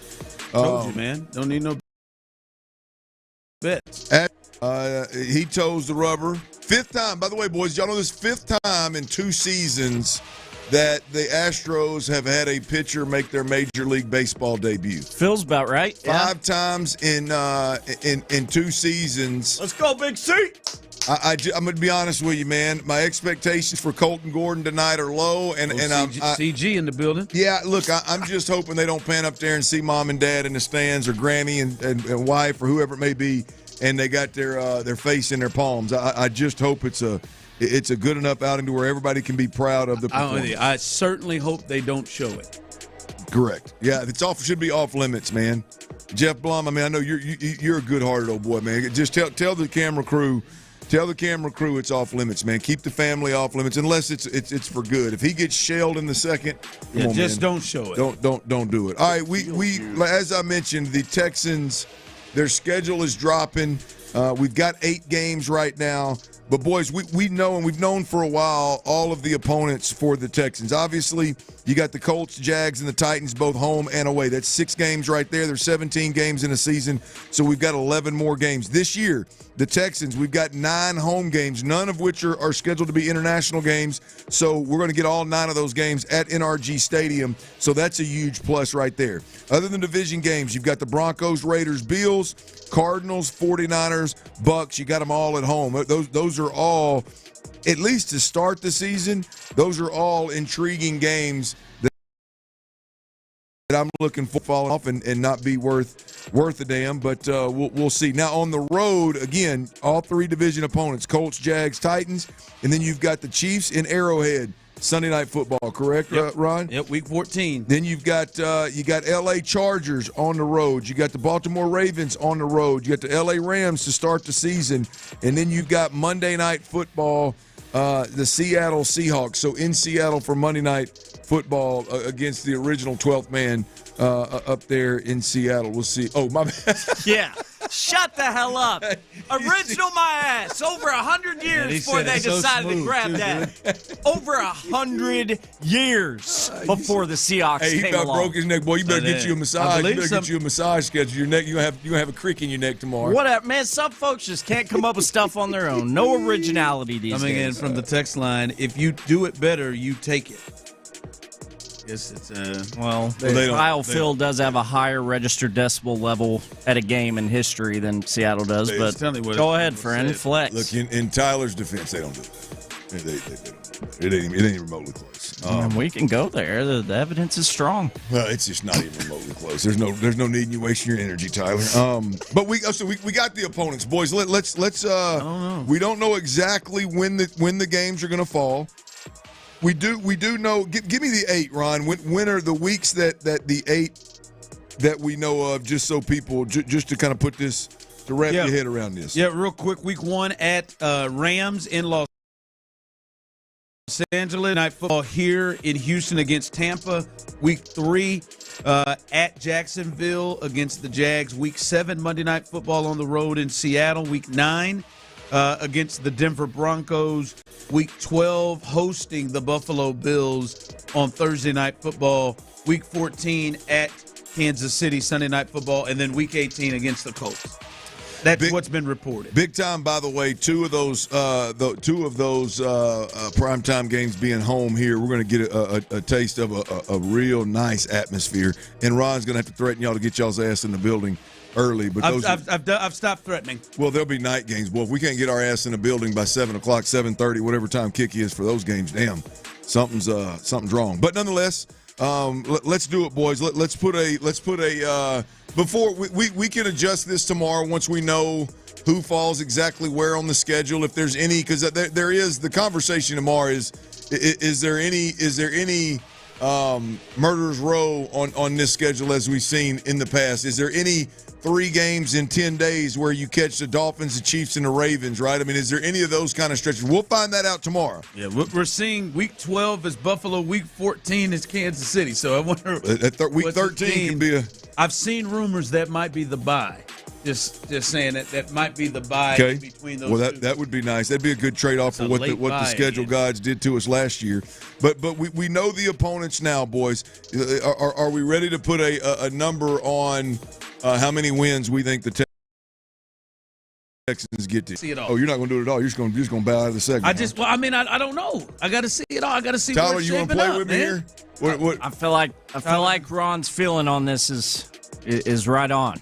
I got to have more details. I got to know all the ins and outs. I said you can adjust it tomorrow. I'll say this. Okay. It's not set. Nobody's going to bite your head off. No, that's not true. These people. I mean, golly. Lord knows Greg is somewhere is writing it down. That top 3, that first 3, that Rams, Bucks, and Jags. That's an interesting start. Right, 2 of them being on the road. And the Rams, that's a good football team that has a really good defensive line that we'll learn a lot about. They could get out to a slow start, and then it'll be really interesting to see who's week 4 and 5 coming off of that too, Clint, because we have not seen Baltimore show up yet in this schedule. We've not seen leaks of that yet. We understand and know the 49ers are on this schedule too, and they look different than probably they will than winning 6 games last year or something like that. So this is a little different than kicking the thing off like they did last year with the Colts, who you were better than, and then a Bears team that you knew was kind of struggling. So the start is really going to be big here for the Texans. Yeah, look, I think they absolutely slay the division. I don't need to know when, where, how. Absolutely slay the division. That's fair. I'm not in the camp with Reggie of where I think that the week 18 better not mean anything. They better have it in the bag by then. I do think it's a little bit, big picture seeding. Exactly. Where do you home field advantage and how I guess promising of a position can you put yourself in? I think that happens. I don't think they sweep the division, but I do think they win 5 of the 6 in the division. And then from there, I think it gets hairy for the Texans. I'm going 9 this year. That's still a big number, but I think 5 of those wins are in the division. You going 9? You got them at 9 and 8. Taking a step back from the 10 wins the last 2 years. Yeah, 9 and 8. Well, that's to get into the playoffs, right? I mean, they won a playoff game the last couple of years, so I would go 9. I'm going 9 and 8 for the Texans right now. Until we see whether we've got one of those games where there's a murderer's row of just like, holy cow, how are they going to ever survive? I will say, if I was going to say it feels 10. I'm not it's a big number, man. Is it? I'm concerned for this division. Is 10 a big number? Yeah, I mean, but that's why, right? I mean, 9 feels low. If they weren't in a crappy division, it would be very difficult to get to double digits. Like it almost feels like to me, Clint, if they weren't in this division, would you have them as a playoff team? I damn sure wouldn't hurt a division winner and a home playoff game. I mean, I wouldn't have that. No. Who do you think? We talked about this a little bit yesterday. Who do you think in the division gives them the best run for their money? Yeah, I would lean towards the Colts. Although I think the Jags. There's the other thing is. I know. Especially the morning show gives the brass of the Jags hell. Yeah, boy, they make it easy. No, they do. But yeah, and if you can get past that guy doing that, I mean, Liam Cohen's a pretty good offensive coach in where he's been, and just leaving Tampa and doing the things he's done. So, and they've got some. I mean, Brian Thomas. We'll see what Hunter is. Yeah. They've got some weapons right over there, and if Trevor is the Trevor from a couple of years ago, where he was thought to be kind of in the shoes of where CJ is, thought of around the league of is he going to be the next step? Then that changes a lot. And then Indy, obviously, I like their roster a lot, and if they could just get solid quarterback play, they were 8-9 last year, and it was. And they were starting multiple guys and just getting poor play at quarterback. So I would lean more towards the Colts because I feel like I can trust what they're doing more, and they're in year 3 of their phase. So I would lean towards the Colts, but I don't think it's a shoe-in at all. Yeah, look, I'm with Tyler. I don't trust Jacksonville at all. I don't trust the head coach. I don't trust the general manager. I don't care one way or the other about the quarterback. They do have some speed, but I don't. They just don't. They don't scare me. Like for instance, with when we look at schedule, and that's why I say I want to see what the schedule is. Like, do you feel differently about? And you too, Tyler. Do you feel differently about now the Texans-Seattle game to know that it's on Monday Night Football, a night game in Seattle, a standalone game? Like, I feel like that adds more juice to Seattle. If that was a 3:25 game, I'd agree with that. Like, I feel like it feels different. Just like to me, I feel better about the Buffalo game, a Thursday night game at home where people are going to get riled up and excited. So it's just like never in my wildest dreams, as someone said earlier on the text line, I did not have Seattle primetime game on my bingo card. that doesn't seem like Seattle-Houston doesn't seem like a game that's gonna blow up the skirts around the country. But maybe at that point in time, maybe it will. We'll see. Yeah. Jacksonville doesn't concern me at all. I think year one, I think Cam, the new quarterback in Tennessee, is going to have his hands full, particularly with DeMeco Ryans, and I like Shane Steichen. I like the Colts. They obviously have a quarterback problem, and until they have their quarterback problem figured out, I don't think they're going to be a threat to win the division. But if they figure that quarterback out, I think there's no doubt about it. They are the competition for the Texans here in the division. Which one of those games of the non-conference games turns you on the most? You mentioned Buffalo Thursday night. I'll take out the Chiefs. The Buffalo game. The Buffalo game is an exciting game. Well, that Buffalo and the Tampa too, because the last time those two played here, like that game was crazy. That was the back and forth, the Tank Dell one crazy throw on the sideline, and then he got him in the end zone after Baker were going back and forth. But those two games, to me, are the ones that jump. I think the L.A. game out of the gate is what turns me on the most. Because, I mean, we are extremely high on this secondary. I don't know who isn't. And then, again, you've got one of the best play callers in the game, with one of the best quarterbacks in the game, with two tremendous wide receivers. Against his strength on strength, and we're going to find out a little bit more about D'Amico's defense out of the gate versus a playoff caliber offense with an experienced play caller and experienced quarterback. That's the one that turns me on the most out of the gate. All right, coming up, we will continue to keep you abreast/updated on the leaks of the Texans schedule. The latest one we just saw was the next primetime game, the fourth one, Monday Night Football in Seattle. That's the latest. We'll keep you updated on the latest. Coming up here in a bit, we'll get you ready for the rubber game of this Royals Astros game. The lineup is out. The latest update on Yordan Alvarez. The manager, the captain, Joe Espada, spoke on him. We'll let you know what he had to say about Yordan. All of that coming up next in the drive. But before we do that, fellas out there, if you've been struggling with ED, and listen, you're not alone, and look,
Night on Sports Radio 610.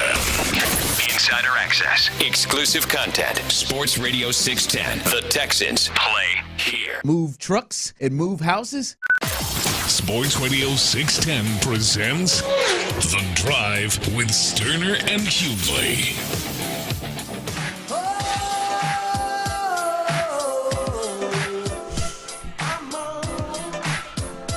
Ooh, yeah. All right.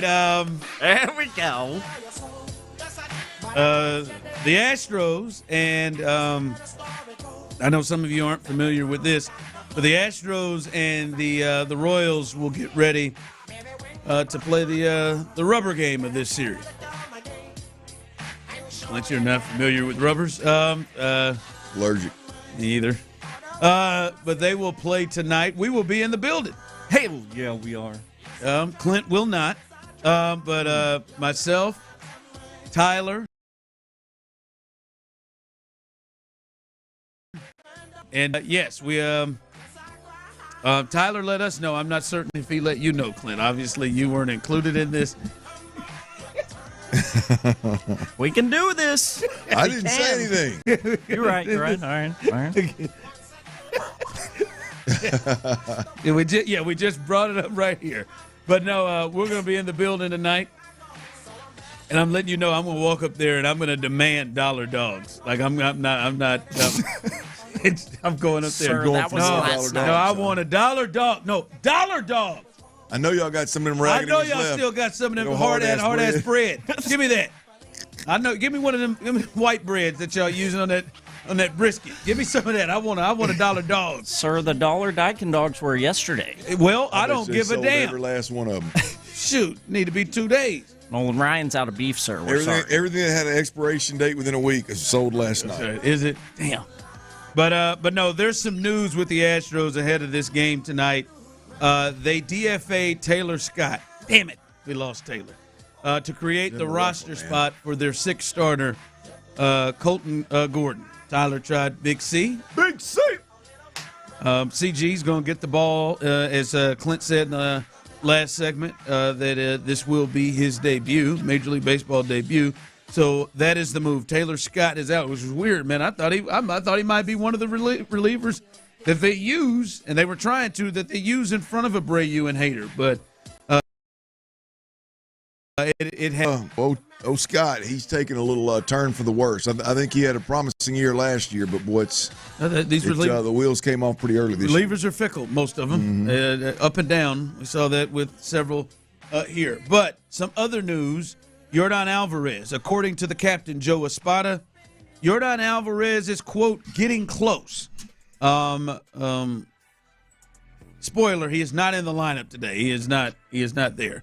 But getting close. There's a chance. No, I'm not telling you there is no chance. He's not. Maybe he could DH, or maybe he could come off the bench as a pinch hitter, but it's not ideal. As of now, he is not playing. So he is getting close, Clint, as Joe Espada says. So maybe in the Rangers series, I don't know. I don't know what getting close means to them. Getting close to what? Getting close to playing? I don't know exactly what it means to them, but Yordan is not quite back yet for this series. And then the one you're waiting on. Someone else texted in, guys, is anyone asking about Arrighetti? Well, funny you asked. On every day. Will Conkle reports this. Spencer Arrighetti, according to Joe Espada, broken finger, is healing well, but still no timetable yet. Yeah, so that doesn't sound good. That would make pitching in the big leagues a little difficult with an old broken finger, wouldn't it? Yeah, there's no time. How long? When did that happen? And I mean, it feels like are we close to a month? It was the Mariners series. I mean, that's been a while here. That it feels like table. So that is not at all promising, Clint. Which even more to me, April 9th. April 9th. So yeah, we are over 5 weeks in.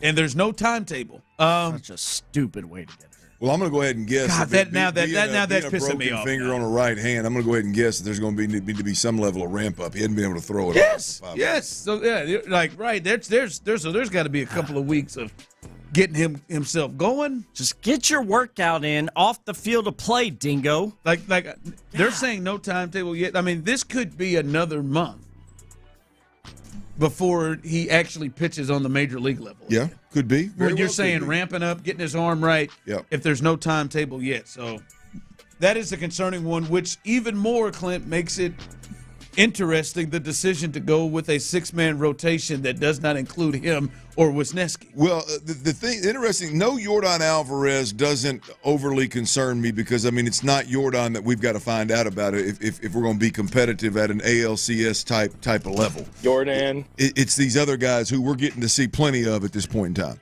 Now, on the Spencer Arrighetti, that's a different deal. Like, you're flirting with the injury to Wisniewski, whatever that may be, with Lance McCullers that kind of being up in the air, like we need Spencer Arrighetti. We desperately need him to be the 3-4 starter in this rotation to have some level of ability to right the ship. All the pressure can't be on Hunter Brown and Valdez do it. It would be nice to have. So I mean, I think Yordan is one of those. Hey man, just big fella, just get healthy. Spencer Arrighetti, at some point, I know it's a long season for my mezzanine sitters out there. I know it's a long season, but at some point we're going to need Spencer Arrighetti just to complete a rotation. Someone text in, think he means Kyle Tucker level close. Yeah, that was interesting. Well, let's not hope not. I'm with you. Don't bring that into the mix. Like I would imagine in the next week, Yordan's back. I even the Texas series. At some point, that's a 4-game set.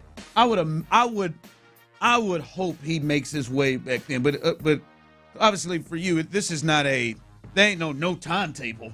Right here, as you're saying, you're right. I don't even know if he's thrown in 5 weeks. Right. That thrown for real. Maybe he's tried it a little bit thrown for real. So Spencer Arrighetti, that's a big thing because Colton, this kid that's pitching today, Colton Gordon's having to pitch partly because of his injury. Let's go, Big C. You ain't lying, but that injury now keeps getting more frustrating. Tyler's getting amped up about Big C in there. I know he is. That's becoming more frustrating. Oh yeah, just out there in the outfield. Now that we're 5 weeks. Very avoidable. Feels like it would be or just the worst luck in the world. I mean, if you'd have told me that happened to Forrest Whitley, I'd believe it. If you'd have told me that scenario, I'm a real boy. Would happen to Forrest Whitley, I would believe it because he's got the worst luck in the world. All right, the lineup tonight, Clint, is out. Jeremy Pena continues in the leadoff role. Altuve behind him. Paredes is in as well as he comes back after his walk-off last night. Christian Walker behind him. Diaz is the DH tonight with Caratini behind him in the lineup catching. Myers is in the outfield with DeZenzo and Christian and Mauricio Dubon is playing second base tonight, which means Altuve is out there in left field. So that is the lineup again: Pena, Altuve, Paredes, Walker, Diaz as the DH, Caratini behind him. Hopefully Caratini can avoid getting hit tonight. Myers, DeZenzo, and Dubon. That will be the lineup tonight. And Colton Gordon. By the way, we'll get into this a little bit later at 5 o'clock fire. It's a gut feeling from these guys, from this cat today. I mean, old Captain Espada said, "Big C." Yeah, I think he matches up well with the Royals, is what he said earlier today for some reason. I sure hope so. Well, I mean, look, we're due a debut that doesn't suck. I was going to try to put it a little nicer than that, but yeah, that's where I'm going. That doesn't embarrass the family. Crap to bed. Yes. Something that doesn't embarrass the family. Let's not have the family on make regional people leave television early. Here just disgusted. Crapping on my face. Make people walk out, grab their keys, and bounce. Making people puke. Make people say, "To hell with that! I'd rather stand in this." Hey, what up? Bleep. Your mama. Yep. I don't know where that came from. Just added that in. I don't know where that came from. All right. So CG tonight. One thing is maybe they get off of this awful start, really good start, awful start, really good start. Maybe they get off of this thing of this back and forth, and maybe they can have a a regular ass start to fill this thing up, because yesterday Framber saved the bullpen again after the tough start by Gusto. All right, coming up, we will keep you updated and let you know the latest of the schedule leaks that we have still available, and the big question that you all want to know about the schedule. We'll discuss that next. All right, y'all. Breathing is one of the most essential parts.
more sense now than ever before. Call D&M Leasing today. Live from the Mokaram Injury Lawyers Studios, Sports Radio 610 presents The Drive with Stoerner and Hughley.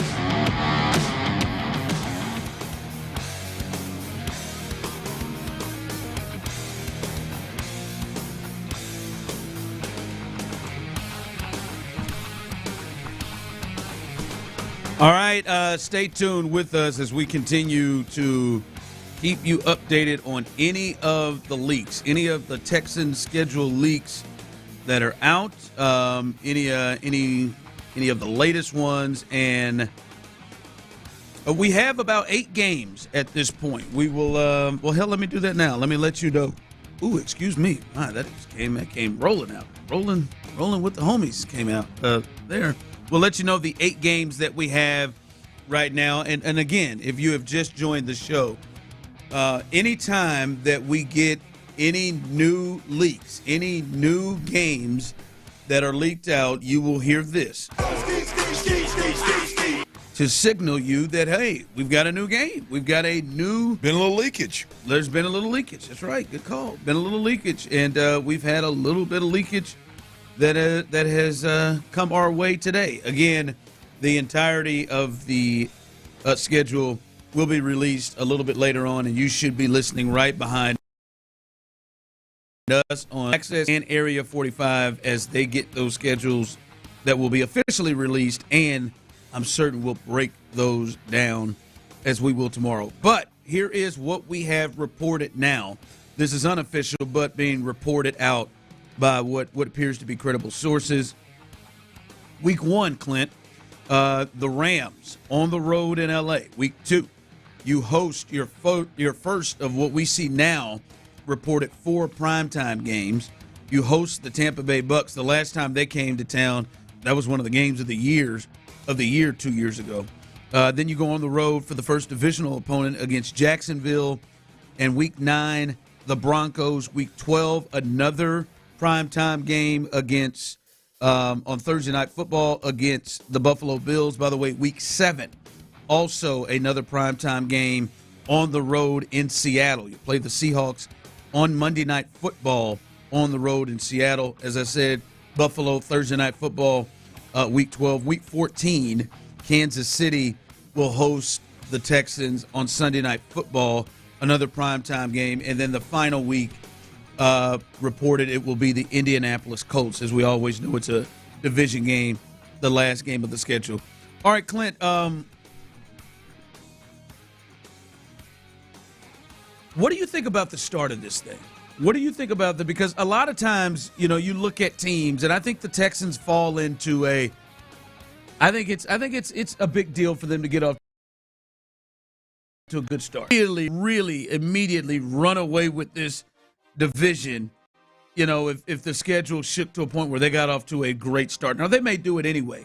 But in this one, this is, obviously it's not loaded up. You remember a couple of years ago, it was like Kansas City, Baltimore, Green Bay when they had Rodgers. It was a hell of a schedule. And, hell, 4 games in, Bill got fired after that.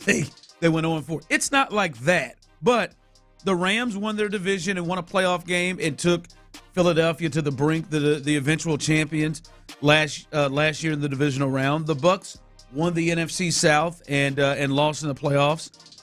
And then there's Jacksonville at home, who was in the playoffs a couple years ago, but obviously not to the level of those teams.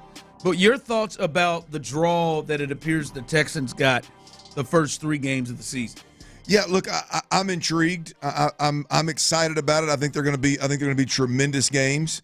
I love the fact, kind of inside the matchup, if you will. I love the fact that you're talking about 2 veteran playoff caliber, 1 Hall of Fame caliber quarterback, with, I would say, top wide receiving cores in the league. Not the top, but I do think we're talking about some of the best wide receivers that can be rolled out there. You got Puka Nacua and Devontae Adams, with Stafford throwing the ball to him and McGeeman and play calling on the 1s and 2s. right? And then you got Tampa Bay, Baker Mayfield, you got Evans, you got the kid they just drafted in the first round at Ohio State. They did re-sign Chris Godwin. I mean, they've got some weapons. Bucky Irvin, a little running back. They got a little third down, shifty back, change of pace back, if you will. Hell, he runs it on first down too, but he's a difference maker. They've got some really serious good tight weapons. end too. Yep. Yeah, I think they've got some serious weapons, man. So I think they're going to end up being great games. I love catching both of these teams early. I love catching the Rams, week one, so that D'Amico has additional time to prep instead of catching them on a normal week or even a short week, and you've got your hands full with the Rams offense. So I like that. I love the fact that you're getting the Jaguars as your first division opponent, even though it is at their place. I believe it's no here nor there. I love that, getting your first division blood from the Jacksonville Jaguars. So yeah, man, I like what we know so far. I like the start for the Texans. Now it's going to be tougher, as you said. It's not layups. Yeah. Them first two damn sure ain't layups, but we're going, as a Texans fan, we're going to find out a little bit more about this defense right out of the gate with the Rams week one. And see, it's interesting. You go there. The number thing I want to look at is this offensive line going to work? Is this these decisions on this offensive line going to work? And Clint, they come right out. There's no easing into this puppy. They come right out of the gate against many of names out there that the LA Rams have, but they, like, one of the big things that happened for them and them to kind of make the step from getting to the postseason last year and winning the West was their defensive line, and they have improved that big time across the board. Got a couple of kids in the draft from Florida State. Braden Fisk is a big one that they picked up, and Byron Young is an outside pass rusher that they love. Jarrett Verse is another one from Florida State that they picked up. We are going to learn, and that's the big thing, Clint. It wasn't just like, oh, they got power up front. They run a lot of games, a lot of stunts, things that the Texans really struggled with last year. And then you look at Jacksonville. They are a team that they've got a lot of guys up front. Hines up there, Walker. They've got Armstead on the inside. So we're going to learn a lot about this O-line and this new constructed O-line that was the number one priority for them to fix. Well, Ron, to your point, week two, when they catch the Bucs, between the two games you mentioned, you got Kalijah Kancey, you got Vita Vea in the middle of that joker right there, and then you got Levante, Hassan Reddick. You've got some dudes on the defensive side of the ball too in Tampa Bay. So I love the challenge. I mean, these are the kind of games that again, I'd love to see them win all of them, obviously. But for me, it's not about necessarily winning the game as much as finding out what the Texans' product is going to look like. You're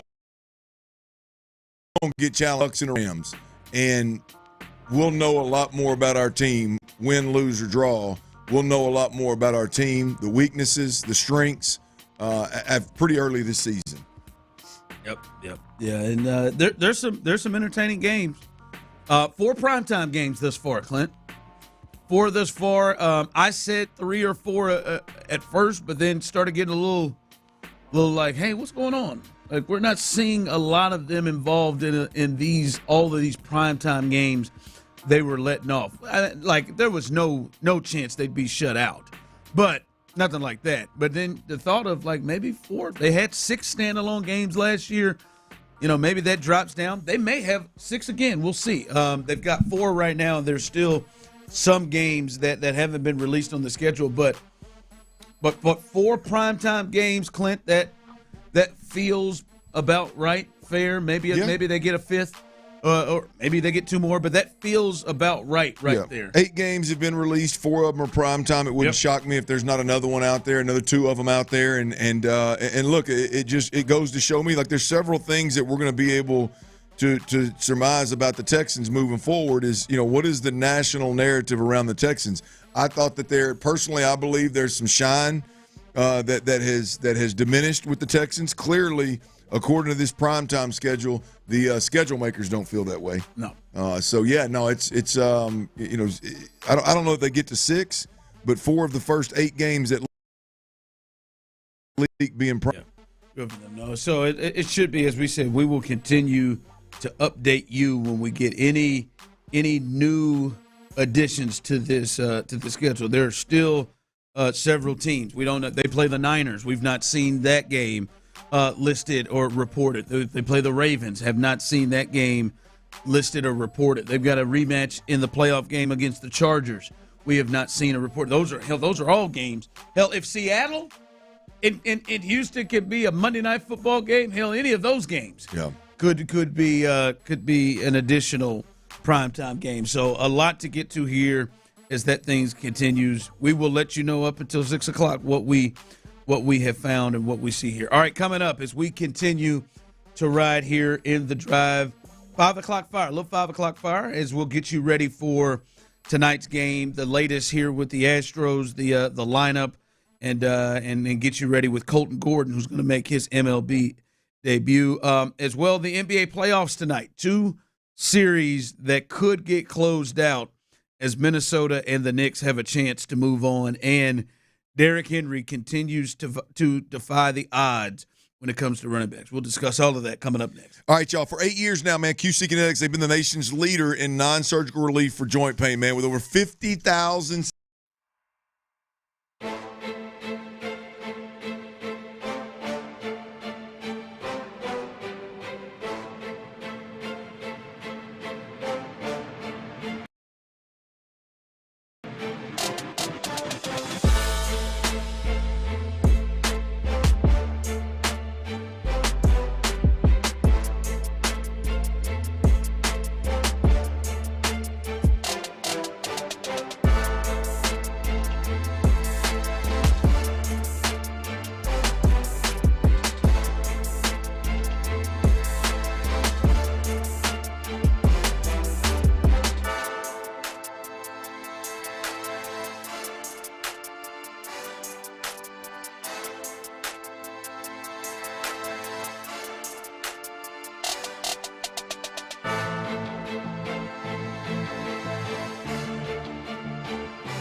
Auto Parts.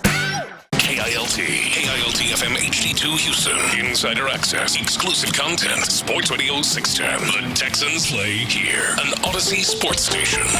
Nobody knows what it means. Provocative. It gets the people going. We have a liftoff.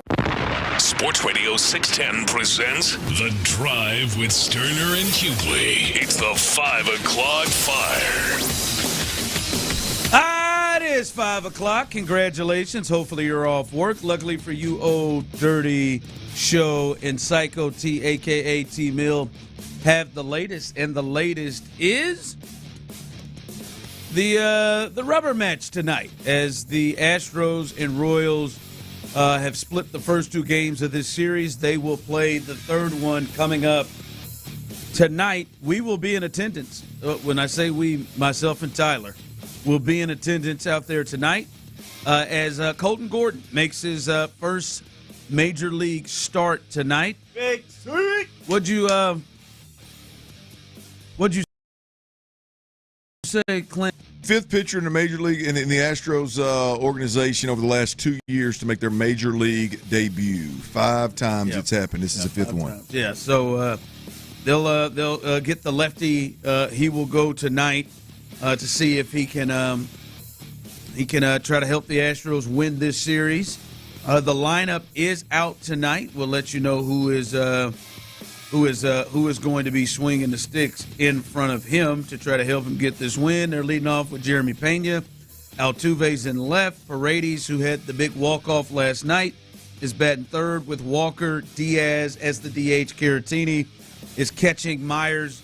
D's nuts. DeCenzo is in right with Dubon batting last in there in that 2 spot.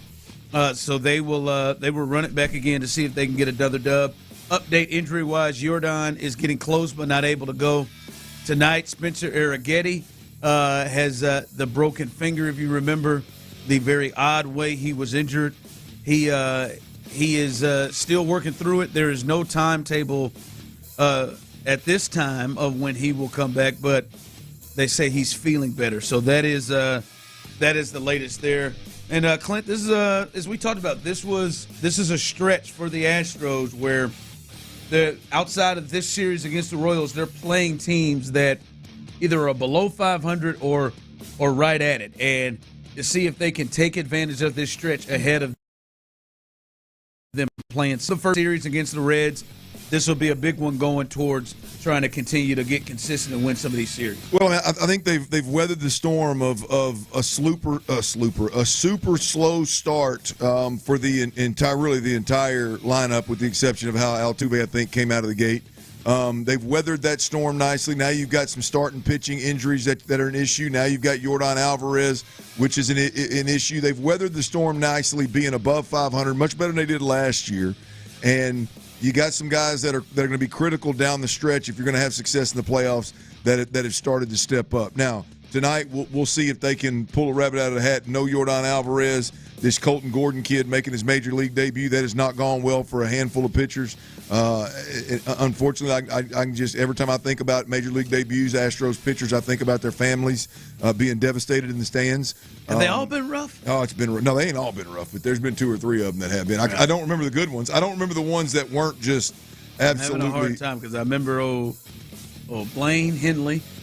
That was rough. And whoever that was earlier this year that did it. Oh, God, the Grand Slam when they – yeah. That was unnecessary. So there's two of the 4 before this kid here. So, it's been rough for a few guys. So, look, that's going to be fascinating to watch, but I don't know how much it means towards the Astros and what they do the rest of the year. I got a question for Tyler. Tyler, how long are we gonna miss on this Jeremy Pena hot streak? He made some money on it the other day. Yeah. I mean, damn sure should be, but shouldn't that be about a nightly bet for us at this point? I mean, the way he's swinging it, yeah. I mean, he is rolling. Yeah, you had him 1.5 bases the game 1 of this series. You are correct. Cleared that one cash for you on that one. Yeah, we got to jump on that. We may be a little late to the party, but we got to jump on that. He's swinging it well. He's swinging it bad. I'll tell you, at that park, anytime the ball is hit that way, I think it's gone. Left field? Yep. Anytime. Over towards Old Crawford? Anytime, I think it's gone. It seems like it. I think the reason why it is, though, important, especially coming off of the news that Spencer Ragetti has no timetable, they have continued to say this even after the Wisniewski injury, that they're going to push a six-man rotation. And I think that's why, like, if they're really going to do that, Gordon's performance tonight is really a big deal. Because, Clint, if it's supposed to be Colton Gordon, he can't have one of those performances like you just spoke of, because you can't do that. Right. Now, you can't say, all right, man, that was just a bad one. He can't lance this thing and then say we're going to run it back at him and make this a six-man rotation. I wouldn't think so. So I do think from that perspective, if they are serious about considering him being a member of a six-man rotation, like he's got to come in there and pitch more than just, hey, man, just kind of stepping in a pinch. I got to believe that six-man rotation is going to live a short life here in Houston. I got to believe it is. I thought Spencer might be closer than he is. I didn't think he was on the no-time. I'm talking about being a broke throw when he's recovering. And apparently the finger probably is maybe not in the space of recovered yet for him, too. 5 o'clock fire. All right, we talked a bit about the schedule leaks, and I see multiple people texting in. Can you please recap? And we will. Week one, the Texans are going to be in Los Angeles to take on the Rams. Week 2, they have Monday Night Football at home against the Bucks. Week 3, they're going to travel to Jacksonville to play the Jags. Week 9, they play the Broncos. Week 12, another Thursday night football game, another primetime game, hosting the Buffalo Bills. So that's 2 primetime games here at NRG. And then week 7, they will travel to Seattle on Monday Night Football to play the Seahawks. Week 14 at Kansas City for Sunday Night Football against the Chiefs, and then in Week 18 they'll play the Colts in this thing coming up. Tyler, I think the very important question for you is, where are you going to take this? What people like to call the Tyler Milner road game jinx, which I don't participate in. I don't think there's a curse. I don't think there's a Tyler Milner road game curse at all. It's a bad run. Just this coincidence. I mean, you're dependent on Davis Mills. Now, on one of them. Ooh, Denver, yeah. Now, I can't explain the last two. But yeah, I don't think it's a curse. So where are you tracking? I know right now that make a lot of sense. I think that Week 7 Monday Night Football. Hold on. Now I'm thinking to myself. Actually, you know what?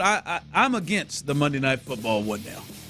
I'm against the Seattle. I've just changed my mind. I'm against the Seattle Monday Night Football. Why? How many days of work do you think he misses? Is that 2? Is that a Monday and a Tuesday? Shoot. Oh, no question. Maybe even Friday. Well, when have you ever known me to miss too much work? I'm not saying too much work. I'm just saying Monday. No, and I'd Tuesday. miss Monday, but I wouldn't miss Tuesday. You would get back in time. I mean, it's a Monday night game. I'll be back in that saddle on Tuesday, probably hungover. You have to leave really early. I wouldn't advise it. I'd give you a pass. I'd give you a doctor. Yeah, I think that's got to be a Tuesday return. Yeah, early Tuesday morning. Coming from the West Coast, that'd be brutal. Oh yeah. That's an early return. Yeah, that's a tough. Don't you usually lose a couple hours when you come back from there? Yeah. I think that would be a cool one if that was a Sunday. I forgot that's a Monday. Yeah. Well, I don't know if we want to do too many days without you, but no, there's Seattle, there's LA. I think that's going to be a real popular one that a lot of people go to. Kansas City, Week 14, maybe a little cold. Week after Thanksgiving, maybe that's not down your alley. I think it would be a great spot to go catch a game there. So you got some options. Yeah, I think if I had to pick a leader right now, it's heard nothing but outstanding things over the years as a football fan about that cool spot, and love the cold weather. Other than being there with Ron, that would be really cool. What do you mean? With me, I take good care of you. Chomping away on them peanuts like a madman. I don't eat peanuts at a football game. What are you talking about? You're right. I don't. Do people eat peanuts at a football game? I know. I see them sold. I think so. I don't go for the peanuts at the football game. Nah. I'm gonna rail through them bad boys tonight, though. I know you are. Yeah, I am. I don't care. Try my best not to stare. Yeah, text line coming in. Ron is scared he'll have to work too hard if Tyler's not there. Yeah, that's it. I'm the one. What? I'm the one there. I don't even understand that. Yeah. I guess I'm gonna have to do the show and then run back there and run it too. Like that's what I'm gonna do to them both. No, I just like for the team to be together for you all. Yeah. And the best that we can have for you all. All right, listen. Looking real hard at Arrowhead and LA, like you mentioned. Those are probably the top two. LA would be. I mean, I think you really enjoy LA. I did go to LA for the first time last year, but that stadium looks cool. That stadium does. That didn't stadium go to the does. football, yeah. Okay. And then you never know. There may be some other ones to come through. The thing about the Rams and the Seahawks is obviously you only play them for every 4 years, every 3 years or whatever, and so it's limited. Maybe you catch have they played in Kansas City the last 2 years. But this will be the third time they've played 2 years, so maybe you had a better chance to catch those. Seattle, L.A. may not come around very much. Do they play the Raiders in Vegas? That's not a bad one either. No, I believe that one's at NRG. Here. I believe so. All right, that would have been an interesting one as well. So we'll keep you updated, and many of you are concerned. We'll keep you updated on where Tyler takes this curse, or takes what many of you call it. I need to win this as a curse. Well Excuse done. me. I am sorry. That is awesome. 5 o'clock fire. I mean, after the trip to Charlotte, we really had to check up. I mean, that one was concerning. That was painful. That one was concerning. All right, NBA playoffs tonight, Clint, and two teams getting a chance to clinch, and really both of these teams might want to do that because in the Knicks case, the Pacers, they already clinched last night, so they're sitting and waiting, and then the Warriors.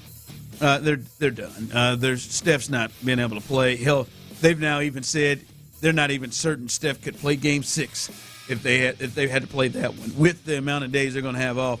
But it looks like OKC could end the series early for Minnesota as they're playing Denver. As they got a win last night, they could end it early.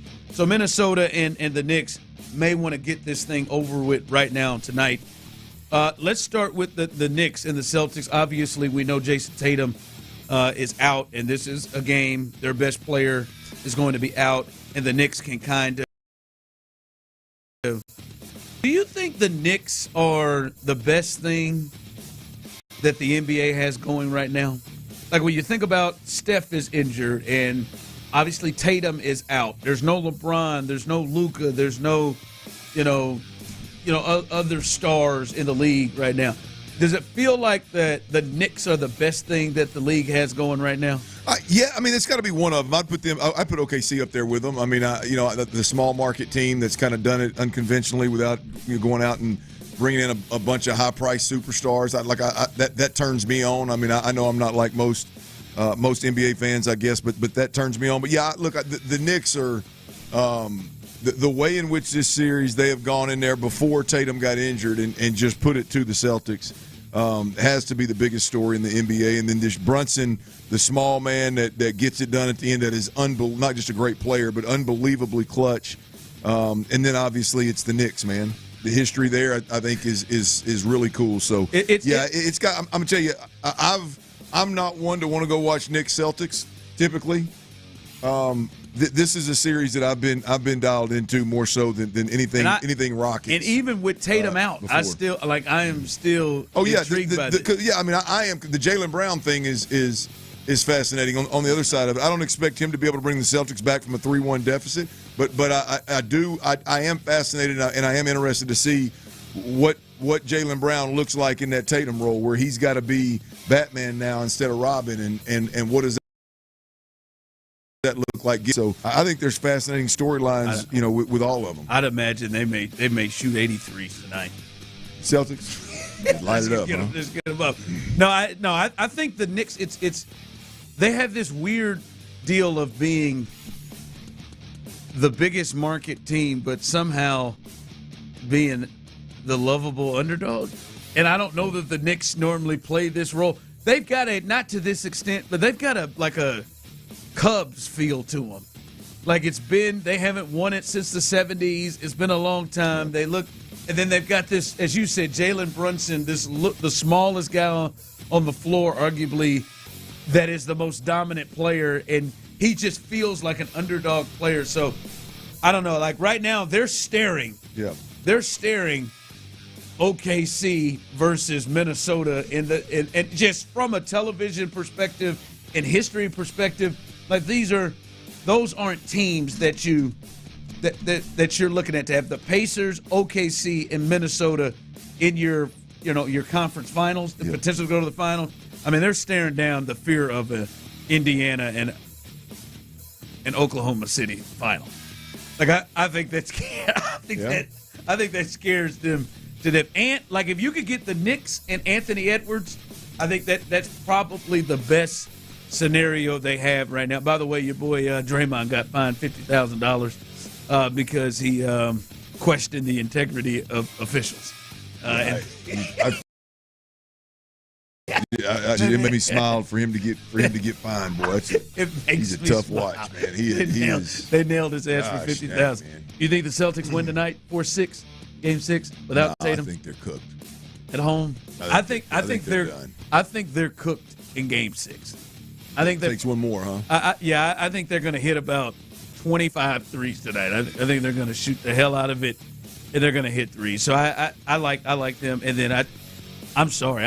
It feels like Minnesota can just turn it on anytime they want to against Golden State. And it's a shame that we don't get to see Steph because you can watch this and you can see how different the series would be and how different they would be able to defend. I don't think Rudy would be able to stay on the floor. But at any point, man, like they just went on like a 17-2 run in the third quarter in that last game. The interesting thing about this series for me, I've watched quite a bit of it, betting that damn Rudy Gobert over in rebounds. He's gonna give you 5 in the first half every damn time. Now, the second half he may have a headache, but he's gonna give you 5 in the first half. He should. Hell, Draymond's 6'6" the next I told Tyler, now I lost the bet the last game, but I mean any big man against the Warriors that stays on the floor is gonna rebound through. I mean, just unbelievable. But where I was going with that, Jimmy Butler, in the way that he passively plays. It's so weird. Like he doesn't do it as much now when Steph is out. He'll pick his moments, but it is so passive and just ho hum for an extended period in the game. And he hasn't changed it a ton. Well, he can go back and forth, which sometimes it makes you wonder if his body's tired. Like game 3. He got up 20-plus shots. Yeah. And they almost stole that game. But then he shot it. He went Jalen Green. He shot it 9 times, 5 for 9 in a game you got to have at home. Yeah. We'll see. All right, coming up, defying the odds of what we have heard about this position. We've got to discuss this, and could this mean something more for a Texans player? We'll discuss that coming up next. All right, y'all. Look, I got to tell you about Serta Pro Painters, man. They first of all, they got a spring sales event that ends tomorrow, right? So from now, which is today and tomorrow, to May 15th, you get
Exclusive content. Sports Radio 610. The Texans play here.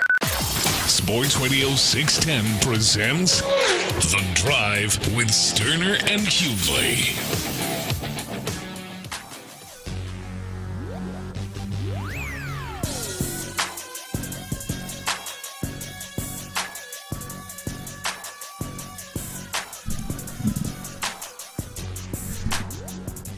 Oh, Derrick Henry.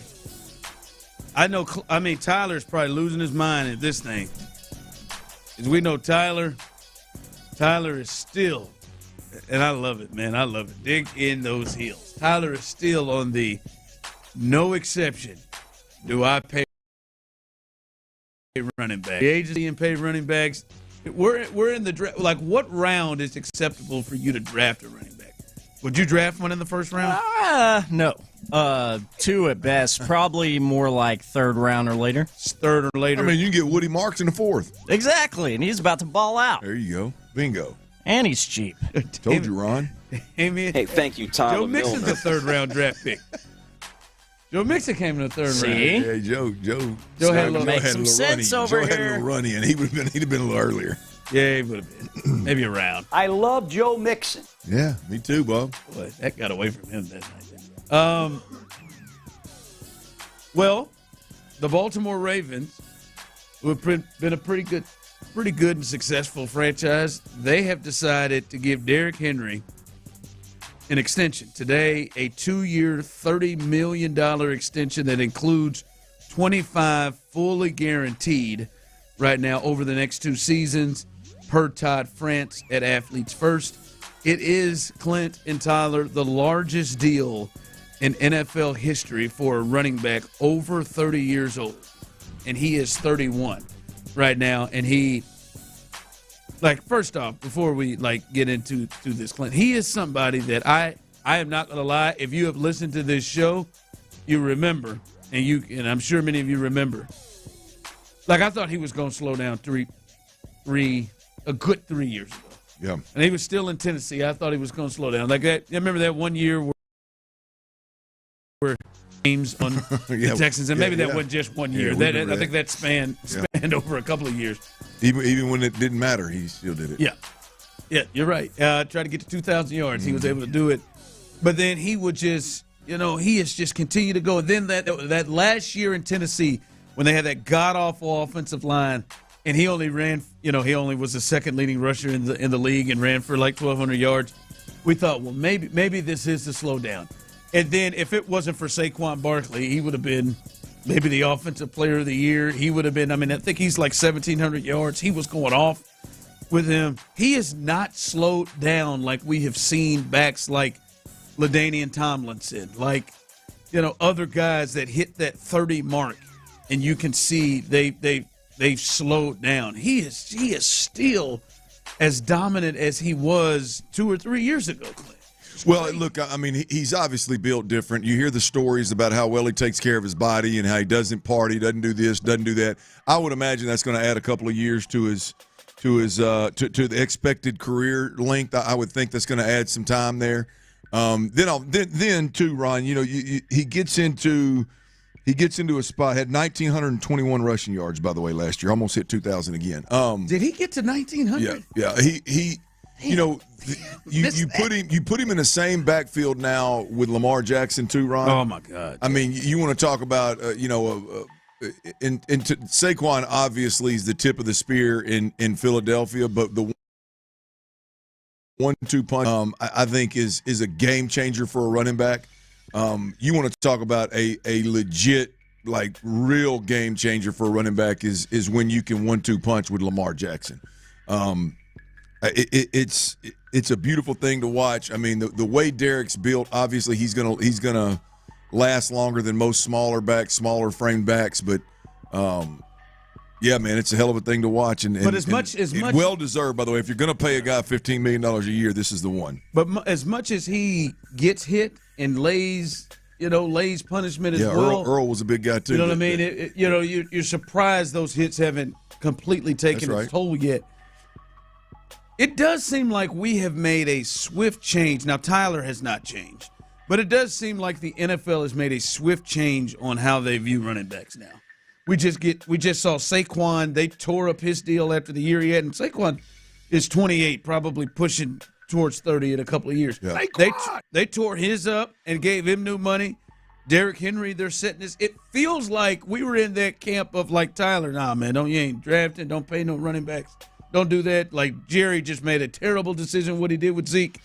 It seems like we have gone the other way now, starting, I would say, 2 years ago, where now running backs are looked at differently and are viewed more of a factor on teams, and they're willing to pay and reward running backs now. Well, look, I do wonder like how far this is going to trickle down.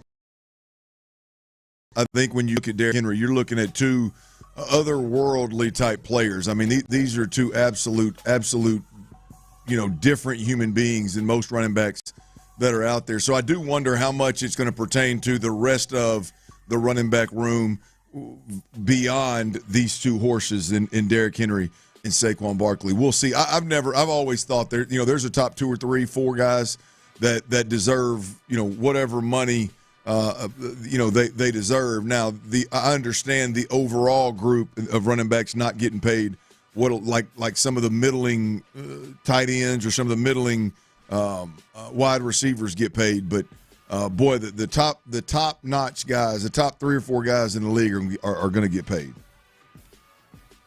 It makes me wonder because I don't know that what we watched last year that Joe Mixon is really slowing down. Like at least what we watched. Now maybe but he didn't seem to be slowing down last year.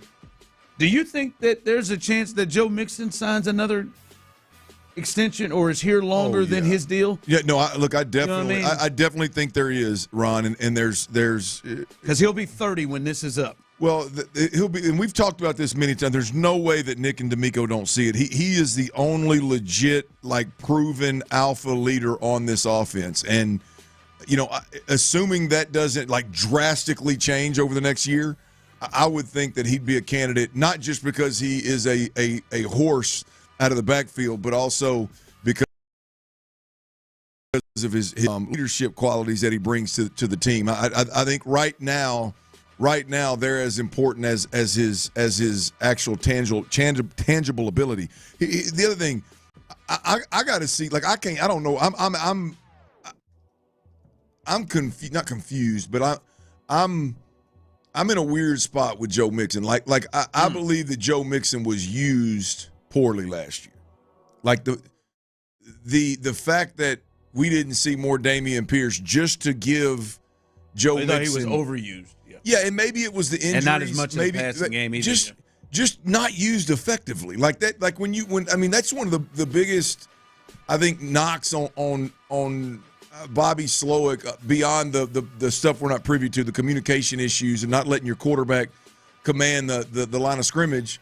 But the way Joe Mixon was used, man, and it just seemed like he's forcing the hell out of these toss zones, these wide zones, and it didn't seem like your O-line was built for that. It didn't seem like your running back was necessarily a scat back that could turn the corner with that amount of speed. He was fine, don't get me wrong, but it just didn't seem like he was used in the pass game at all. It didn't seem like they played with pace to give him opportunities in the run game.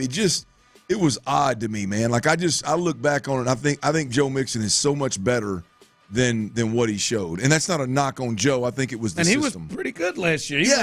He was a Pro Bowler. Well, I just don't think Joe's best role is just we're going to run this guy in the ground. He's such a physical guy. He needs a 1-2 just to maintain that physicality. He needs to be used in the pass game on first and second down, not just as a check down, but more as a route runner kind of deal, to really showcase what he has the ability to do. And I just don't think we ever saw that out of him last year. I know there are a lot of people like Tyler who would be completely against Joe Mixon getting an extension at 29 or 30 years old. But as you said, is this just hey, man, Derrick Henry's a freak of nature, man, and he's a one of one? Or is this a potential trend of, hey, Josh Jacobs, when you get older, we would give you another one. Joe Mixon, you're 28, 29. We'll bring you in and give you another contract, a few more years. I wonder, is that the trend? Because clearly they're taking that position. They're looking at that position differently than they did. I think the difference being giving older guys longer contract or another contract. Sure, yeah, I think the Joe Mixons. I don't think that the Joe Mixons of the world are going to command the kind of money that Derrick Henry and like even remotely close to Derrick Henry and Saquon Barkley. I think the kid out of Detroit's got a real chance to be Gibbs Gibbs, because I mean, you're talking about a guy that impacts the game, but I mean, he can be a first and second down back, he can be a bell cow, he can be a third down back, he can be a scat back, he catches it out of the backfield, down the field. I could see him getting paid significantly more money. Yeah. All right, text line coming through. Slowick didn't want to use Dameon Pierce. There's nothing wrong with him. Kaylee to work. I hope you're right. Love the kid. Hope you're right. Would love to cover him. Would love to have him every other week in the damn post-game press conference. I know you would. But there were multiple times you said he ain't getting it. Nope. That was not one of your Bobby complaints, was it, that he didn't play? I understand what you're talking about. Well, I don't think that was Bobby. I mean, again, at some point we got to factor D'Amico in on this thing. Like the way the running back room worked out and the way the run game worked out, like it's plain as day. If there wasn't something, whether it's the off the field stuff or it's you tried and you just keep beating your head against the wall, like D'Amico, if Dameon Pierce would have been capable, I think D'Amico would have forced that issue. Yeah, he would. Like Dameon, just to be honest, Dameon over the past 2 years wasn't doing things that said, hey, man, we got to get him touches. I mean, obviously they couldn't even trust him in pass protection. He's a bigger back than Dare Ogunbowale, and they had to put a guy that's a special teams player in there in third down because they trusted him in pass protection. So clearly it was beyond just Bobby Slowick. Yeah. Listen, let's get ready here. T-Mill's best bet's coming up. He's at 70% for the week, trying to continue to make a little cash, and we'll let you know of any leaks here moving forward, because it's a big night right here on Sports Radio 610 as everybody behind us, Texans All Access, Area 45, will cover that for you. So we'll keep you updated on that as well. All of that as we continue right here live on The Drive. All right, y'all, it's that time of year now. You get outside, you make memories with your family, man. You need to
881-222-2222. Just the greatest producer in the world, Tyler T. Mill. Live from the Mokaram Injury Lawyers Studios, Sports Radio 610 presents The Drive with Stoerner and Hughley.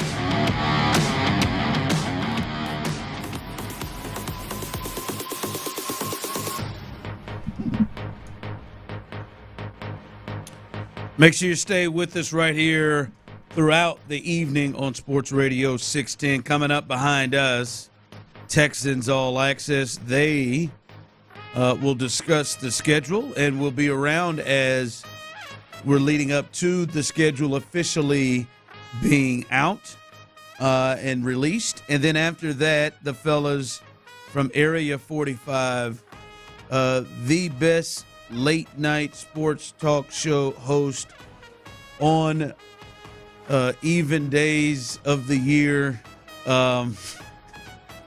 between the hours of 7 and 11 p.m. With the temperature is below 71 degrees. The best show in all of Houston, when all of those measures are applicable. That is the best show right there. Choke on this thing.